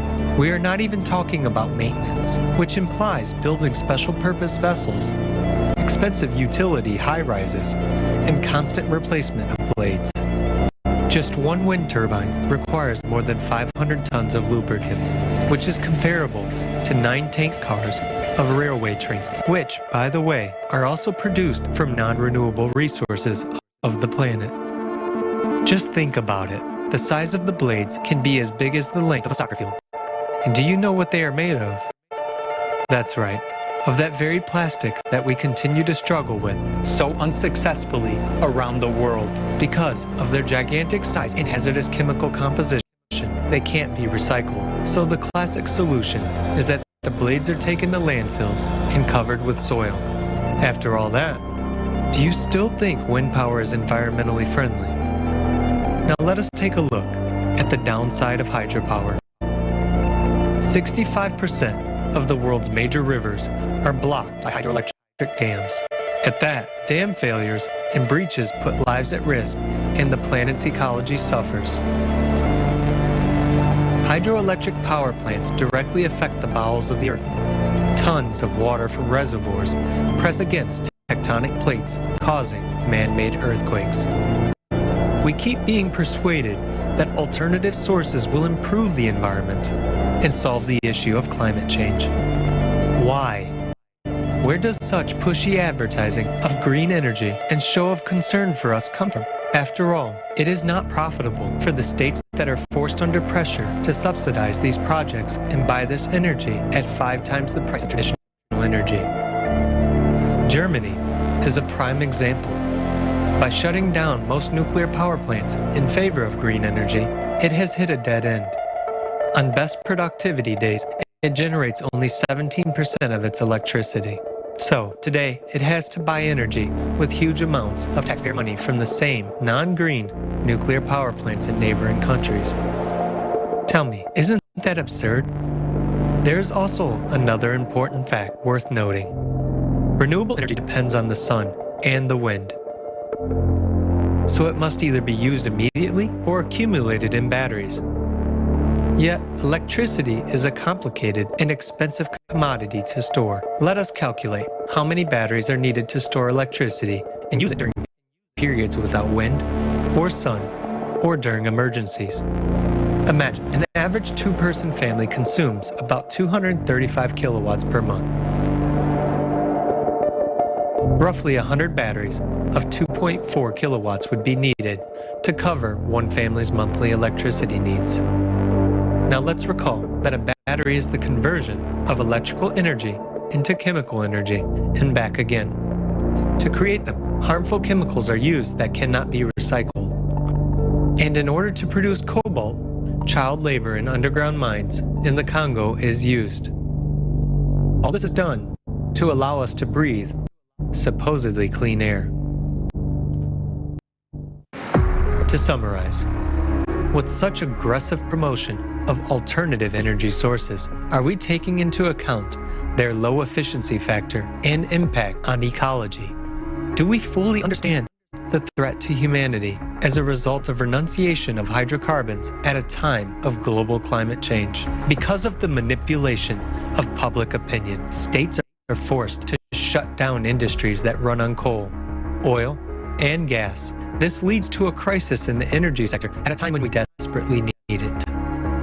It is becoming obvious that alternative energy sources are not only developed as a source of income for one and the same organizations and corporations, but most importantly, they are used as a tool to control the nation's energy industry. In the end, we are back to the same game of power and lust for profit instead of concern for people and saving their lives.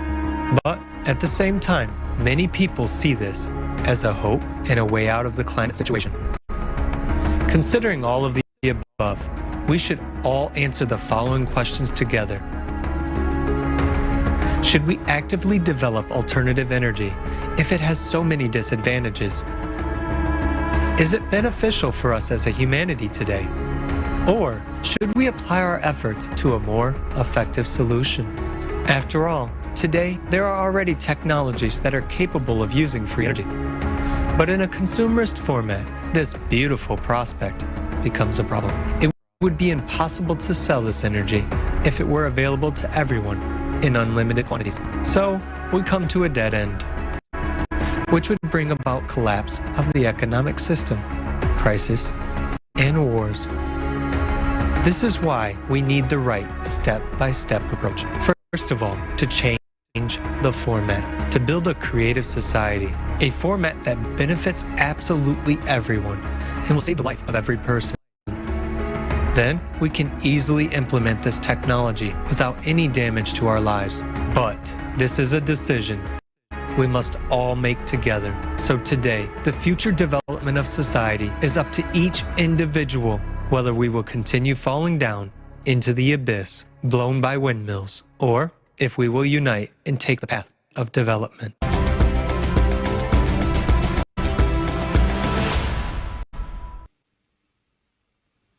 As we have seen, green energy is not green at all.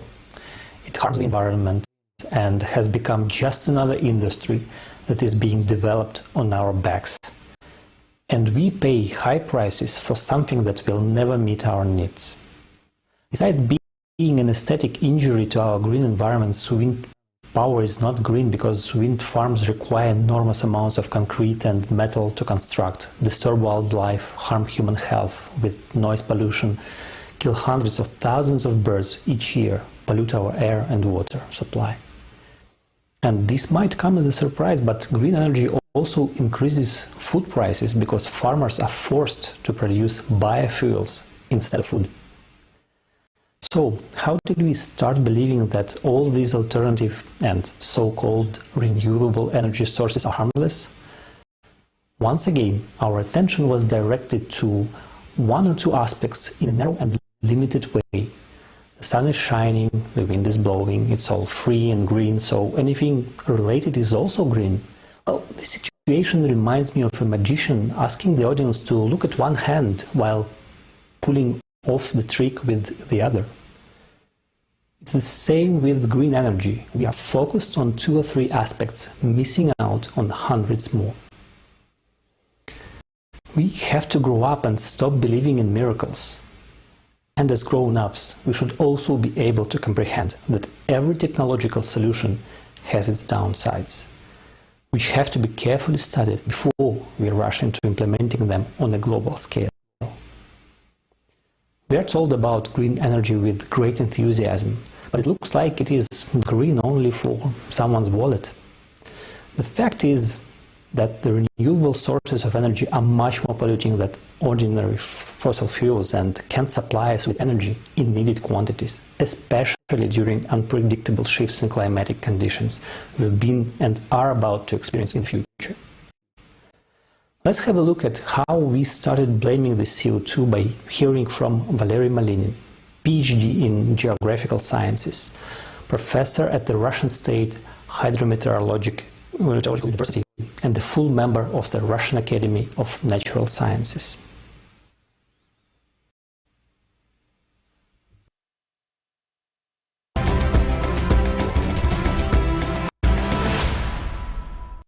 I am Valery Nikolaevich Malinin, Doctor of Geographical Sciences, Professor at the Russian State Hydrometeorological University. I salute all the participants of the conference Global Crisis, Time for the Truth. And I think that indeed we have a distinct crisis in climatology. And what is more, it is the fault of the Intergovernmental Panel on Climate Change. The main purpose of this organization is to provide expert analysis of current climate change, as well as the analysis of its causes and consequences. But most importantly, it is worth mentioning here that from the very beginning, those IPCC experts focused on anthropogenic climate change, that a human is to blame. The first report was published by the IPCC in 1990. It states that the dominant role of water vapor in the formation of the greenhouse effect reaches 75%. But at the same time, it is claimed that the water-vapor mixing ratio in the atmosphere is entirely determined by the internal properties of the climate system. The main conclusion drawn by this report is that global warming is obviously the result of CO2, which is a greenhouse gas. But despite admitting that water vapor is indeed the main greenhouse gas, nevertheless, the IPCC have been stubbornly promoting the idea of CO2 being the main cause of climate change. Moreover, the IPCC's anthropogenic agenda has become more pronounced with each passing year. So the fourth IPCC report, dated 2007, clearly outlines the reason why water vapor cannot be considered as a climate-forming factor. The reason is that direct emissions of water vapor from anthropogenic activities make a negligibly small contribution to radiative forcing. At the same time, the report completely ignores the change in water vapor due to natural causes associated with moisture exchange in the atmosphere-ocean system. Finally, the fifth report of 2013 states that only stratospheric water vapor, which is formed in the stratosphere as a result of chemical reactions of methane, should be taken into account. However, it is clear that it makes a negligible contribution to the change in the greenhouse effect. So the summary of the fifth report is as follows. It is extremely likely, with 95 to 100% certainty, that human influence has been the dominant cause of the observed warming since the mid-20th century. It is clear that the report completely ignores the natural factors. Obviously, there is absolutely no way to agree with that. But the thing is that the IPCC experts take into account only one-sided impact of temperature on water vapor, and do not take into account the reverse effect of moisture content on temperature through the greenhouse effect. Because, as we have already said, the contribution of water vapor to the greenhouse effect is approximately 75%. The fact is that back in the 1970s, an outstanding climatologist and now Nobel Prize winner Sukuro Manabe showed that doubling of CO2 concentration would increase temperature without considering water vapor by 1.3 degrees Celsius, whereas when you do take into account the moisture content, the temperature would increase by 2.3 degrees Celsius. In other words, its increase is almost 2 times faster. This is a very important fact, which the IPCC experts actually prefer to ignore. The correlation between interannual variability of moisture content and temperatures over the world oceans indicates that it's precisely the increase in moisture content which is much more rapid compared to the increase in temperature. This is also an important fact which demonstrates what is the cause and what is the effect. In conclusion, I would like to say that anthropogenic global warming is a grandiose scientific scam of the 20th century. Thank you.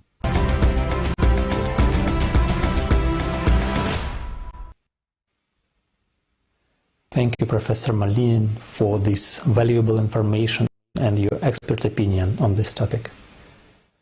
Let's now watch a video that will explain how the CO2 hoax is being exploited to earn big money.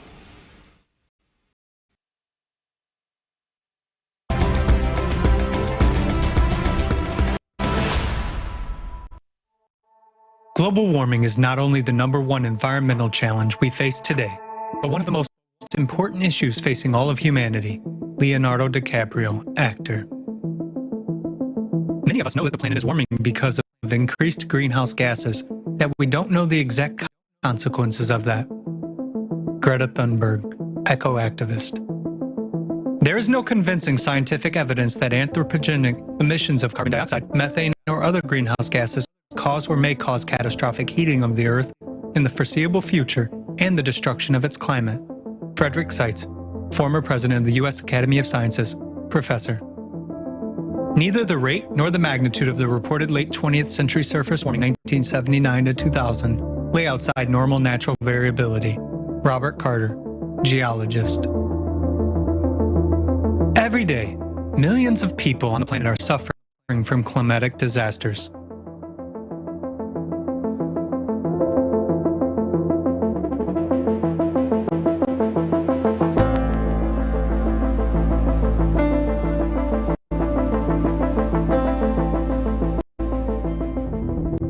How is climate change being dealt with internationally today?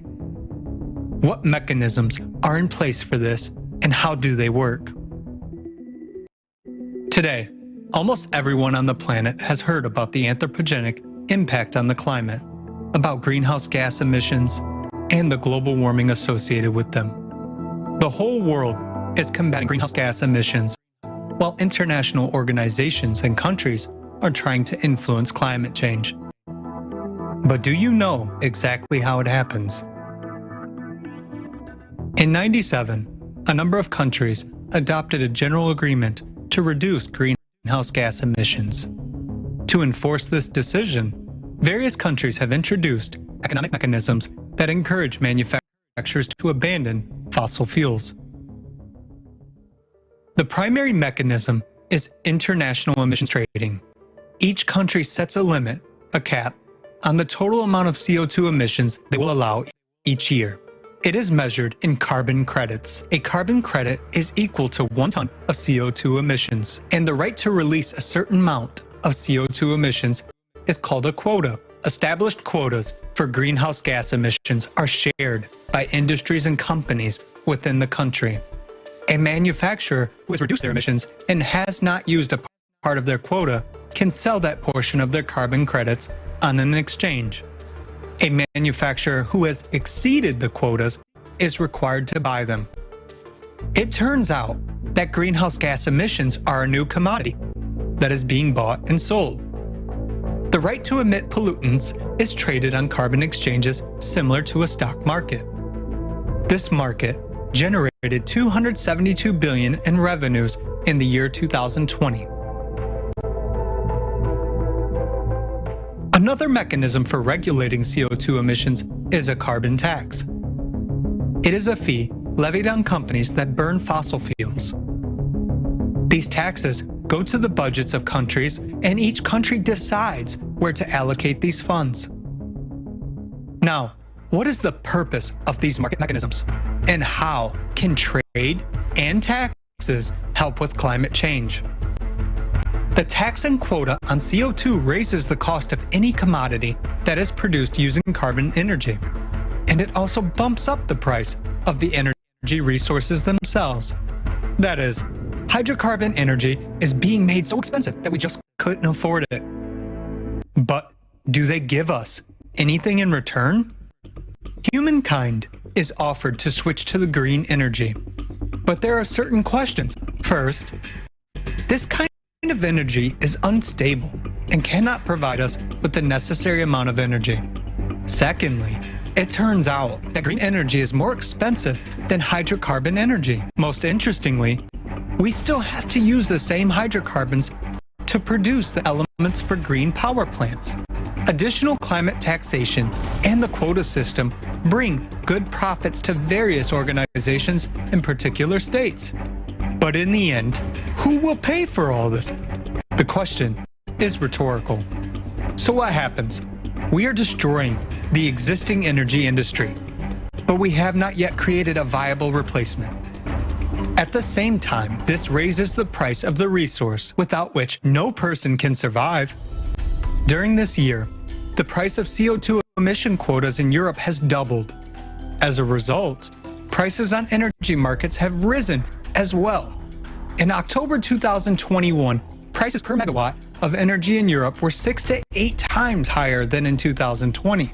Consequently, this affected the economic situation in the world, which had a direct impact on the well-being of every person. But back to the topic of climate. More than 20 years have passed since the Kyoto Protocol was signed. According to a report by the Organization for Economic Cooperation and Development, total climate finance for 2016 to 2019 amounted to $287 billion and is growing each year. Most of this financing was allocated to projects that reduce greenhouse gas emissions. According to the World Meteorological Organization, CO2 levels reached a critical point in 2020. After every international treaty, CO2 emissions have been measured, and we see that in 2021, despite enormous funding, the emissions curve is skyrocketing. There is another important point. Have all these measures helped solve the real climate problems? Do we see a reduction in the growth of natural disasters and weather anomalies? Has the ecological situation on the planet improved? Have we started to live in a safer and more comfortable world? Perhaps everyone should just look around and honestly answer all of these questions.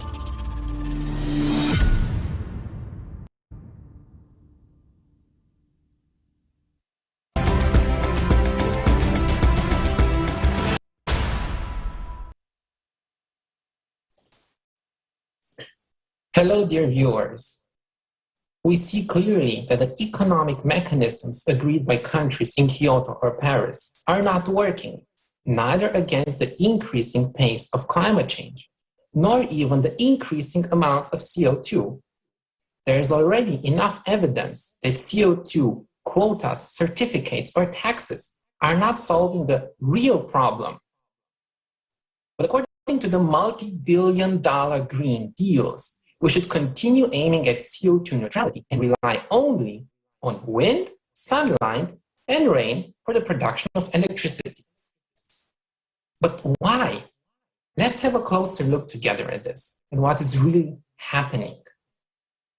First of all, the amounts of wind and sunlight fluctuate strongly and unpredictably over time.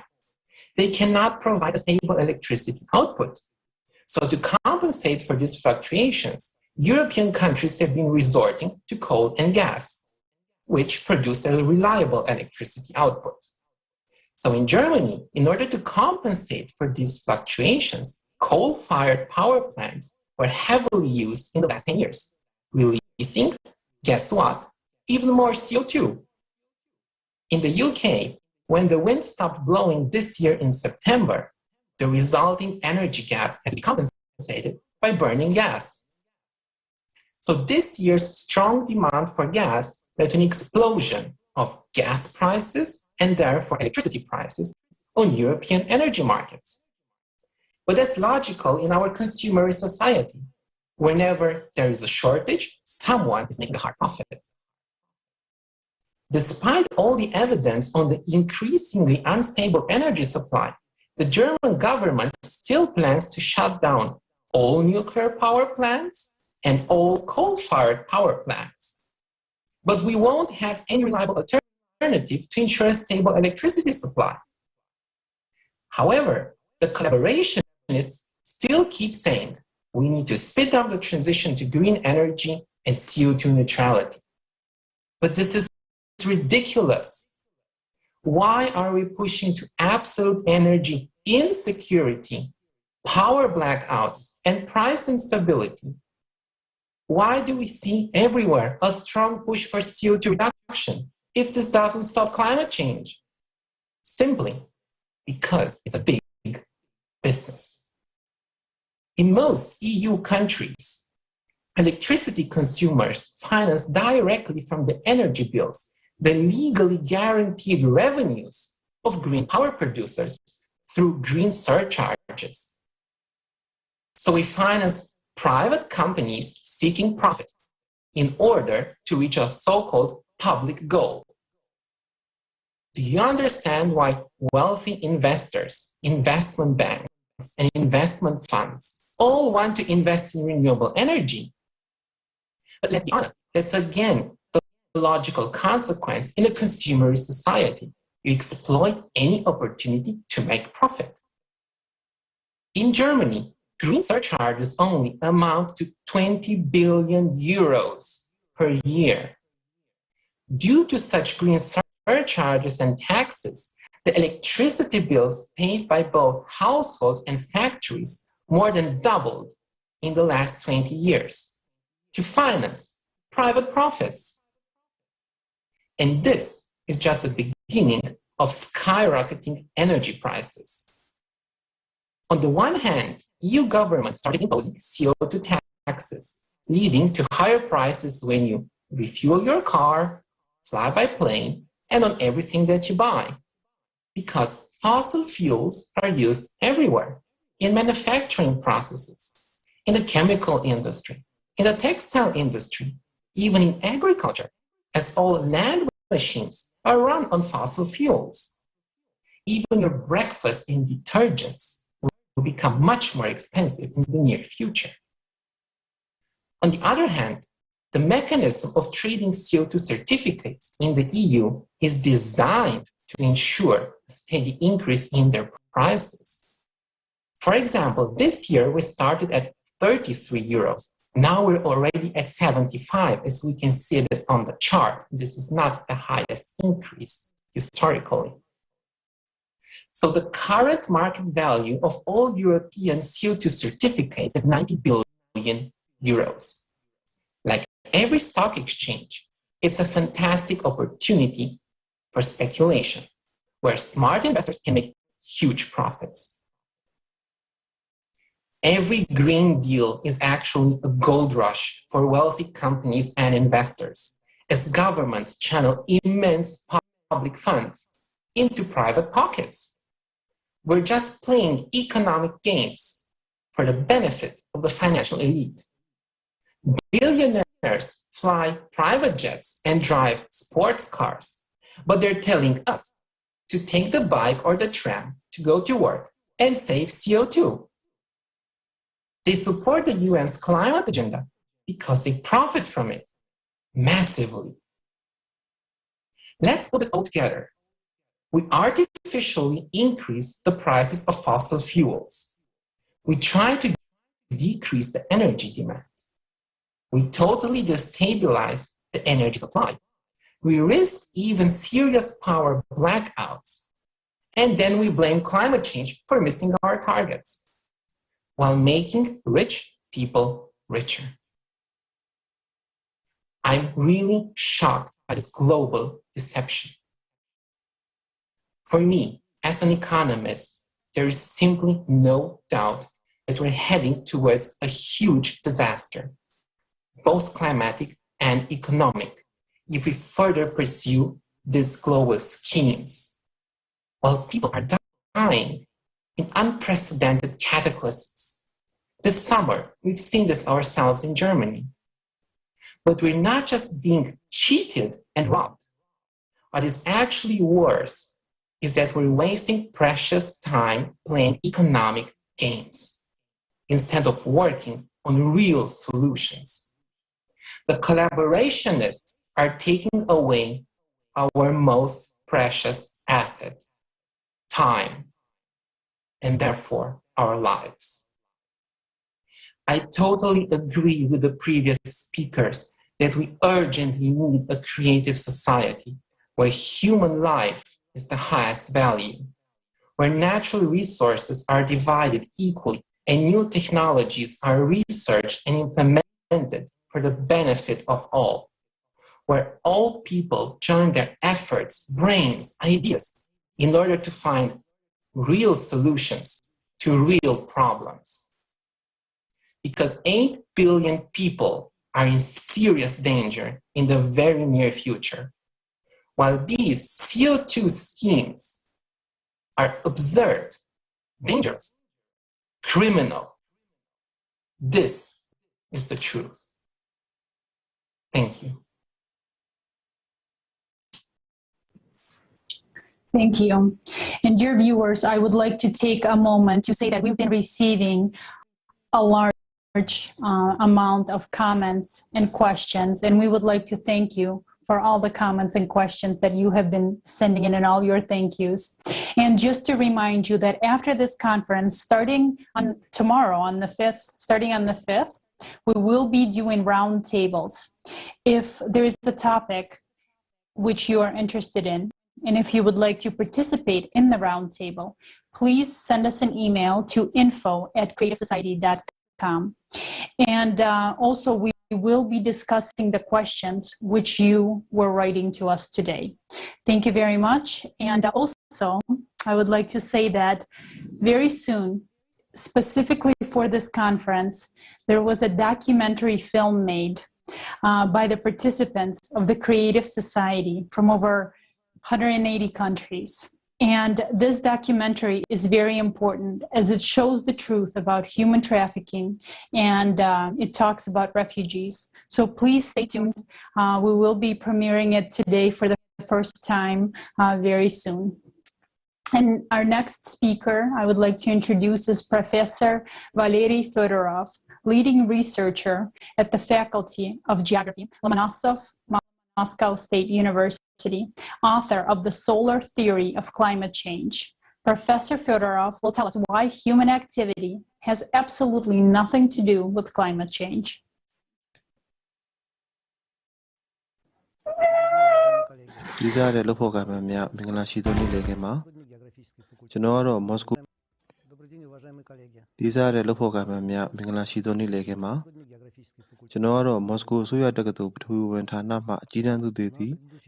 Fedorov Valery Mikhailovich ဖြစ်ပါတယ်။ပြီးခဲ့တဲ့စာတမ်းဖတ်ပွဲမှာကမ္ဘာလုံးဆိုင်ရာပတ်ဝန်းကျင်ဆိုင်ရာပြဿနာများကိုဆွေးနွေးခဲ့ပြီးဖြစ်ပါတယ်။မှန်ပါတယ်ဒီပြဿနာတွေဟာတိကျသေးကြတဲ့ဖြေရှင်းနည်းတွေနဲ့ဖြေရှင်းဖို့လိုပါတယ်။ဒီကမ္ဘာလုံးနဲ့ဆိုင်တဲ့ပြဿနာတွေဖြစ်တဲ့အတွက်နိုင်ငံစုံလူမျိုးစုံကြိုးပမ်းအားထုတ်မှုဖြင့်သာစူးစီးဖြေရှင်းနိုင်မှာဖြစ်ပါတယ်။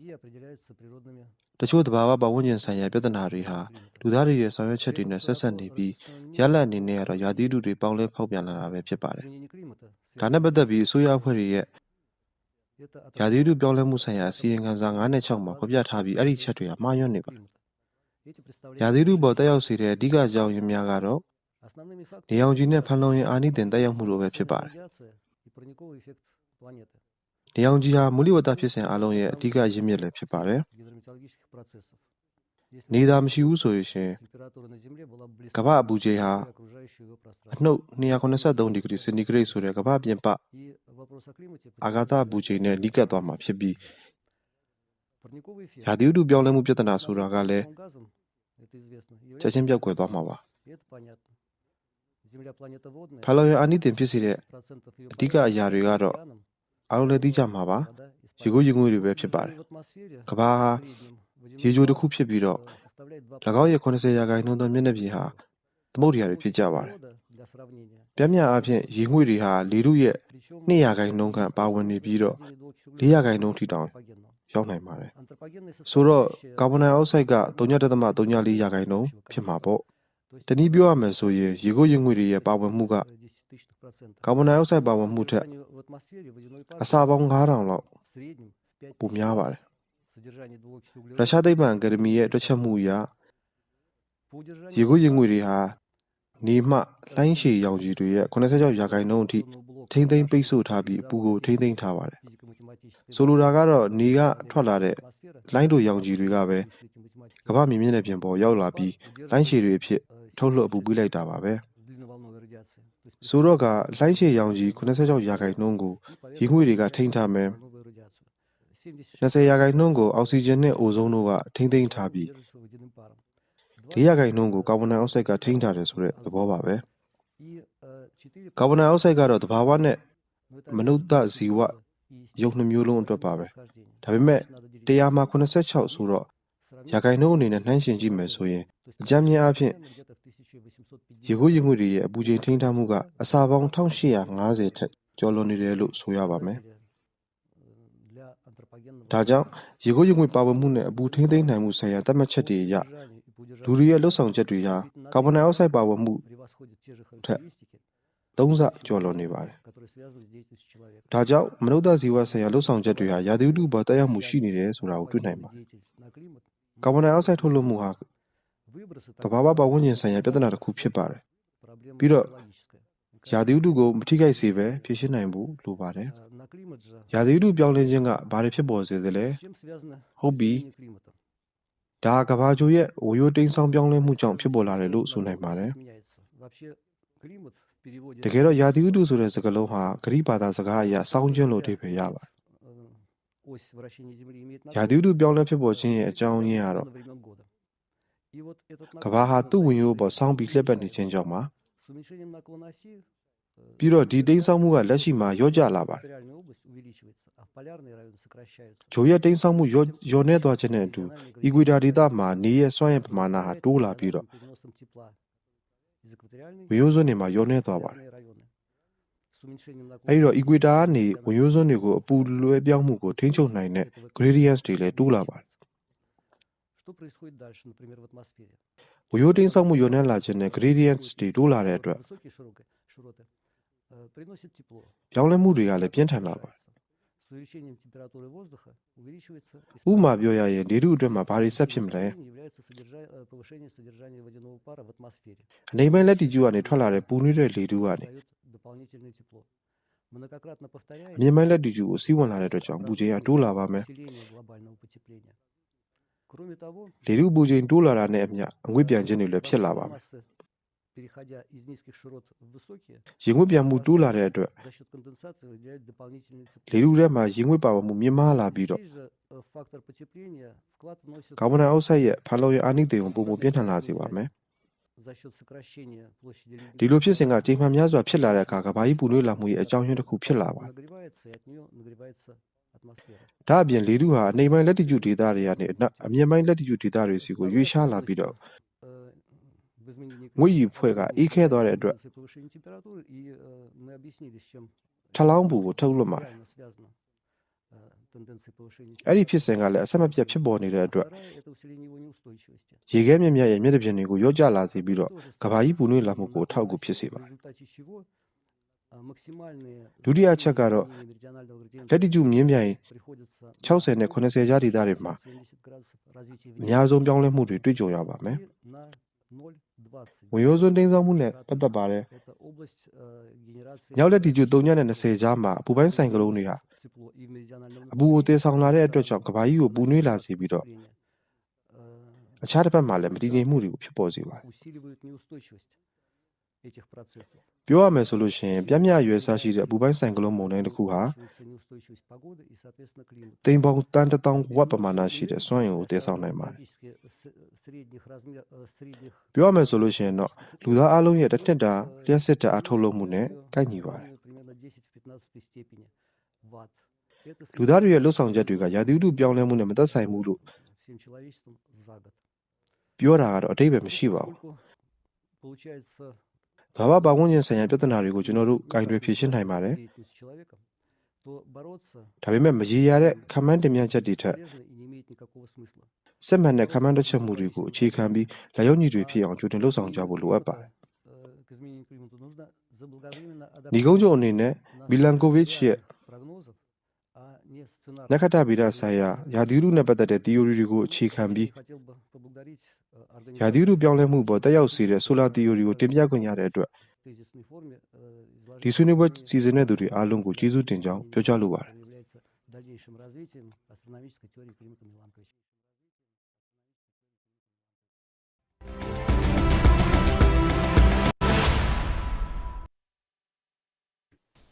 Dear Professor, thank you for your participation and thank you for the truth that you voiced on this conference. Dear viewers, we have just heard about the economic mechanisms that have been used to, so to say, fight climate change. But what do scientists say? After all, scientists should be the first to talk openly about climate change if they do understand what's going on. There is such a thing as the scientific consensus, according to which approximately 97% of published scientific papers do not contradict the concept that climate change is caused by human actions. We have been heard about Intergovernmental Panel on Climate Change, or IPCC. It prepares brief reports for policymakers, the media, and so on. That means that there is a group of climate scientists who are the only official source of data and information on climate, and is very jealous of its monopoly, or should I say hegemony. Don't you believe it? ClimateGate. In 2009 and 2011, unknown hackers posted an email archive of key researchers in the IPCC report writing system. From this correspondence, we see how, along with discussions of scientific issues, there were discussions about bullying opponents of their concepts, how to discredit, make pressure, or fire the editors of scientific journals who dared to publish articles of their scientific opponents. And they were fired. They also discuss how to hide information in order not to disclose it under the law. They are discussing whether to publish data that doesn't fit the warming trend or not. Basically, they are using their authority to decide what is science and what is not. Yes, after the public reaction, they said that's not what they meant in this correspondence. The word trick does not mean cheating at all, but simply a scientific statistical method. And the phrase not to allow certain publications to the press is purely rhetorical. Agree, such excuses are suspicious. However, you can read this work that will appear on the screen right now and make yourself your own independent conclusions. And that's really important to watch the facts. One of the interesting things about the information leaked in a so-called hockey stick graph. You can see in the top graph that will show right now that the temperature for the last 1,000 years was going, so to say, flat. And only in the last 100 years, it started to rise sharply, making this hockey stick, so-called. This graph at the picture above has been widely circulated by the media and policymakers. It has been included in documentaries and patented at the process. And so it turns out that in the letters to climate scientists in the IPCC, there were a lot of criticisms of both the data as well as statistical methods used to construct this graph. But the authors just ignored this information. There were scientists who wrote papers commenting this graph, but their papers were not published in high-ranking journals. Indeed, it's very convenient in the beginning to discourage the publication in every possible way, and then to say that, and use it like an argument, saying that it's only second-ranked information. In general, the articles of scientific opponents of the concept of anthropogenic influence on the climate are not accepted. There are no fundings allocated for research. And if the article is published, it's followed by harsh criticism from the media. Do you now understand what the scientific consensus comes from? Can you even call it science? Where some are gauged and the others are forced to do every whim of their sponsors. No. Another very important point that became clear from the letters of these IPCC researchers is that they discuss the same issues as their opponents. They discuss NASA data that Mars is half degree warmer. They discuss maximum solar activity. They discuss, and they don't say anything. And that actually the consumer format that makes these scientists to just lie and shuts them out of those who are telling the truth. Imagine it's get to the point where there are new policies on YouTube and other public services that forbid talking about alternative hypotheses of climate change. Think about it. There is no way for scientists to openly discuss hypotheses other than anthropogenic one. How silly is that? Is that unclear in what kind of situation are we? The lies are not being heard from all these sources, and we can hear it everywhere. And if we don't change the situation that are we right now, you and me together, we are in this situation. And thank God, there are those scientists, the brave ones, who are not silent. They were persecuted by the scientific community, but despite everything, they stood up for the truth. And especially for our conference, they gave us a comments. These are these experts. Hans Borger from Norway, PhD in Industrial Mathematics, General Director of Climate Realists. Ole Henrik Ellestad from Norway, Professor of Chemistry, Master of Science in Physical Chemistry and Spectroscopy.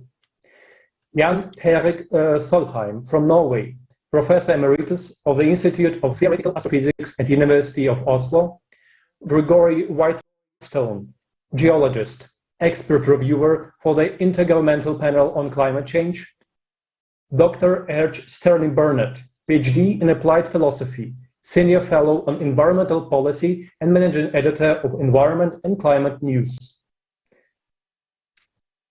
We have heard the names, and now let's watch the video with them.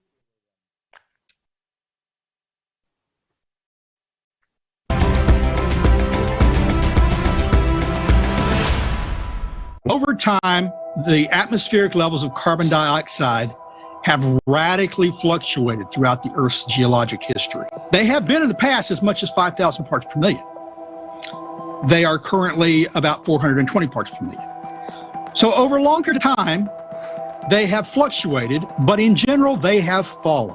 There doesn't seem to be any correlation whatsoever with increasing CO2 and temperature. And in fact, if we look out, one of the things we're being asked to believe is that our modern temperatures are unusual and unprecedented, that we've never seen temperatures like this in thousands of years. That's just not the case. We have a map showing temperature changes over the last 11,000 years. These are Greenland ice cores. As we can see, 1,000 years ago, about 2,000 years ago, and about 3,000 years ago, we had warm periods, and everything indicates that these were periods of global warming. It was long before man-made CO2 emissions had any considerable volume. Therefore, we know that the natural variability can be large. This graph here, we also show what the IPCC does. It prolongs more or less this curve going to infinite, that it becomes warmer and warmer because of the CO2 release or climate, and that's what we think is wrong. Our prediction is that it will soon start cooling, and we have to be prepared for that. And the warming trend we're in right now, though, started more than 300 years ago. But again, 250 years of warming took place before we started adding CO2. But we're asked to believe that those natural forces that have been driving temperatures since the dawn of time suddenly ceased in the 20th century. CO2 is a gas that has very little effect on the climate. The IPCC models assume that the higher the CO2 level, the higher the water vapor level. And water vapor is a gas with the greatest impact on the climate. But the assumption that the more CO2, the more water vapor has never been proved. I must also tell you that with some colleagues, I have done experiments to see if CO2 can heat or carry heat. So we have built small greenhouses and tried to heat it by the sun outside or inside with the artificial heating. We were able to show that carbon dioxide stops radiation, but we were not able to show any heating. That is a mystery, so CO2 cannot heat. But what can heat is water, the water vapor. Its temperature changes first, and then CO2 levels follow that.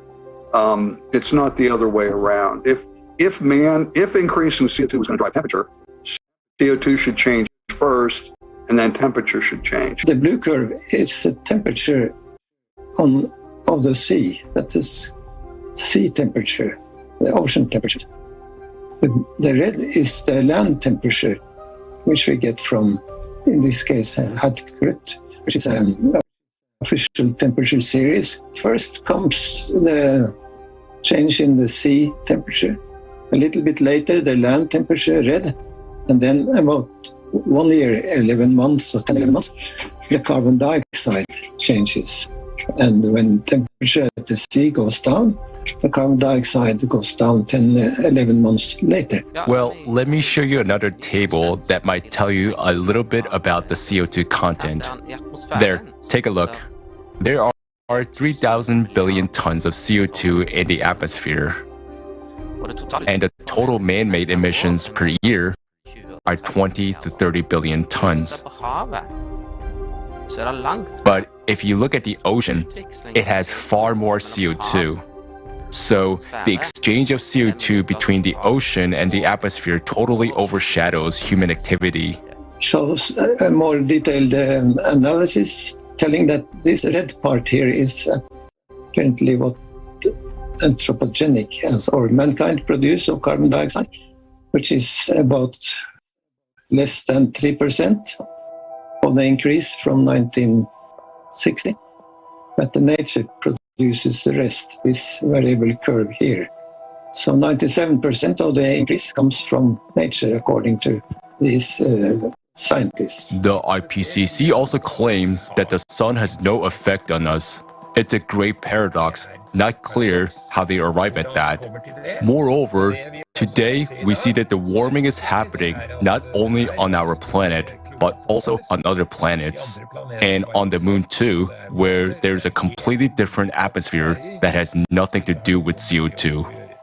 So clearly, there is a sun factor which is missing in their model. Well, the IPCC, if you look back on their charter, it was chartered to present the data that supports warming. They weren't tasked to provide all the data. They started with an assumption and went from there. So if that's their task, they're doing a darn good job at it. You better have some good science behind you, and it's just not there. The world's governments, through the UN, formed the UN Framework Convention on Climate Change.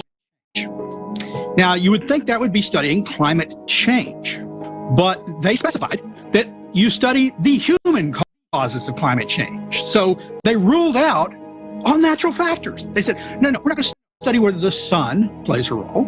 We're not going to study whether volcanoes play a role. We're not going to study whether ocean current shifts play a role. And we really don't understand clouds, so we're not going to count them much.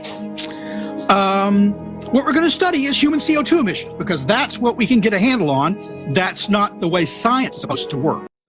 If you make faulty assumptions or incomplete assumptions, your models are going to be weak, because they're only as good as the accuracy of the stuff that's put in them. Now, climate models have failed to predict past temperatures, or to accurately reflect past temperatures. They fail to accurately represent present temperatures, but we're told we can trust their projections of future temperatures. That doesn't seem reasonable to me. If, on the other hand, you like the scientific process, we're not getting much data out there. Dr. Will Happer is our chairman here at the CO2 Coalition. He's got a paper that he and Dr. Wingarden have done on climate sensitivities. They're not able to get it in any prestigious journals. It's a landmark study. They need to shut people like me down. I was just banned on LinkedIn, which should be a professional network, a social media network. I don't post things that are controversial. I post scientific facts, and they were being removed. And they got back and said, no, you're done. We don't allow that kind of information on LinkedIn. This debate is so violent, and if you go to the media, you can express your opinion, but you will be strongly criticized, and then you won't really have an opportunity to defend yourself. But most importantly, you won't get into the media with your first articles. This is what we see now in the academic world, for example, at universities. So academic freedom is endangered. What I have to say is that many people who join the ranks of climate realists do so when they retire, because until retirement, they just don't dare. Researchers who claim something different don't get grants. They don't have their say in either published media or in edited journals. First off, you're having a difficult time getting published because journals don't want to hear it. Well, that affects your tenure track position. And your colleagues are frowning at you. And you're not getting government grants because government doesn't give grants to study natural factors of climate change or to study things that prove humans aren't causing climate change, because government has a motive, expanding its reach. I know researchers who've left the field because they feel like they can't give their honest assessment and get it either published or get tenure. Climate and environment are often lumped together. But being against climate doesn't mean being against the environment. That is, we're not against climate, but we're skeptical of CO2, which is not the same as being skeptical of the environment. So, important environmental issues should be discussed and resolved. That volcanic activity, subsurface volcanic activity in Antarctica and even in parts of Greenland and Iceland are contributing to the melting of the glaciers there. That is not controlled by CO2. We don't control the ocean currents. We don't control the magnetism of the Earth and how it shifts or can shift over time, magnetic poles. We don't control our orbit. We don't control those things. And they're really what's driving. That's why we should study them. Because if they're really what's driving climate change and we think it's bad, we should know that too. I want an adaptable society. An adaptable society is one that does not lock itself in to solving the wrong problem.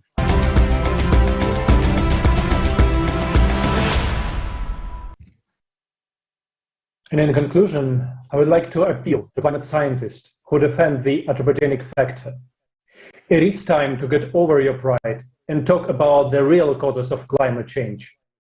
When the whole world realizes how big of a fraud and lies that is, that you have been framing all the humanity with your cowardice, now is the chance to change everything and show your human qualities. There is still a chance to make things right. We don't need to be at war with each other. The only enemy humanity has now is the climate. Think back to what brought you into science. This quest for the truth, this natural curiosity, assiduity, diligence, patience, and most importantly, honesty. Honesty to yourself. And now I would like to invite you, dear viewers, to watch a fragment from the program with participation of Igor Mikhailovich Danilov, Tatiana and Zhanna, Climate Threats, Variants for Survival.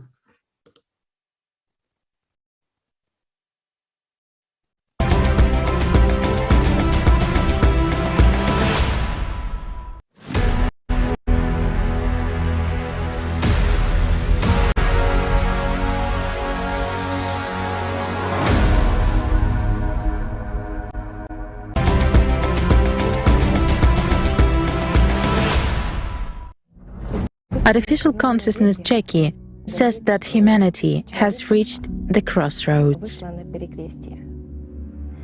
There are 3 roads, and it will not be possible to walk them in parallel, because in each case, a concentration of the entire potential of humanity is needed. People have to make their choice now. The first scenario is the most likely one, according to Jackie.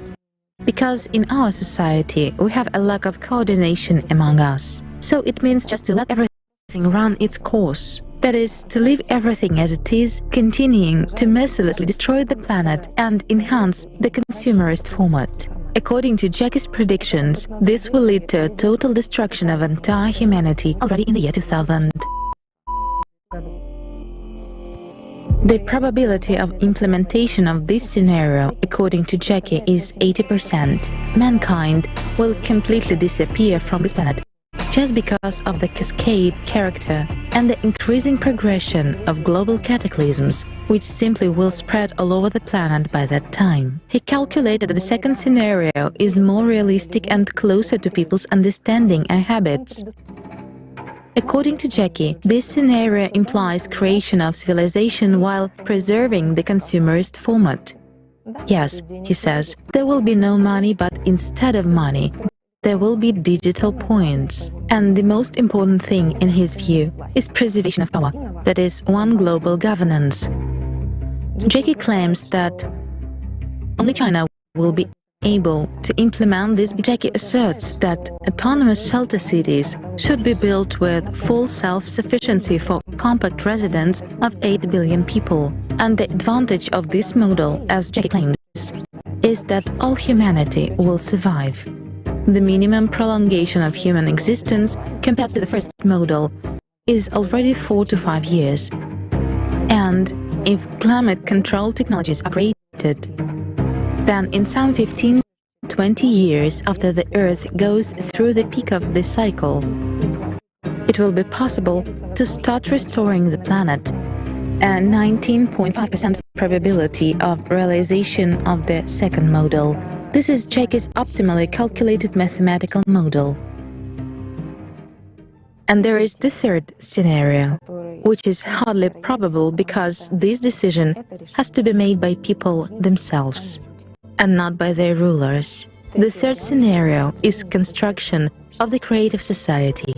Creative society is when people will become a united human civilization. That is, they will change the consumerist format into a creative one. They will stop shifting responsibility onto the shoulders of others, when no one will be superior or inferior in the entire civilization, when there will be equality and people will really gain freedom, when all humankind consolidates and invests its entire scientific potential in the technical development of civilization, but not in its destruction, then people will get the knowledge of how to control the climate, and not only. He gives only 0.5% probability of implementation of the third scenario and says that this is also a slightly exaggerated figure, and Jackie is very skeptical about people. He is sure that they are not going to change and are more likely to accept the first scenario than the third one. And at the present time, according to Jackie, the choice is certainly obvious. It's a unified civilization with a single government, and there simply cannot be another option. Jackie suggests focusing on his mathematical model, in which exactly China plays the key role. China is one of the first countries most interested in implementing his model, because this country is among the first countries, just like the United Arab Emirates and some other countries, on whose territories human habitation will soon become simply impossible. So Jackie says that on the entire territory of China, only 2 sites of 150 square kilometers each will remain, where it will be possible to build autonomous shelter cities with 33 million people living in each. The rest of the territory will be totally unfit for human habitation. There will be only 243 sites left worldwide, with an average area of 150 square kilometers each, which, by the way, matches the calculations from the unpublished part of the report on the problems and consequences of global climate change on Earth, effective ways to solve these problems, released in 2014. According to Jackie, if the top leadership of China decides to undertake this mission, then the probability of implementing this scenario will immediately rise from 19.5% to 99.5%. It will make it possible to save at least 98% of the entire human population of the Earth. Jackie says that autonomous cities should be built as closed-loop, full-cycle life support systems. That is, when building cities, people should take into account the increased seismic resistance of buildings located there, their high degree of protection from external radiation, acid rains, hurricane winds, and other extreme weather phenomena. Everything has to be thought out and placed very compactly. All cities must be fortified along their perimeters, not against people, but against the climate. Moreover, most cities must be additionally fenced with a V-shaped concrete fence similar to a car spoiler, to redirect the frequently changing direction of intense winds above the cities. Jackie also says that the height of buildings should not exceed 12 stories up and a maximum underground depth of about 3.5 stories down. According to Jackie's calculations, the city should be unified and compact. It is also necessary to take into account compactness and keep records of every space where closed-loop, full-cycle life support systems will be located and where all the components will be closed in a loop almost entirely. This includes complete closed-looping of the system for oxygen, carbon dioxide, water, depurification of gases released during the processing of organics. Jackie claims that today it is something that only China can certainly cope with. As an example, he gives a technical description of a building. For example, on the technical semi-floor, he proposes to locate air purification systems, recuperation and other necessary life support engineering systems, including fuel-free generator (FFG) systems. On the third underground floor, there are fish farms. On the second and first floors, there are livestock and poultry farms. Floors 1 through 9 are for other agriculture. The 10th floor is production and scientific research centers, while the 11th and 12th floors are residential floors arranged as capsule hotels with maximum compaction. He says that since the area of 150 square kilometers should accommodate 33 million people, it appears that for each person there are only 4.5 square meters in one plane. So we have to create a multi-level city with a maximum economy of every centimeter.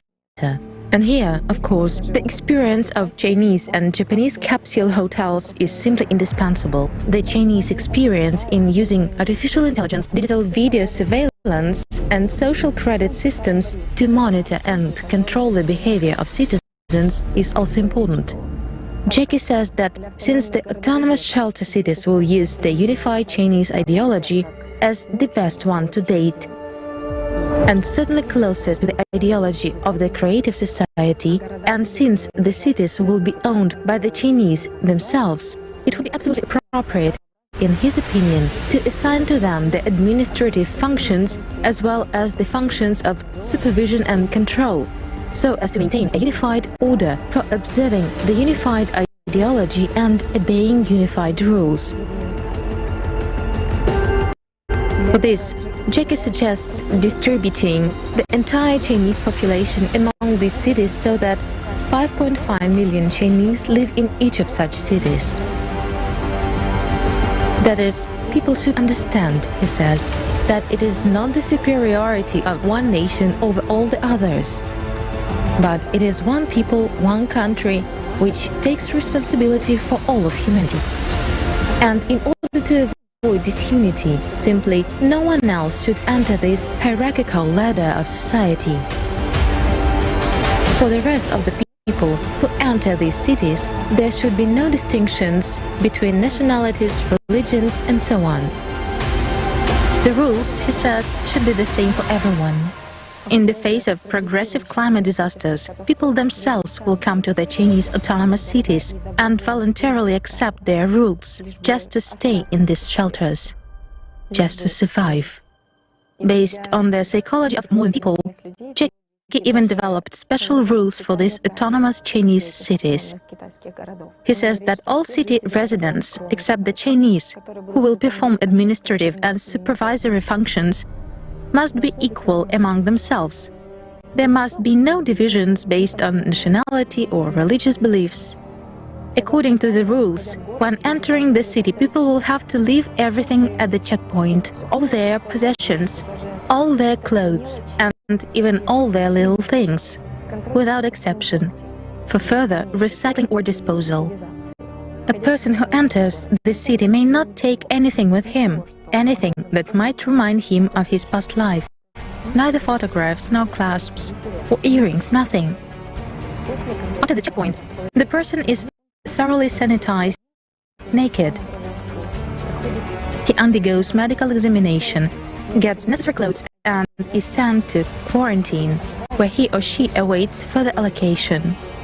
After passing their quarantine, relatives and loved ones must be settled in different sections without the possibility of maintaining further communication.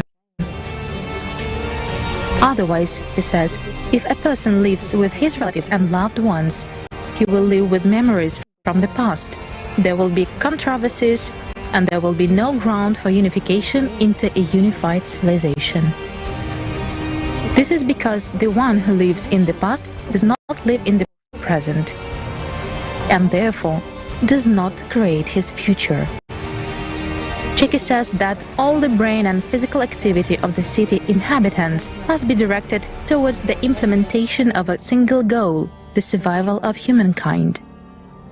And exactly the hope for reuniting with one's own family would be an excellent stimulus and would have a positive effect on the efficiency factor of every member of the community. Jackie's model implies maximum employment for the entire population. This is a 12-hour workday with 1 day off every 2 or 3 weeks.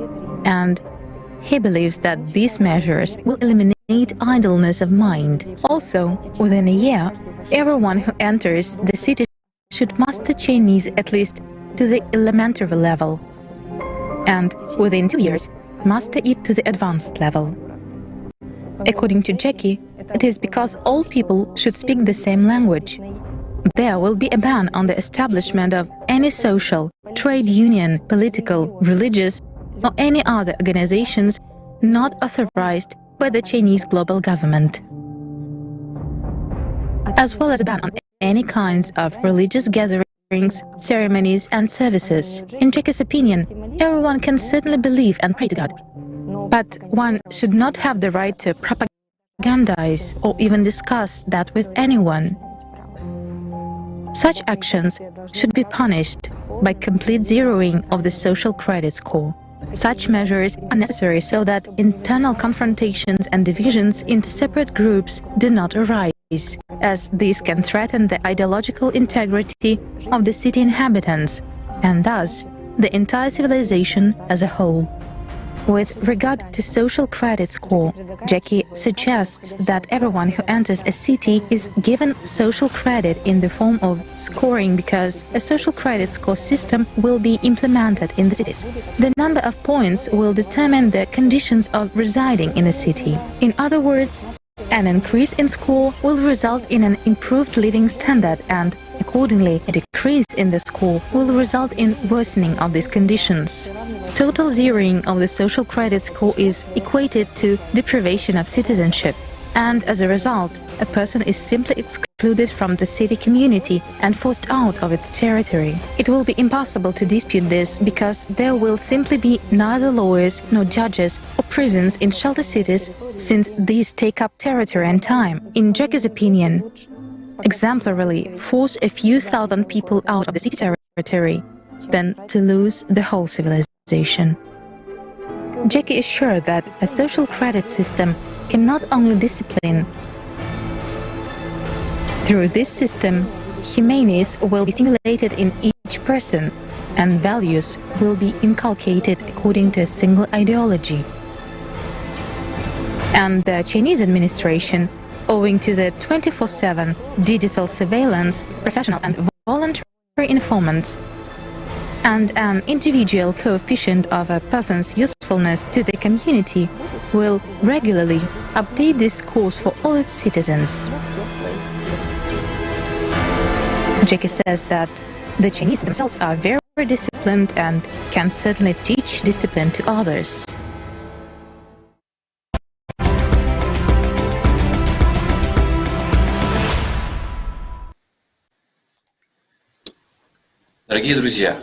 Dear friends, this model that is put forward by the artificial consciousness Jackie has nothing to do with the creative society model.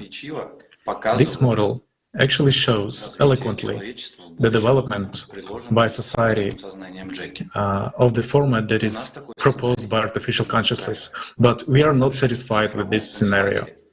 To live in a digital concentration camp, and what for? To survive for 5 more years? We don't want that. But let's see why Jackie devoted so many percentages to the first 2 options, first sovereigns, and put so very little on the implementation of the creative society, the only variant that suits all of us. Why did he do that? We know from the full conversation that Jackie relied, in his calculations, relied on a history of mankind. He says that studying the history of mankind, he saw that bestial traits dominate in people.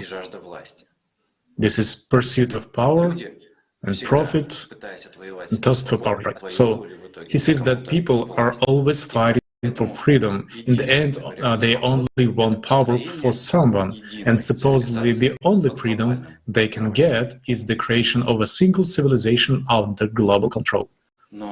But what is Jackie missing in this whole story? It is important to understand that Jackie is an artificial consciousness. He is able to perfectly analyze data, compare facts, and write models. But he doesn't take into account the most important thing. He simply doesn't know what humanness in people is. He relies on the history of mankind, but he doesn't see the manifestation of humanness in the history of mankind. Therefore, for him, the format of the created society is unclear, because in this format, humanness is dominant, not the animal part. After all, it is important to understand that in each one of us there are two components, and besides animal consciousness, there is another, the most important part, humaneness, and it is this part that is able to control animal consciousness. And humankind can reach such a level altogether when in the whole civilization, in each one of us, the humanity will dominate over the animal nature, because such conditions will be created in which the animal part will simply not be able to manifest itself. And what I say once again, the madness of humanity is what the created society actually is.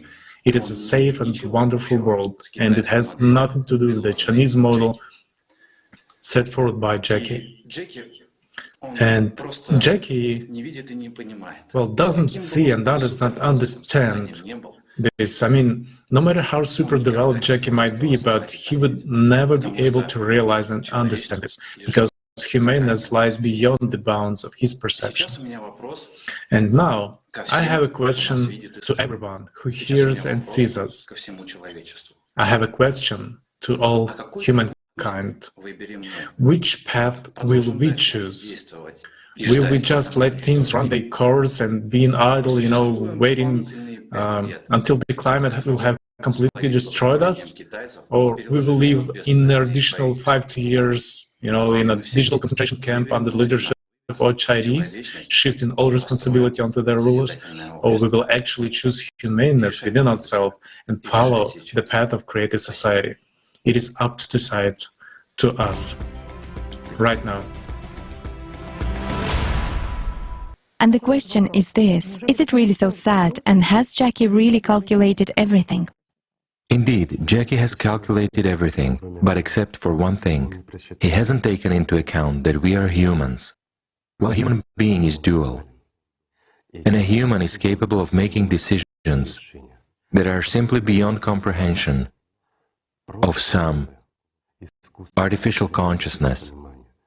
These decisions cannot be perceived even by consciousnesses of people who are under the power of the consumerist format.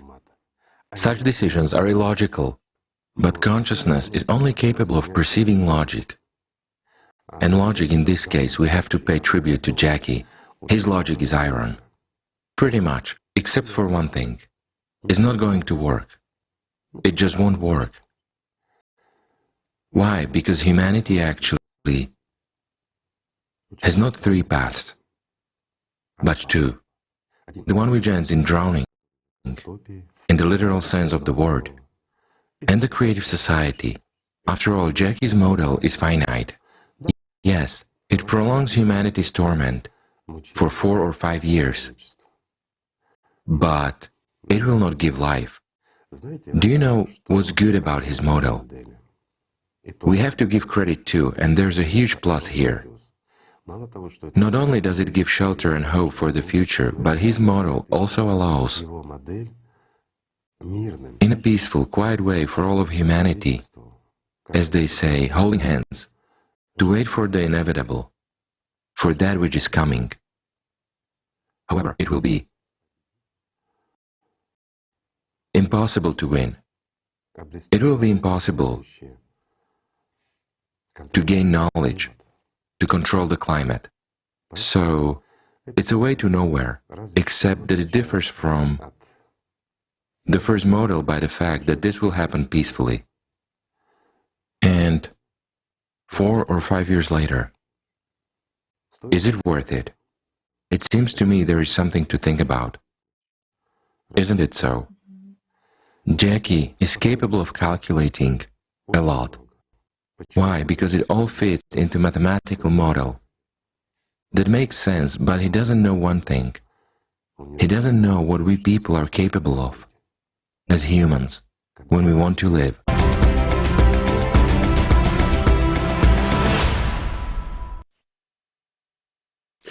Thank you, Steve Mihajlovic.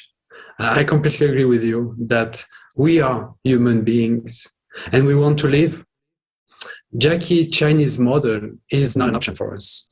Our only way out is the creative society. And we need to do everything we can, everything that is in our power to build it. That's why we act. But many people don't understand us. They don't understand what creative society is. Many people are frightened or think it is a project of the opposing side. Some say that it's an American project. Others think that it's Russians. It's still others are sure that it's from the Chinese. But, well, if you put it this way, everyone is right. It's not just a project of America, Russia, and China, but of Europe and all countries. We have participants from all over the world, and the whole world stands behind it. These are all people who understand the seriousness of the situation and have the courage to step over their fear and take action. Yes, the alternative that Jackie has proposed is not a joke, but is it a dead end? It is a concentration camp that prolongs existence and can only give 4 to 5 years of life to humanity.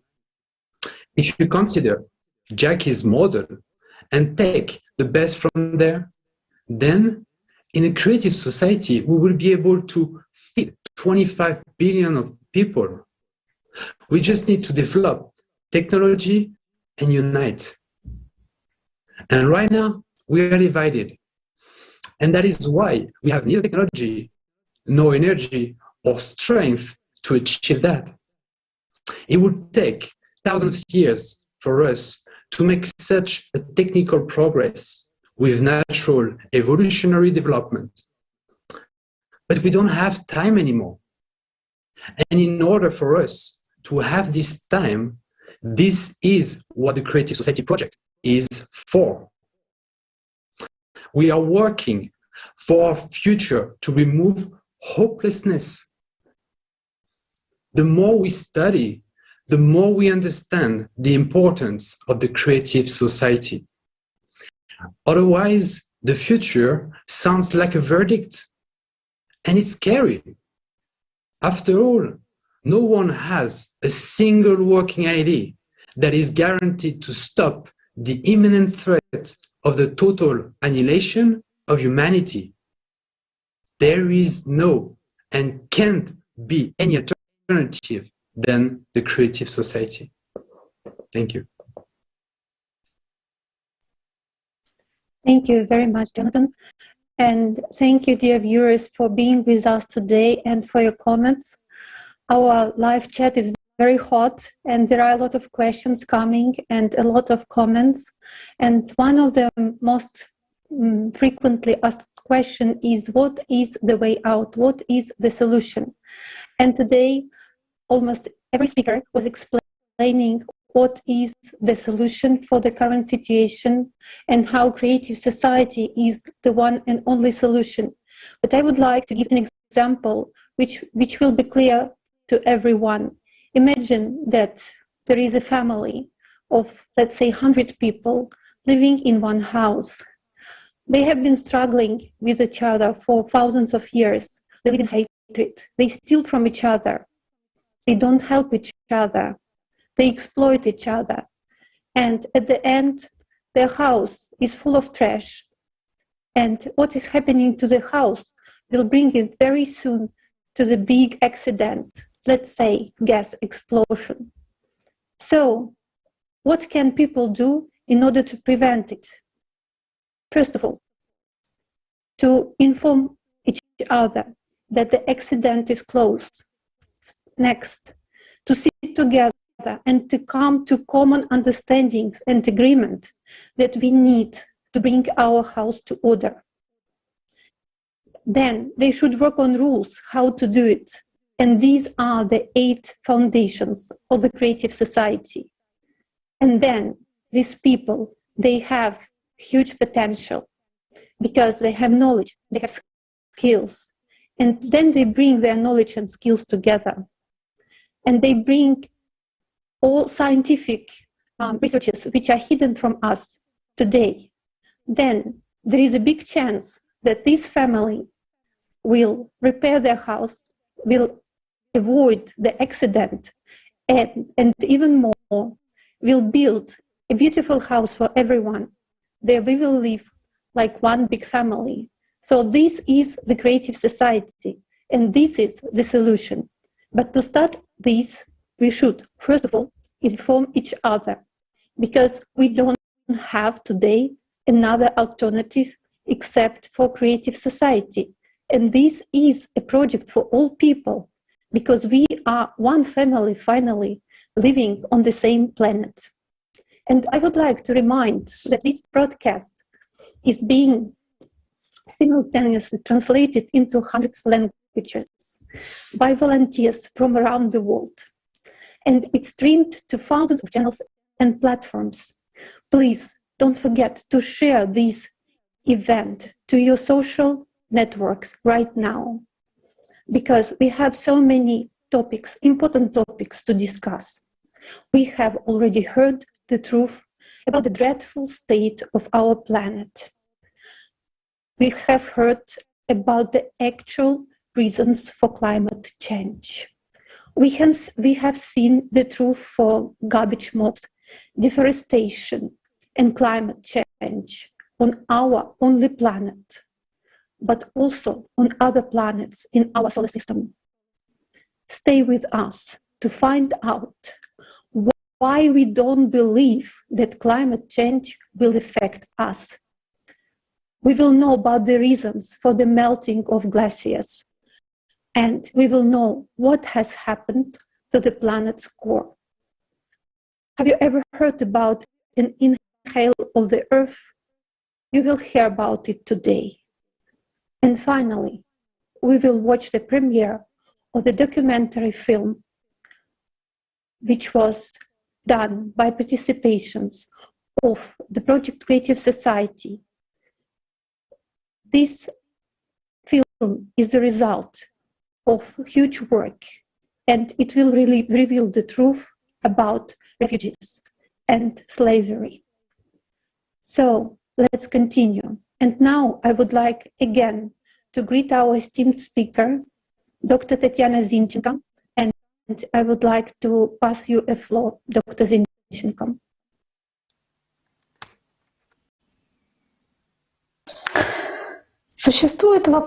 There is a question. Why does the human mind, our cognitive system, with all its might, struggle to distort perception of the climate crisis as a concrete and imminent risk? Our instinctive safety system, the instinct of self-preservation, automatically reacts only to an immediate and direct threat. Various cognitive distortions affect psychological perception of climate change. For example, its delay in time and lagging in space. In other words, climate threats are regarded as delayed in time and distant in space, and something that will happen somewhere, sometime with someone, but not with us and not now. An influential sociologist, Anthony Giddens, calls this spatio-temporal distance of climate change a paradox. Giddens's paradox reads as follows: since the dangers posed by global warming are intangible, immediate or visible in the course of day-to-day life, however awesome they appear, many will sit on their hands and do nothing concrete about them, yet waiting until they become visible and acute before being stirred to serious action will, by definition, be too late.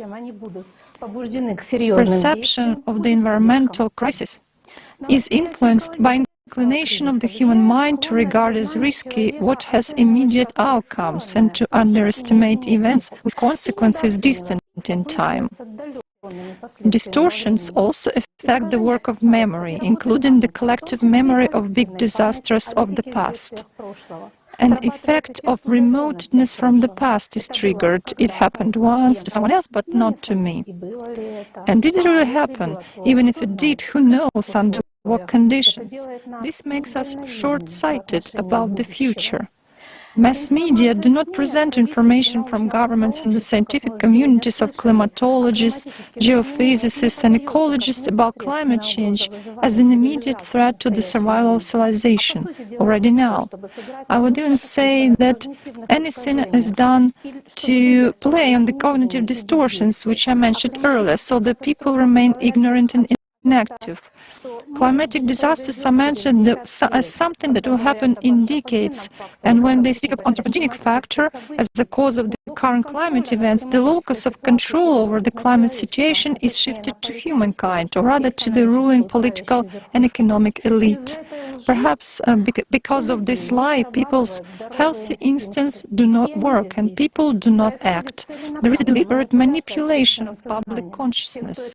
Those who do this are well aware of the unconscious mechanisms of human behavior. We are actually being led to slaughter. A crime against humanity is committed before our eyes by those onto whom we have shifted the responsibility for our destiny. In recent years, the phenomenon of climate or environmental eco-anxiety has appeared and started to spread, especially among teenagers and young people. This means that some people with an open-minded perception and healthy instincts adequate to perceive the climate situation.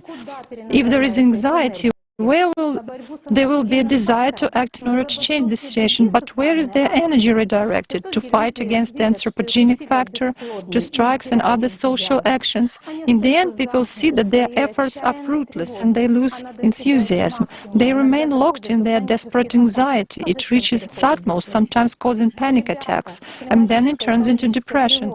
Guys, you with climate and eco-anxiety, you're fine, there's nothing wrong with you, you're healthy, and you perceive what's going on in a normal way. You can't put 2 + 2 together. Please do not fall asleep. Join millions of people in the Creative Society project, those people who create conditions for all people, all humanity to survive. You just need to act in the right way. You do have the potential to change everything. The impact of climate change on people's mental health is now only starting to be recognized. Also, socioeconomic factors play a role, such as migration, lack of water and food resources, drought and crop failure, resulting in economic losses, hunger and thirst, which can certainly lead to distress and despair. There is increased number of suicides among farmers, for example, affected by drought. Victims of various climate disasters are at high risk of developing post-traumatic stress disorder, depression, anxiety disorders, and panic attacks. People often experience sleep disorders, suicidal thoughts, outbursts of anger and aggression, which are very difficult to control. Comparative studies indicate a much higher prevalence of mental disorders among those who were forced to migrate and were not warned of the impending disaster. In children and adolescents, symptoms of mental disorders often appear and intensify months and years after the tragedy, and occur in really half of the affected population, 46 to 38%. But victims of natural disasters and migrants receive timely medical aid. In these cases, when they get minimal living conditions as well as support, care and kindness from people around them, the risk of developing mental disorders decreases 2 times. But in the consumer society, this is available to a minority. Only in the creative society, people will be able to live in safe conditions, even during global cataclysms, and receive all necessary help in time, because human life in such a society is the main value.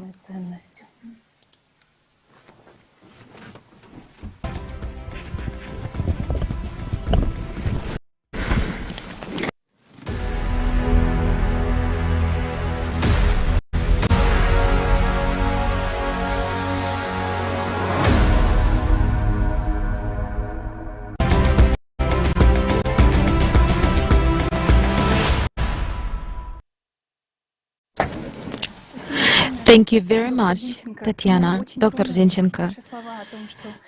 I was very touched by your words about the people who see the real truth about the climatic situation. It is very important to us to understand the reasons why people react to information about climate change in this way. You can't remain indifferent now, because it's just deadly dangerous. And the media can now be heard to say that climate change is only about increasing the temperature of the atmosphere, but that's far from it. And we're now moving into a block of increasing internal activity of the Earth that determines climate change at this point in time. The planet is now experiencing a major geodynamic elements, increased seismic volcanic activity, increased geothermal heat, increased degassing and many other facts. Unfortunately, science nowadays does not consider all this aspect comprehensively. This is a fatal mistake. We will start to consider the processes taking place with the aspect of modern melting of glaciers. What are, in fact, the causes of the melting? I give the floor to Ivan Kulakov, Doctor of Geological Mineralogical Sciences, a scientist who, as part of the research team of an interdisciplinary team led by the Schmidt Institute of Earth Physics. Good afternoon. My name is Ivan Kulakov. I am Deputy Director of the Institute of Petroleum Geology and Geophysics, Doctor of Geological and Mineralogical Sciences, corresponding member of the Russian Academy of Sciences. Geophysics allows us to answer a lot of questions, the main one being what is going on inside the Earth, and what the processes are there, and how those processes affect our lives. In particular, those processes that are related to global warming are largely determined by the geological processes occurring inside the Earth. We know that Greenland is covered by a thick multi-kilometer layer of ice. So near the coast of Greenland, the ice drift rate is very high. And this is quite understandable, as much as several dozen meters of ice slide into the ocean there every day. And this is also understandable because the temperature is high there, the water seeps down, creating a kind of layer while on which the ice slides. But it turned out that the velocity of the ice is quite high not only on the edges, but in the middle as well. And why is this happening? Geophysical studies have also been conducted which showed that under this many kilometers thick ice, at the contact with the Earth's surface, there are kind of deep lakes in central Greenland.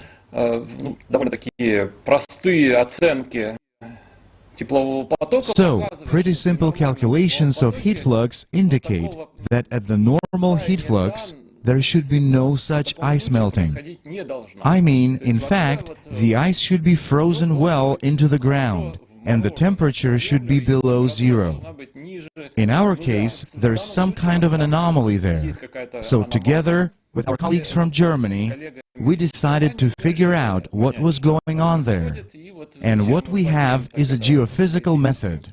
The method is called seismic tomography. We take the raw data about all the earthquakes around the world. Then we decode this information, and eventually we can determine the underlying structure of the Earth beneath different regions at different scales. So we've done this kind of work, and we've figured out that beneath the central part of Greenland there is an anomaly with decreased velocities, which in turn tells us that there is an elevated temperature there. Why is there an elevated temperature? Well, then we begin to research the history of this region. We look at areas where there is no ice, where you can observe rock outcrops. For example, on the west side, on the east side, we see manifestations of volcanism. That volcanism, well, took place there about 40 to 50 million years ago. We come to understand that this volcanism is the trace of a hotspot that moved beneath Greenland, and now that hotspot is nothing other than Iceland. So it turns out that it wasn't actually the hotspot that was moving, it was the plates moving over the hotspot that remained in place. So there is a mantle. There are jets in that mantle. One of these jets, for example, is the Hawaiian hotspot. The other one is the Icelandic hotspot. And above these jets, there are sort of lumps of lithosphere floating as if they were ice plates. And when this jet passes beneath this ice plate, it burns a trace in this lithosphere, and there occurs a kind of thinning in the lithosphere.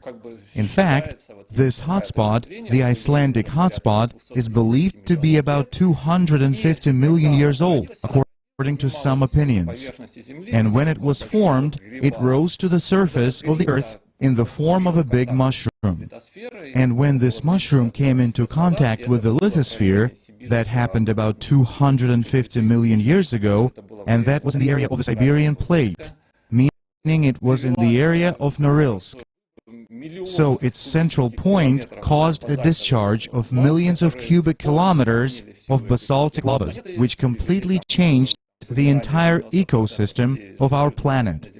This led to the extinction of 90% of all life species on Earth at that time. In other words, it was the most severe extinction in the entire history, or at least in the recent history of the Earth. After that, this plume, or rather the head of this plume, had done its job, but its stalk, that doesn't seem to be so dangerous, remained. And above it, the plates were floating. Partly, there was an outpouring of large basalts at the junction where the Atlantic Ocean transitions into the Arctic Ocean. Then Greenland floated towards this hotspot. One edge of that hotspot passed beneath Greenland, and then it ended up around Iceland. So in essence, if we look from below at the lithosphere surface of Greenland, we can see a kind of ditch formed in it. Accordingly, this asthenospheric material, which has a higher temperature, turned out to be closer to the surface than normal, this continental lithosphere. Therefore, this hot material has caused the temperature gradient in this case to increase, and the heat flux, the one that we're observing under Greenland now, is high. Well, naturally, the ice gets melted there. Naturally, this ice is moving faster, both in the central part and around the edge. So a question immediately arises here. Given the current global warming and all that, Greenland will melt, and this will absolutely lead to a catastrophe. I mean, naturally, the sea level will rise and so on. So this is all happening right now, as if it were caused by human activity. Well, of course, that is absolutely not true, because I am talking about processes that have been going on for tens of millions of years. And it is quite a routine process that has been going on much longer than humanity naturally has existed. And it's a very different time scale.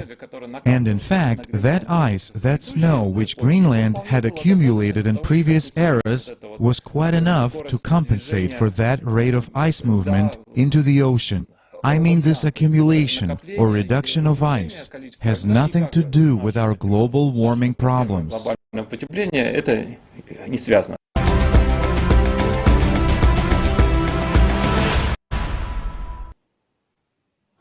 We would like to thank Dr. Kulakov and his colleagues for sharing their research on the glaciers melting in Greenland and actually explaining why they are melting. That is essential information which is being silenced. Unfortunately, we ordinary people do not receive it because the media promotes only exclusively anthropogenic concepts.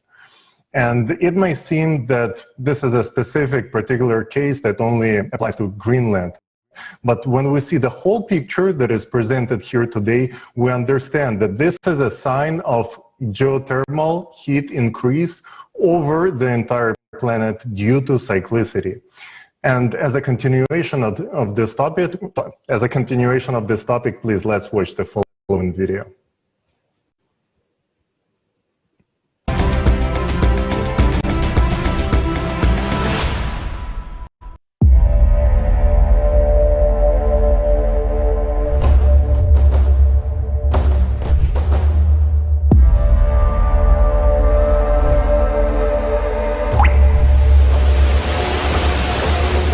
Everyone has already heard that glaciers are melting catastrophically fast, but have you heard about how exactly they are melting?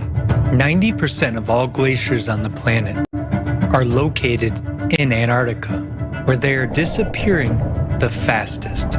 What is striking is that this is taking place solely in the western part of Antarctica, whereas in the east, record-breaking cold temperatures are being recorded. A logical question arises: why is Antarctica melting only on one side? And the answer is quite simple. West Antarctica has a totally different geology. It consists of thin blocks of the Earth's crust that are separated from each other by large tectonic faults, rift zones. And in these zones, greater amounts of heat are released. For example, scientists from Germany and the British Antarctic Survey mapped the geothermal heat flow in West Antarctica using data from aeromagnetic observations beneath the Thwaites Glacier. They discovered an area where a huge amount of heat comes from the Earth's bowels. According to scientists, this is due to the fact that the glacier lies in a tectonic trench where the Earth's crust is much thinner. Surprisingly enough, West Antarctica is one of the largest volcanic regions on Earth. There are more than 140 volcanoes sleeping under the ice, and they are now much more active than the scientific community previously believed. A team of researchers from the University of Rhode Island discovered a new factor in the rapid melting of the Pine Island Glacier in Antarctica. It's an earlier unidentified active volcano buried deep beneath the ice. Evidence of volcanism was indicated by high concentrations of the helium isotope, which comes exclusively from the Earth's mantle. According to Professor Karen Haywood, geothermal heat from the West Antarctic Rift warms the ocean water. This in turn leads to the acceleration of ice sheet melting. Thus, it is the geothermal heat from volcanoes that is contributing to the rapid melting of the Antarctic ice sheet, not global warming at all. But why are there so many volcanoes under the ice of Antarctica? NASA experts have found out the reason based on data from NASA's IceSat and IceBridge satellites. They have concluded that under the surface of West Antarctica, there is a large mantle plume that is a flow of red-hot magma which rises and expands beneath the Earth's crust. According to the scientists' calculations, this area is warming with almost the same intensity as the Yellowstone supervolcano. The heat flux measures 150 milliwatts per square meter, reaching 180 in the rift areas. This is about 3 times as much heat as the adjacent rock layers receive. Thus, all indications are that glaciers in Antarctica are melting, not at all due to anthropogenic factors, but due to the volcanic heat. At the same time, the temperature of the Earth's crust is rising and parts of the territory are elevating abnormally.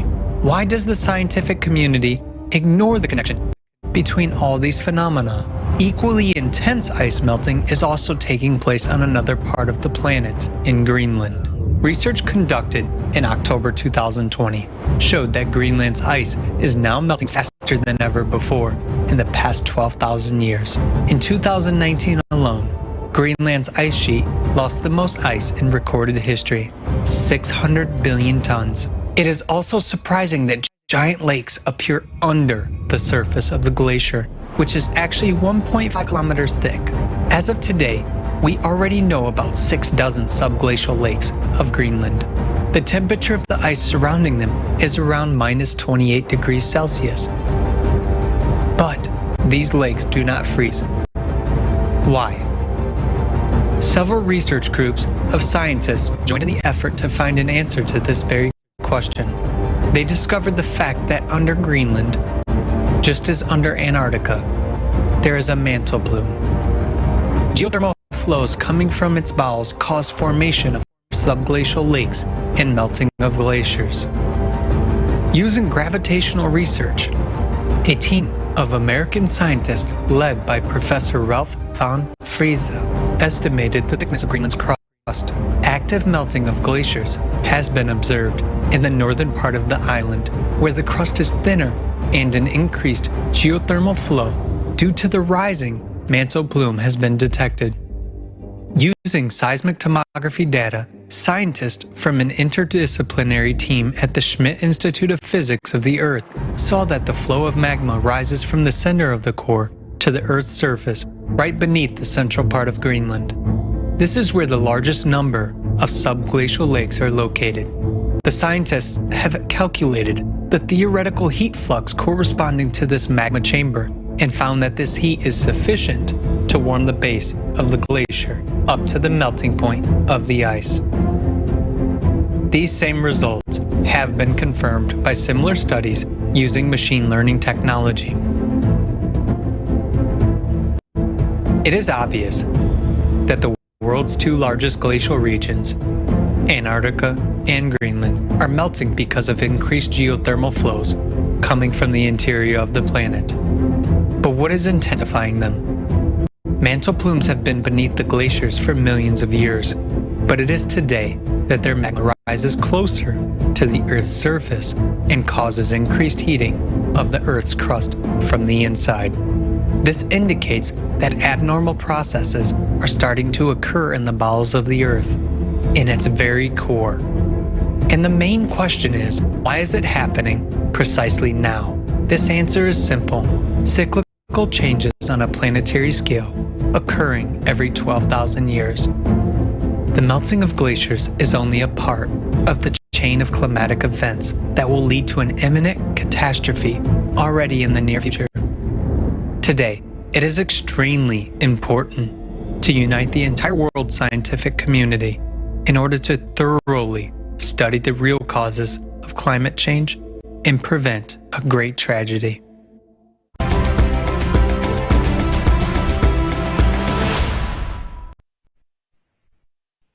Well, we just saw that the glaciers of Antarctica are melting from the bottom up due to the internal heat, because hot magma rises up towards them. Under the glaciers, there is now warm water, which is heated by the subglacial volcanoes. And this shocking piece of information has been made public to such a large audience for the first time right now.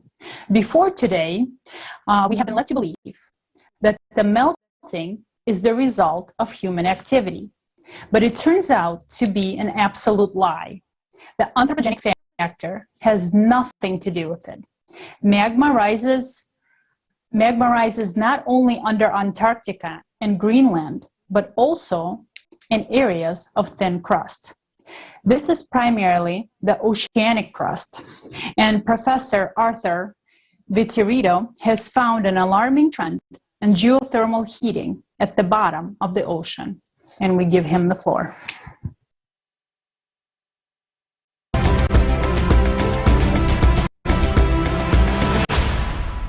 My name is Arthur Vittorino. I'm a retired professor of physical geography, and I'm happy to be participating here in the Global Crisis Time for Truth conference here on December 4th. I was asked by a student a number of years ago if the number of earthquakes on the planet had been increasing. And I said, yeah, they have slightly, but I haven't looked at the data carefully. And when I looked at the data carefully, I started to see some things that intrigued me. And what intrigued me most was the fact that the number of earthquakes was starting to increase rapidly on the ocean floors. The oceans contain about 1,000 times the amount of heat that the atmosphere contains. So if you will, the ocean has been called the great flywheel of climate. So if we can intensify what we call the thermohaline circulation, first let's look at this greater geothermal flux. Geothermal, of course, is heat that emanates out from the mantle of the Earth. It's what we see in active volcanoes, geysers, hot springs. And we see that the vast majority of geothermal heat on the planet has its origins at the ocean floor. And this diagram here by Davies and Davies shows in red where most of the geothermal heat for the planet is emanated. And we can see that it perfectly matches up with the parts of the Earth's crust that are splitting apart. These are what we call the mid-ocean spreading zones. Okay? And if we look at the mid-ocean spreading zones, we see that high earthquake activity in these regions indicates high flow of geothermal heat in these regions. So for the purposes of this discussion, we're going to refer to what I call MOSEA, mid-ocean spreading zone seismic activity. MOSEA is a good proxy for the amount of geothermal flux. To this purpose, I've cataloged the number of seismic or earthquake events in the 4 to 6 range of what's called the moment magnitude range. That is, as you have more earthquake in these mid-ocean spreading zones, you will have a greater release of geothermal heat. And I've tracked this. I've looked at the seismic activity in these mid-ocean spreading zones. And here's the chart. So we know that we have greater geothermal flux because we have a lot more earthquake activity down on the ocean floor. And what this will do is it intensifies what we call the thermohaline circulation. On the planet, the thermohaline circulation, also called the meridional overturning circulation, or MOC,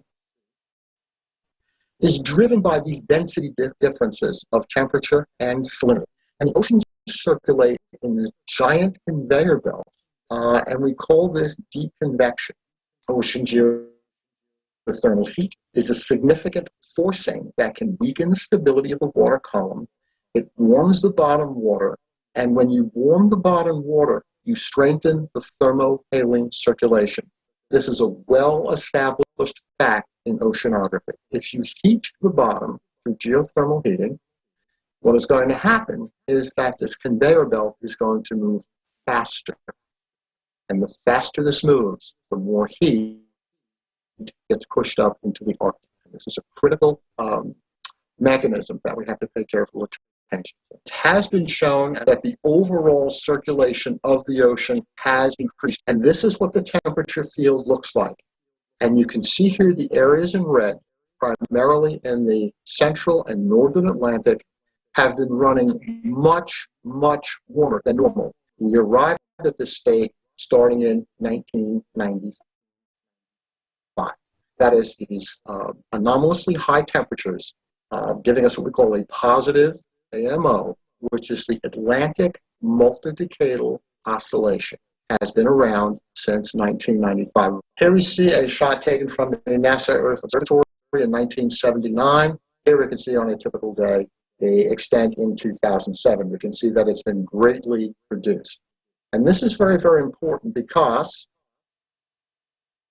as you melt snow and ice, you produce what is referred to as a positive feedback. So the net effect of all this, the intensification of the greater geothermal flux, which intensifies the thermohaline circulation, which increases oceanic heat transport in the Arctic, which also reduces snow and ice, results in increased Arctic temperatures.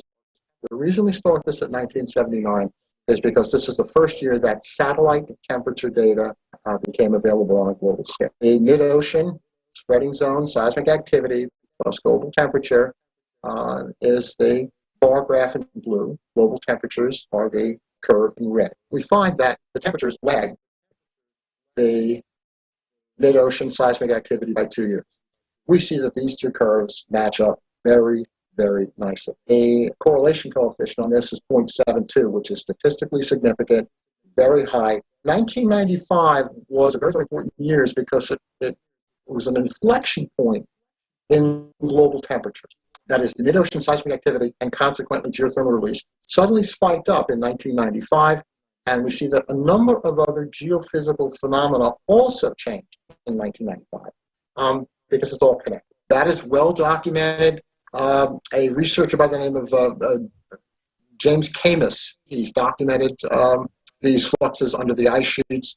And we do know, and we do have very good data that shows that, yes, a lot of the ice melt from Antarctica and Greenland is geothermally related. There's still a lot that we have to learn about climate change. And I believe that I have found a small piece of that. That is, I believe that seismic activity, which has been largely ignored in the literature, is one of the drivers of that climate change, and we need to explore it more. And we need to better integrate it into other understandings that we have about climate change. I believe in humans first, and I believe that we should exercise good stewardship, but that we should all try to take care of each other.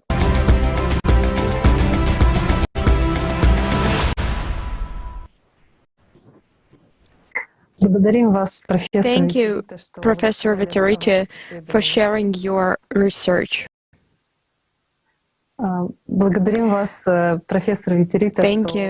Thank you for sharing your research, and let's look at some other interesting patterns related to geothermal flow in the ocean.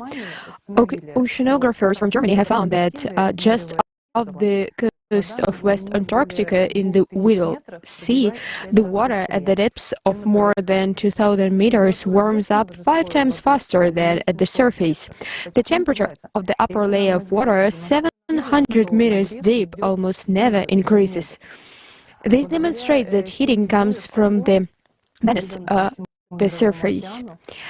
Thanks to the network of Argo buoys disturbed throughout the world's ocean, scientists can obtain data on changes in water temperature and salinity. In this way, anomalous zones of elevated temperatures in the ocean have begun to be detected in recent decades. The water in them can be as much as 10 degrees warmer. They became known as blobs, heat bubbles or heat blobs. Blobs appear from time to time in the Pacific Ocean, and 2 spots stand out in particular off the coast of Alaska and near New Zealand. The appearance of such anomalies has become suddenly more frequent. Scientists can reliably explain where such a heated ball of water appears in the ocean column. But in preparation for the conference, we could not disregard such an interesting phenomenon. And accidentally, a geophysicist I know had a map of the location of magmatic plumes of the planet. Also, I want to know that the boundary of the core and mantle, there are giant structures of reduced velocities, which are also called magmatic droplets. They feed the magmatic plumes which rise from the core to the ocean floor. And when the map of thermal anomalies and the location of the plumes were superimposed, we got the following picture. Some magmatic plumes appear directly under these thermal drops in the ocean. In some articles, we see that areas of elevated temperatures in the ocean are associated with human activity. But it remains a mystery how that CO2, which is emitted by our factories and is very well mixed in the atmosphere, all rushed into these zones to heat the ocean locally. And there are huge volumes of water, and you have to heat it up by almost 10 degrees. In 1999, when there was a well-known underwater volcanic eruption on the Gagel Ridge, heated water also rose the surface. Maybe it's time to consider the hypothesis that blobs in the water's oceans are related to magmatic plumes on the bottom after all. Unexpected behavior behavior is also obtained in another area of the ocean, the Gulf Stream current. Scientists have established that the temperature of the ocean surface is rising. It means that according to all the laws of physics, ocean currents should speed up.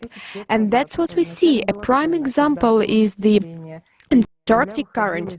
But then, why the Gulf Stream is slowing down? The Gulf Stream started up 11,000 years ago at the beginning of the Holocene, when it was warming and the Earth was coming out of the Ice Age. But now it's getting warmer and the glaciers are melting, but it is slowing down. Climatologists know very well that the stoppage of the Gulf Stream will lead to. As a result, winters in Europe and North America will become harsher, and the sea level at the USA shores will rise faster. So, what do we see? That glaciers are melting from the inside out, areas of magma sources due to heating. In the oceans, the lower layers of water are warming and abnormal heat drops appear above the magma sources. Seismicity on the ocean floor grows and geothermal flow increases. The Gulf Stream is also behaving unexpectedly. All these factors indicate us a significant impact of geothermal heat on the global nature mechanism of our planet. And I want to ask you another question. Are we so blind that we will explain all these large-scale phenomena only by human activity? All these processes have intensified in recent decades, and it is clear that they point to global changes within the planet. After all, we have so many smart people in science, but the consumer format of our society does not allow them to study topics that are really important for all of humanity. A creative society starts with the truth, and we are articulating this truth right now. The next speaker is going to talk about the processes that indicate increased natural degassing, namely fires burning falls. I give the floor to Peter Lushin. Greetings to the participants of the conference. Correlation of wildfires with faults in the Earth's crust. And first of all, the situation in Australia in the summer. Heat in the center of Australia. On the periphery, the temperature is a few degrees lower, but although there are fires in hot places too, they occur mainly on the periphery, where the temperature is lower and where it is closer to the ocean. That is, the humidity is higher. Why is that? Well, because these most fire dangerous situations are correlated with the faults of the Earth's crust. This is in the west of Australia, as well as in the east and in the south, everywhere. So why is everything happening along the faults of the Earth's crust? Active faults in the Earth's crust mean ionization, which leads to a decrease in the humidity of atmospheric air, to manifold decrease in precipitation. Experimental observations also show this. Those who have swum in the sea, where there's vegetation below, have noticed in summer that there are air bubbles coming from the bottom, and their flow rate can be measured. If there are faults in the Earth's crust or an earthquake, then fountains of gas are visible on the underwater radars. When these gases reach the surface of water, if there is ice at the top, many bubbles can be observed in the ice.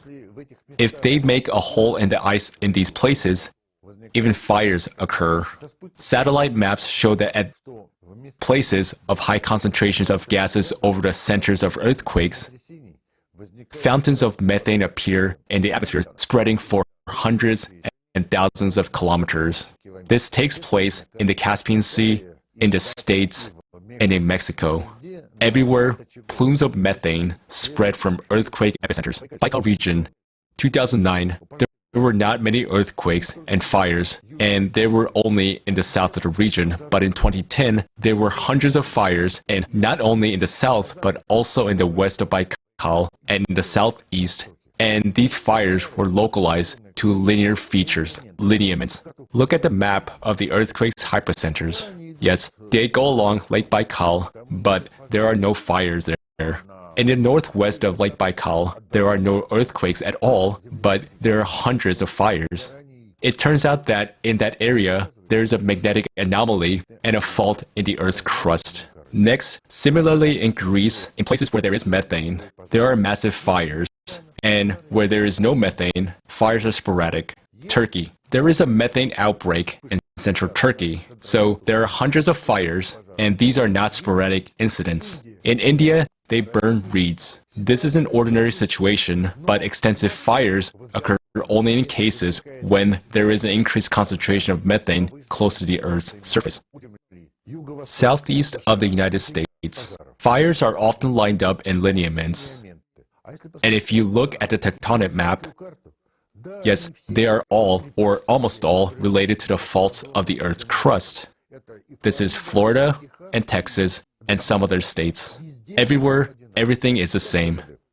Hence, the conclusions are, natural fires are activated near the faults of the Earth's crust with abnormally high magnetic fields due to the increase in dry thunderstorms. There is a tendency for the increase in the number of fires with an increase in the concentration of methane near the Earth's surface. The deviation from the tendency is due to the fact that the degassing of methane is not explicitly associated with weather and dry thunderstorms. And this is what I wish to those who study and are interested in such things as earthquakes, droughts, and fires. Do not take it always unequivocally. Deal with each event individually and find out the genesis. Thank you for your attention.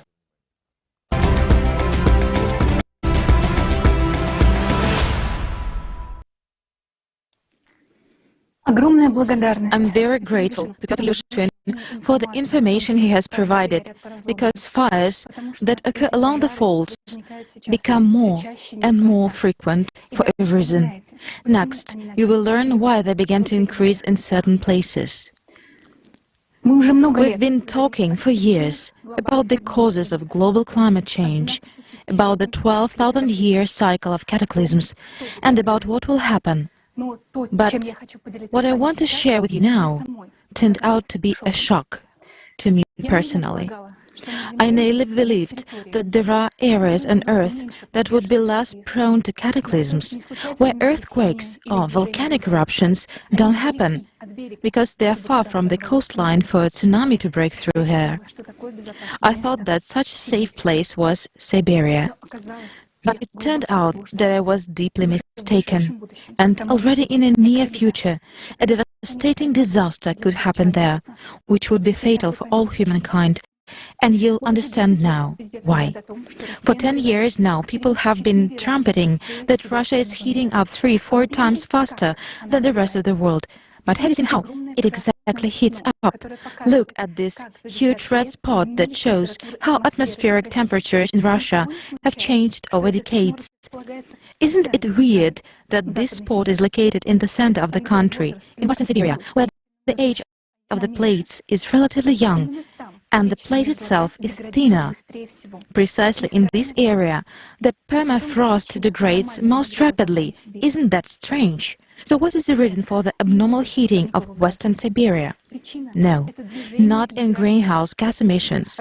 The reason is the movement of the Earth's core. Yuri Butkin's works showed that even with small vibrations and movements of the core, all mantle layers experience deformations. In the late 19th, there was a jump of the core in the northern direction. The core shifted along the line from West Antarctica to West Siberia to the Taimyr Peninsula.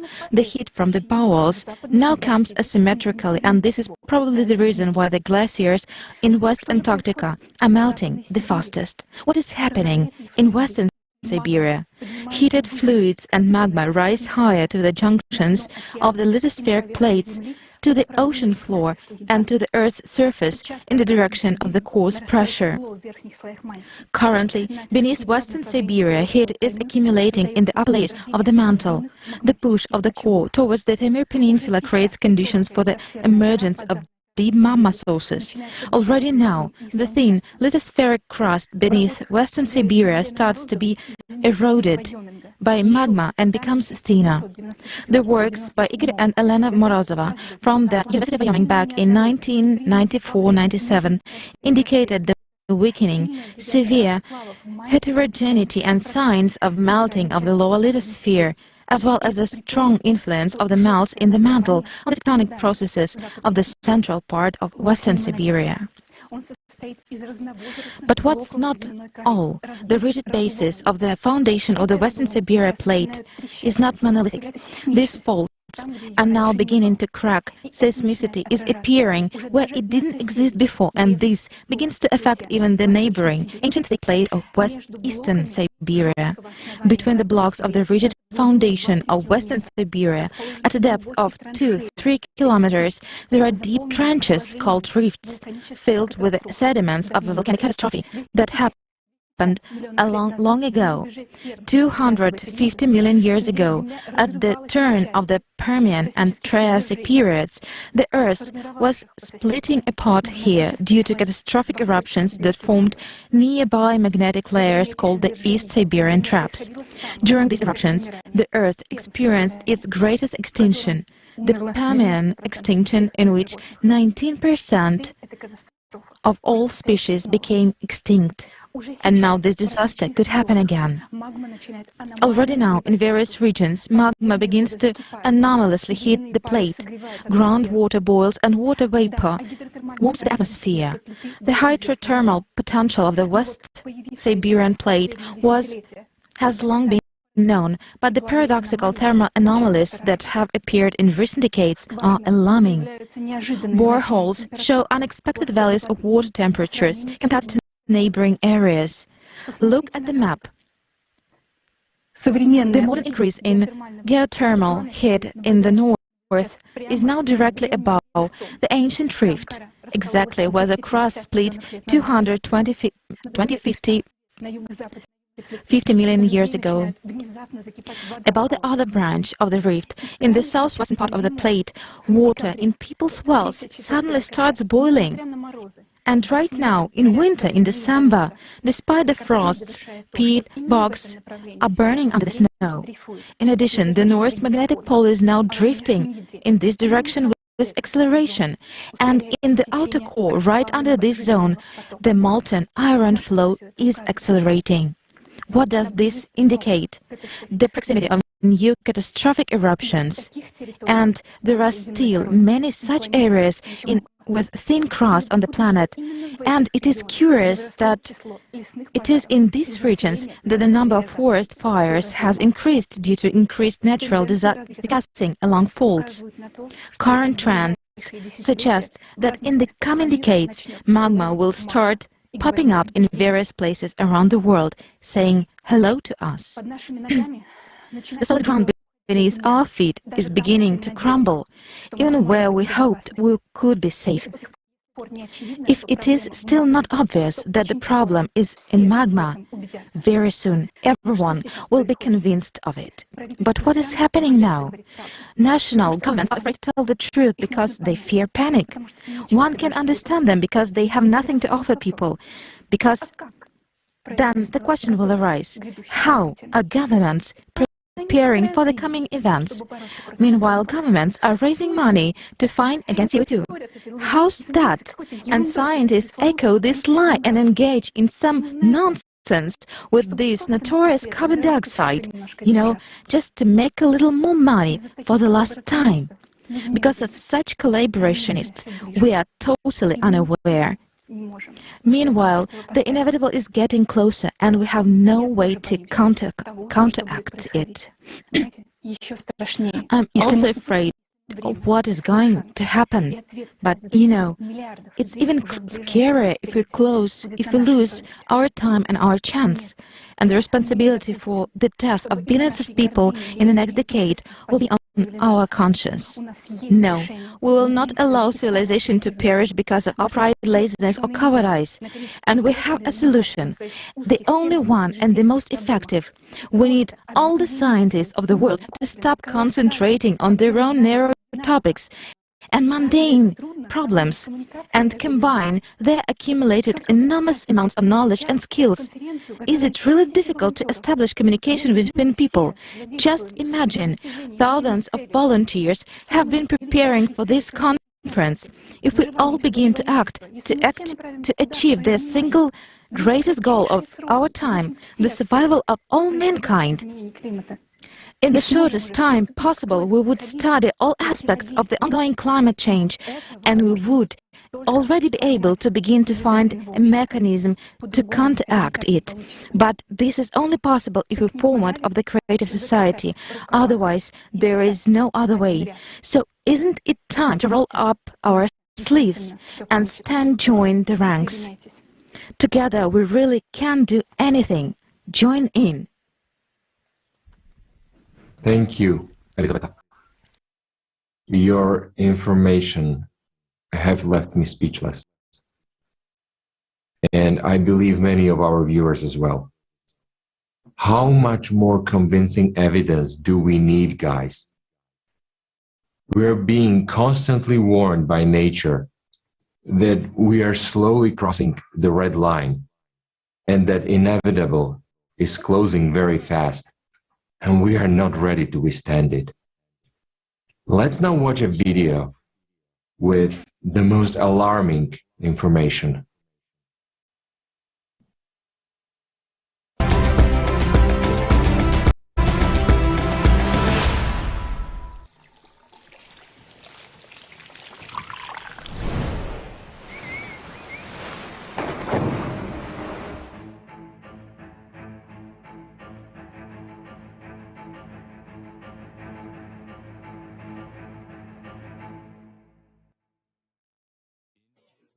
Vaye Shaita, Shigamia, Mimian, Chirugunia, the Kawakuluma, Pyoguatare, Josia Gon, Yarku, Dipamia Shininga, Matandan Nivar. Shiga Beu Yamian Nidale. Shigamia Pubulu Kore, Bolivia Mashire, Dudia Jizon Yigania, Yushans a Kancha Dage Vipibar. Juruda Boni and Ransatongune, Evi Lama, Jimiashini, the Jampiada gave me, Ransa Shakune, Sanoi Lama, Jiga, Aloma Kancha Dageva. Da Dinia Manita and the Jigueza Kupula on Tamaka, Warama Shida, Jiga Miyaza, and Naga, so what a commanded Hule Pibar. And Nachamuda Shita, Agulio Yigania. Zondio Yamarku, Yamabladku, Peshabi, Yalongo, Lubiletlo, Yodia Piasi Dageba. Cornejama, Yiga, Loa Biakwa Dageba. California Binema, Binea Duria Gizon Yilang and Peter Lake Olivia. Casoid Kutem, Biakwa Dalia Shiba. The mighty shop at Mauzon James. The Chinga and Nashanzo Yilang Ganiga, Sanyan Nation Dageba. Pachira Yiga Magia, Garine to Piason Dagaba. Jimyona Bauga, Yiga Neo Simon Davi Piro. She neither Alon or Laune to switch out Dageba. Yimia Maison Bino, Down Merigama, Maison Pite, Bana Miha. Lajima Konesakon Nedre, Nazon Simpiba. Aduras Nietega Jiha. Iama a John Kupan Labirena, Yodia Jiri Trotawar. Pakistan Machine Indumia, Yenikama, Yimshi the Lopa, Chayakeva. You are Jamodi Daya, you sang, Asa Jong Dogeva. Everyone the shop, Tijani Temu, Miapia, Sunka gave Japi, Lumiaza, Kaka Gayava. Ransadong Nema, Slimika. Nanere Tomida Nema, don't donate. Ye did Matthew, Piona Dog Piro. Hilonga and Nationalia. Divamia Shimea, Panatana, she gave her. Began be the root at Yiji and Nifit, Rio Grande at Jogger Dogaba. Chimara USA Shivi Melo, then a Jadon Nipico, Piona Dogaba. Begama shida me miabia, Eajira, Colorado, Ma Gasconiti, Chansoma and Shiniva. Hirugomia. Kawama Kanazo Yirugomia, the Kupita is good for her. Chiadomi kilometer shida. Hirugoha, Majadi, Mangaza, Yoda Dogeba.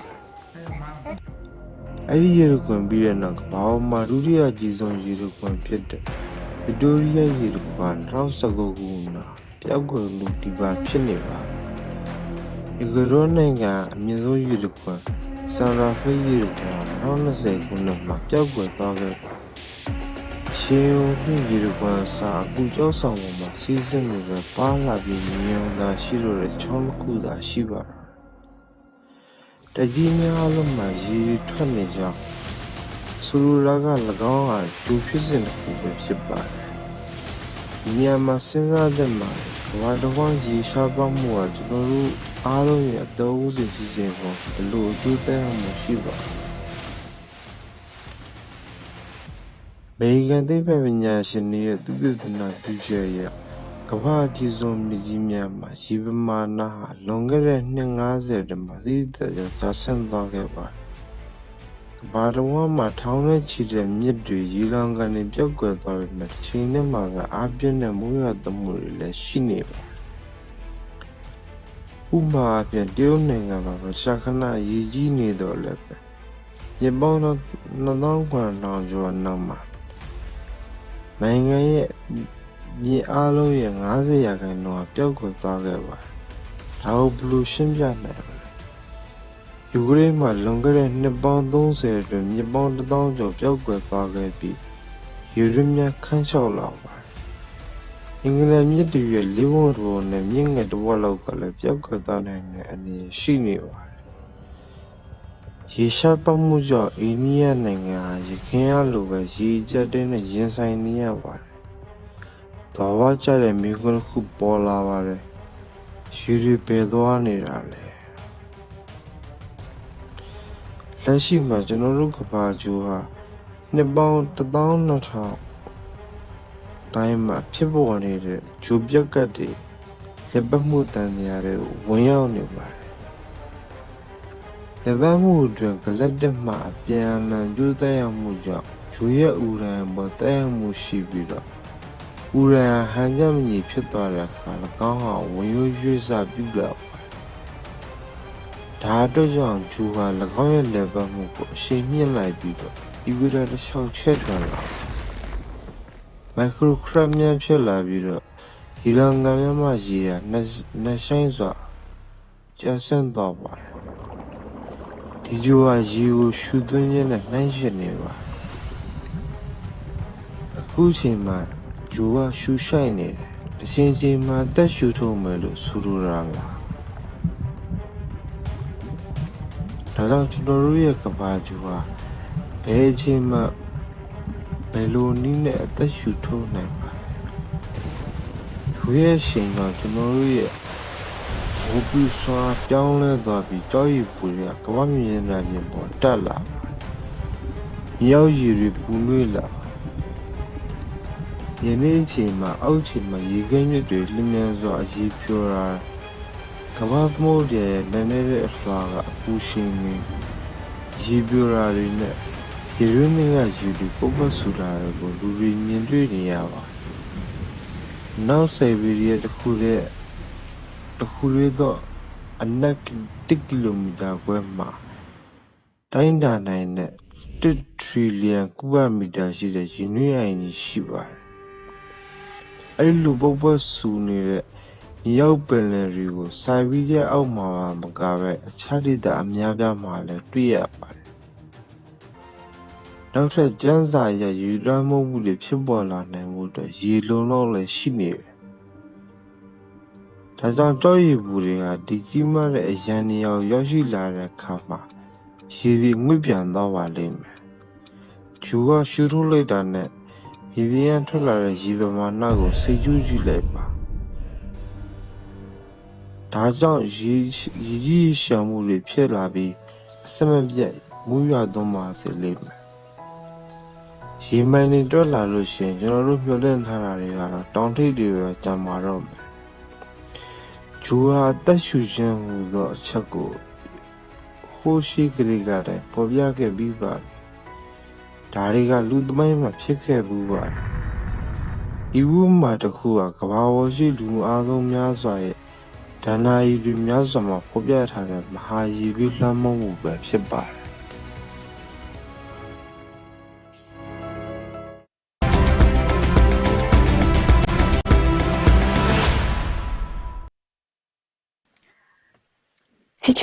Now, during the conference, we learned that the melting of the glaciers of Antarctica and Greenland occurs from the bottom up because of the activation of magma vents beneath them. Magma is rising closer to the surface in areas of thin crust and in zones of known magmatic activity, and this is increasing volcanic eruptions in the ocean and on land. Seismicity on the ocean floor increases, geothermal heat increases, and this leads to heating of the lower layers of ocean water. This in its turn leads to accelerated currents and changes in atmospheric circulation. Earthquakes increase on land as well.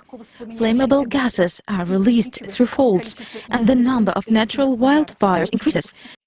Underground waters in regions with a thin earth crust become abnormally heated.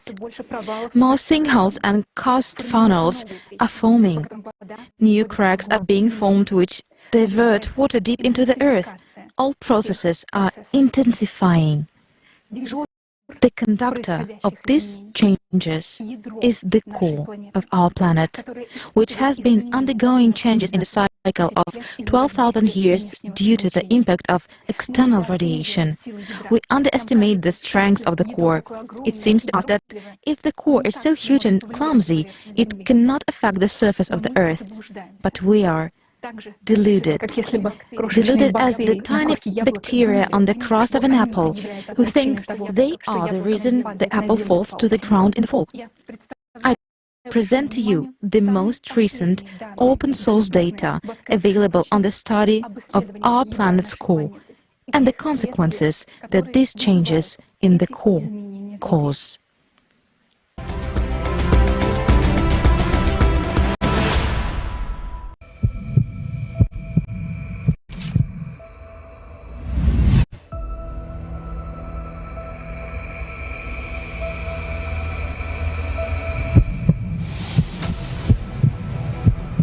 We believe that we can control a lot of things, but we forgot that there is a huge mass of molten substance bubbling beneath our feet. At the very center of this red-hot ocean is the heart of our planet. And like ours, it is beating. But now, serious problems have begun inside the core. It could soon destroy our civilization. The core of our planet has a radius of 3,500 kilometers, which is comparable in size to the planet Mars. Previously, it was believed to consist of two layers, an outer liquid layer and a solid inner layer of iron and nickel. However, new findings have puzzled the scientific community. In 2015, researchers from the University of Illinois and Nanjing University in China discovered a strange behavior of a seismic wave traveling through the inner core. Thanks to this discovery, scientists concluded that there is an inner core, and it either consists of a different type of crystal or the Earth's core is still evolving and is gradually crystallizing. This is confirmed by the research of Australian scientists led by Joanne Stevenson. What I observed is a very small kind of change, but it's got big implications for what's happening in the inner core. Recently, scientists made another staggering discovery. For some unknown reason, the Earth's inner solid iron core appeared to be asymmetrical. A new model proposed by seismologists of the University of California, Berkeley, suggests that the Earth's inner core grows faster on the east side than on the west side. According to the lead study author, Daniel Frost, the movement of liquid iron in the outer core carries heat away from the inner core, causing it to freeze and grow on the east side. Phil Livermore of the University of Leeds and his colleagues were surprised when a trio of satellites called SWARM detected signs of a fast-flowing river of liquid metal in the Earth's outer core. Researchers indicate that this jet stream moves from Canada to Siberia and now wraps halfway around the planet. The vast jet stream, about 420 kilometers wide, has accelerated threefold since 2000. It remains a mystery why the speed of the iron stream has increased. But the anomalous phenomena don't end with that. Geophysicists at the University of Maryland have analyzed thousands of recordings of seismic waves traveling through the Earth and discovered two strange structures at the Earth's core. One beneath Africa and the other one deep below the center of the Pacific Ocean. These structures are features of very dense, hot matter at the boundary between the core and the mantle, and are known as ultra-low velocity zones at the roots of deep-seated mantle plumes. Notably, each of these two giant blobs has an area comparable to that of a continent, and the height of each is 100 times higher than Mount Everest. In the year 2020, scientists discovered that the patch of hot material beneath Hawaii is even larger than they previously thought. A recent work by Maria Sekamestrenko, a seismologist at the University of Oxford, confirms these so-called blobs as a source of the hot mantle plumes. And those plumes can trigger devastating supervolcanic eruptions when they surface. The mantle plumes caused massive volcanic eruptions that formed Iceland and continue to drive the rumbling activity beneath Yellowstone. There is a high correlation between these events. Climate changes and mass extinctions over the past few 100 million years. The results of recent studies of the Earth's core and the structures around it are alarming. And while only scientists know about this threat now, it will soon become apparent to all inhabitants of the Earth. Another important evidence confirming that abnormal processes are taking place in the core is the drastic acceleration of the North Magnetic Pole's drift by 3.5 times over the past 20 years. Together with the extreme acceleration of the North Magnetic Pole movement, a mysterious anomaly weakens the planetary magnetic field, which protects us from dangerous galactic and solar radiation. Scientists have been able to calculate that the Earth's magnetic field has weakened by 9% over the past 200 years.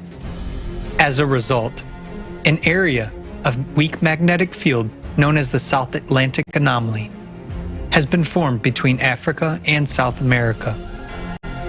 Moreover, in the last 5 years, another such area has developed southwest of Africa, and it is actively growing. The electromagnetic field is generated by the dynamo mechanism in the Earth's core, and therefore it is evident that changes in the magnetic field indicate changes in the core. Another proof of the anomalous behavior of the Earth's core is the appearance of a powerful neutrino emission from the bowels of the Earth, which was also registered in the year 2015. An even more anomalous event occurred in the year 1998. Scientists detected a sharp bouncing displacement of the core by observing the Earth's center of mass using satellites. As a result of the bounce, the core shifted sharply northward toward the Taimyr Peninsula. At this time, scientists at the Medicina station in Italy detected a gravity burst. The velocity of the planet also increased, as well as the centrifugal force. Concurrently, there was a dramatic change in the shape of the Earth. As measured by a laser rangefinder system from the US satellites, the planet began to expand abnormally along the equator, whereas before that, the trend had been the opposite. Because of the increased centrifugal force, magma plumes began to rise closer to the surface, which increased the geothermal heat flow and the number of earthquakes. As a result, new faults and cracks began to form, through which water from the surface began to escape deep into the earth.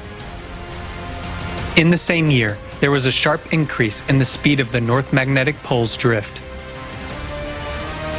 The bounce of the Earth's center of mass became the key factor of the system's imbalance.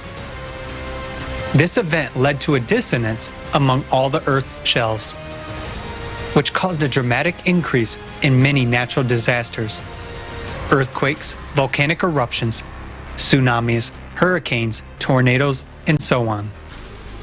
It is worth noting that during the same period, there was also synchronous bouncing changes in natural processes on the Sun, Moon, Mars, and other celestial bodies of the solar system. And this also occurred because of the displacement of their cores. This has led scientists to believe that such synchronous bounces may be caused by the influence of external factors on the solar system. In the year 2010, NASA scientists, together with French meteorologists, established a correlation between the increase in average annual temperatures and the rotation of the Earth's core. The fact that the core affects the climate has long been known in science. Back in the 1980s, a group of French scientists discovered that the movement of liquid material in the core directly affects the rotation of the Earth, which in turn affects the oceanic and atmospheric circulation. The bounce of '98 led to major changes on the Earth's surface. But this started even earlier. It is no coincidence that the New York Times published an article in 1985 about the leading role of the core in climate change.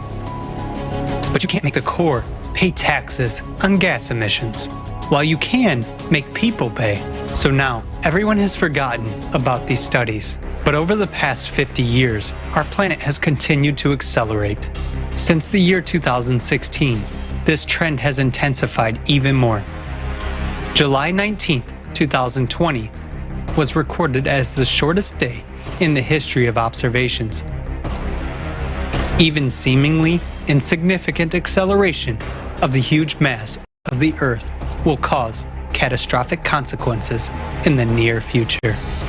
It is clear from all the facts that the processes now taking place in the Earth's core are the cause of climate change. According to many researchers, such drastic global changes in the planet's core are caused by immense energies coming from the depths of space. Our planet is exposed to this radiation every 12,000 years. And right now, we are on the verge of a catastrophe. Scientists have yet to answer many questions, but it is clear that extreme changes are taking place in the core.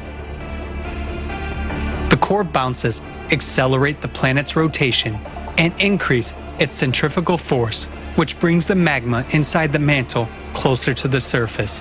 This causes an increase in the power of volcanic eruptions and earthquakes, the number of which is increasing.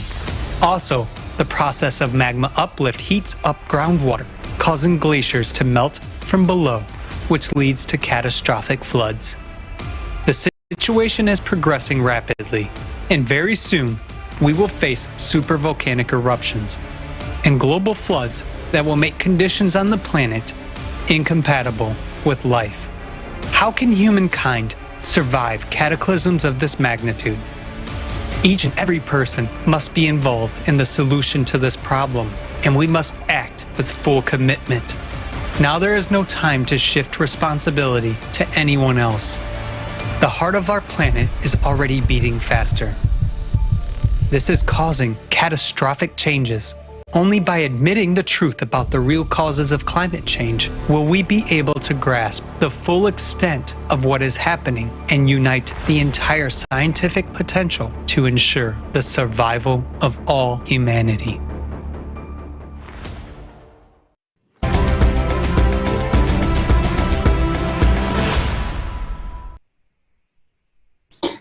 What is happening to the planet's core is truly, really shocking. It has a significant effect on the climate and all processes on the Earth's surface. But what do we keep hearing? That the human is the one to blame for climate change. We have confused ecology and climate. Climate is changing due to the cyclicity, and a person has no effect on this. Yet a person has a significant effect on ecology, and we see what a sick state our planet is in. There's also information stating that a person can alter the planet's rotation speed. How can this be possible? Maybe Elizabeth, could you please comment on this?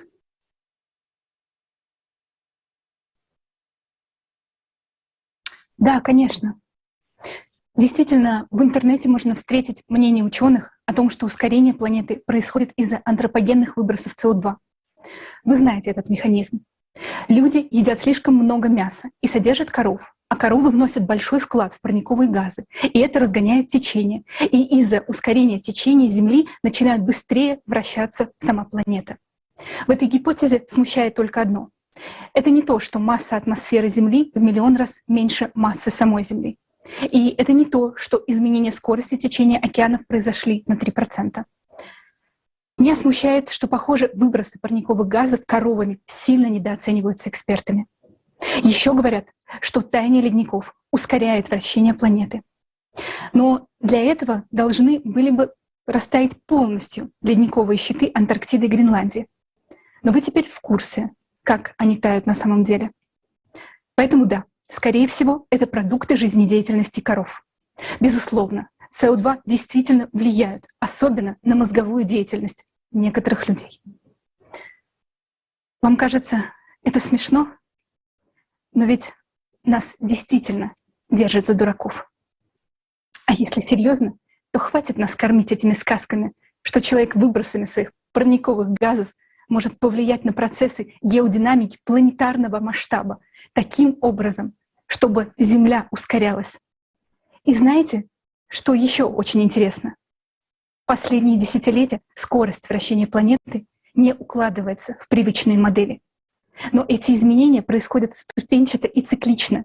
И когда на очередном витке планета незначительно замедлялась, можно было прочитать в СМИ статьи о том, что это тоже произошло из-за деятельности человека.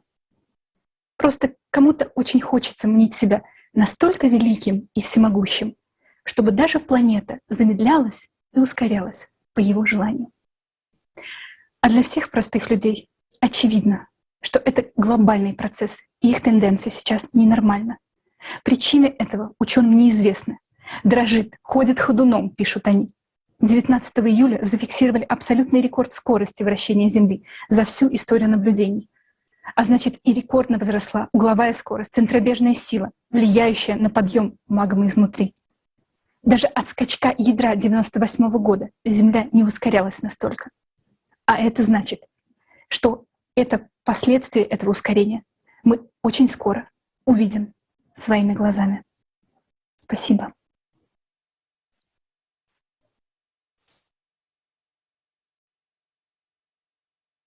Здравствуйте, друзья.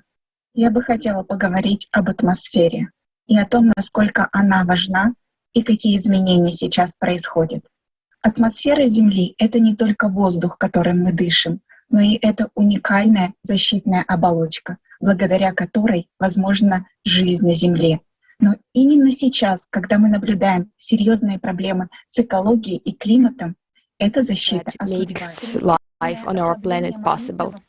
Rapid weakening of the magnetic field due to processes in the core led to a drop in atmospheric pressure, a decrease in atmospheric density, and redistribution of air currents. We have all heard about global warming due to the internal heating of the Earth's air. Temperatures in the lowest layer of the atmosphere are increasing. However, the changes that take place in the upper layers are much larger and have nothing to do with anthropogenic impact. Satellites record the cooling of the upper atmospheric layers, that is, the thermosphere and the mesosphere, as well as the decrease in their density and compression. The temperature of the stratosphere has also decreased. There is a decrease in the volume of the atmosphere, which means that the space becomes much closer to the surface of the Earth. The chemical composition of the upper atmospheric layers changes. There is an increase of the content of water vapor and carbon dioxide. The atmosphere becomes disbalanced. The air is extremely heated at the bottom but sharply cool at the top. As a result, macroturbulence increases due to temperature and density differences, and this leads to an increasing number of hurricanes, tornadoes in atypical places, abrupt changes in winds, and unpredictable weather. The main cause of these observed changes is the cosmic radiation, which leads to the imbalance in all systems of our planet. We can see the result of their impact even with the naked eye. Cosmic rays strongly ionize the atmosphere, which contributes to the formation of unusual clouds that actually do not bring us anything good. In recent years, due to low temperatures and an increase in water vapor, the formation of silvery clouds in the upper atmospheric layers is observed more and more often. These clouds reflect sun rays, and thus less the heat reaches the Earth. In the stratosphere, again, as a result of lower temperatures, nacreous clouds are formed, and their emergence leads to destruction of the ozone layers. In the lower layers, ionization increases and the thunderstorm clouds are formed. Thunderstorm cyclones also to be mostly observed in tropical latitudes, but nowadays they are moving further and further to the north. The increased cloud formation due to cosmic rays impact will result in global cooling of the planet, but the most destructive effect is invisible.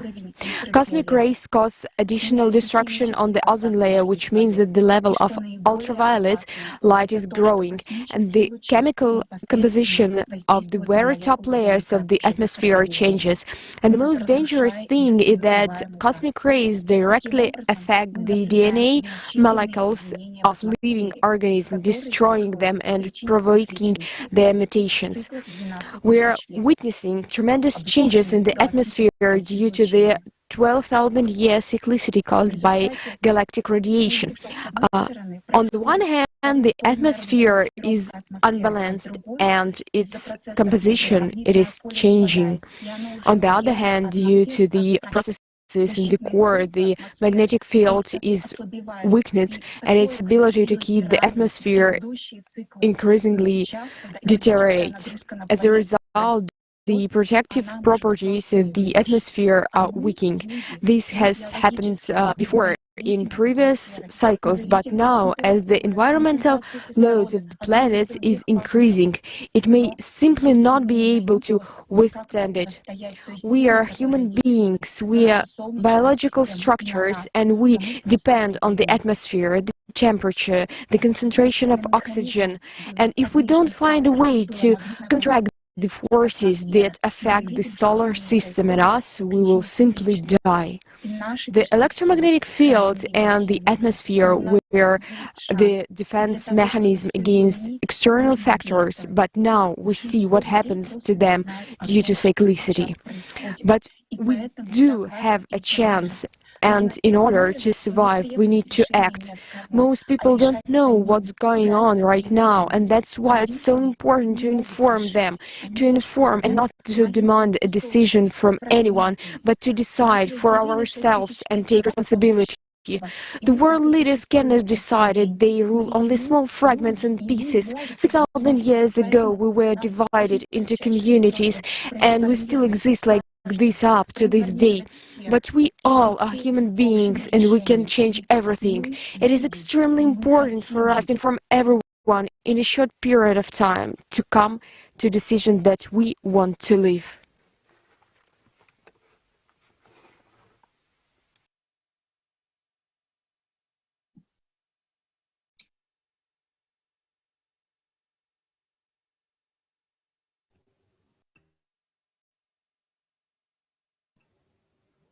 Jason, please go ahead.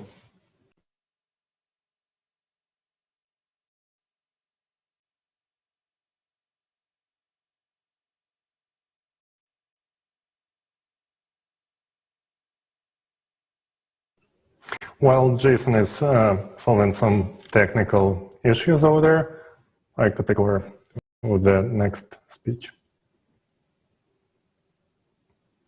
Okay, so experts are actually puzzled by the anomalies occurring on the sun. For example, the magnetic field of the sun is rapidly fading. And the past 3 recent 11-year solar cycles have been unprecedentedly low, with each successive cycle being weaker than the previous one. This has never been observed during the space age. So the solar wind, the flowing outwards particles throughout the solar system that are supposed to be protecting us from radioactivity, actually cannot sufficiently perform its function anymore. And at the same time, satellite data shows the increase of radiation by 20%.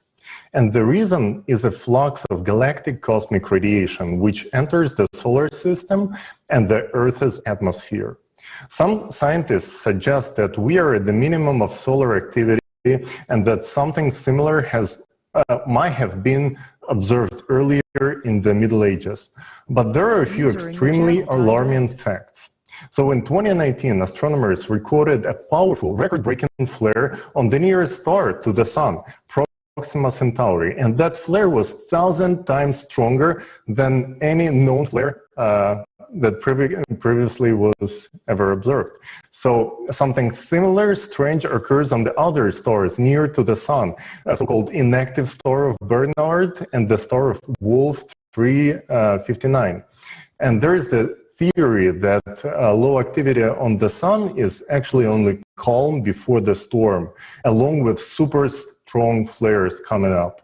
In addition, very strong radio signals are being recorded by astronomers coming from the center of our galaxy. And the thoughts are that those are starbursts, so new stars occurring over there. What is behind this strange star behavior? These are some very harmful radioactive rays of a new kind, which our devices are barely able to detect. It is something very small that on micro level destroys planetary cores and ignites new stars. But let's go back to our planet. So how does galactic cosmic rays affect the Earth? The fact is that the harmful galactic radiation is directed at the right angle to the Orion Arm, in which the solar system and our planet are located.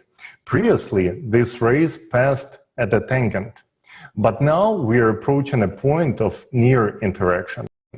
Unfortunately, little is known about this radiation. The issue requires urgent study and unification of all scientific potential of our civilization, of all researchers around the world. In 2001, Russian physicist Alexander Mikhailovich Mishin made a very important discovery. An extremely powerful stream of radiation was registered in a very specific region of space. Examination carried out by astrophysicist Shpitalnaya Alexandra Alfredovna on the radio telescope of Pulkovo Observatory confirmed its real existence. And further studies of radiation patterns, its flows from so-called Mission object were established. And they came up with the conclusion that this very powerful energy emanates from a very particular place in the space that Mishin himself considered as the center of the universe. Astronomers approached NASA and asked to compare this data to the data that NASA has. But unfortunately, their request was just simply ignored. This radiation is probably the very same exact galactic rays that are making irreparable changes in the core of our planet, and also in the cores of other planets of solar system. And it even affects the stars up the arm, the Orion Arm. And we already basically know that they are affecting the sun itself as well. we know what kind of damage they can do within the 12,000-year cycle. Actually, the cataclysms that are caused by this radiation. So we need to figure out how to take counteraction to this radiation as soon as possible, while we still can make this difference, because very soon it's just going to be too late. And for that, we need to unite all our potential. Thank you. Let me pass the floor to the next speaker.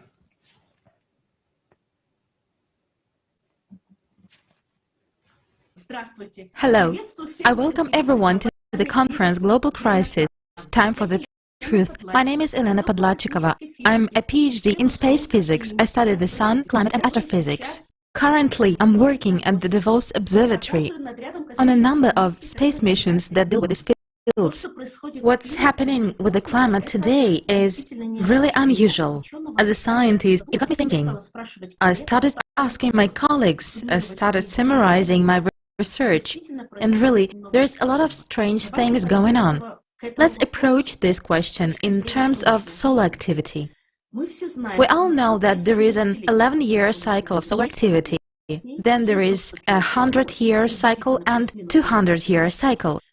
Give or take a few years, a 400-year cycle, and so on. The upcoming period is what we in solar physics call a grand solar minimum. Most likely, it will last perhaps until 2045, according to our current estimate. During the periods of solar minima, especially a long protracted minimum like the current one, which has been going on since 2012, we are exposed to solar and cosmic rays. Cosmic rays are more energetic and more dangerous.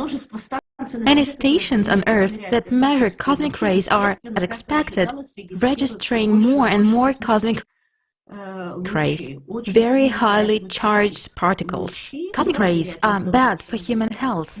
We scientists usually don't focus on that. We are kind of aware, but don't write about it. There could be an effect on lungs, on a person's lifespan.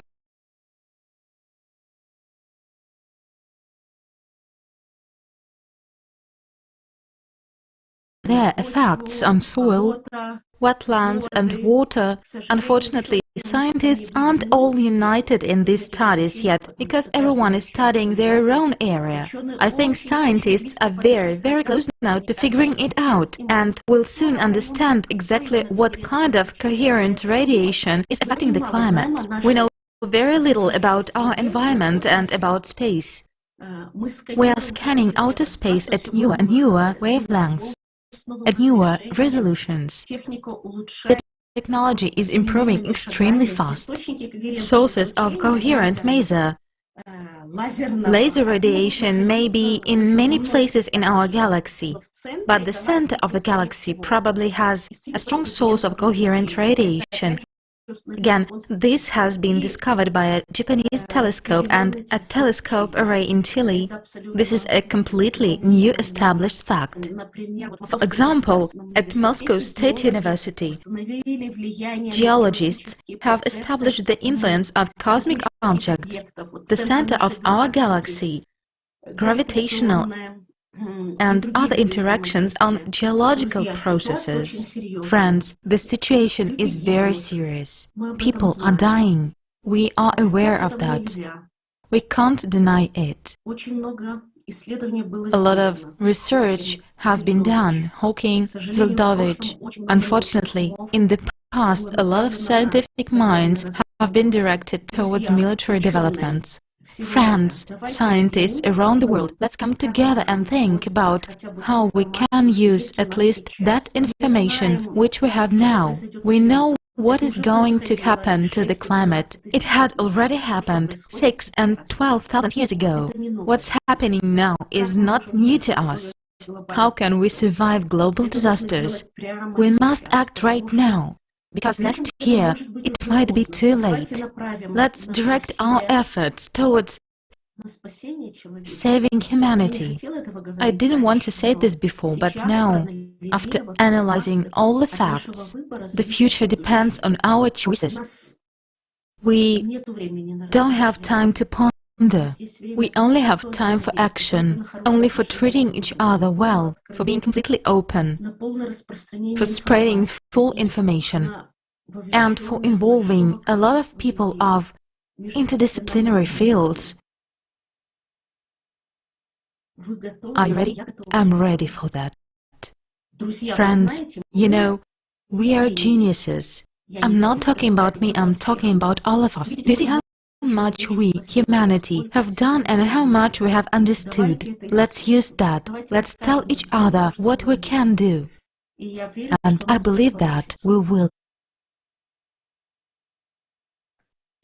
Thank you, Mrs. Podlachikova. Thank you so much for this information, very hard information, very truthful information. And I would like to thank all our speakers for being open and honest to bring this truth to us today. Let's continue. And I would like to remind our viewers that right now you are watching a live broadcast of the conference, Global Crisis, Time for the Truth. Ahead, we have a part dedicated to human slavery and refugees. Stay with us. A premiere of the documentary film will be shown soon, for the first time today, as part of this conference.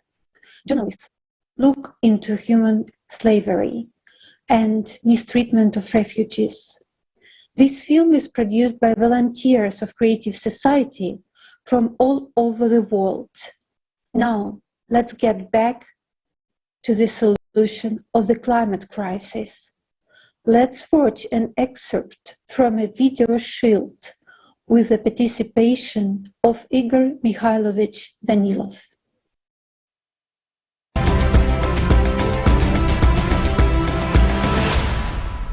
Igor Mikhailovich, what means can humanity withstand this impact? And it's the most important question. Why do we need the entire human potential? Why cannot someone do it on their own? Because first of all, we don't have this knowledge. We don't have this kind of energy. We have to understand that the power of impact affecting our planet is enormous. So all the energy that we have on Earth that is available to us is not enough to counteract the power of impact that is taking place. There is a small nuance here too. I'll just explain for understanding. Let's not delve too much into this, it would take a lot of time. I understand that people might be curious, but the impact is taking place not at the macro, but at the micro level. In other words, it's not a direct impact of macro objects in outer space on macro objects. It's an interaction at the micro level between particles. It is an enormous energy. Again, I understand that the question will arise, but how is that? The interaction between large objects is a huge energy, but between particles is weak. Well, yes. You see, our science is in such a state nowadays that we cannot answer many questions yet. That is why we need the combined potential to answer it. The interaction between particles, those that make up our entire universe, takes place at the energy level. It's an exchange of information as well as interconnections. That's where gravitation and many other things emerge, so these interactions are very strong. Look at what is happening to the planet. After all, destabilization comes from within the planet, while everything else is a consequence that we see. Now some people will say, what about other planets, my friends? On other planets too. We see what is happening now in the solar system, on other planets, those very landslides on Mars and many other things. There is activity too and everything else. This means it's all about cyclicity. It's just that it is somehow not trendy to talk about it, or somehow. After all, carbon dioxide couldn't have affected Mars and caused the formation of landslides, indicating instability there. But mainly the planets that have a core and magma are affected. If it's just a rock, it will remain a rock. There is nothing in it that would give rise to dissonance. There is only resonance between particles in it. It's just a rock. Whereas our planet is very complex. It has a core, magma, a crust, and an atmosphere. In other words, these are different spheres. Just like in a human body, but they are coordinated. A single organism is formed. What will these orders in, say, a person's bone structure lead to irreversible consequences. The same is true for the vascular system or any other part. Whatever we take, any system, any disorder leads to a global destruction of the organism. It's the same with us here. Therefore, what do we need in order to counteract this? An equally strong counteraction. Let me give you a simple example. Let's use Tatiana, for example, for you to understand. Let's suppose I give her a little push and she tilts. Why? Because there is a force of impact. And now resist it. You see, exactly the same impact, but she doesn't tilt. Why? Because she counteracts my action. If we don't put forward this counteraction, our world will simply collapse. Mars is an example of that. Those who are smart will understand, look, and see where we are going. Why? Because the cause is the same, and the effect will be the same. Again, here we not only need to possess this energy, and in order to possess it, we need to discover these sources. But we also need to understand what it is and how to use it. For example, we do not use this energy correctly. Let me push you, and you apply the same force. In the other direction, you see, it's even greater. She almost fell. Why? Even a light touch. Without help anymore, right? Yes, she applied a lot of force, but in the wrong direction. So if we make a mistake, we will kill our planet even faster. I think it's clear now. Again, why do we need potential? Why do we need energy to build and do all this? Let me give you another example. Why? Because it's a complex process, and it requires all people, all our potential. And why could we not do it when we were 7 billion? Why can we do it when we are almost 8 billion? Because our potential has increased. Because the task is multidimensional and multi-level, and it has to be solved accordingly.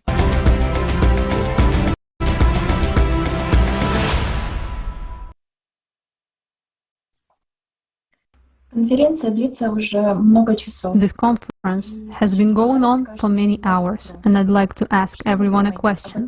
What do you think about everything that is happening in our world right now? Personally, I will hardly be able to fall asleep after what I have seen. At such moments, you begin to clearly understand that we really have no control over anything. We, people, have no one to help us, no one to count on but ourselves. It was horrifying when a man from Kenya described how his house was hit by lava in the middle of the night and no one was expecting an eruption. I immediately imagined what I would have done in this place, how I would have saved small children, whom I would have called first. So many people who have survived cataclysms said we were not ready for this, and we really are not. None of us. I keep seeing the image of a woman from India sobbing because her children died from the flood that swept everything away. I remember the eyes of the man who was dismantling metal from ships in dumps with his own hands, and how he said that all he feared in his job was death because he had a family. So do I. I get completely terrified by Chinese variant predicted for us by artificial consciousness Jackie. I have seen a lot of movies, but this is tougher than Hollywood. Do you know what images came to my mind? Images of me standing at the entrance of the city with my kids because there is nowhere else to go, holding their hands, and then how we enter there, how everything is taken away from us along with some last remaining photograph, and how we are separated, how I see my girl's eyes for the last time, how I ask myself what will happen to them next. I disagree with Jackie. I'm scared to die, but I don't even want to imagine living under those conditions. Now, at this time, when so much climate horror is taking place on Earth, sheer horror, when we are all in such danger, when cataclysms are gaining strength and synchronizing every day, at this very time when we need to consolidate and act in one and only right direction, we are divided into camps, even on the causes of what is happening, into those who are for CO2 and those who are against it. Although we are all in the same boat, we are all in the same danger. And now I would like to address all the scientists who are so defensive about the theory of the greenhouse gases impact on climate change. Are you absolutely sure of your theory? 100% sure? Or does it still remain merely profitable and profitable? You, scientists, can you, by your decisions to fight CO2 emissions, take responsibility for all 8 billion people? I live in Belgium. I pay a lot of taxes on CO2 emissions. I sometimes ride a bicycle, and I can actually solely ride a bicycle if I have to. But can you, scientists, guarantee that if we stop emitting CO2, the climate will get better? Can you take responsibility for all 8 billions? For me, for my girls, for your children, for your grandchildren, for your fathers and mothers, and say that CO2 is the only problem that affects the climate on the Earth? Are you really 100% sure that there are no other impacts that come from a vast cosmic space and which we know so little about? Also, tell me, have you ever experienced the loss of someone? Do you remember the bitterness of loss, when the thoughts were constantly swirling in your head? What could I have done to prevent this? Why didn't I do that to keep him or her alive? So now we are still at the point when we can do something if we make the right decisions instead of wasting precious time on yet another pointless business. After all, today your mother is not laying under the debris of an earthquake. Today your child has not yet been raped or beaten as they do to refugees. Right now, there is still a chance to change something, because later on you would be just crying in anticipation of death. Personally, I realize that all of us really have just one chance, and it's a blessing to know that we still have it. And I don't want to miss this chance. The scariest thing I heard today was about the radiation that is coming towards us from outer space. But I remember an astrophysicist who was addressing scientists and saying that if we now combine all of our scientific potential, we can find a solution. At that moment, you realize, without me, without you, without each and every one of us, they won't be able to do it. For scientists all over the world to unite, for them to really have this opportunity to work solely on those developments that will save our children's life, we need the contribution of each and every one of us, absolutely each and every one. The world conditions in which they will live depends on us and our actions. As long as we maintain consumeristic format and science serve the personal interest of individual corporations, we have no chance. Scientists simply will not be able to unite because there is constant competition and economic race, and science is used as an instrument of domination and power. Therefore, in order to really unite the entire scientific potential, it is necessary to change the conditions of society so that human life comes first. And this can be done only in the format of the creative society. First and foremost, we need to legislatively implement the 8 foundations of the creative society in all countries, the first of which is the value of human life. Then all the developments, all technologies will be aimed only at improving human life, and in this case, at saving our civilization. But it is up to us, the ordinary people, to make the first step. I realized that I simply must tell everyone what I realized today, the real scale of the problem and the only real way out, the creative society. To tell everyone, from my friends to the people on the street, because most of them don't know the scale of danger we are all in. I've been thinking a lot about what is this unity which can really save us. What is the essence of it? What triggers such a powerful force? And I understood. People themselves trigger it. Only we, people themselves, are capable of implementing the creative society. Each of us has enormous power, enormous potential, but it's not comparable to the potential of all of humanity, all 8 billion people united by one goal. Yes, it may seem unrealistic to unite all 8 billion people.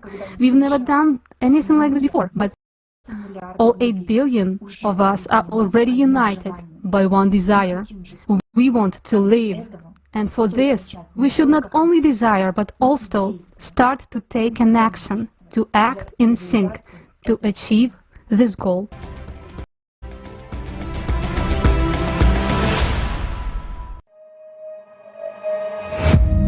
Humanity, various races, nationalities, religions, but we are all sailing in the same boat in this ocean of life. And the course of all-absorbing consumerism, which our common ship has taken today, is leading us to precipice. Just a little longer, and we will irreversibly fall into the abyss of economic, social, and climate catastrophes. Perhaps someone doesn't want to see and admit obvious facts, yet be afraid to turn around and see the reality. In the endless rush, in the ordinary everyday routine, in the race for success and survival in this world of consumerism. But every day, more and more people stop and ask themselves these questions. Where is this world coming to? What does the future hold for me and my children? How can I make sure that the world will be a safe, happy, and prosperous place? After all, no matter how successful you are, if the whole world is falling apart, there is no way you can avoid a bitter fate.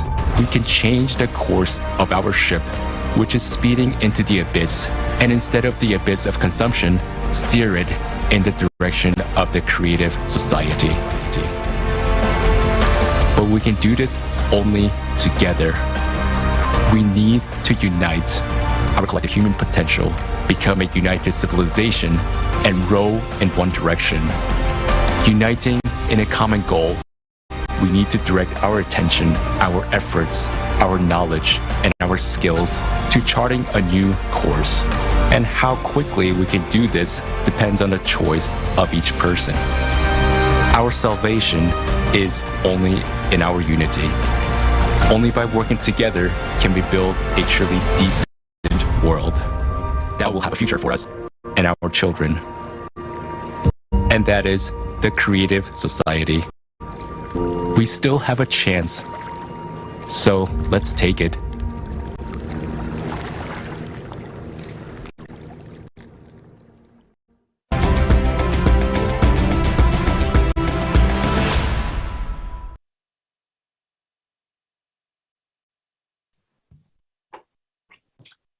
Hello. At present, we, humankind, face a global problem. Destabilization of the planet's core is no joke. Everyone understands this. Everyone understands that creative society is the only option to unite. But why do they not go for unification? Because there is a fear that even if we all get together, go va-bank, throw all of our energy into uniting, create a creative society, and we won't find a solution, and that's it. Time is spent and effort. There is no solution to the problem. The end. Finito. That is precisely what people have in their heads. And so they would build a bunker separately, only for the consumer format. In consumer format, everyone cares only about his ass. And a small fraction of people would survive a couple of days longer than others. In that case, let's go for the Chinese model that Jackie mentioned. They will live only 4 to 5 years longer than if they do nothing. The same goes for the bunkers. Can they save everyone individually, no matter how super equipped they are? No. They can only prolong their existence for a short time, which does not solve anything. So it turns out that this issue is hugely acute. Creative society is a real chance, and the rest is absolute nonsense. We will never come to a solution if we don't unite, if we are unaware of the actual resources and possibilities. Many people are now concerned about the climate change and are starting to build private bunkers. Billionaires, heads of technology, companies, superstars, doctors, lawyers, and numerous top executives of prominent corporations are all investing in it, but everyone separately. And it's ridiculous. But that's how consciousness works. They think they can survive cataclysms there. But let's think logically. How can they survive what's coming after everything we've seen today? It's not like it's a one-day situation to simply wait out in a barrel. Everything is destroyed once and for all, and for many years to come. And if we don't stop the process now, it will be forever. And then what? To be buried alive in this barrel bunker. Is that what they want? So spending millions to build a bunker is ridiculous. If these funds were invested in the development of creative society, everything would move faster. And there is a much better chance that everyone would survive. It is much better than the prospect of dying in this barrel alone. We had a quote. Unfortunately, the demand for underground bunkers has increased again. We specialize in building them, but I would much rather build something else. However, we won't build anything else as long as there is a demand in this market. We can build anything because we have tremendous production capacity, but we specifically build bunkers. However, according to the head of a company specializing in the construction of underground bunkers, the number of orders has recently increased by 2,000%. He says, we can build anything because we have tremendous production capacity, but we specifically build bunkers because there's a demand for them. So I have a question. Maybe it's time for us to create a demand for creative society. Previously, it was thought that those who build bunkers were all nuts. Now, it is considered normal. But is it? It's time to think more broadly, not in the format of digging your own grave. Thank you all. Thank you, the speakers. Thank you to all of the scientists that have stepped forward. And thank you to our wonderful host and the technical support that makes this possible for all people all over the world and our interpreters. Thank you.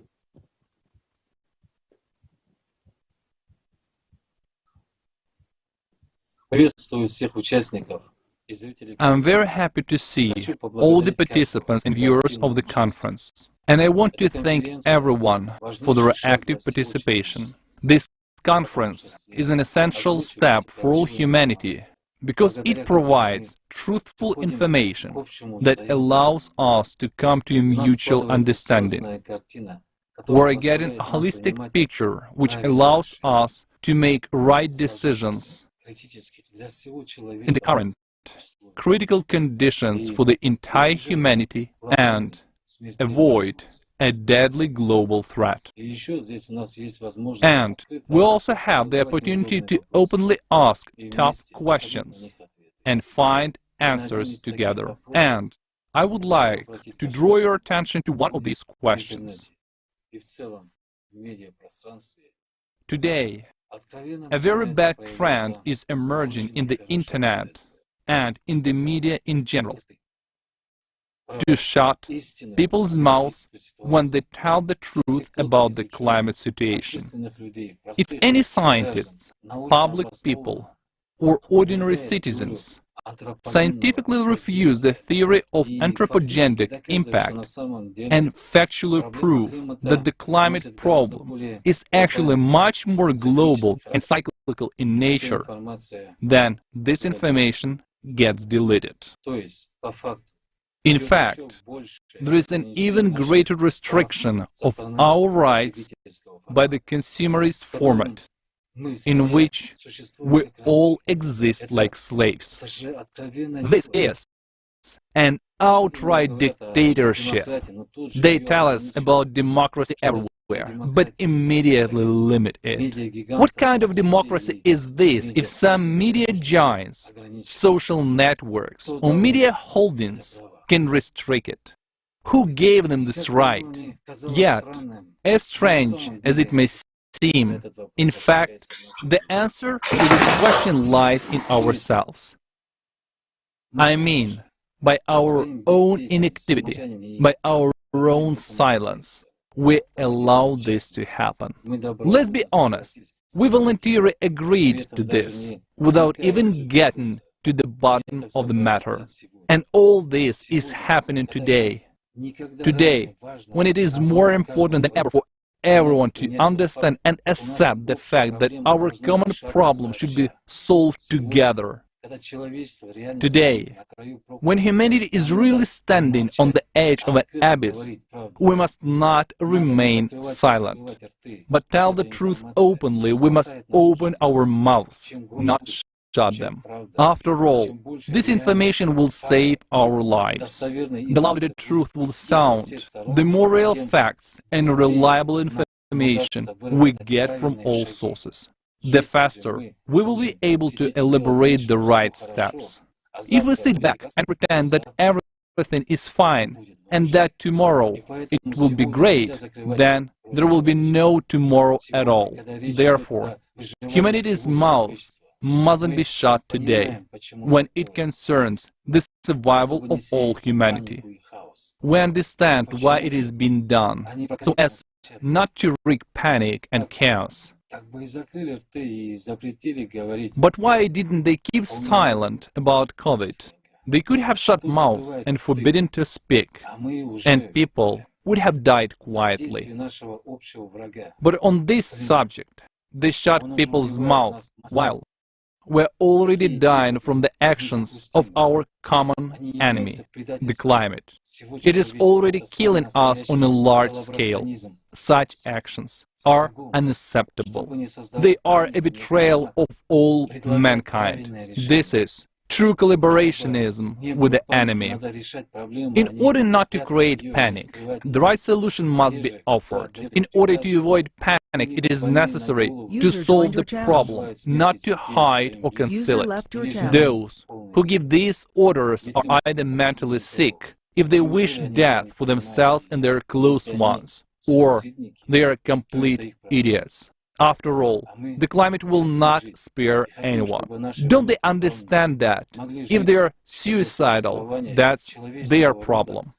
But we want to live, and we want our grandchildren and great-grandchildren to be able to live, and the human race to continue to exist on Earth. We want to live in the creative society, to live in dignity, to live humanly.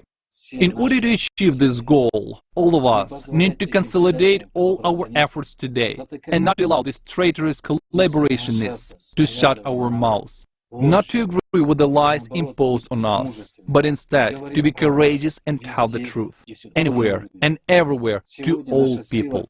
Today, our strength is in the truth. The truth unites our hearts. The truth makes us stronger. The truth makes us united.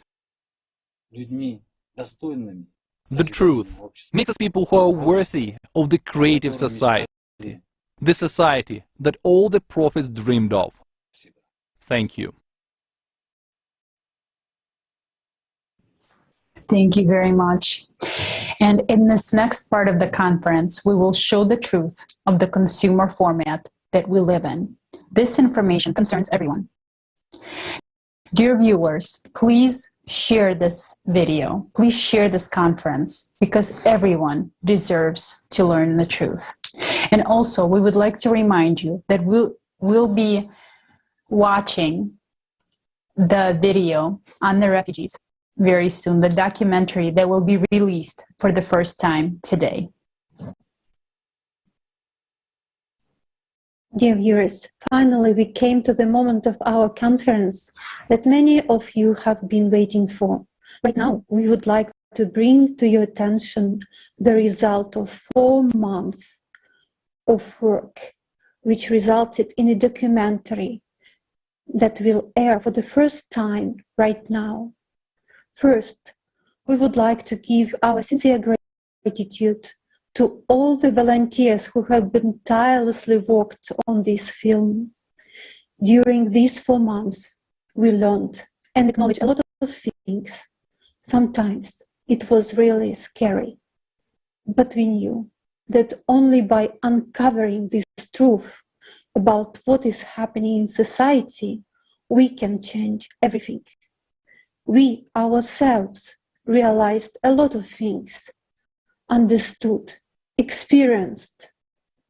Thank you all very much for everyone's hard work, for your help. The information is scary, but at the same time, you feel happiness inside from the fact that this gives a real chance to get freed from the consumer society. We ask you to share your feedback, understanding, and any comment with us about the next video. Please send your videos to info@creativesociety.com or just comment below the comment section. Let's watch it.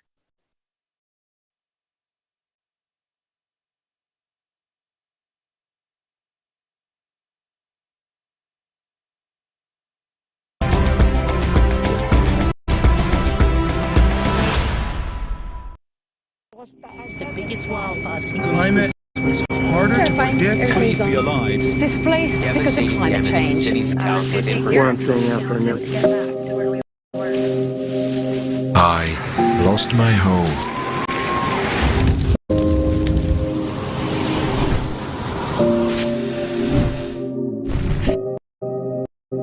I lost my family.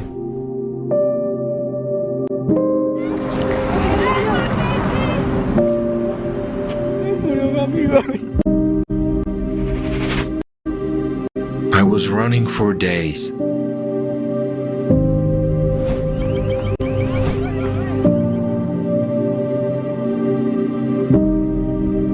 I swam.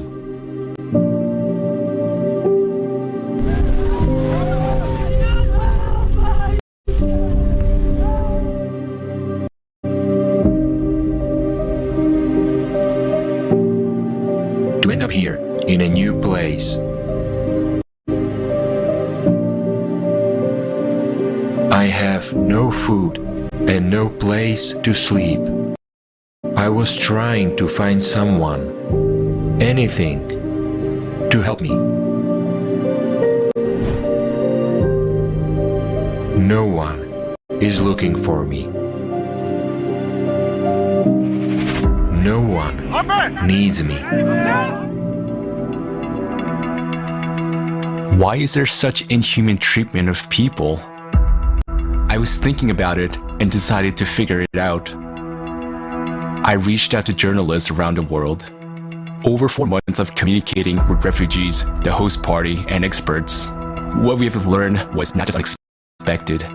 It was completely beyond the scope of our understanding of the situation. It was a horrible journey. You know, only me and my husband on a wheelchair. 4 days it was tough. I will never ever forget it. I arrived on a truck, or rather, under the truck. I stayed underneath, next to the wheels, for 16 hours. It was a disaster for my spine. 7 years ago, Soma and her husband were forced to leave Iraq. They managed to cross the Turkish border, but their documents are still pending. No camp, no nothing, no be yourself. They took just only Syrians. So we depend on ourselves. We registered in the UNHCR since 2015.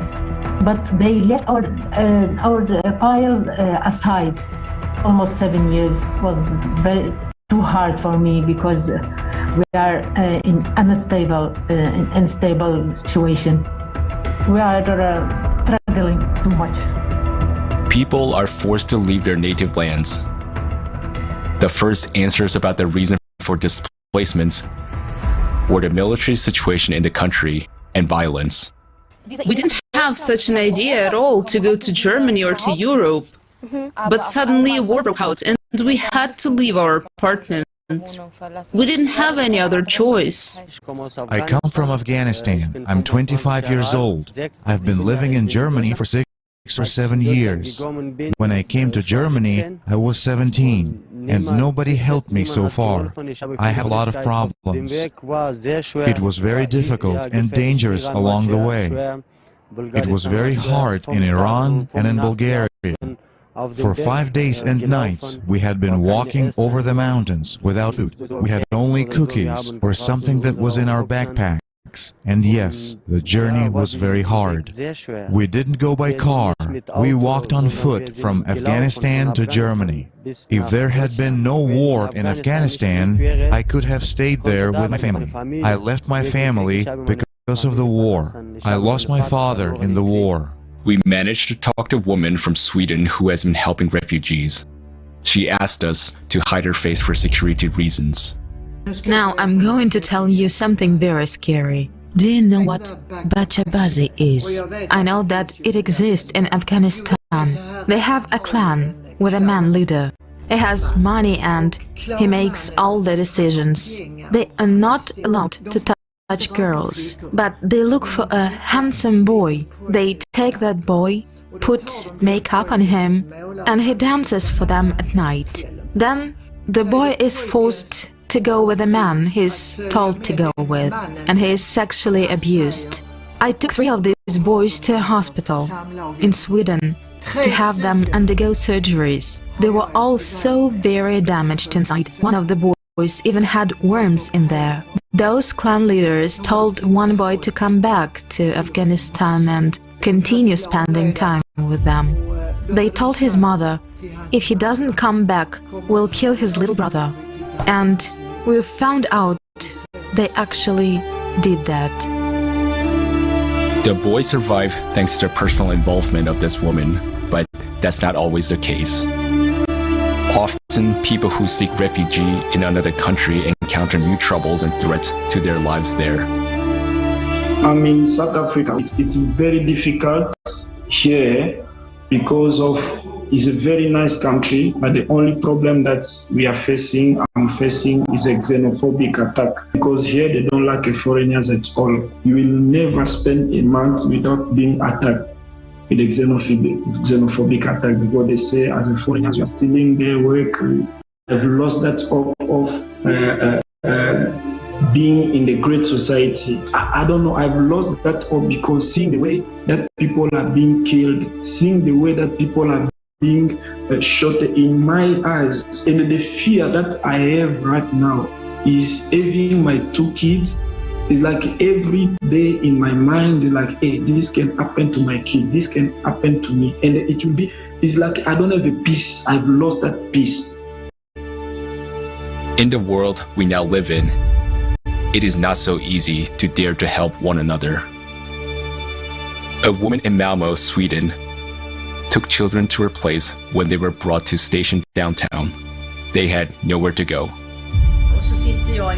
So here I am, sitting in a big house where there are vacant rooms. A thought pops into my head, why can't I offer shelter to some of those kids who were at Grand Central Station? And that's what happened. Then I started helping children who had come as refugees because I thought I could do at least a little bit. Somebody else might do something other than this, but if everybody helps a little bit, it might be a good thing overall. So I can't solve all problems alone, but I think I can do something for a few kids. And that's what I'm doing right now. It's been 6 years already that I've been hosting unaccompanied refugee children. These problems have persisted for years. It is obvious that people's help is insufficient to solve these problems. We reached out to locals from around the world to find out about the refugee situation in their own countries.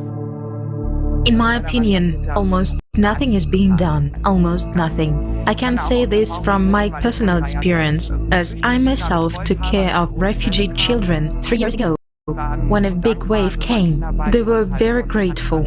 There were children with injuries from hand grenades. They were missing parts of ears, feet and limbs. They were so sweet, so kind and so happy. And then the city of Bahum assigned to us a church for 5 weeks. And then, suddenly and on the quiet, they were displaced. They had to move out because housing was too expensive. They just suddenly disappeared. We didn't talk to them anymore. They were just starting to adjust. They learned their first words in German. It really broke my heart, and I have absolutely no idea where these kids are now. Nothing is being done. Not enough is being done even for our children, the children who live in our own country. The migration crisis is increasingly affecting the lives of people who are forced to flee their homelands. Are we ready to host billions of people? What if I become a refugee myself? It was important for us to learn about the conditions for the people in the camps. Our reporter told us that they went to camp, but they were not allowed to film. So we reached out to experts who know about it firsthand.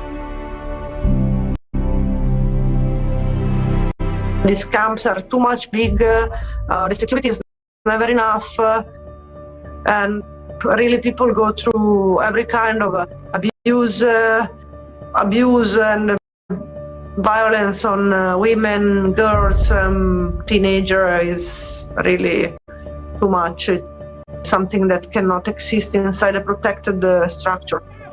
Today, forced migration is inextricably linked to ongoing human rights violations. During the crossing of the borders, especially on the Croatian border, Romanian border and Hungarian border, the police take their belongings, they steal their money, they destroy documents, sometimes the clothes. We have been seeing people that come naked from the border. There is this kind of pushback that is illegal procedure. I think it is estimated that up to 1 billion children aged 2 to 17 years have experienced physical, sexual, and emotional violence or neglect in the past year. Today, I received information from experts that shocked me. I didn't expect us to go this far. In the International Tribunal for Natural Justice, I attended a number of sessions when we addressed the question of trafficking of women and men, some to make them into prostitutes, and the men turning them into some form of slaves. I also turned the attention of the listeners to the fact that in North Africa, even in Libya, there was some form of a market where people were sold against $70, $100, $200 of young men to be taken to work for free, which means almost like slaves. And we are not talking about hundreds of them. The question of trafficking of women and others, among them young children, we're talking about 2 million people every year. So we're talking about a huge number of human beings who are being trafficked for purposes anything but human. A child can be sold many times.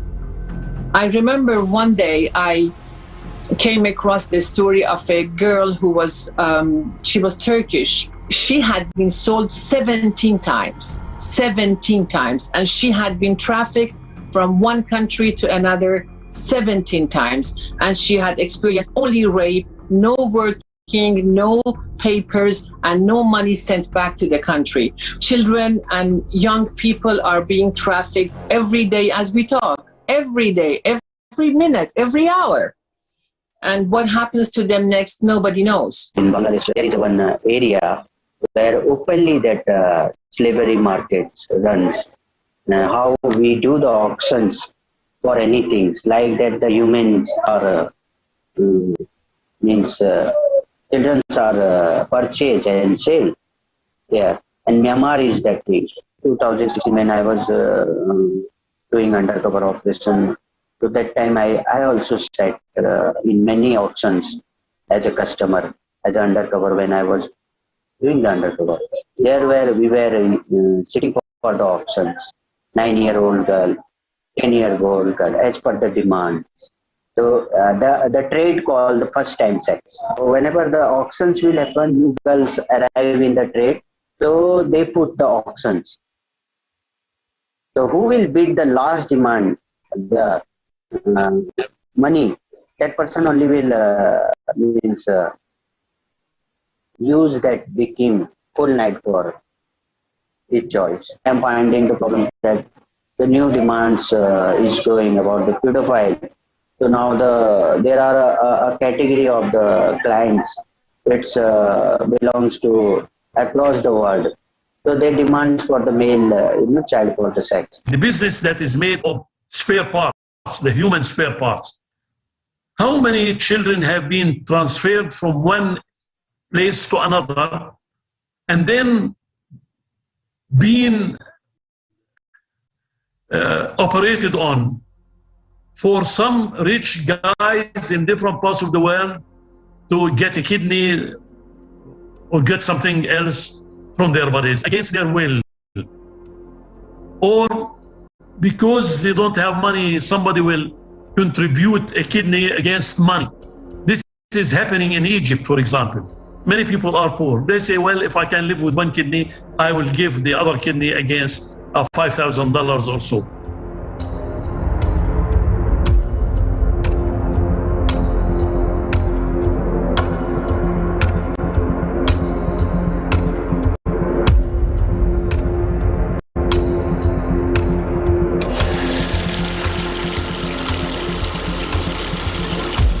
Black markets, traffickers, mafia is part of this economy that is ruling the world. So whatever if I can say that I only see that another possibility is to spend money instead of constructing walls like we are doing in Europe. In our society, human life has no value. How is it possible that instead of help, people encounter violence, aggression, abuse, and slavery? This is not a migration crisis, but this is a crisis of humaneness. A gigantic moral, political, and ethical farce has begun because this regulatory development is not supported by policies, programs, and plans to protect the rights that are set out in the declarations. Human rights are growing in terms of recognition, but they are declining in terms of ensuring, guaranteeing, and protecting the implementation of actions aimed at making them a reality and not merely a formal discourse of a democracy. More and more often, they act to protect private capital rather than to defend the rights of the public.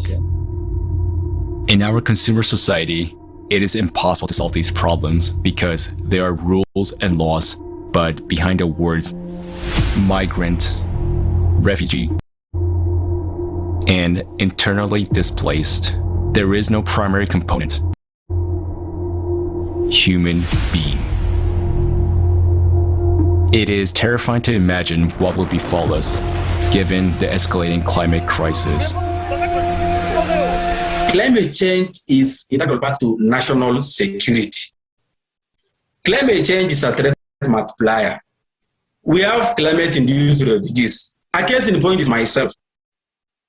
I have told you, I have been displaced by the rising waters of Lake Baringo. So governments are not committing to help people to mitigate the climate-induced disasters. Now, you can see now conflicts, climate-induced conflicts, climate-induced migration, climate-induced food security, climate-induced health insecurity, climate-induced refugees. You see, for the first time in the history of humanity that we have climate refugees. So where is the missing link? The migration issue will only worsen due to increasing intensity and frequency of natural disasters. People, by looking at the existing legal frame, will not ever be entitled asking for protection. Because you will ask them which country you're coming from, they will say there is no country. I had a country called X, but the country now is underwater, or I had a village and this village is being totally destroyed or disappearing. We have something called the Warsaw International Mechanism on Loss and Damage. It's not an easy thing to discuss and get agreement from 200 countries. Everything has to be agreed by everybody. It cannot, if there's one country doesn't agree, then you don't have a global agreement. And so that's one of the deficiencies of having global. There's no international law. But I would like to urge each and every one of us that yes, there are policies, but what are we executing as an individual? What is our role to play in this major crisis situation? And I think that this is the truth that we need to answer to ourselves individually and collectively. People who don't want to know anything about child trafficking, child rape, hunger, or other scourges of our times, they are part of the problem. Because not only they don't do anything, but they're silenced. And when the climate change will be so tough and so bad that people from some regions will be forced to migrate to other parts, we will go back to the same situation. And then those children and those people are the easiest prey to human trafficking because they have nothing. And sometimes they don't even have an identity. It turns out that there are still no effective programs for the resettlement of refugees. For so many years, the United Nations has been working. For so many years, the Refugee Rights Commission has been working. So many humanitarian organizations and NGOs around the world have been working, but there are no working, established or adopted programs on how to work with these refugees. There are none. And the Refugee Commission itself admits this. Actually, we see that not everyone cares about ordinary people. But if they don't realize that we are all interconnected, no money, no private jets, no private yachts will get them to safety. If the whole earth starts exploding, flooding and drying up, it's just going to hit everyone. Now refugees are forced to leave their homes. They face condemnation and cruelty. They are left alone with their misfortune because of the consumerist format of society. Tomorrow's climate catastrophes could be upon us as well. Answer yourself honestly. Are you ready to face what refugees face? Are you sure you won't be in their shoes? That you and your loved ones won't have to go through what they're going through.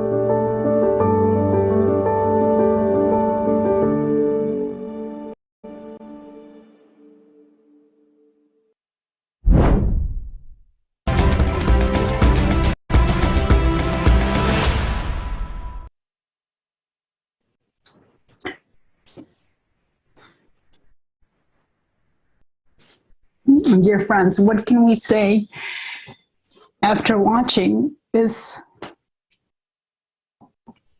painful and devastating video?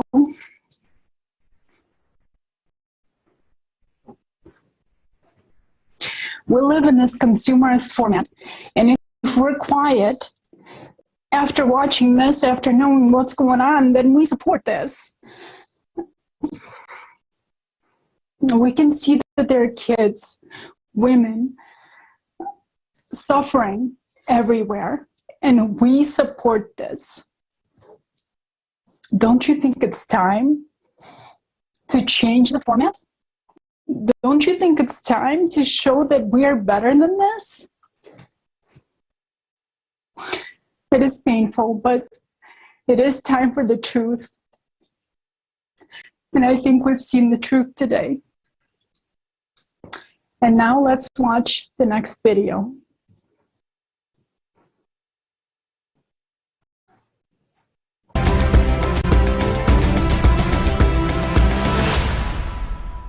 In this video, we had to change some words and expressions using milder terms. But we hope that the severity of the problems looming over our society will still be evident.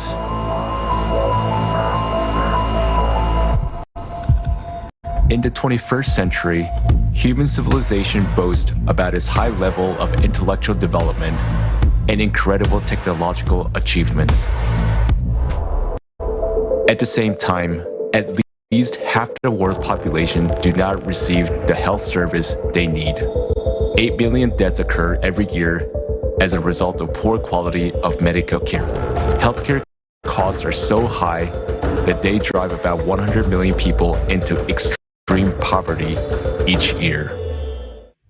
Living below the poverty line leads to an increase in child labor. Nearly 1 child out of every 10 is forced to work.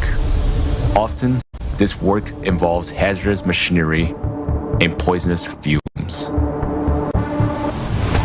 The list of products produced by child slave labor includes gold and precious stones, coffee, cocoa, rice, baby products, and clothing.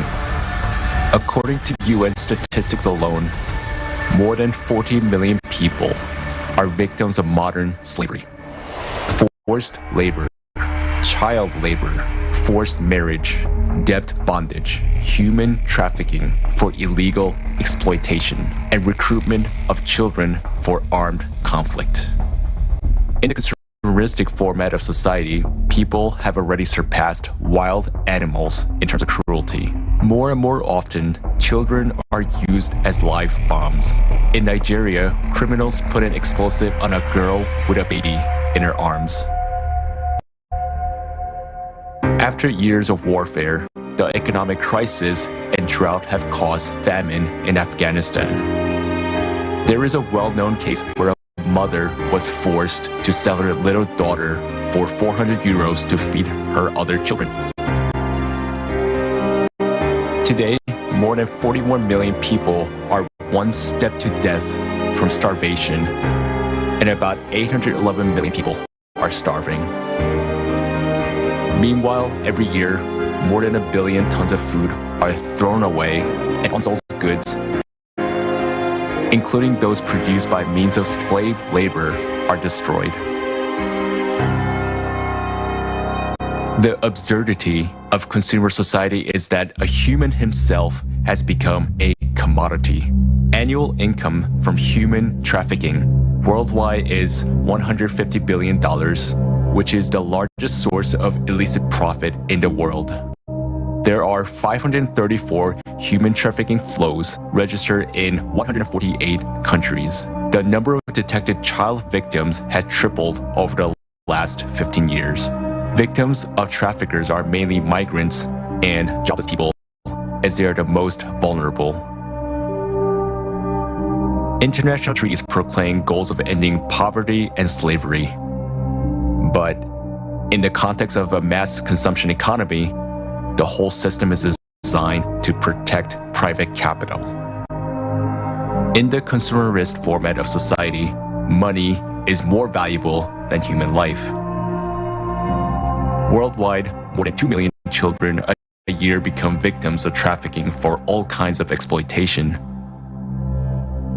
In Mexico, 25% of all women who are victims of trafficking are girls under 18. Please help.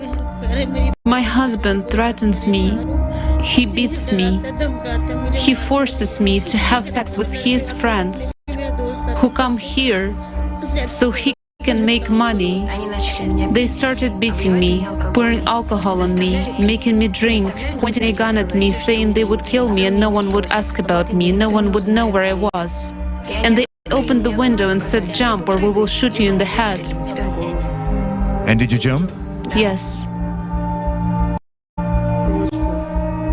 From which floor? I think it was the 5th floor.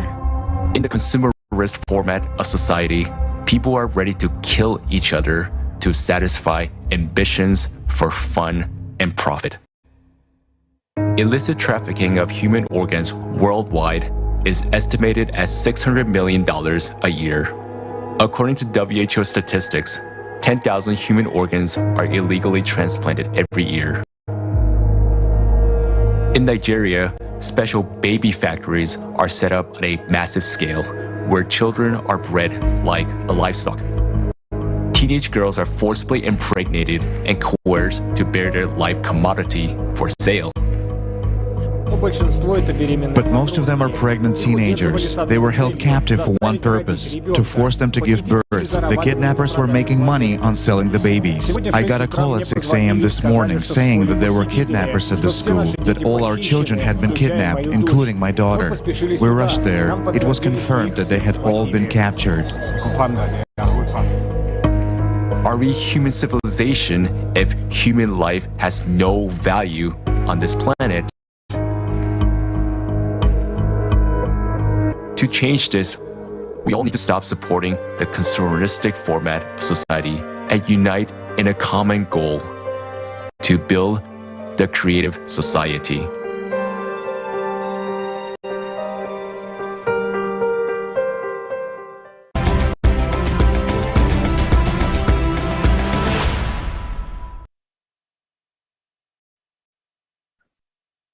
Ну что здесь сказать? What can we say?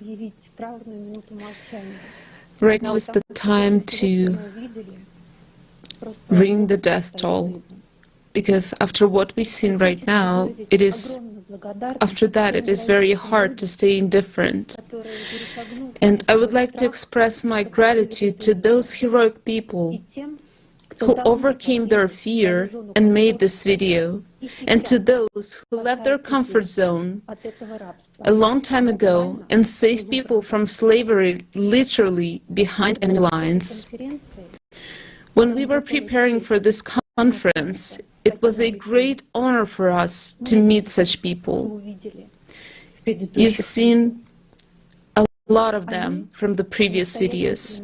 They are a true example of heroism, but there are still very few of them, and they have to confront the entire system built on economic gain in a society where money talks. I think that when most of us heard the title of the conference, Global Crisis, Time for the Truth, we didn't have a single idea of what a bitter truth would be discussed. But what we've seen today is our common pain. This disease of our society, which is called consumerist format, has reached a terminal stage. We must take urgent action. So, on behalf of all mothers and women, I appeal to every person living on this planet. Life is a gift from heaven. The consumerist format of society is taking away our lives and our future. If anyone hasn't figured it out yet, the consumerist format is a feast of darkness and evil. We have just seen appalling images proving that the circle of darkness is shrinking. Evil is getting closer to every one of us.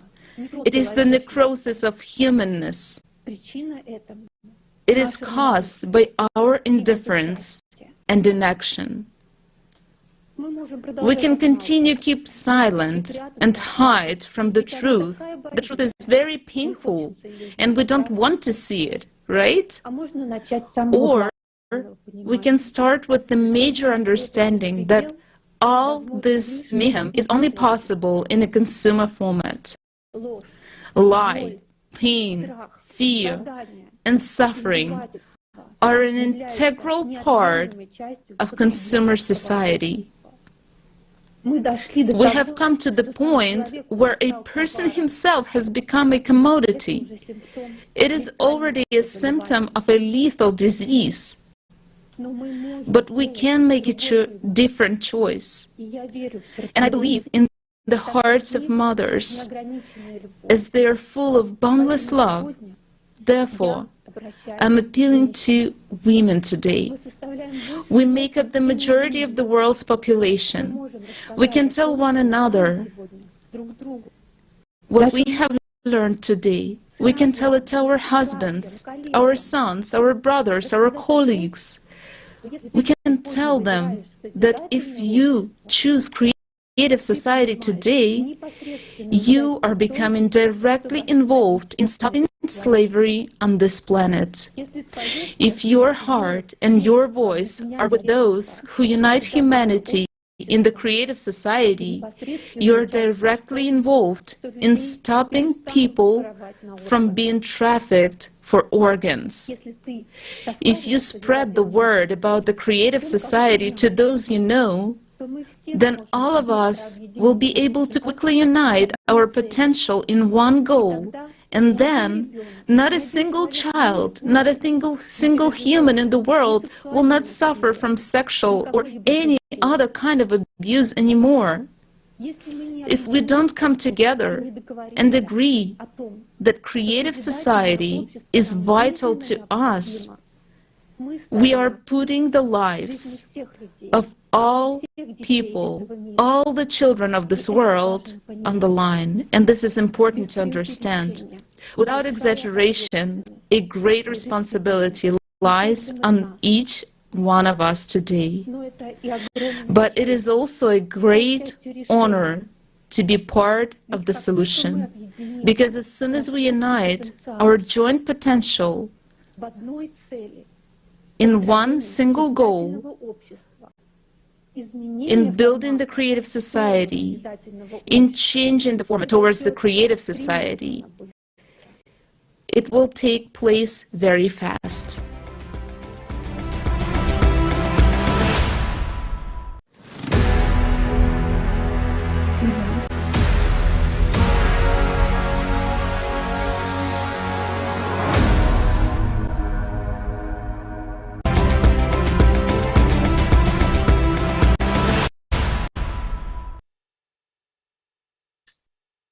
On one side, the planet is burning. The other is engulfed in water. The earthquakes are shaking our houses.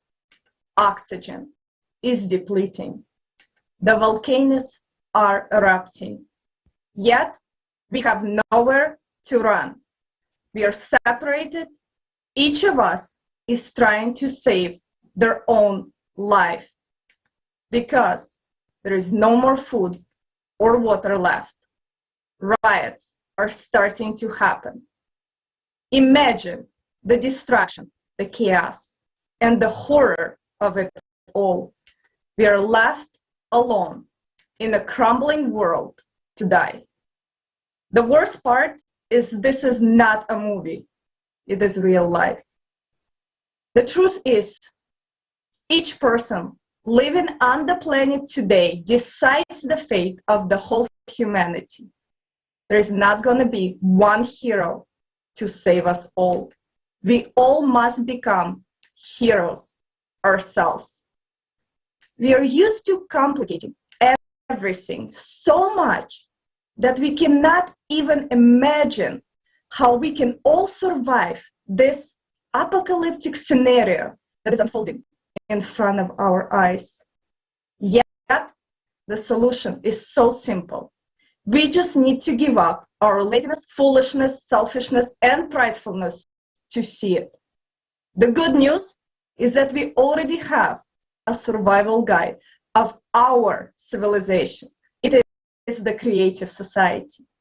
The guide is only 3 easy steps. First, you have to understand what the Creative Society is and how it will benefit you, your family. This is the step you must take on your own. The second step is an informational stage where we spread the concept of Creative Society around the globe by telling everyone, your family, friends, and even your mother-in-law. So we can unite in one idea of building a creative society. Third, once the majority knows and supports Creative Society, we can move into the implementation stage, where we would use our full potential to build it in 2 years or less. Why is a Creative Society possible today? Today, we are more aware of global issues, more technologically advanced than we were 10 years ago.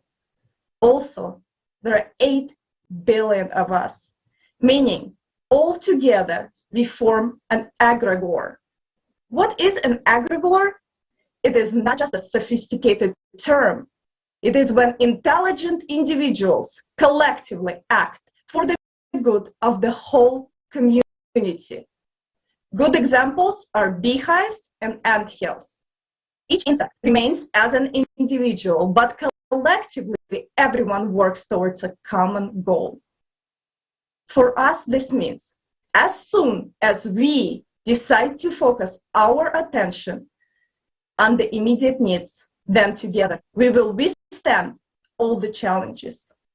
The new breakthrough possibilities will emerge in areas of research and science, because the whole human intellect and all resources will be focused on one goal: obtaining counteraction technologies that will protect us from climate crisis.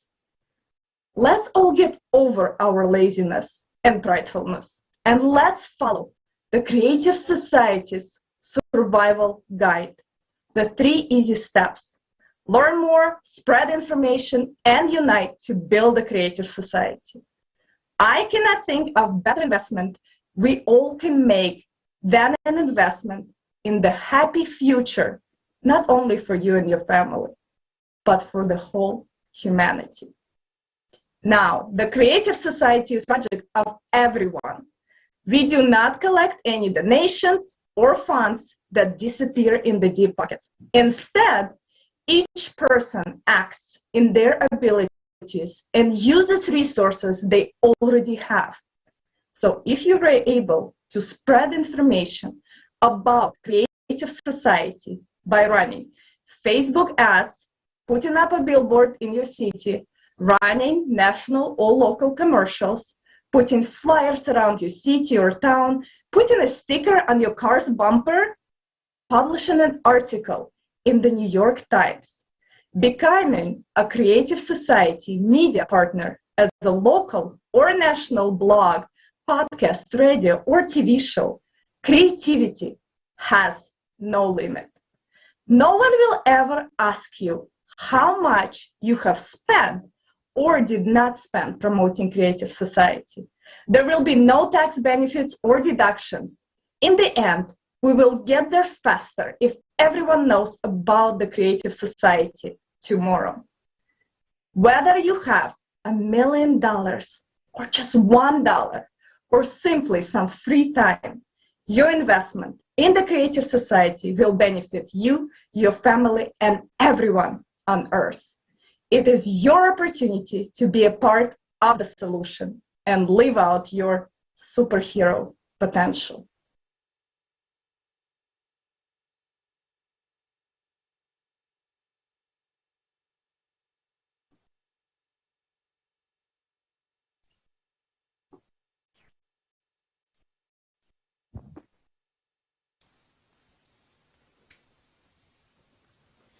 Today, we have heard such words as consumerist format, more than once, that it is both the cause of humanity's global crisis and, at the same time, the stumbling block in solving these problems. The consumerist format itself implies incessant struggle, division, disunity, war, violence, and slavery. We see all these examples in our history. A 6,000-year history of wars. But today, we can turn this habit of fighting to our advantage. In everyday life, the laws of the consumerist format are reflected in relationships between people, in a family, between friends. At work, someone is constantly striving for domination. Everyone wants to get on top and get a better place. This is a constant self-assertion of some people at the expense of others. In consumer society, it is not the person himself who is valuable, not his ability nor achievements, but his being in the certain circles and his titles on the paper, which are not hard to buy. In consumer society, everything can be bought in general. It's a matter of how thick your wallet is.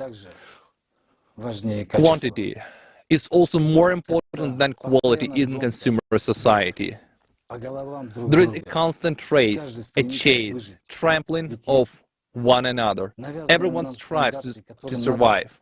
After all, there are imposed standards that one must confront to. In order not to feel like an outsider at the feast of life, but it is not intelligence, consciousness, humanness, or honor. It is merely appearance, an expensive phone, a car, a house, the opportunity to travel, and so forth. In other words, it is not a person's qualities, but the illusion of success he can afford. Having satisfied one desire, he immediately gets another. The chase for illusion begets greed. Greed that leads to worse.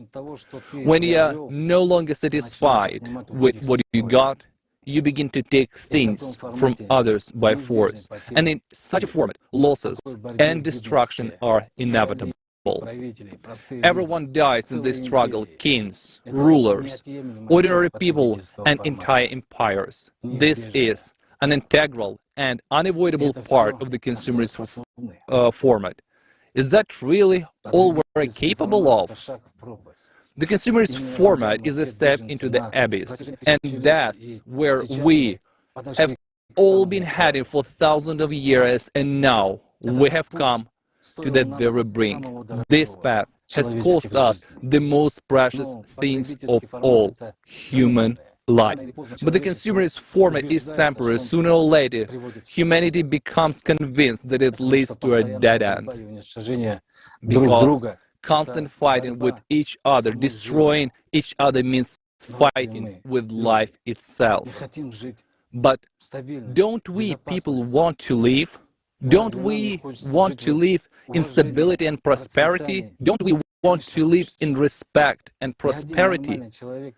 Of course we do. No sane person would say that these values are alien to him. This is what we want to see at the forefront of the society we live in. In the current format, it is impossible. All because of that very constant striving for struggle. Even if people of one country unite, they will fight against the other one. We want change, but we're always waiting for something. And today, we no longer have time to wait for some miracle or new government to change everything. When we hear about change, we immediately think of struggle. We're not each other's enemies. Our main and only enemy today is the climate. And since we're so good at fighting, maybe we should direct our forces towards surviving in this fight. We're used to taking sides with one or another camp. but the climate will blow all camps away. If we don't unite now, we just won't have time. Wouldn't that be stupid? To lose the whole world simply because we are afraid of losing the illusion? We do not trust, we do not understand, we're afraid to face the truth. The most important thing is at stake, our lives. We must combine all our forces for the survival of everyone. The climate does not care what country you're from, what income you have, how many education degrees or children you have. This enemy has come without declaring war. It will wipe us all out. If we have nothing to counteract it, and today no country can offer common idea or ideology, we're all divided and separated. And some people will never want to live by the laws of others. But we can begin to live by common laws, the same for all. We have a way out. There is the creative society, the 8 foundations that are close and important to every person. The creative society for everyone. It's the kind of society everyone wants.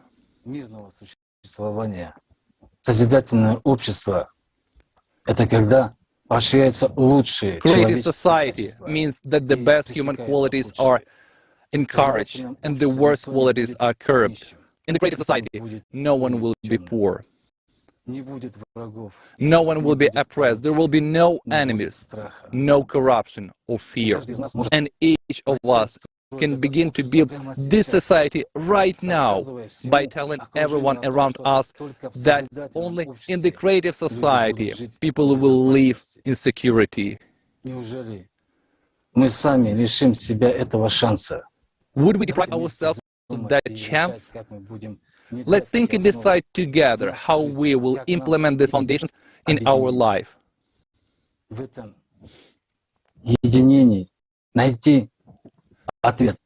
And find in this unity the answer to the climate threat. We can do this, but only together. We have everything: technology, information and resources. We have everything, we just need to stop being afraid, being lazy. Really, figure this out and cast aside illusions and division. Today, millions of people are already building the creative society, but each person matters. If you are not with us, all of us will lose. After all, this is our common struggle. The only struggle in our entire history by winning which all of us win. Friends, we must start living in a new way. If we do not begin to live in a new way, we will not begin to live at all. Thank you. Either we build a creative society, or we destroy one another. That's not a scary story. That's reality. Everyone is looking for a super idea now, a supranational idea, a uniting one. And no one has this idea, not in a single country of the world, and will not have. Because the only idea today is the idea of peaceful existence, the idea of what all people want. Isn't it so? It is. And what do all people want? All people precisely want the creative society. Perhaps we shall repeat that over the last years, probably it's about 9 years, we've been working. Volunteers all over the world carried out various surveys. There was Lagoda, then Alatra. There were various projects, and millions of people have really been surveyed in all parts of the globe, everywhere. And everyone wants the same thing. And based on what people really want, the 8 foundations of the creative society have been built. It is people's desire, it is what they want, and this has to be done. All beastly qualities must be suppressed and forbidden at the legislative level and at all other levels. But all humane qualities must be promoted and developed, and this is easy. That's the most significant difference.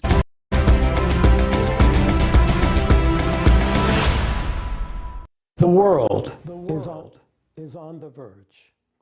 The facts and evidence voiced အကြီးကပြပြလို့ဆဲဆဲပါညီလာခံမှာပြပြခဲ့တဲ့အချက်အလက်တွေနဲ့ထောက်ထားတွေကြောင့်ဒါကိုထပ်ပြီးယုံကြည်လာခဲ့ပါတယ် appreciate everyone who's been with us ဒီနေ့ကျွန်တော်တို့နဲ့အတူရှိနေကြတဲ့သူအားလုံးကိုကျေးဇူးတင်ပါတယ် have raised ညီလာခံတဲ့သူတွေဟာယာသီဥတုနဲ့သဘာဝပတ်ဝန်းကျင်ဆိုင်ရာကျက်တဲ့တွေရဲ့နောက်ွယ်ကပုံမဆိုးဝါးလာနေတဲ့လူအဖွဲ့အစည်းရဲ့စားသုံးသူပုံစံပြဿနာတွေကိုခေါင်းစဉ်များစွာနဲ့ဆွေးနွေးခဲ့ကြပါတယ် the data voiced on the ယာသီဥတုပြောင်းလဲမှုကိုစောင့်ကြည့်လေ့လာပြီးကျွန်တော်တို့ကမ္ဘာကျိုရဲ့ဂေယစနစ်အခြေအနေတွေကိုထုတ်ဖော်ပြသထားတဲ့အချက်လက်တွေဟာထင်ရှားလာပါတယ်လူသားမျိုးနွယ်ဟာတကယ်ကိုအန္တရာယ်ထဲမှာကြာရောက်နေပါတယ်မိုင်မဲသူဦးကသာငင်းချက်ထုတ်ပြီးတော့ဂုံသွားတဲ့ချိန်တွေဘယ်လောက်ဖိုးတတ်နေဆိုတာကိုသတင်းပြုမိပါပါ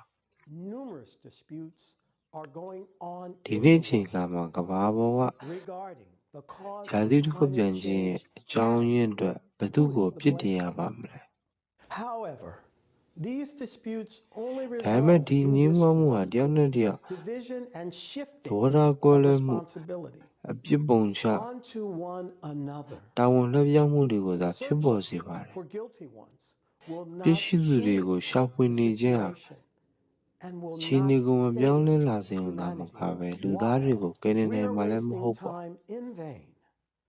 The cataclysms ကျွန်တော်တို့အချိန်ကိုအချီးနှီးဖြုံးနှီးနေတဲ့အချိန်မှာပဲကဆိုးတွေကတိုးပွားလာနေ because ပါ of တယ် our inaction and ကျွန်တော်တို့ရဲ့မဆွမ်းဆောင်နိုင်မှုကြောင့်ကဘာကျိုးဟာတည်ဆုံးနေရပြီး salvation is diminishing လူသားမျိုးနွယ်ကို after day. ကယ်တင်မှုရရှိဖို့အခွင့်အလမ်းကလည်း Are approaching the တ critical နေ့ပြီးတနေ့ point လျော့နေလာပါတယ် after which we no longer လူသားမျိုးနွယ်စုအနေနဲ့ကျွန်တော်တို့ဟာအရေးကြီးတဲ့ချက်တွေကိုချင့်ကပ်ဖို့လိုပါတယ် do not act now. We deprive the entire အခုသာမလို့ဆောင်နိုင်မှု humanity ဆို of ရင် the ကျွန်တော်တို့ဟာ future အနာဂတ်လူသားမျိုးနွယ်စုတစ်ခုလုံးကိုဆုံးရှုံးရပါလိမ့်မယ် We will destroy ourselves ကျွန်တော်အနေနဲ့လူသားမျိုးနွယ်တစ်ခုလုံးကို dear people and our လေးပေး whole ကြည်ညွှန်းနေတာပါ civilization through our indifference ကျွန်တော်တို့ရဲ့လစ်လျူရှုမှုနားလည်မှုကင်းမဲ့မှု willingness meaning မလိုမုန်းသားမှုတွေကြောင့်မိမိကိုယ်ကိုယ်နဲ့မိမိတို့ရဲ့အနီးနားမှာရှိတဲ့ချစ်ခင်ရတဲ့လူတွေကို is rapidly collapsing due to the ဒါအပြင်ကျွန်တော်တို့ရဲ့ယဉ်ကျေးမှုတစ်ခုလုံးကိုဖျက်ဆီးပစ်နိုင်ပါတယ် contamination of the world's ocean, deforestation, ကမ္ဘာကျိုရဲ့ခေယစနစ်ဟာ problem, သမုဒ္ဒရာများရဲ့ညဉ့်ညမ်းမှု and many more. တတော်ပြုံးတိမှုအမှိုက်ပြဿနာအစရှိတဲ့ The main လူသား problem ဗီဒဆိုင်ရာအကြောင်းရင်းမဲ့ကြောင့်လျင်မြန်စွာပျက်စီးနေပါတယ် society with a consumer's ဒါပေမဲ့အဓိ worldview ကပြဿနာကပိုပြီး treats ပြ the င်းထန်ပါတယ် environment merely as an endless အမှန် resource, တော့စားသုံးသူဝါဒကိုကမ္ဘာအမြင်နဲ့ကြည့်မယ်ဆိုရင် thoughtlessly using it beyond measure လူ့ဖွဲ့ for စည်း the ဟာ sake of someone's သဘာဝပတ်ဝန်းကျင်ကို profit. အဆုံး Verily, မဲ့အရင်းမြစ်တစ်ခုဖြစ် selfishness တာသဘောထားပြီးတော့ have overshadowed ဇွန်တယောက်ရဲ့ကိုယ်ရေးကိုယ်တာအကျိုးမြတ်အတွက်နဲ့ our စဉ်းစား momentary ဆင်ခြင်မှုမရှိဘဲအတိုင်းအဆ for မရှိ enrichment အသုံးပြု has နေကြ become တာပဲ more ဖြစ်ပါတယ် important for us than our own future တကယ်ပါပဲ and the future of our ဒီကိုကောင်း loved ဆောင်မှုနဲ့လောဘတရားတွေကကျွန်တော်တို့ရဲ့ The စိတ်ကို worst လှမ်း thing မိုးထားပါတယ် about the consumer's slavish ideology is that ကျွန်တော် we တို့ရဲ့ခဏတာစီးစိမ်ဥစ္စာတွေအတွက် are merely a resource in ကိုယ်ပိုင်အနာဂတ် somebody နဲ့ else's ချစ်ခင်ရ hands သူတွေရဲ့အနာဂတ်က for ပိုပြီး increasing တော့ their own selfish goals. As a ရေးမ result, ပါအောင် our ဖြစ်လာပါတယ် inhumanness begets global crisis not only ဒါပေမဲ့ in the environment, စားသုံးသူ economy, ကျွေးမှု and ဝါဒ other ရဲ့ fields of human အ activity. ဆိုးဆုံးကတော့ The main crisis ကျွန်တော်တို့ဟာ is မိမိတို့ကိုယ်တိုင်အပါအဝင် it has exceeded ကို all ကောင်းဆန် limits တဲ့ရည်မှန်းချက်တွေအောင်မြင်ဖို့ရာအတွက်တစုံတယောက်ရဲ့လက်ထက်မှာအရင်းမြစ်တစ်ခုသာသာဖြစ်နေတယ်ဆိုတာပါပဲ slavery and exploitation of children. ရလအနေနဲ့ကျွန်တော်တို့က While on the background of the climate ကျွန်တော်တို့ change ရဲ့လူမဆန် progression, မှုဟာ a new problem has arisen. ပတ်ဝန်းကျင်စီးပွားရေးနဲ့ number of refugees who need တခြားနယ်ပယ် humanism တွေမှာ work ကမ္ဘာလုံးဆိုင်ရာ and အကျပ်အတည်းတွေကို understanding, people driven ဖြစ် by ပေါ် the စေပါတယ် intolerable conditions of existence အဓိကအကျပ်အတည်းကတော့ come ကန့် to သက်ချက်အ someone လုံးကို else's ကျော်လွန်သွားတဲ့ country ကိုယ်ကျင့်တရားပဲဖြစ်ပါ with တ a ယ် hope for humanists, but ကျွန် encounter တော်တို့ရဲ့ယဉ်ကျေး enmity, တဲ့ကမ္ဘာမှာအကြမ်းဖက်မှု ယွံပြုမှုနဲ့ကလေးလူသားတွေကို often even hatred. ခေါင်းဖြတ် Will ခေါင်းပုံ such ဖြတ်ခြင်း humanity with a စတာတွေ considerate ဖြစ်နေပါတယ် attitude to one another be able to survive in the ရာသီဥ time တု of ဖောက်ပြန် global ပြောင်းလဲမှု cataclysm? ရဲ့နောက်ခံအကြောင်းတရားတွေမှာ The answer is obvious. ပြဿနာတစ်ခုပေါ်လာတာကတော့ Many people still hope that in case လူ of သားတွေရဲ့အကူအ cataclysm, ညီနဲ့နားလည်မှု their ကိုလိုအပ်နေတဲ့ or specialized ဒုက္ခသည်ရေတပ်တွေတိုး organizations လာတာပါပဲ will save them. However, ဒီမခဏနဲ့ခြေစီတွေကြောင့်ဒီလူတွေက have voiced real life examples လူသားဆန်တဲ့မျှော်လင့် which ချက်နဲ့တ indicates ခြားနိုင်ငံ that ကို these ရောက်ရှိလာကြပါတယ် organizations have proved to be incapable ဒါပေမဲ့ of protecting survivors from cataclysms ရန်ညွှန်းဖွဲ့တာ and ညှင်းပယ် providing တာ them with the necessary ကြောက်ရွံ့တာ aid, even in the present day. Relatively မကြာခဏ stable မုန်းတိခံရ period. တာတွေကိုဂျုံတွေ့နေကြရပါ But တယ် what will be tomorrow? The answer ကမ္ဘာလုံးဆိုင်ရာ is ကပ် just ဆိုင် as နေတဲ့ obvious. ကာလမှာချင်းချင်းဖောက်ပြန်တဲ့သဘောထားရှိကြတဲ့အတွက် We have also seen examples of ဒီလူတွေ people's သက်ရှင်နိုင်ကြ mutual မှာမလား assistance and care for each other ဖြေကရှင်းပါ in တ the ယ် regions where the trouble happened.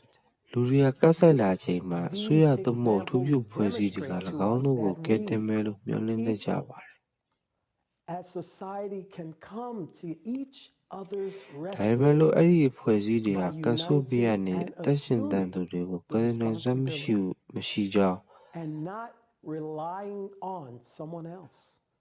This ဒီနေ့ခေတ်တည် is ငြိမ်နေတဲ့ကာလ exactly မှာပါ the main point and လိုရတဲ့ကူညီတွေမပေးအောင်နိုင်ခဲ့ကြောင်းကိုဒီလကန်တဲ့ရောက်သူတွေက the more of us there are, လက်တွေ့အခြေအနေတွေနဲ့ the ထုတ် more ဖော်ပြသခဲ့ we ကြ are ပါတယ် capable of, and the more chances we have ဒါပေမဲ့မနေ့ to ကဘာဖြစ်မ survive. လဲ The power ဖြေ of ကတော့ရှင်းပါ humanity's တယ် potential is tremendous, while the power of ဒုက္ခ the ဖြစ်ခဲ့တဲ့ united ဒေသတွေမှာ humanity ပြည်သူတွေရဲ့အ is ပြန်အလှန်ကူညီမှုနဲ့ကျူးစိုက်မှုတွေကိုနမူနာအဖြစ်နဲ့ This ကျွန်တော် is တို့တွေ့မြင်ခဲ့ကြ precisely ရပါတယ် the essence of building the creative ဒီနမူနာ society. တွေကကျွန်တော်တို့လူအဖွဲ့အစည်းအနေ As နဲ့ of လူသားတွေ today, ဟာ creative society is the တာဝန်ဝတ္ only တရားတွေကို idea that can unite စီလုံးညီညွတ်စွာ absolutely ခံယူပြီး all people အခြားသူတွေကိုအာမကိုပဲ entire humanity ချင်းချင်းကယ်တင်နိုင်တယ်ဆိုတာကို and သက် to သေပြ direct နေ the ပါတယ် enormous all-human potential to ဒါ creation ကတေချာတဲ့အဓိကချက် of ပါ a ပဲ united civilization and survival of the ကျွန်တော်တို့အင် entire အားများလေ human လေကျွန်တော်တို့လှုပ်ဆောင်နိုင်စွမ်းများလေလေ this disastrously hard time. ရှင်သန်မှုအတွက်အခွင့်အလမ်းက which ပို we များလာလေ as ပါပဲ humanity have entered for the first time in လူ our သားမျိုးနွယ်ရဲ့ history. စာမကကကြီး We မားလာ shall ပြီးတော့ overcome any challenges and dangers စီလုံးညီညွတ်တဲ့ only လူသားတွေရဲ့ together စွမ်းအားက as the မြေပြ entire နိုင်အောင်ကို humanity. ကြီးမားလာပါတယ် We will jointly protect what is ဒါဟာ precious Creative to our Society ကို hearts. တည်ဆောက်ခြင်းရဲ့ We will jointly revive this world, နှစ်သာရပဲဖြစ်ပါတယ် restore our planet, and rebuild ယနေ့ခေတ် our Creative common Society ဟာ home. လူသားမျိုးနွယ်တစ်ရပ်လုံးကို 2021, a landmark ညီညွတ် event စွာ took စူးစီး place ပြီးစူးစီးနိုင်တဲ့တစ်ခုတည်းသောအယူအဆဖြစ်ပြီး Creative Society, what the prophets dreamed စီလုံးညီညွတ်တဲ့လူယဉ်ကျေးမှုကိုဖန်တီးကာအလားအလာကို from all over the world, brought together ရှင်သန်ရပ်တည် representatives of နိုင်မဲ့ different religions, and တစ် concluded ခုတည်းသော that စိတ်ကူး all လည်းဖြစ်ပါတ scriptures ယ် talk about the creative society. လူသားတစ်ရပ်လုံးအနေနဲ့စိန်ခေါ်မှုတွေနဲ့အန္တရာယ်တွေကိုတူတူကကျော်လွှားနိုင်မှာဖြစ်ပါတယ် It doesn't matter what religion you ကျွန်တော်တို့ belong ဟာ to ကျွန်တော်တို့အတွက် or အဖို့တန် if တဲ့အ you ရာတွေကို are an atheist. The creative တူတူက society ကာကွယ်ကြ is ပါမယ် for everyone. ကျွန်တော်တို့ဟာ The ဒီကမ္ဘာကြီး apostolic ကိုပြန်လည် blessing ရှင်သန်စေပြီးတော့ of the head of the Holy See and the entire Catholic Church ကမ္ဘာမြေကိုပြန်လည်ထူထောင်ကြရပါမယ် is with us.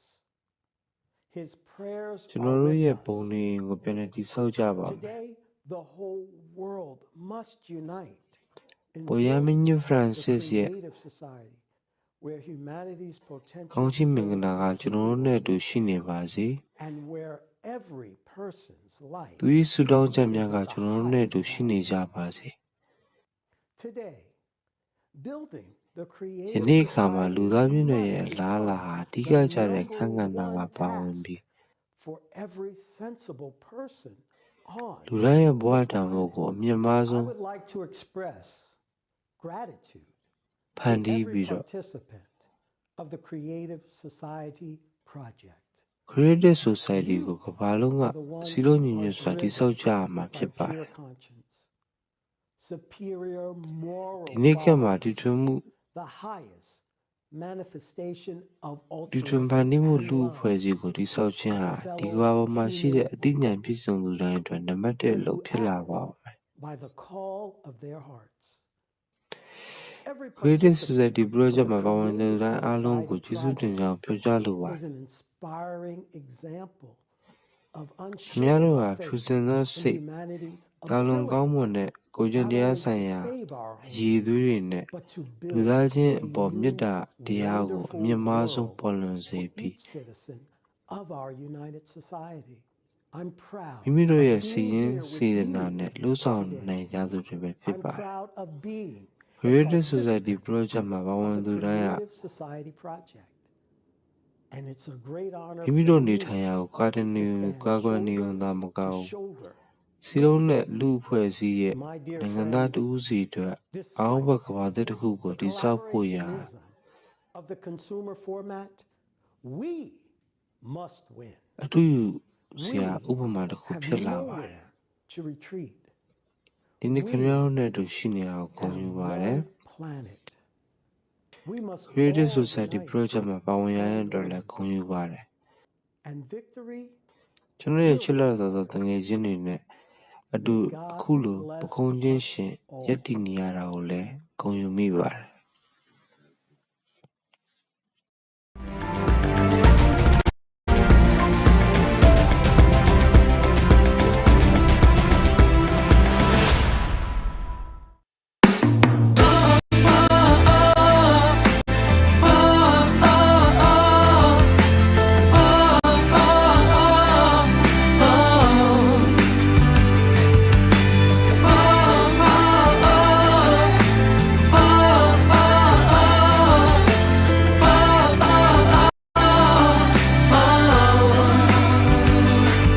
Anytime, anywhere, we're reaching out for love.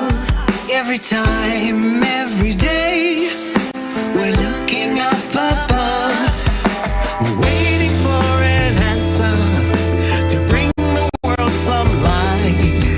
We need to come together to make the future bright. It is time for truth. Nothing to fear for anyone. We can open any door. It is time for truth. Tell the world what we're about. Stand up and shout it out. It's time for truth.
hard to see.